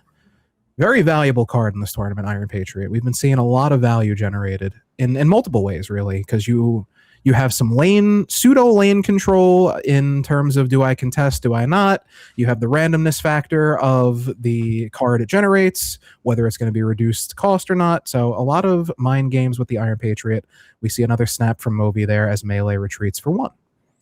Yeah, I think Moby there indicating a likely Wilson Fisk coming down that turn. Fisk turn 3 after Iron Patriot is pretty great. Yeah. Not only does it give you a very large lane already, but it also likely guarantees that discount on the Patriot created card. And I think that's a spot where Melee recognizing, I'm not on the board yet, and this is what my opponent's doing. Better bounce. For sure, and you're seeing those aggressive snaps like you're talking about. The hint of an advantage is enough to make Movi snap, and it wound up paying off that game. We see 1 demon drawn so far for Daredevil. Debris coming down, going to play a major factor with this Mojo World on the board, making sure all those locations get filled up. Now, the decision here, without priority, you've got your Supergiant or your Ares. Looks like the Ares is the play against the Iron Patriot lane. Good call there for Melee. Will it matter with the war, though?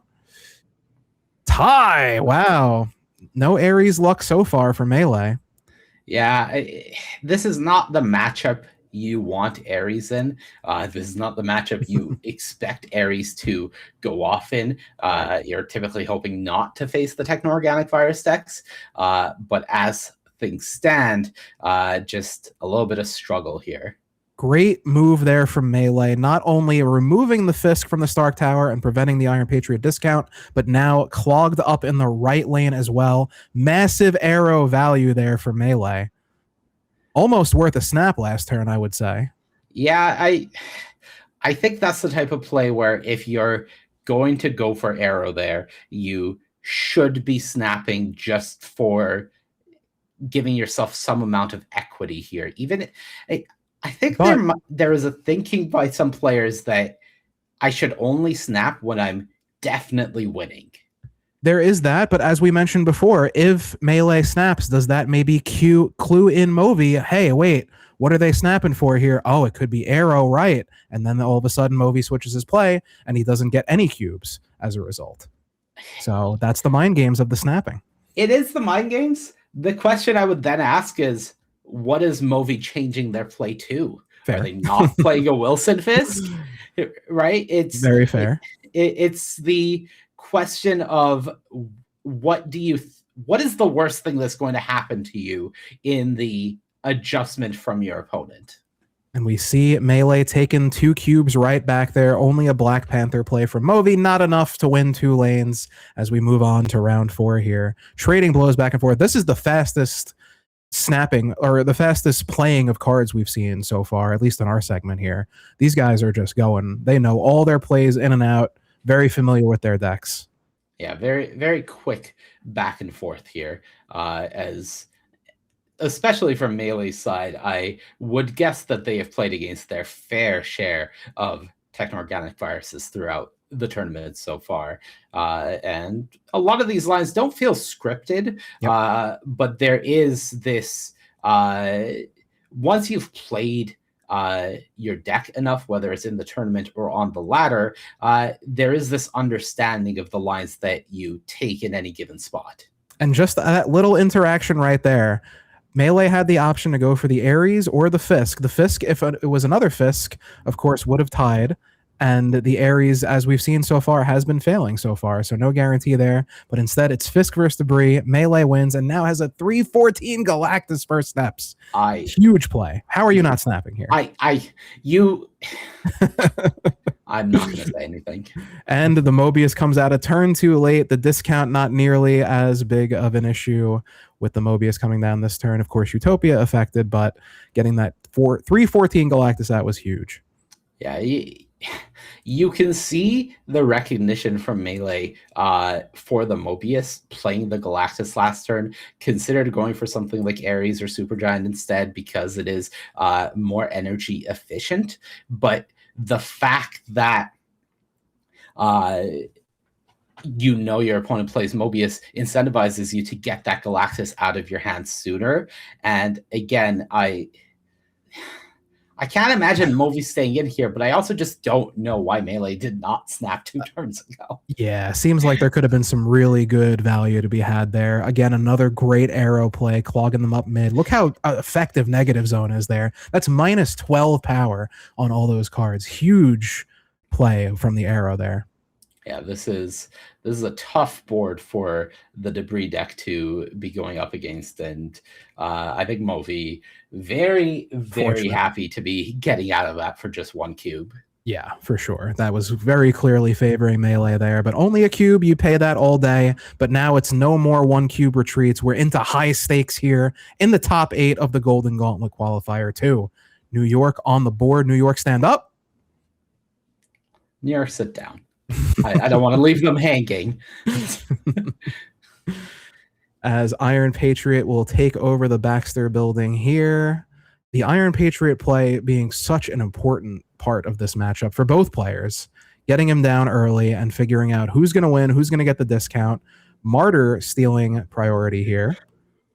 Going to make it hard to contest that Iron Patriot lane now, given the hand. And Movi sees that, snaps for 2, and just like that, 2 cubes gone from Melee. Trading blows here. Back and forth. Yeah, I think Movi has been a very impressive snapper so far. Yeah. Just fully understanding the positions that they are truly favored and just making sure that, again, their opponents have to pay if they want to get that extra peek at a location, at a card, at whatever it may be. It's your cubes are a resource, and how you choose to spend them and make your opponent spend them is such a big part of this battle mode. Again, another immediate snap here from Movi as Big House reveals. Gamma Lab for Melee. Rhino going to get 2 Hulks off the rock, sticks it out, both players getting 2 Hulks for now. Of course, that could maybe change depending on what we see here.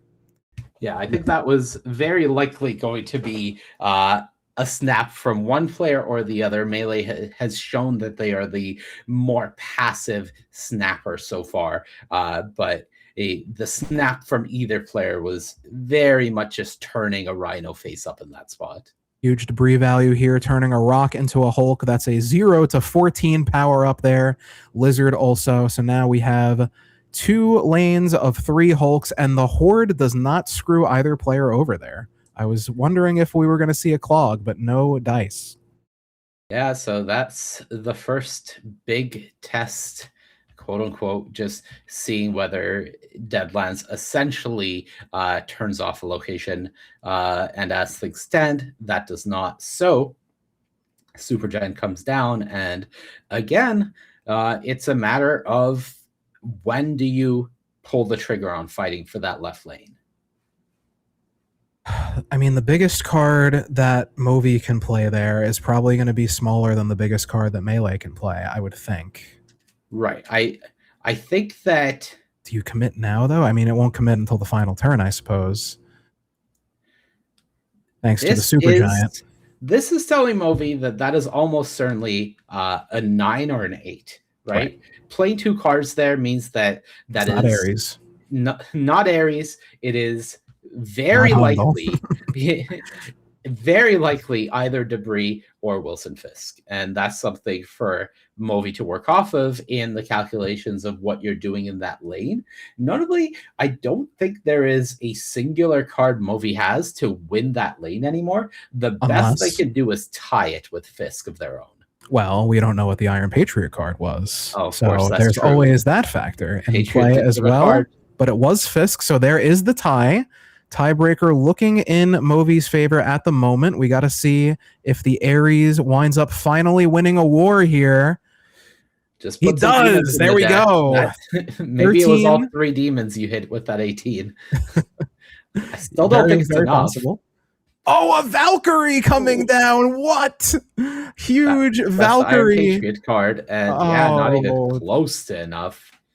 Didn't matter what he played left because he had the Valkyrie right. And just like that, Movi advances to top 4 over Melee. Huge win there. Crazy stuff. It mattered. That Martyr could have moved to close things out. But unfortunately... no such luck with the tie, and just really impressive stuff from Movi, not hesitating at all and getting a 9 cube win in the first round of 16, then getting another impressive win in that top 8 match. Just really clean, crisp, and decisive play from them. The snapping, very aggressive snapping, knowing when you have advantage, when your opponent is at a disadvantage, and fully capitalizing it. Expert play there from Movi as they advance the top 4. We will be getting another match for you guys momentarily, so sit tight. And yeah, a great start to top 8 here, Monty. Yeah, so that's 1 Techno-Organic Virus deck into our top 4. Yep. We have another matchup between 2 Techno-Organic Viruses on the other side of the bracket. We'll see if we go into that match or not, but that guarantees 2 TLVs in the top 4. So for everyone else, that's 2 slots that are up for grabs here. Indeed, and we're going to be checking out Unhelpful Yoda's next game here. We saw Yoda was running Ozymandias, but not the virus version. So we're going to get into that game in just a moment. We're waiting for them to queue up and get into the match, but that will be an exciting one for sure. And then we'll be leaving you guys after that match in the very capable hands of our next set of casters. KM and guests, of course, taking over to bring us home as they always do. Very, very capable hands. This is going to be a Ozymandias mirror. So what we're really going to be highlighting is the different choices in the lists, considering a lot of the cards are going to be the same. So starting off by taking a look at, I believe, Yoda's build. So cards that Yoda has access to that Sapphire Shield does not. Hydra Bob, Esconison, as well as, I believe, just running the cards against each other.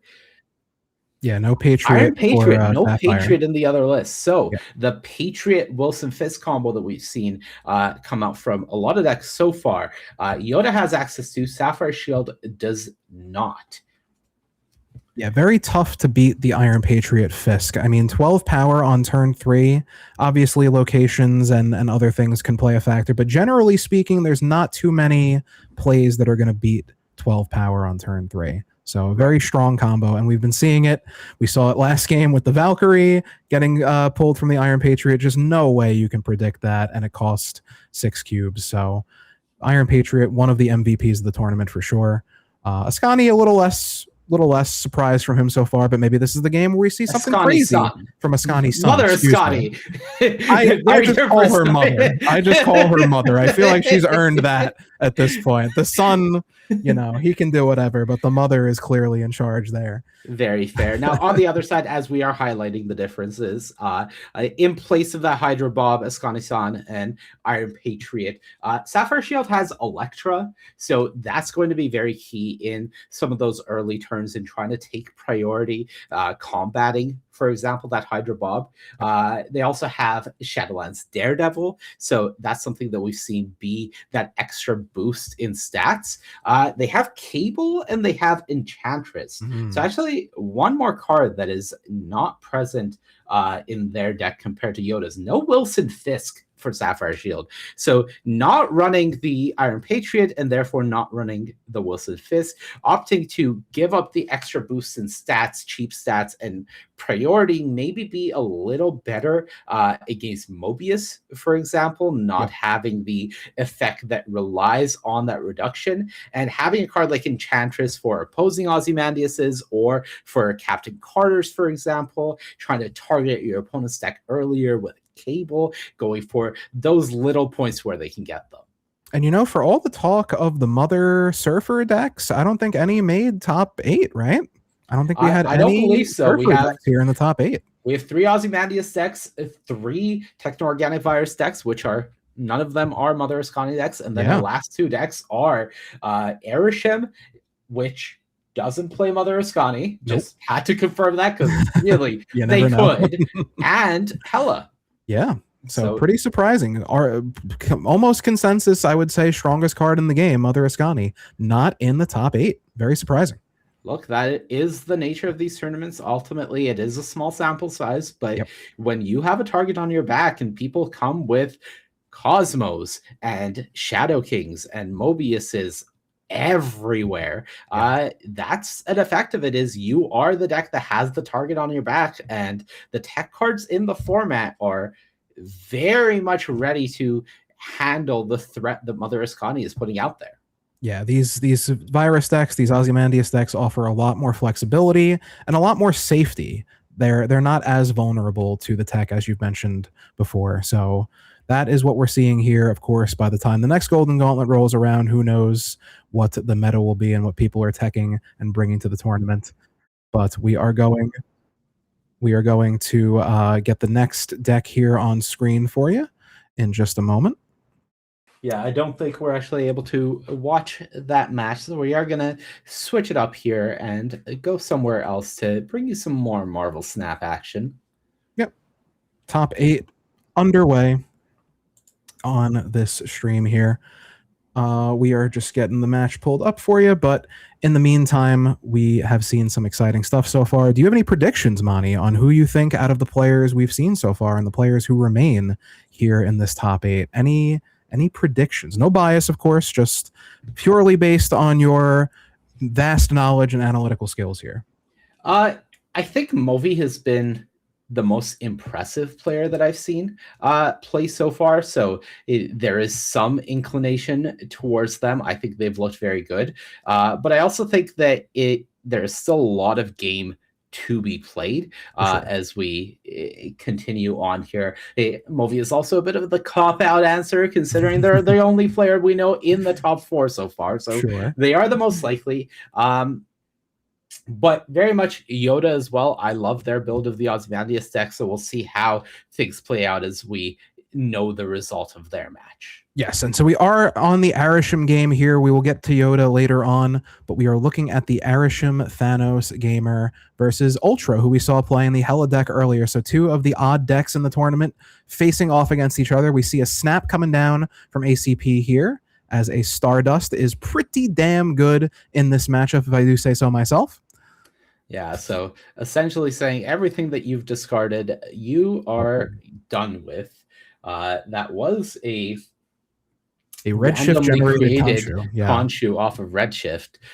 So normally very nice. Unfortunately, not as good when Stardust hits the board, and life has gotten harder here for Ultra Chi-Brax. Yeah, Ultra got to be very upset to see that Stardust coming down on turn 3 in an Arisham deck with Thanos and Agamotto as well, but that's how it happens sometimes, and you are fortunate now to have that extra energy generated from Corvus, so maybe there are still some plays you can do. You still have Black Knight as an option. You would have to, of course, play the Ebony Blade instead of having Ghost Rider, Hela, or Isan pull it on the board for you. But this is what you have to do when you're playing against Stardust here. Right. The Winds of Watum taking the zombie horde off over there and just getting an extra card. As Hela, very useless and very gone now. Yep, you just play your 6-power Sif. You don't care if Hela gets discarded because she's not doing much for you anyway. And Images of Icon appears for ACP. Nothing great to target with it just yet. Probably going to look at a Valentina Mockingbird turn. Maybe Feels strong Negasonic? to me.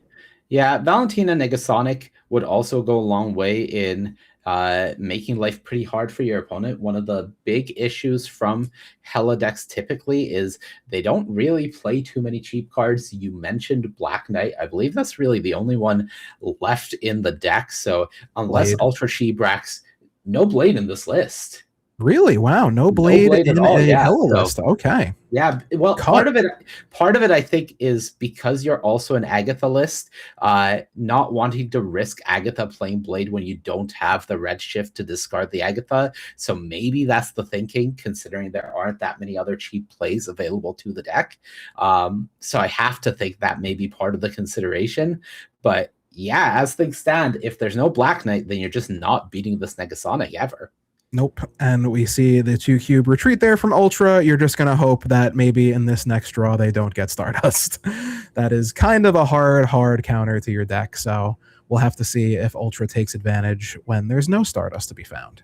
Look, there's a reason you put the tech cards in the deck. It doesn't matter if you're diluting it to a point where your odds go down of drawing it. Yep. They're still not zero. And when you draw it, the impact of it is that much higher when you're able to get it down that much earlier. For sure. The first opportunity available, and it winds up paying dividends for ACP, as Castle Zemo appears as our second location.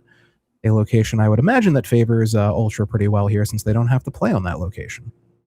Yeah, and ACP's hand doing a whole lot of nothing currently. Yeah, you're playing Zero out with not a really good target for it in mind. Sinister London appears, so now all of a sudden your Mockingbird is getting cheaper. You don't mind a 4/5 Absorbing Man with no ability on turn 3. Yeah, if you could set up a way for Taskmaster into Absorbing Man to do things, there would be a world for that. But as things stand, I think that incentivized to just get rid of the zero ability and Ham is a very nice generated card here. Yep, that could go a long way in this matchup, especially if Hela is being saved for turn 6. You can almost guarantee a hit on it if Corvus doesn't do it for them, and it doesn't. Agatha and Blink being discarded here. So this could very well be a Hela turn, especially seeing the Ham on there. Yeah. And interesting. So the Corvus was played on Castle Zemo, gets pulled to the left location via Asteroid M, and then switches over to the left location. So now all of a sudden ACP clogged up on the left. Yeah, this is the type of situation where I think if you're going to snap in this match, it would be that turn. So ACP saying that this is going to just be a 1-cube game. You are likely to have the Hela. I am likely to be retreating. Whoa! So the blink takes away the card on ACP's side. Yeah. And brings out a Scar instead. Huge swing there. ACP happy to retreat for 1 in that scenario. Pretty wild interaction, though, seeing the blink take a card away from the opponent's side of the board and replace it on your side of the board. Yeah, nice to be able to get away from that with 1 cube again. Ultra Shebrax, knowing that they have the Hela, could have forced that earlier, I think, with the snap, but as things stand, ACP gets away for 1, and we continue on. Far better hand for ACP this time. Has at least 3 plays for the first 3 turns, given what they've got. Dream Dimension could be a little problematic. Yeah, now this is not the type of Hela deck that is playing MODOK in any way. Right. But one of the things we saw the previous game was using Corvus Glaive to get that Hela on turn 5 and give yourself more options for turn 6. So Dream Dimension shuts off plays like that, and typically it doesn't come at any real cost to the Airshim deck. No. So this is the type of location that I think you should be snapping on more aggressively if you're an ACP seat, even if your hand looks not ideal. I think there are enough ways for you to cobble impressive things together, especially with the likelihood of winning Survivor's Camp for an extra card here, that if I was an ACP seat, I was absolutely be forcing Ultra Chi to pay to play here. Yeah, very strong position here for ACP, given what we're seeing. Almost guaranteed to win Survivor's Camp and get that precious extra draw in your 34-card deck. Bolt's very strong here as well, giving you some more juice to work with on that turn 5 where things cost more. I like this play. I like most of this play. I would have liked it more with the staff, is all I'm saying. Of course, of course. Let's see if Gambit has something to say. A discarded Ghost Rider for Black Knight Ebony Blade. You don't love that. You don't love the Gambit hit. Not looking great here for Ultra. No extra energy generated via a Corvus. Can't even play Blink this turn to get the Gambit out of there. I don't know. 10 energy here for ACP. Not a whole lot to do with it. You have your Iron Patriot. You have some of your small cards like your arrows. But I feel like if you're ACP, I mean, why are you not snapping? That is a very valid question. We're just gonna take a second and try to change some of. Okay, we'll be right back with it. Looks like we might see the location getting changed here for ACP, turning off the Vault.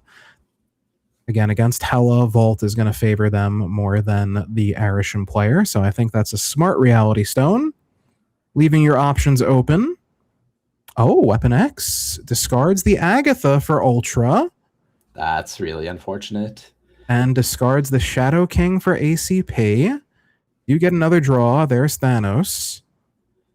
Yeah, if Ultra was not discarding the Agatha there, then you have just given them a new lease on life with that Weapon X facility morph.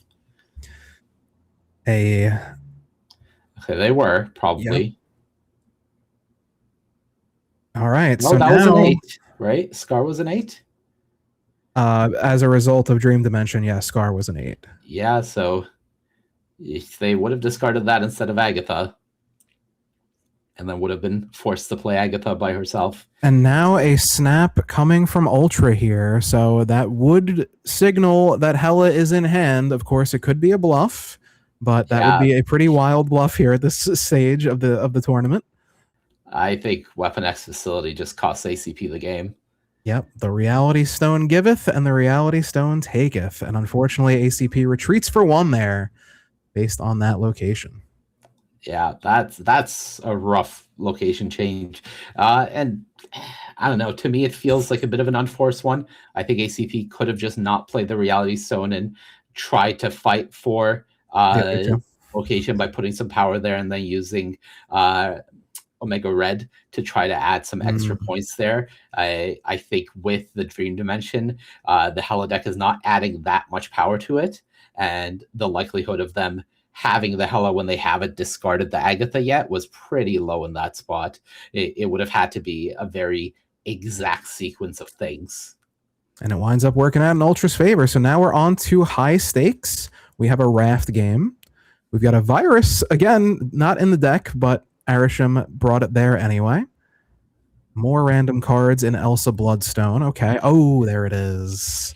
There's the win con. Yeah, I would almost snap this turn. I feel like if you snap the next turn, it's kind of signaling here, but maybe you don't snap at all.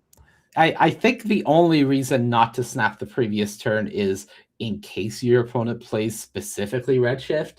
Right. And now that you have passed that, I think that not snapping would be a massive blunder here from ACP's side, even if you're playing two things this turn. Which I don't think you need to do. I think you just slam Stardust with a snap and be well set against your opponent, potentially going Sif into Ghost Rider. I think ACP is trying to find a way to have priority. So if Ultra goes for Sif into Ghost Rider, ACP has played Stardust first. And I think that is ultimately fine. I don't have any issue with that. Well, Ghost Rider shut off, so the bait that you just set up for Ultra, they will not be falling into, but I don't think it's going to matter. I think you are well and truly ahead now in this game. For sure. You don't have to worry about the Ghost Rider this turn. You get the Raft card, a free Galactus First Steps. ACP in very strong position here. Redshift discarding Agatha, sure. Priority on ACP's side. Yeah, I think that was the big thing from the Iceman, was knowing specifically Ghost Rider was hit, gave ACP the freedom not to play Stardust the previous turn. Such an important piece of intel we've been seeing from Iceman. This, of course, not running the deck, but still getting some value anyway. I think we're going to see the Galactus come down this turn, trying to ensure some priority here for a final turn Stardust. Trying to maximize cube equity, not revealing your trump card until the very end. And it looks like that's what's going to happen here. Corvus Glaive discards that 5-cost Ghost Rider and Blink. And if Ultra doesn't sniff it out, this could be a massive 7-cube swing here for ACP. Yeah, I don't really know what there is to sniff out from Ultra's position. I think you're already so far behind that even if it's not Stardust, there's a large amount of stats that are going to close out the game against you. So I like that retreat from them there. Staying alive, 4 cubes left, far from over. As we watch all of these animations, also far from over. The recently changed Maria Hill appearing here for ACP, but probably going to go... I would think you want to go Temporal and just get that Agamotto out of your deck as quickly as possible. Right. The reason to go for Temporal, just giving you that extra small percentage points to draw Stardust. Very relevant when you're playing an Arisham deck. Indeed. But it doesn't matter when you draw it on turn 2 anyway. We've been made to look like fools. And very strong position here again from ACP, drawing that Stardust when needed. All right, so snap. And snap. And snap. What I'm just going to manifest the snap here. Snap. If you keep saying it, eventually it'll happen. I would hope so. I wanted to ask a clarification because I don't really play First Ghost Rider. If First Ghost Rider was played that previous turn and it discarded the Temporal, that would not have reduced its power in any way, correct? There's no power to be associated with it. I believe that is correct. Okay. So yeah, 2-9 play would have been okay there, but I guess you want to get the Agamotto out and save yourself a better play later on. Right. I don't think there's anything in how Ghost Rider is templated or in Snap that would say it's discarding a unit rather than a card. Right. So all of it is well set up. Corvus doing Corvus things there, discarding Lady Sif to get a 6-power Ebony Blade, and we also had Ghost Rider discarded. So backup plan gone now for Ultra. Yep, there it is. The Sif, I'm sorry, it was an 8-power Sif thanks to the Wakandan Embassy. So 8-power Ebony Blade in hand, on board now. Not what you're looking for when you play Black Knight. Yeah.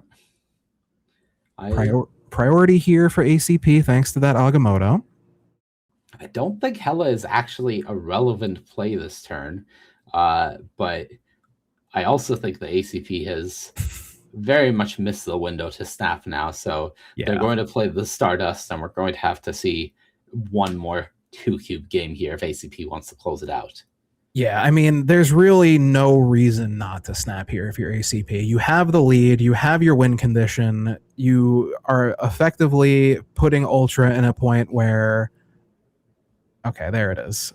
Perhaps a little too late. I think Ultra probably just has to leave at this point, live to fight another day, and hope that maybe one of these other games they don't draw Stardust. Yeah. Oh, all right. No. They say that they think they could win this. I'm not sure strategy I agree, here. But I would trust the Hela player to at least have a game plan. They've gotten this far. They did try for the Hela. Play Hela. I no longer like their game plan. And yeah, the Deadpool emote, the Zabu emote.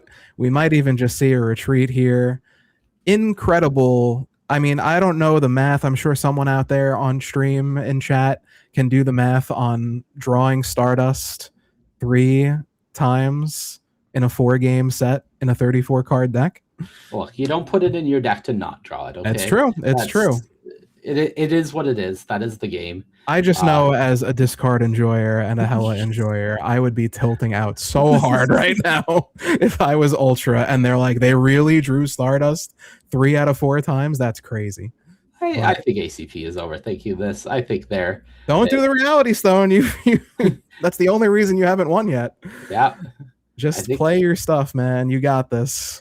Juggernaut right into Images of Icon. What are you doing? Don't play with your food, ACP. Don't do it. Why open yourself to the risk here? Anyone got that domino emote?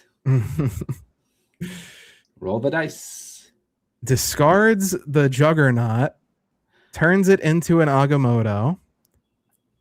45 on the left. Reality Stone. Bar with no name. It's Agatha mid. Yeah. And there goes the Hela Gamer. Ultra eliminated as ACP advances to the top 4 in convincing fashion. Yeah, it's the nature of the Agatha deck is ultimately weak to a lot of the different tech cards. Yep.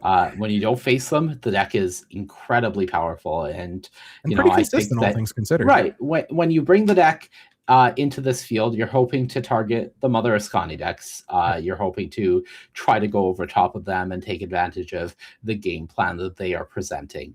Unfortunately, when you run into a deck like Erishim, or when you run into these decks that are overloading on tech cards, it can be a bigger problem. Oh man, it's just so brutal, but that is how it goes, and we have the top 4 rolling on here at the Golden Gauntlet Qualifier 2. That is going to be the last match that you'll see from us. So thank you, Monty, for casting with me. I had a wonderful time casting with you. I hope you could say the same. Oh, absolutely. A lot of great matches to commentate as well, so that helps out as always. And we're joined by the man with the plan. Guest, welcome in. Thank you so much, Parry and Monty. Thank you so much for being fantastic analysts and breaking down everything that we just got to witness over the last 2 rounds of Swiss, as well as the top 16 and top 8. I know everyone's giving you support down in the Twitch chats as well. So thank you so much for being here. And everybody, guess what?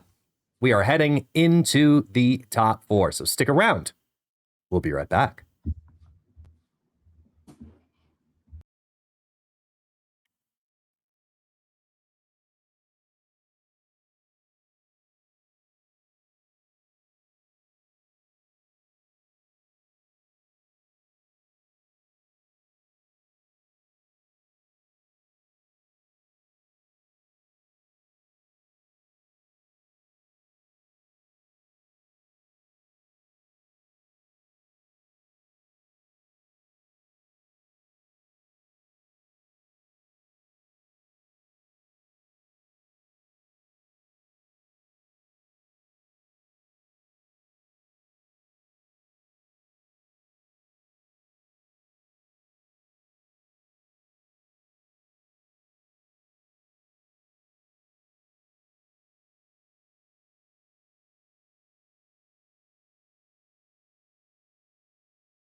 Welcome back, everyone. We have made it officially here to the top 4, and I am thrilled, to say the least, because I have with me back once again the legendary, the one, the only, KM Best here once again. KM, how are you, sir? I am doing wonderful. I have been watching this entire tournament, so I've been following it the entire way, and here we are ready to close it out. The finals, the semifinals, that's what you have to look forward to with me, KM Best, and him, It's Guest Gaming.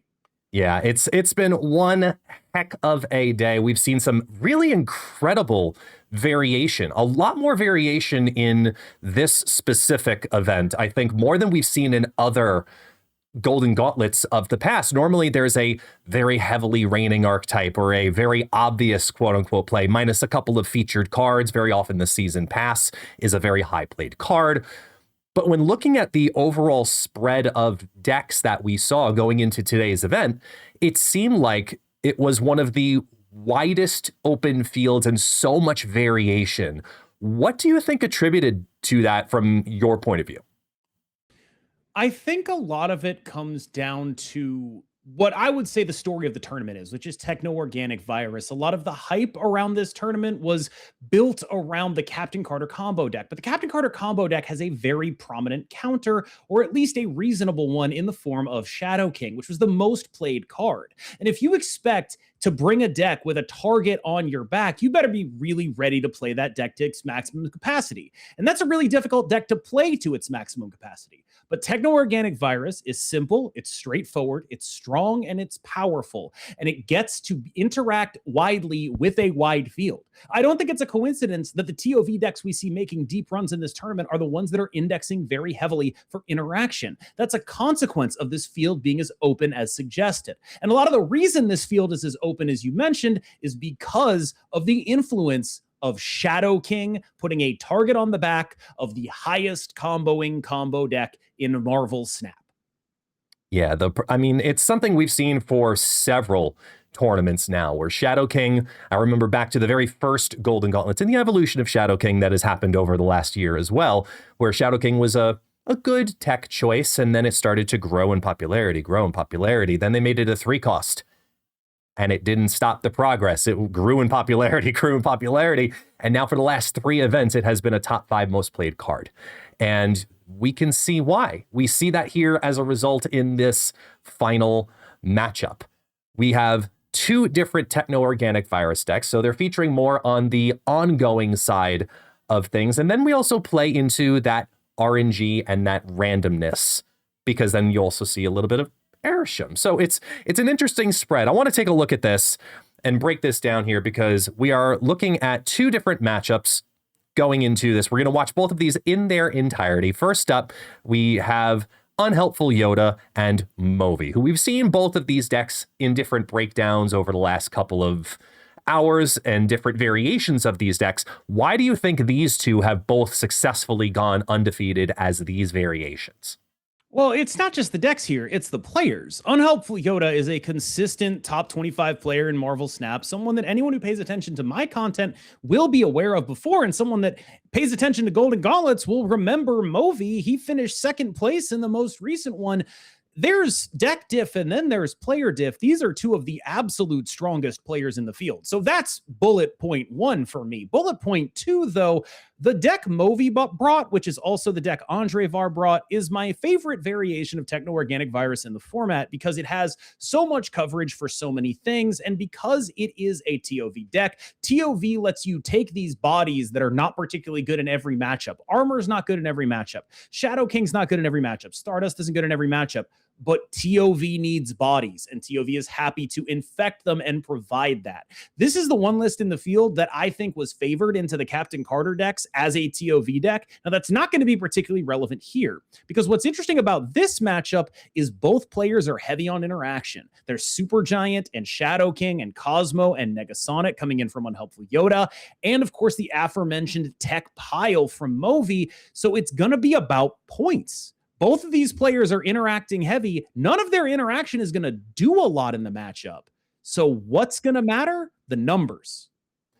Well, let's go see those numbers in action. It is time to dive into the semifinals, and here we go. Starting us off with a Dream Dimension over on the left-hand side. Movi versus Unhelpful Yoda as we go into an Onslaught Citadel, which our TLV is definitely going to be enjoying. I think the Ozymandias is going to be particularly enjoying that Onslaught Citadel, but what he won't be enjoying is a Dream Dimension. And that is a very interesting direction for this. It's a very interesting texture for this match to have at the start. Ozymandias really wants to go on Onslaught Citadel, but also really wants to do that on turn 5. With a Tinker's Workshop immediately coming on in, and this is probably also one of the few instances we see Stardust actually coming down for any reason whatsoever, but we have 2 snaps on turn 3 in round 1. Did I not see that happen twice? I only see 1 snap. I thought I saw 2 for a second there. I thought I saw the animation twice. Oh, you know, it was the Tinker's Workshop. That's the animation I saw. That does the sure. You know, there's animations. They go and then they go and you know, and it's very confusing. Things happen as we get a retreat. That is a thing that happens in MarvelSnap. It's Animations go and then they go. That's what happens. I think I did the sound better personally, but we see Unhelpful Yoda decide that it was worth just let's take it easy, back away for 1 cube. Everybody get ready for the next round as the opponents fix on up. Let's see what we draw. We start with the Techno-Organic Virus into the hand with an Iron Patriot also as well, and a Martyr. What a great start opening hand for Movi. Good situation here for them to be able to feel confident snapping right on turn 1. I mean, this is as good as it gets. Like, the Iron Patriot here is going to have to pull a lot of weight because when we talk about a deck where only stats matter, this is the matchup that Iron Patriot is built for, where you have Iron Patriot, you have Martyr, you have Techno-Organic Virus. We are going in for this. We are playing Iron Patriot, and then we are playing Lizard TOV, and Iron Patriot is just going to carry us in this stats conversation to a strong finish. This bluff thing that's going on here, saying contest my Martyr, please, is crazy and has maybe backfired on Movi here, trying to dodge it a little bit. This is scary hours. Yeah, I'm a little surprised they went down that path. Not gonna lie, to put it lightly. It seemed like Yoda was very content to go 1-for-1 on Iron Patriots, but interesting. Wow. Yeah. Look at the block. That's game there. winning for Movi. That's incredible. It does not get better than that. Winning. Incredible blockage right there. Well, the idea from Yoda was that if he won it, he'd be able to snap the Bob out. Of course. There's still an Aussie. There's still things, but now the blockage is because of being very difficult to want to snap in this situation. Now with the Super Giant coming on down, looking at the tie there, Movi saying it's going to be worth it to protect that rock potentially. Then I could also TOV later on. But the locations are going to go off first before it's it would all reveal. under Super Giant here. Yeah. So just play something somewhere, presumably, seems to be the line. Play said big body over here and hope and wait. TOV is +4 on the right, which outdoes an Ozymandias on the right, which is important. I'm also looking at, well, wouldn't it be just +2? Because there has already rock, been 1 TOV played. Right, so then it would be +2 onto each of those. Which is a total of +4. Right. I suspect it to be irrelevant because Eliath is eating that Ozymandias anyway, but whatever. Dominant position here for Movi. I'm surprised that we haven't seen Yoda put out a potential push on that Bob movement, using it as a potential play there. But okay, so they're going to retreat. They didn't even have the ability to put a bluff out there if that be the case. I am not surprised by that. When I said the Iron Patriot was game winning, that's kind of what I meant. That whole game was determined by that Iron Patriot lane. And once that happened, Yoda didn't have the ability to snap. Kamar Taj opens up some fun possibilities here also right in the beginning. Yeah, although they're a little less fun than you'd think, because it turns out techno-organic virus, it scales off of plays. That's why you see players like Movi just running out the TOV early, because it matters how many times you play it. It actually doesn't matter how many times you reveal it. That's a totally different thing. But 2 Iron Patriots, that would be really good if there wasn't a Mobius in Movi's hand. Very fair, very true. I've always been a fan of, if you do have that situation, at least once playing the TOV onto Kamartaj is fun, because then you end up with 2 1-cost TOVs to work with on typically like a turn 5, even though you're not going to most likely max out the most on turn 6, but you're getting more procs, you're getting more hit outs. And when you're sitting on having that Mobius in your hand, that seems to be a pretty solid play. And going for the snap here with the Mobius over on the right, knowing there's a Stardust in hand too. I think this is mostly about, if Yoda plays onto Kamartaj to try to win that lane, it kind of just ends the game. Yoda making a really smart call out here of contesting the middle, because without contesting the middle this turn, he would have been relying on the cards from Iron Patriot to win that kiln. And right now, that is exactly what Movi was trying to make him do. I am always scared every time I see a martyr all by itself. Every time I'm always going to be scared. But this is also one of the benefits of the open decklist situation. Assuming that the Iron Patriot would at most be able to have a 10 power card that could have gone down there. Something like, not Crossbones, the other one. Cull Obsidian, that's the only thing it could have maybe potentially had gotten down in that turn. Still was able to put it out there and keep over the top, and Martyr movement doesn't matter right now. The interesting thing is the Ozymandias does win that lane. Yes. Ozymandias would send the rock to a total of 14. The Martyr would leave. The Nightcrawler would go in, and it would win. Got to win another lane too. Yeah. But it's not nothing here. I think if you're Movi, knowing that you've only got your Mobius on your right, though, you probably have to just lean into it and just say, I'm daring you to play it. I'm daring you to play the Ozzy at this point. If you're going to have it, you're going to have it right now. You're down 3 cubes. If you lose this, you're only switching from 3 up to 1 down. It could have been a worthwhile risk, but Moby says, not this time. They played 1 card on turn 5 under Supergiant. Are we just going to pretend like that isn't the Aussie? We very well could. We very well could. I suppose we could, but like if that's a Wilson Fisk, that's a great bluff. These are players who have made it into the top 4. Nothing would surprise me to see something like that. A play that I wouldn't do. Sure. Which is why I am here casting and they are here playing. I'll tell you why that would surprise me, because I think that would have had to have been a Wilson they drew on 5, because otherwise it would have gone into the mid lane. Instead of the Rhino. Instead of the Supergiant, because the Rhino was tied. Oh, sorry. I thought you were talking about on 3. Sorry. Yeah, no. I mean on turn 4. So it would have had to be drawn on 5, I suspect. I think that's 3 straight games of IP down on 2 for unhelpful Yoda at this point. And there's no Mobius this time to stop it. Not yet, at least. And now, if you needed it, it was only going to really be now.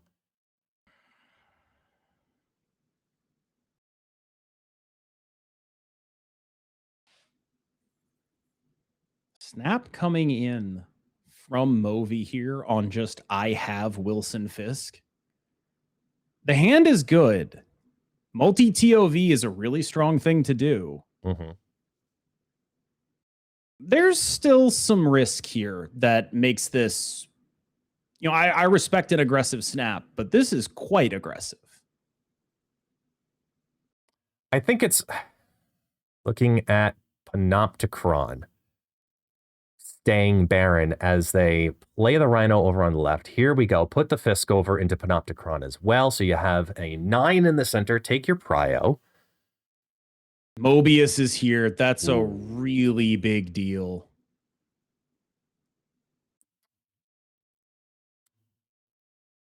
This ordering is a little better. Yep. I was about to say, the last thing you want to do is play the TOV second in case if it procs off as it goes into the duplication. But you've got real estate to work with right now. I think this also may be forecasting a bit of, if you're going to do anything, you're probably going to consider clogging the right first before playing another TOV, as double Star-Lord drops down here on turn 4. So wait a minute, hold on. That's only 2 extra energy, correct? Yeah, so 2 extra energy a total times 4, 2, which makes me a little surprised that this happened on 4. This is the worst game to get a Star-Lord in because you're already going to fill up the board. Are we looking at potentially a Fin Fang Foom dropping mid right now? Because to me, that would...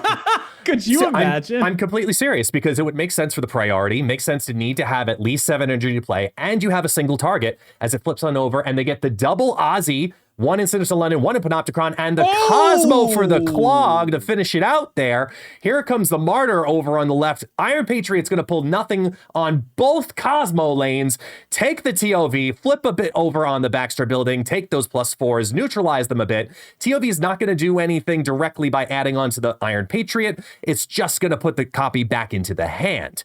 Now we've got only a Stardust left on the final draw. 1 on reveal location working with them. I think you gotta feel pretty good right now. What is the other card that was created off of Iron Patriot? If there's just like a really big 6 in there that can win the left lane through an additional amount of points from a TOV, right? Which is going to be an additional 3. So is there a big enough card, like a 9 power card? Actually, just Wilson Fisk would beat that play on the left. They have an Wilson 11 Fisk power. Still beats this play. I'm not convinced the answer isn't Debris left, TOV right, or change the order of that. But okay. Oh, nothing. It wasn't a big enough 6. Yeah, I'm sitting here going, Giganto? It's dicey. Yeah, like a Giganto would definitely do it, right? Like that would clear it. One of the few times you're hoping for an actual just regular play out of Giganto. I mean, that's what makes MarvelSnap great. And it's why locations are such a compelling thing. Even though I think there where a lot of the RNG is located in MarvelSnap, there also where a lot of the texture is located, where things like that can matter because of that system. It's really interesting. Notably, Atalan means that Iron Patriot not perhaps the greatest option here. As we see a snap from Unhelpful Yoda. Yeah. I mean, you're in high stakes now. Interesting.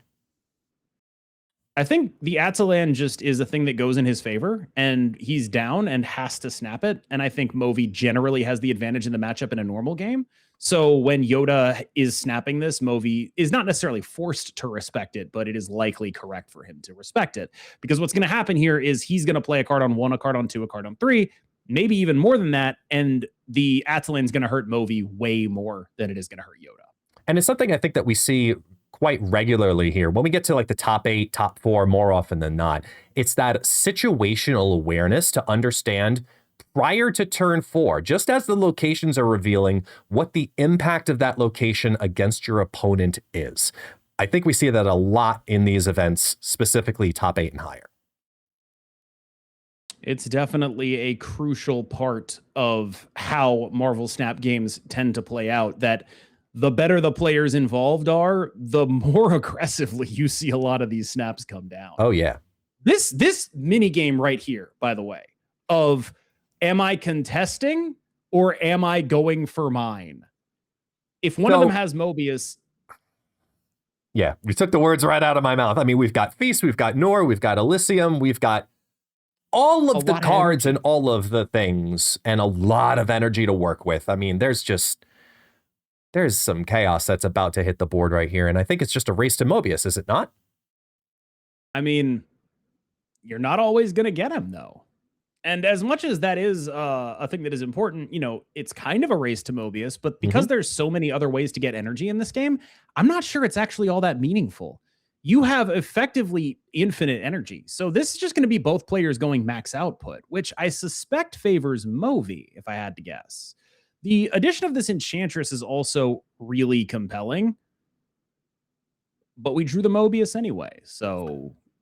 I think Unhelpful Yoda's getting a really good read on this too, because they recognize the fact that, hey, both of us are going to be running some kind of Mobius scenario, but I have the ability to drop a bunch of cards in the location that means the least in this situation, because you're going to be able to get Djinns into the hand. You're going to be able to get extra energy from Feast. So let me start clogging the right, because there is a chance that that's going to happen too. The thing that I'm wondering about here, though, is effectiveness of cards at filling spaces, which is to say, you're going to have a lot of energy in a game like this, but what matters is how many points per space you get. And that's really the thing that makes TOV so compelling as a points engine, is that it's adding points to these decks without taking up spaces from them. Laying down Rhino Rock over into Feast. Here comes the Djinn. Give them +2 on the next, plus the Feasts and the Armors and the more Djinns. That's just a lot of cards, man.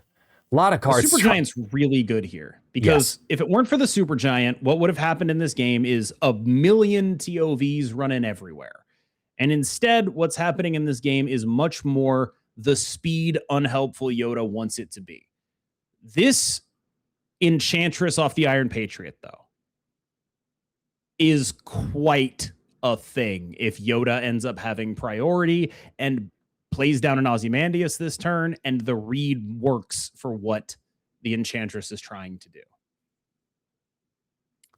The Stardust this turn. Just, I think, more for power than anything else, no? They play down 2 cards. With debris. Well, I would have expected that more on 6 for that fill, rather than looking at how Prio is going to flip here with that. So I think it's just going down for power. And now you got to make a call. That's all it really is right now. You got to make a call. Supergiant, if Yoda wins this game or this series, or even just this specific game, it's because of Supergiant here. This game was about to get very out of control with a bunch of techno-organic viruses, and Supergiant single-handedly prevented that from happening. Because I think there's a world where we look at Yoda actually in the favor here, because we see Movi does not have his Ozzy. Oh, sorry, Movi isn't running Ozzy in this deck. This is just load him up. My apologies. This is the texture of the game that I'm referring to, right? Yeah. The Ozzy is an advantage if there are no TOVs, and there are very few TOVs here. And so suddenly the guy who has the biggest dude is really looking favored. Another thing that happened this game was Yoda got Fisk down, and there was no Fisk for Movi. When we talk about points per space, 9 is like the biggest guy on this board. They're running out. The time is running really low, really quickly. They got to finish out. What are they going to play here on the board? And they're leaving the Martyr all floating. It could potentially move. Also, here comes the debris just for 8 power. Cosmo drops over into the mid. Depending on what's there, we'll have to find out. Here comes the Djinn flip over on Elysium. And now we start revealing the rest of the chaos. The Enchantress is not going to be enough power, as there's nothing to disable. The Martyr's then also going to drop. We're not going to see another activation. However, put the Djinn back into the hand, flip it on over. Pretty sure this is most likely it. Yeah, oh, look at that. Full raw Arishem dropping down to bring him to 19 for that lane win. Unhelpful Yoda is not out yet. Instead, Yoda's 1 cube away from making it to the finals.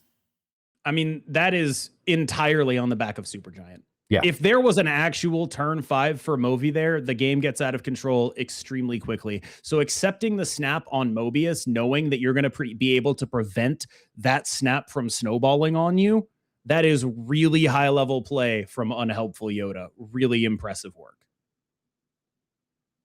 Get the ball rolling. Go ahead, get that TLV in 1. And I think that's something to kind of dive into just a tad here. It's amazing how many times I see this from other opponents or for live streams, or the power of playing just TOV on one. Not because you're trying to keep a Wiccan curve because you're playing that kind of a deck and you have to play a 1-drop.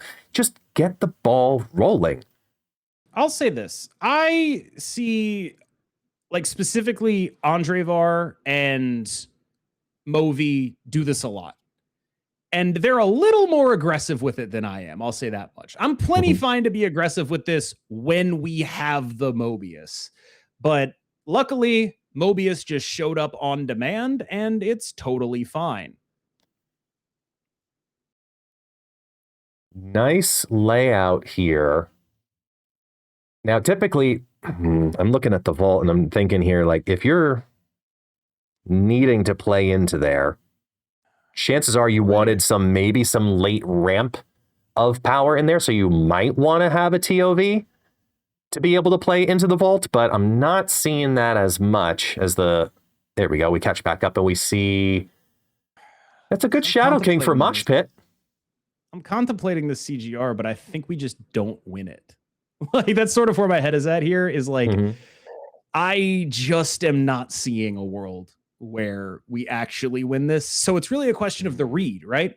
If Yoda thinks that he should be confident and doesn't play into the vault, that's horrible for Movi. Movi is going for an edge on the other two locations here. Yeah. If it's the other way, then the CGR would have been the smartest play of all time. We talk about leveled thinking. Level 1 is play the CGR. Level 2 is don't. And if Yoda is able to concretely read what level Movi's operating on here, that's the game.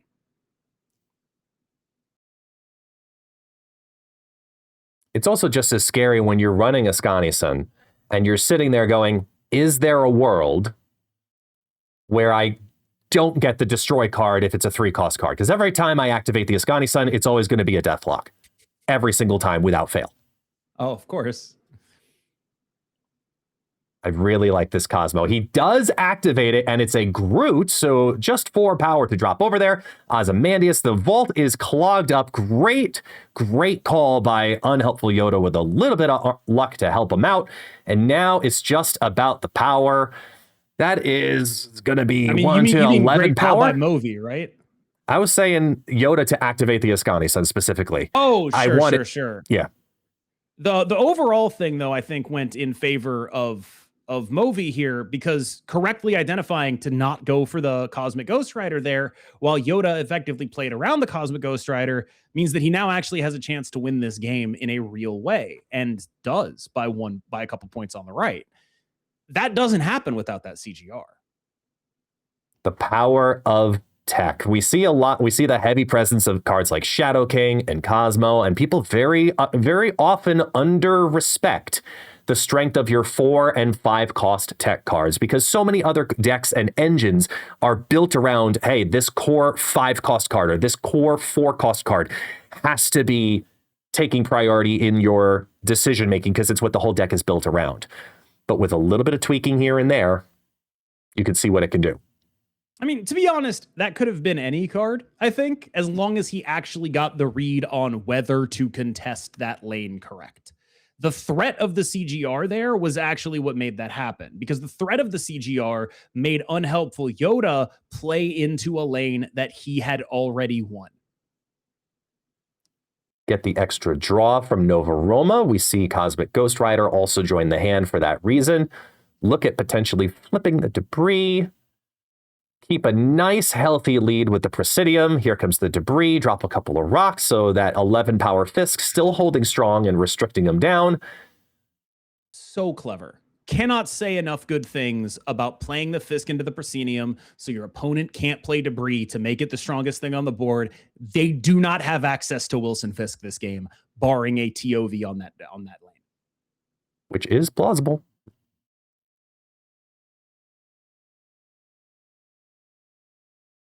You never know what can happen. It's plausible, but denying it is really important. Yeah. We watch the Stardust drop on down, so no extra rock into Nova Roma and a 6 power Bob. So now we do scale it up a little bit.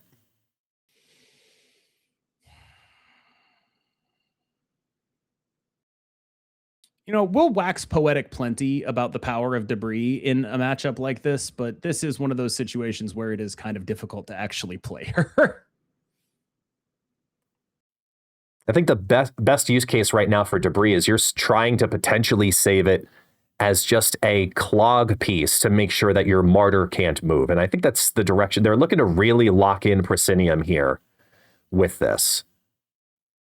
It's a play. Yeah. It works. You're looking at a full board clog, and where are your reductions magical more than anywhere else? It actually doesn't necessarily work. You go for the debris here, you'd lose to an Aussie there. And I think that's what he's contemplating right now.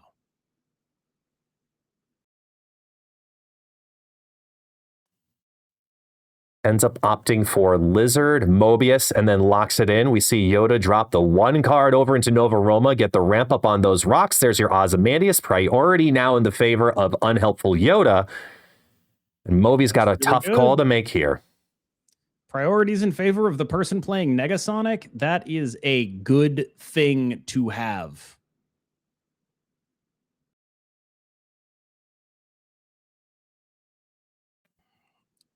I'm honestly contemplating like armor plays to see if any of them end up beating Negasonic here. I don't think there's anything that actually works because of just pure numbers.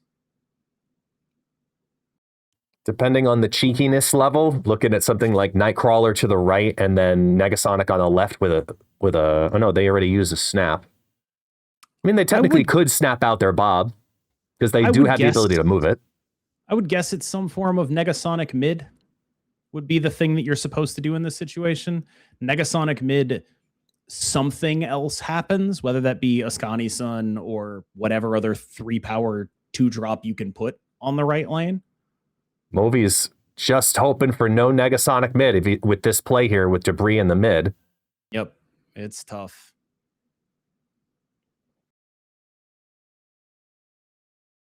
Can you compete right? You'd have to go all in on the right. They end up shooting, and there's the Negasonic into the Proscenium. And watch it explode. Here we go. Debris for 10. No rocks are dropping. Armor comes on down to Ebonshire. You see the fist bumps as unhelpful Yoda moves on to the finals. And that's really impressive because I think he was probably a little unfavored in that matchup. And Movi is a very talented player. And to pull that out was almost entirely, the difference in that matchup was that specific game with the Supergiant into the face of the Mobius. That is a very interesting play. And I honestly think that read, that stay, won that set for unhelpful Yoda. It's also really fun to see the variety of cards in this one, because I mean, I personally am I'm a big fan of Ozymandias, mainly because it had a little bit of this when it came out. It had a little bit of this almost a meme quality to it, because you're thinking, oh, it's the rocks. Oh, we're doing something. Ben Brode loves the rocks. This is great. Woohoo! And now here we are with a rocks deck moving forward into the finals. Talk about how we went through that dynamic shift in that discovery path of what Ozymandias is, and how much of it is specifically attributed to Supergiant. I think it's less specifically attributed to Supergiant and more specifically attributed to the card debris. When you compare these 5-drop big guys, Ozymandias is fairly similar to a Devil Dinosaur, to a Dark Hawk, to one of those cards that has a package that you run with it. And in so doing, it has the package with the best priority cards in it.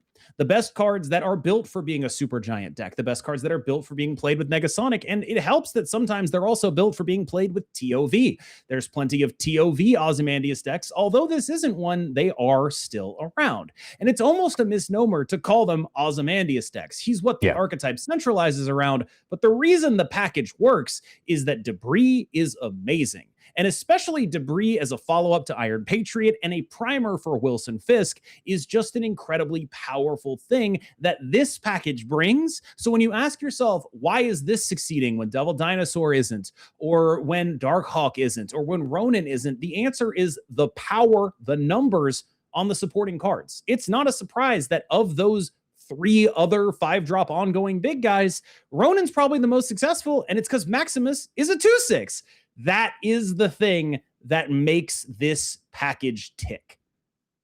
It's just been really cool to watch this progression happen, and especially a card like Ascani-san, where we had a very strong feeling as it came out, which was a very attainable card for a lot of members of the community, leaning into the similar types of play lines that you want to see with Iron Patriot.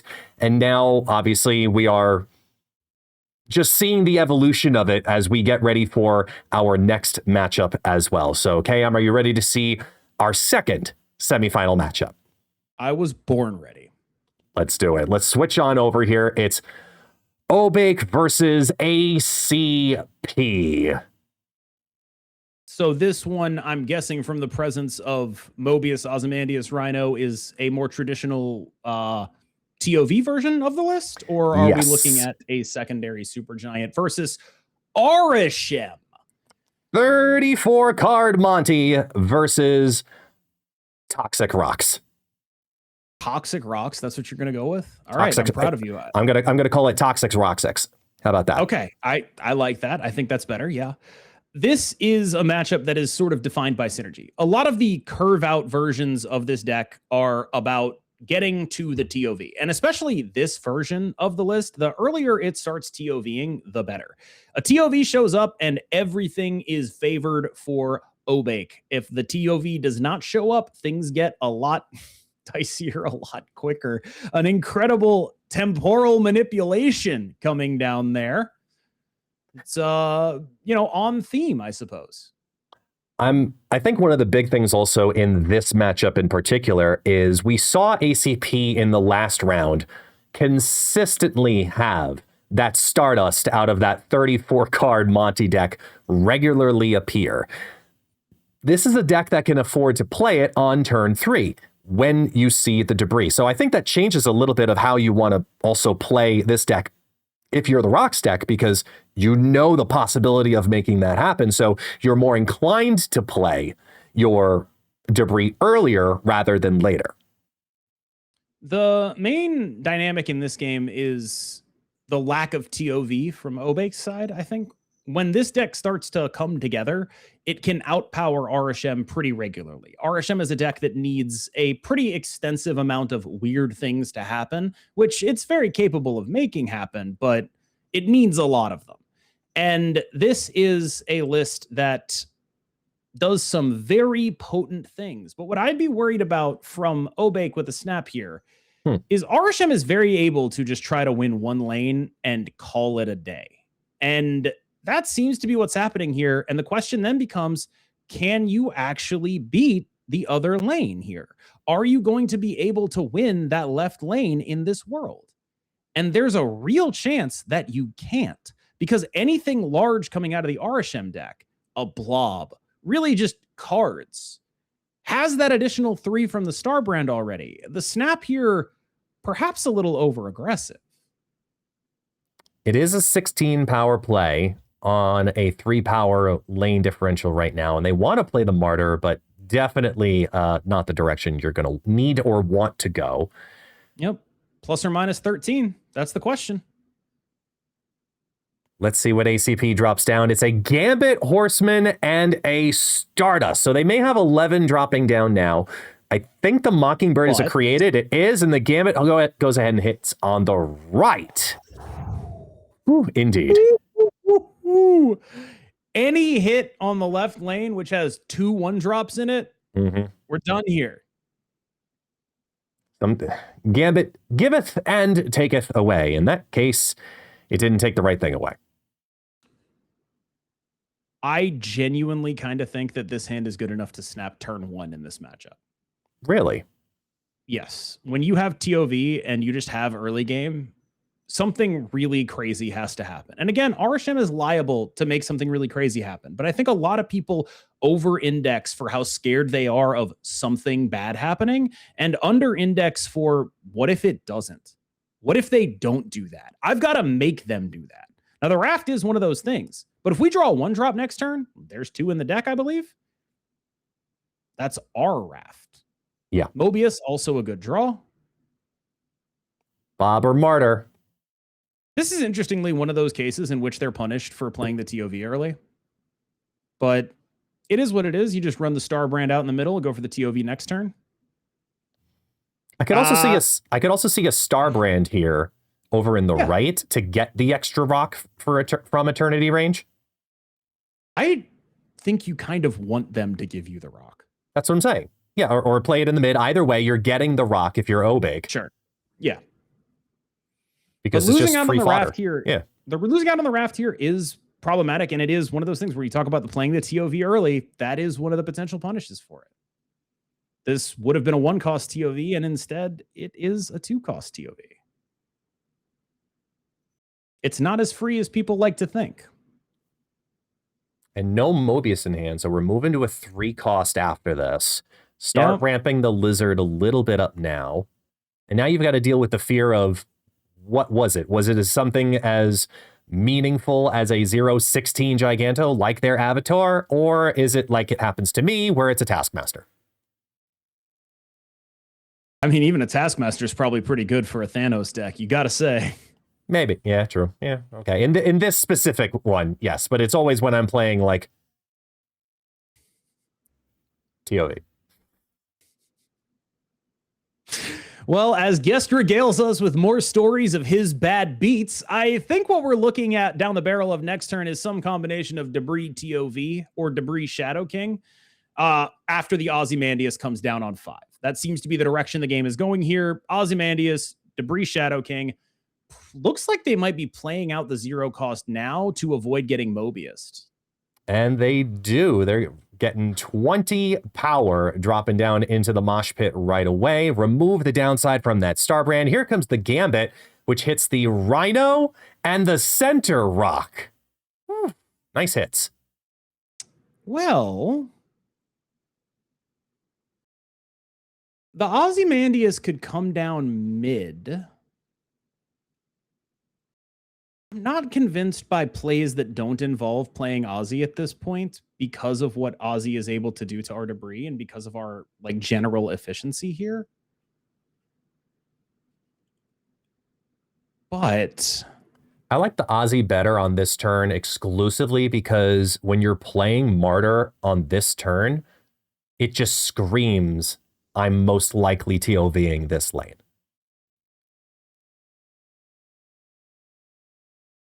It's not an incorrect thing to scream. A bit late on the Mobius here. Not what you want to see in this situation. I can't imagine there's a play that justifies a stay here from Obake. Yeah. And there is even the Shadow King into Virus left is just too risky. It is a situation where I think ACP was pretty much always getting 1 cube, where if there was ever a snap coming down post-draft, it's a leave, but it's hard to say. Yeah, play it out until you management, can't. Yeah, that sort of cube management is what Obake wants to do, though. The ones where things don't go perfectly, all right, whatever. My RSM opponent got a raft card. I'm not going to cope stay into that. But when things go well for me, I am going to be a stronger deck than them. And that's the premise by which you have to live this matchup. I also like the, hey, it might be turn 1, but I don't have to play the Bob right now play. The Captain America, I think, is pretty interesting, too, where it's not a card you see in this deck a lot, but 2 bodies, and Sam Wilson's just incredibly strong. Nice Valentina pull, going to be able to play that down on the next turn, and when you've got a Sakar Grand Prix in the center, that's feeling pretty good, most likely. How committed are we going to get to this mid lane? Are we in the business of debris mid, Starbrand TOV mid? Are we that committed to getting that extra energy? I think without Mobius in hand and you just drew your TOV, you kind of have to be. You're going to want that energy for that flexibility, especially because you can move the shield over later into Danger Room and then TOV it. Yeah, I mean, I'm not opposed to it. And they decide to Red Hulk it over on the right into Madripoor. That's getting every Madripoor buff the entire game. There is a Shadow King in hand. It's relevant. Sure. This is a solid play to set up stuff in the danger room that allows constant TOVing. Even if the Rhino dies, you can still debris a different lane and keep TOVing the left. Yep. Or get an extra thing that procs the TOV on the left and force your opponent to run that 25% chance in danger room that if we're talking about some bad beats, that is a location that creates them. And you've got the flexibility next turn of using that snap to move out the Bob for a later TOV play as well. Not really. It's about to lose its ability. Oh, wait, sorry. No, I see the TOV now. Yeah, no, I missed that in the mid. I thought it was that would have been cool, though. Yeah, that would have been good. sick. Imagine a infected Hydra Bob already with this variant just moving around. That'd be amazing. Very venomized for sure. Shadow King does a little reduction off of that Sam Wilson now. Here comes the Hydra Bob and the TOV to lock everybody down. It's going to give +1 max energy over to Obake. And what are they going to be able to do with it? Let's see here. Okay, so they got their Mobius. This is representing 9 power on the left. You get the TOV down, you play the Mobius on the right. You're representing 9 power on the left. Your final turn is debris. Yeah, this is really strong.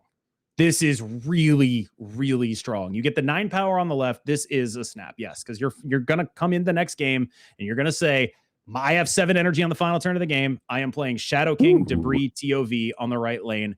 That Red Hulk is going to go down. It's going to be 10 power. That's cool. I don't care. Or it'll be 12 because the Valentina debuff will also be removed from it. But you are just making so many points.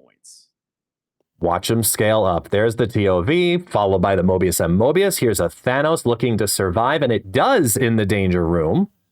Presents a little bit more in the threats. Changes this math quite a bit. Okay, hold on. You have 1 energy floating. Why are we playing Lizard instead of Debris?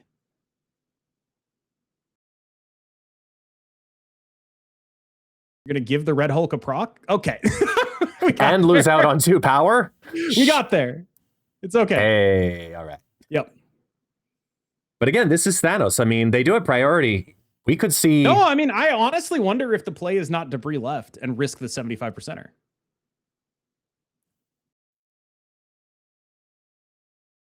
It depends on what you think your opponent is going to do here, but it could very easily be run that 75%er there. If we see a purple cloud, man,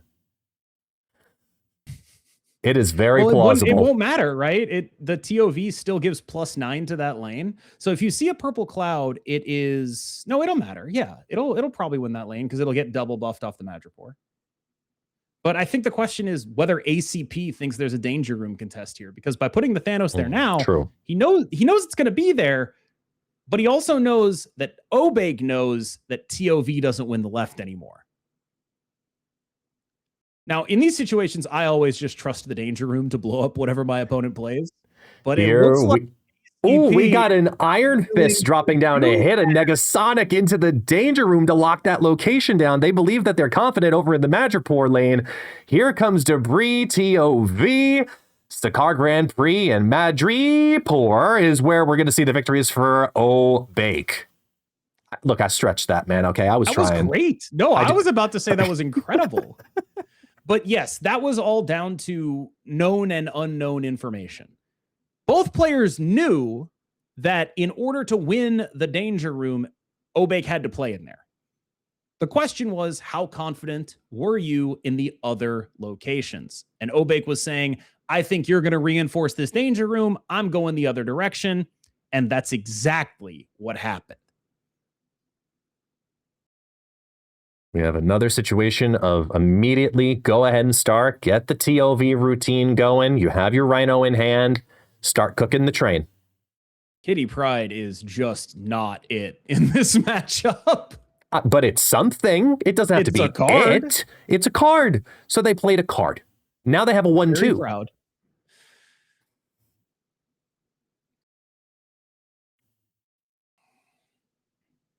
I like that a lot better here.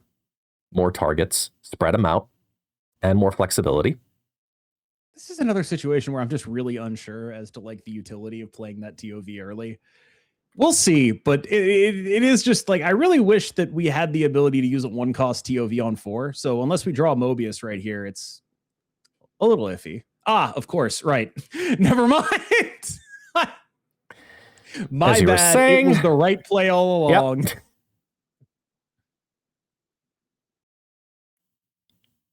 Lay it down, and Scarlet Spider for some extra bodies for ACP side. There's your Star Brand. I mean, you Star Brand now? Yeah, I mean, you have so much option. Yeah. At this point, you just like play cards that have techno-organic virus text on them, and unless something very ridiculous happens, it's gonna be okay. This is exactly what I talk about when I talk about how the RSM decks tend to be a little bit weaker because they are just stats decks with a lot of variance in them.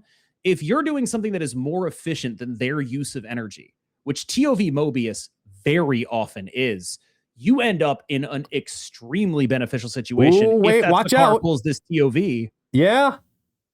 Oh, and it pulls a Star Brand. Much worse. Yeah. That's way worse. And there's Shadow King. Oh boy. Anyway, this game is practically over. No, this is just play cards left with a TOV and then TOV the right and you win. And it's just 100% chill.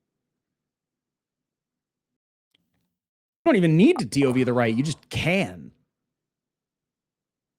I'm going to lean more into the side of this looks like it's going to end up being the TOV side of things. It would be crazy if Shadow King actually worked on the ongoing effects of TOV. If only. That'd be a really cool thing, wouldn't it?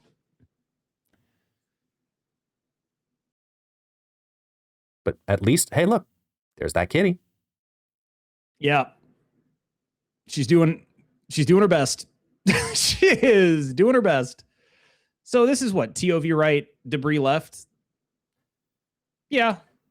Add 3 to the mid, add 8 to the right, which is actually 10 to the right, which is actually more than that because you're turning off the Star Brand. Or sorry, add 8 to the left, which is more than that because you're turning off the Star Brand. This also works. Order. Yeah, order's a little iffy here. But it's not like you need it to win the right lane. You know, it always ends up being like that weird, like, here's a claw, you know. Here's a blue marble. Yeah, always. And they're keeping that ordering.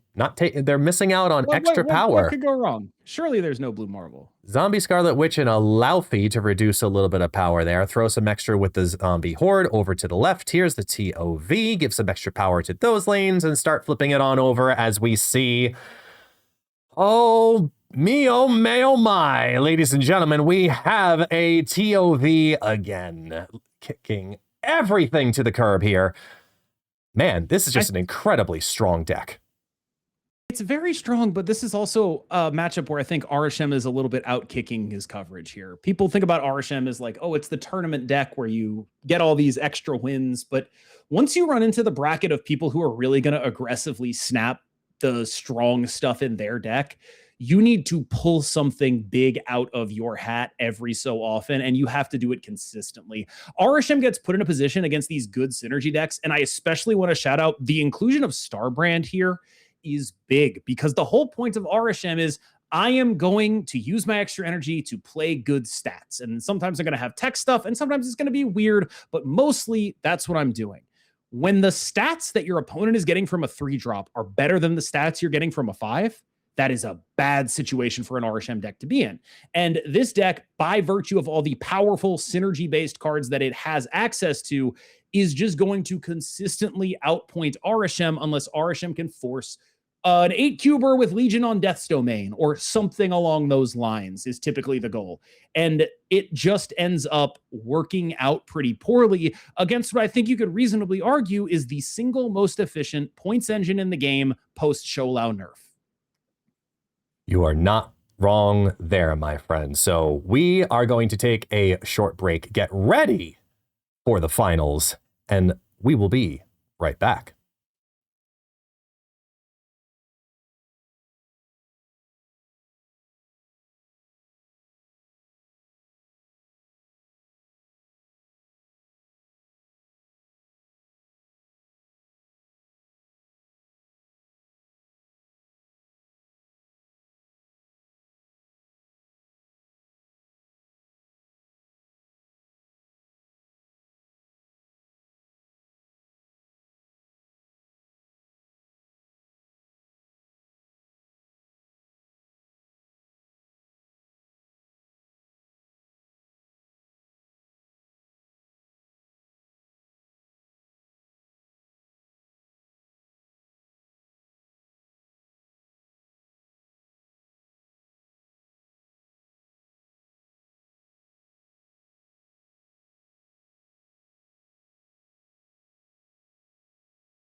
It is time for the finals. And I know somewhere out in the magical land of second dinner, Ben Brode is looking down and smiling and saying, Can you believe this? We have a tournament and the final two are playing rocks.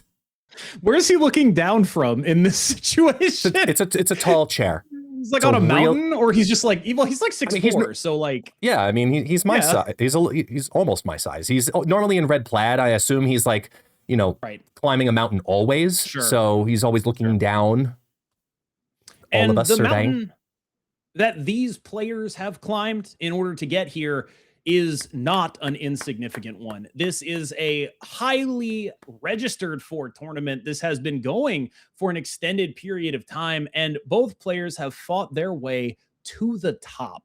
So let's take a look at what lists we're going to be looking at for the finals. I was really hoping you were going to say Mount Ozymandias, but you know what? We're just going to make that transition ourselves and just take a look at Ozymandias deck number 1 here.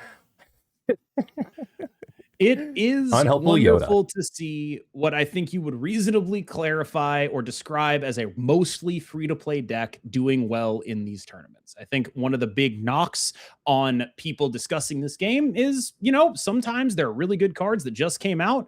This is one of those cases, but a lot of these cards were available in events. Ascani Sun out of the event, Ozymandias out of the event. Supergiant's been a consistent performer for an extended period of time, and almost the entire rest of this, barring Wilson Fisk, is a Series 3 list. There is a lot to be said for the release of new cards, bringing old favorites like Debris and Rhino up into contention with very good cards that have consistently performed, like Iron Patriot. Me personally, as I take a look at a list like this, and I see all of the indecision that comes from the Ascani Sun and Iron Patriot, it makes me think back to when we first started these tournaments, and we started saying, if you're going to play for a tournament, what is one of the biggest things you want to prepare? What is one of the things you need to think about when you are deck building? And it's the imbalance of information. And Iron Patriot presents that very obviously. But the risk side of Ascani Sun doing as well as it is, just by the sheer power of, hey, you need to compete in this lane, what we used to call in other aspects the nebula syndrome. You're constantly thinking about that lane. You have to be aware of its power at any given point, not just leave it alone for a little while. Seeing those two different types of information misbalances doing well here is also something unique that I wanted to shout out. I think that the downside of Ascani Sun is pretty overstated. Like, yeah, once in every 100 games, you get the Deathlock and it's bad. But that's a thing that happens with Iron Patriot too. Sometimes you get that Taskmaster or whatever, Destroyer that just isn't going to work, or Giganto with a filled lane. Tons of things can happen that are bad, but it's not your job to be too upset when those things happen, when the things that happen that are good are as strong as they are off of Ascani Sun. He's no Iron Patriot, but he is very close. And while our competitors are sharing their codes, we'll take another look here at the other Ozymandias deck with a very different twist on it because of how they're looking to utilize the power of reinforcing those rocks and everything else in between via the techno-organic virus. The fundamental dynamic of TOV is that it is a deck it is a card that by its inclusion in a deck, the point package that it includes, you are allowed to just pick and choose some tech cards that you want to counter the metagame. What I'm impressed with in this list are two departures from the standard TOV list. The first is Cosmic Ghost Rider, which in these matchups might not be the most useful thing, but is particularly potent at dealing with the Captain Carter combo deck, which is an absolute terror otherwise. The second is the Starbrand, a card who I've been thinking more and more should maybe just be stock in 100% of TOV lists because it is able to turn off your opponent's Wilson Fisk. And that's the third thing. There's not a Wilson Fisk in here, which is a really interesting choice here. Granted, Starbrand does mean that your opponent effectively doesn't have one either. I love the choices that have been made in here, especially the Cosmic Ghost Rider in particular. Like the Starbrand, we've seen variations of it. We haven't seen as much of the Cosmic Ghost Rider play in this shell, and it speaks to having an understanding of what you're going into when you're going into these style of tournaments and you're thinking about what are the most popular decks, what are the pools of information you are most likely going to be needing to battle against, whether your goal is to make it to at least 5-1 and guarantee a spot heading into the World Finals, or you're looking to be where you are right now and win it all. I think a Cosmic Ghost Rider was an incredibly smart decision here. And I also want to shout out the use of Sam Wilson, Captain America, where we do see this as one of the most consistent performers alongside Iron Patriot, I'd say, as like two of the more consistent 2-drops that are often played here in these tournaments. It's just a tremendous amount of power, and people forget about the strength of having that movable piece for that extra TOV proc location a little bit later on without needing that dependency of saying, oh, it has to be this location because of the Rhino or because of the debris. Sam Wilson is one of the most resilient cards in the history of MarvelSnap. Each time he's gotten nerfed, there have been cries of Sam Wilson is destroyed. We'll never play him again.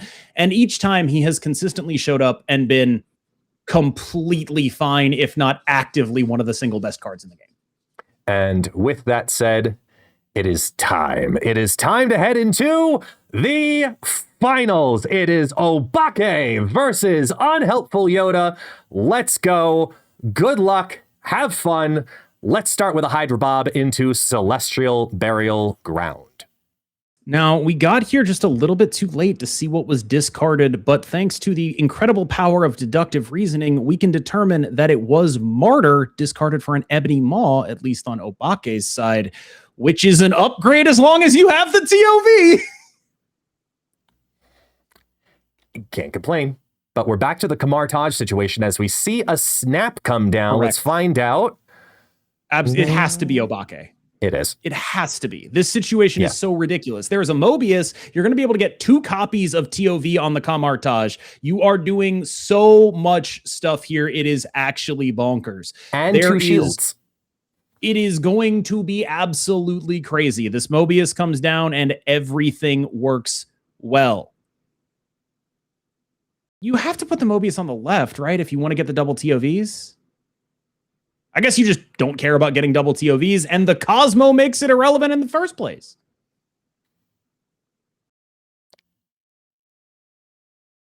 Now, without having that, debris left or debris right TOV left, probably.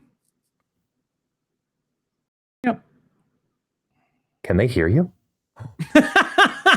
No, it's just you go for debris right TOV left. That's already a hard lane to contest. You get a TOV face down if this is like a super giant or something, and you just have Starbrand TOV on the right. You're just good to go. But that danger.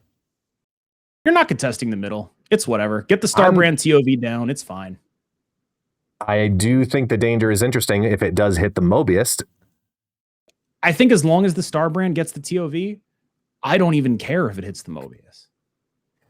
Let's see, they activate the danger. It hits the rock as Ozzy drops over into the right. I mean, Obake's got to feel really good right here.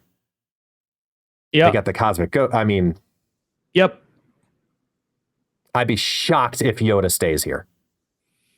It would be the mother of all cope stays, I suspect.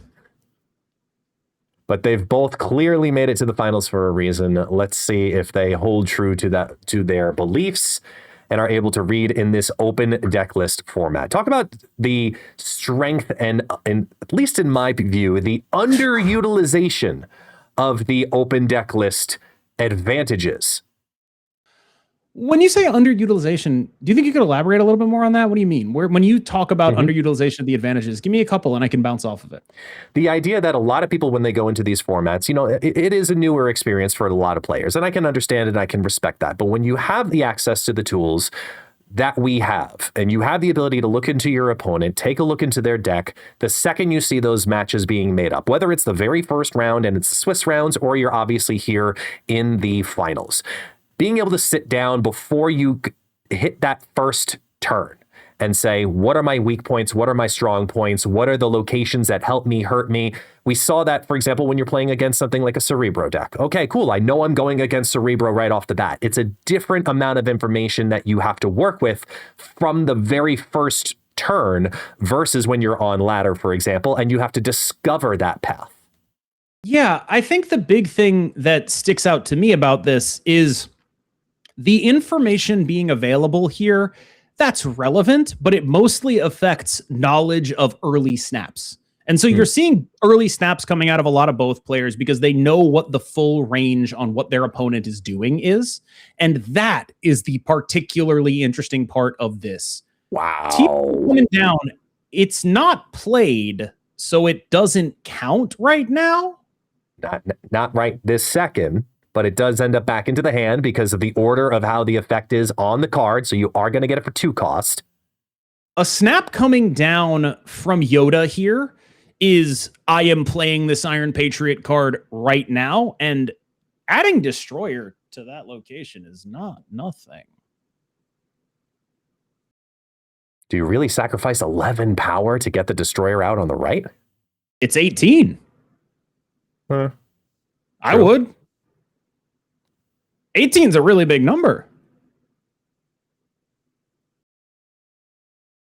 Especially when you've already got a little bit of an infection happening in the quantum tunnel, and chances are you could scale over it later. They are going to compete for it, though, and it's a race to it. It's the Wilson Fisk that drops down. Take the 18, destroy the debris and Iron Patriot here. But man, that TOV is now so expensive from Obake. Yeah. The Mobius is effectively just taking a turn off here. It's gonna be difficult if there is anything reasonable coming off that Iron Patriot. Maybe you get away with it because the Mobius stops it, but if Yoda is on to this and plays that Iron Patriot card down. Okay, so they have their prio setting up here. That's a really big deal. I don't know if this is a winnable. It's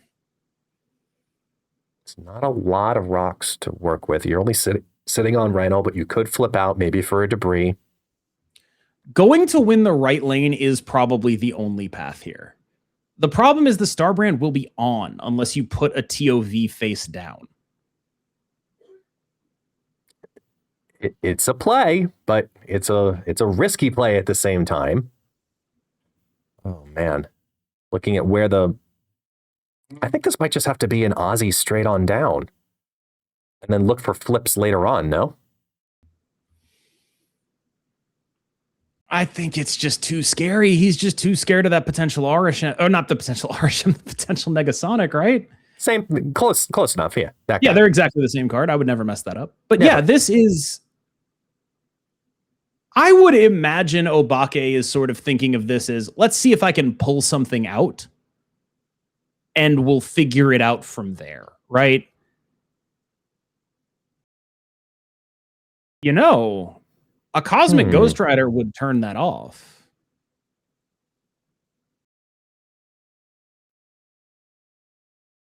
It's a little scary. Good risk, but risk. I just how are you going to win 2 here though? That's if you do that. Yeah, it's I think a pretty big ask, unfortunately. Yeah, I think we have a problem with that, and I think they recognize that just as much. It is now 8-8 as we move into round number 3. Could you pull deck list real quick?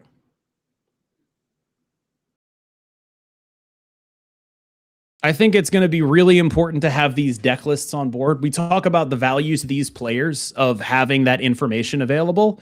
The value is knowing what they need to play around. And with priority, a Negasonic in that mid lane is absolutely terrifying. Even if there is a Cosmic Ghost Rider mid call out, it's still super dangerous.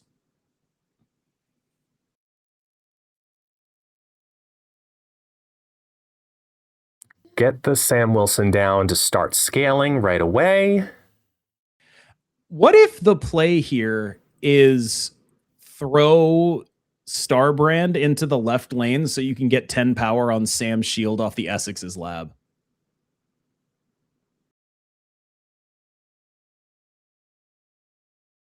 I like the idea of getting that running. And I think one of the very smart things that you obviously have to keep an eye on here is Unhelpful Yoda constantly playing, or at least setting up their plays with the common mindset of, be careful, Cosmic Ghost Rider. Be careful, Cosmic Ghost Rider. That's probably the card that single-handedly got them here into the finals.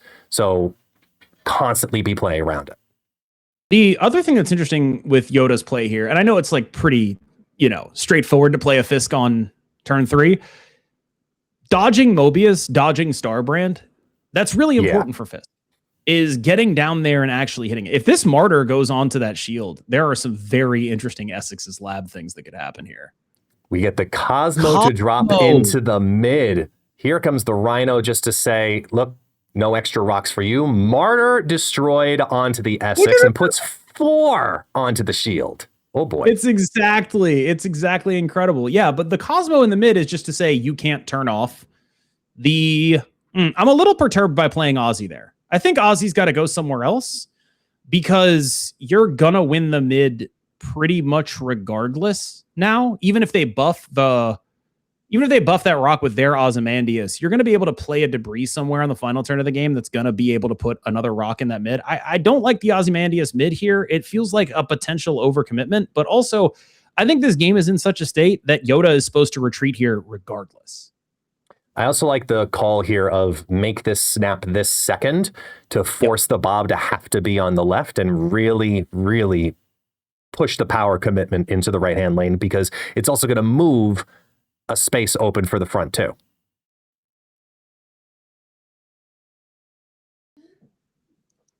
I would expect my opponent to retreat given this board state.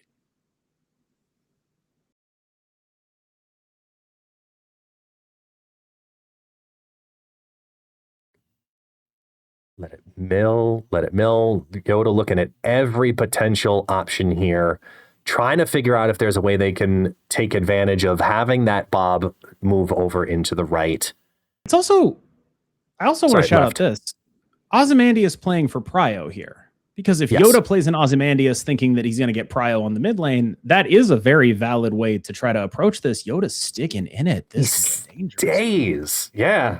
Ozzy drops on in. Here comes the debris. So it's going to clog the left with the Hydra Bob. So now they have 2 lanes clogged and only an 8-point advantage. And the shield can go out. Is there any world where Obake loses this? Not that I can see. It's just got to beat 17, right? We add 12, we add another 4, and we beat 17. It seems pretty straightforward. He's counting it right now? Yeah. Drop a lizard for 2, sure. Sure. The goal of MarvelSnap is to win 2 lanes. We already committed very heavily to the mid. Why not keep doing it? Might be overthinking just a tad here. I think this is pretty locked in. As soon as that button's getting clicked, and there it is. Okay, cool. They had every possible option available to them, but just wanted to navigate all of them just to make sure. It is 8-6 advantage Obake. Definitely a pretty demoralizing one to lose if you're unhelpful Yoda, because you see it happen, you stay, and then you immediately realize you shouldn't have stayed. The Lemuria dropping on down. Thank goodness both of our opponents are going to be getting double boosters on this one. I mean, we all love some Fogwell's Gym. Knowing that Obake doesn't have Iron Patriot, the fact that it could be an Iron Patriot from Yoda is not an ideal situation. Here comes the Iron Patriot down to the Mobius. Ew. How much do you think... Go ahead. How much do you think that there should be value placed on contesting the Saskani Sun? I think that this is like a totally reasonable thing to do. It's where you're going to be playing anyway. But is there a world where you say play debris right and TOV left and say, I want to force them to continue committing here by a small amount rather than a large amount? Given the scaling, I think the snap is really critical to making that decision. If you do snap into this and say that I am going to do this with this intent, you only have 2 spaces to work with, and you already know that you have a 3-10 debris that is going to get TOV'd, and you can start that train. It's a really tough ask if you're unhelpful Yoda at that point, to stay. If a TOV comes down here, Sam Wilson's shield wins that Sanctum Sanctorum. There is also a movable card, a Nightcrawler from Yoda. You also have Bob. Sure. Both Bobs. And a Martyr, if you want to count that. I'm trying to think of the world where Martyr could lose the Sanctum somehow. Atalan's not what you want to see when you are an Iron Patriot gamer. Very much not what you're looking for. Man. I mean, is it a missed snap opportunity? Yes. Yeah, that's how it feels. Maybe you don't. Maybe the Hydra Bob is why it's not a missed snap opportunity, though. Because you have to save that if you want to be able to win the Sanctum.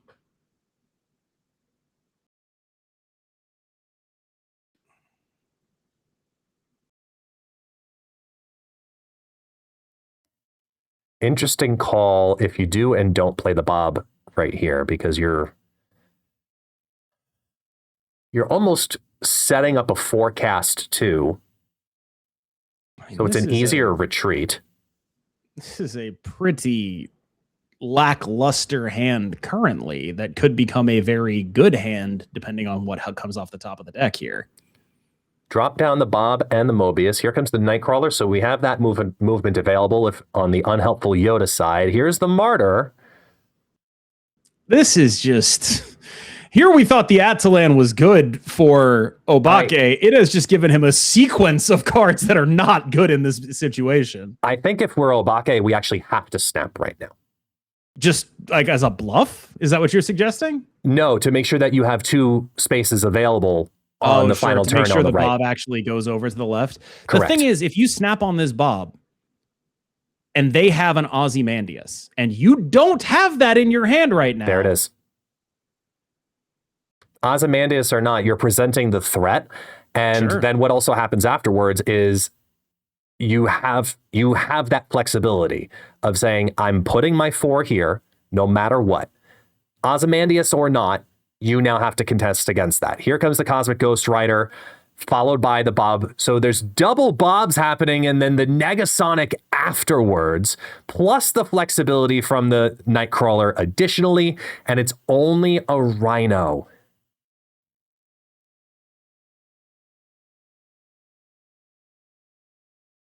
It looks like this is a tiebreaker, but this is actually just this is not a tiebreaker because of the lack of Ozymandias, right?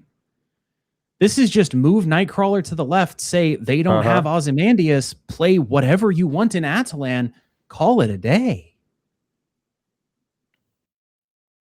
Trying to think that if there's any world here where this works.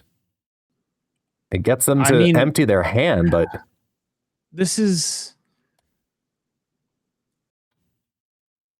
going to be a big call from Unhelpful Yoda. Like, I think the win condition for Obake is he's too afraid to stay into my potential Ozymandias. And when you're and that down is a this far, it is a very real thing to be afraid of. Because if there was an Ozymandias here, not only would you lose the left, you'd lose the tiebreaker. And he stays and calls. He stays, calls, moves the Nightcrawler over into the left. We see the explosion from the Negasonic Teenage Warhead and the Rhino Rock over on the right. Here's the Super Giant. And Yoda holds on and swings this back into his advantage. It is now 5-3. Great, risky, but great call. That is an unbelievably brave play from Unhelpful Yoda. And it's one of the things where I think he just thinks that it's more likely that they don't have Ozymandias and that's his path to victory than it is that he wins down 1-7. Just straightforwardly, or sorry, down 1-8 it would be, wouldn't it? Yeah, it was 1-8. You're right. Yeah, it would have been 1-8. I think he's just like, if that happens, it happens. I'm going to lose anyway. I'm not going to win 4 straight in order to run this one back. The decks are too close and my opponent is too good. So I just trust it. And that does it. Starbrand unbelievable in a throne room here. I also love that Yoda now has great snap equity from this moment moving forward too. They're both at odd numbers, so yes, but also no, it's kind of the same as it would be normally, I think. Well, The 5-3, 4-3, I think the simple idea that, look, if I'm snapping at any given point, I'm pushing you all in. Mobius on a Mobius with Camartage techno-organic virus playing 2 TOVs a turn now. This is it. I do not know if Yoda can handle this. The only thing I can think of here is a Supergiant preventing this from getting way too out of hand, like we saw in the previous round against Movi, where things were about to get really crazy and suddenly they stopped getting really crazy because Supergiant existed. But man, I think you've called it, and you did. there it is. That's the guy. There it is. Interesting. The activation for Prio. Look at Ascani-san go. Wow. Great play. I'm surprised, from what we talked about earlier, I'm surprised they activated after, not before. You have Deathlock PTSD, man. That's crazy. Like you have no idea. So I think what's going on here, if I had to guess, is you're sort of looking down the barrel of play Ozymandias middle, debris in the left lane to get 2 rocks in the other locations. Something else is kind of Yoda's ideal outcome here. But Negasonics will do things as well. There is what seems to be an Ozymandias middle, if I had to guess. I think Starbrand, TOV, right. if the Starbrand goes right, it will win that. The question is, how are you going to win any other lane? This could be it.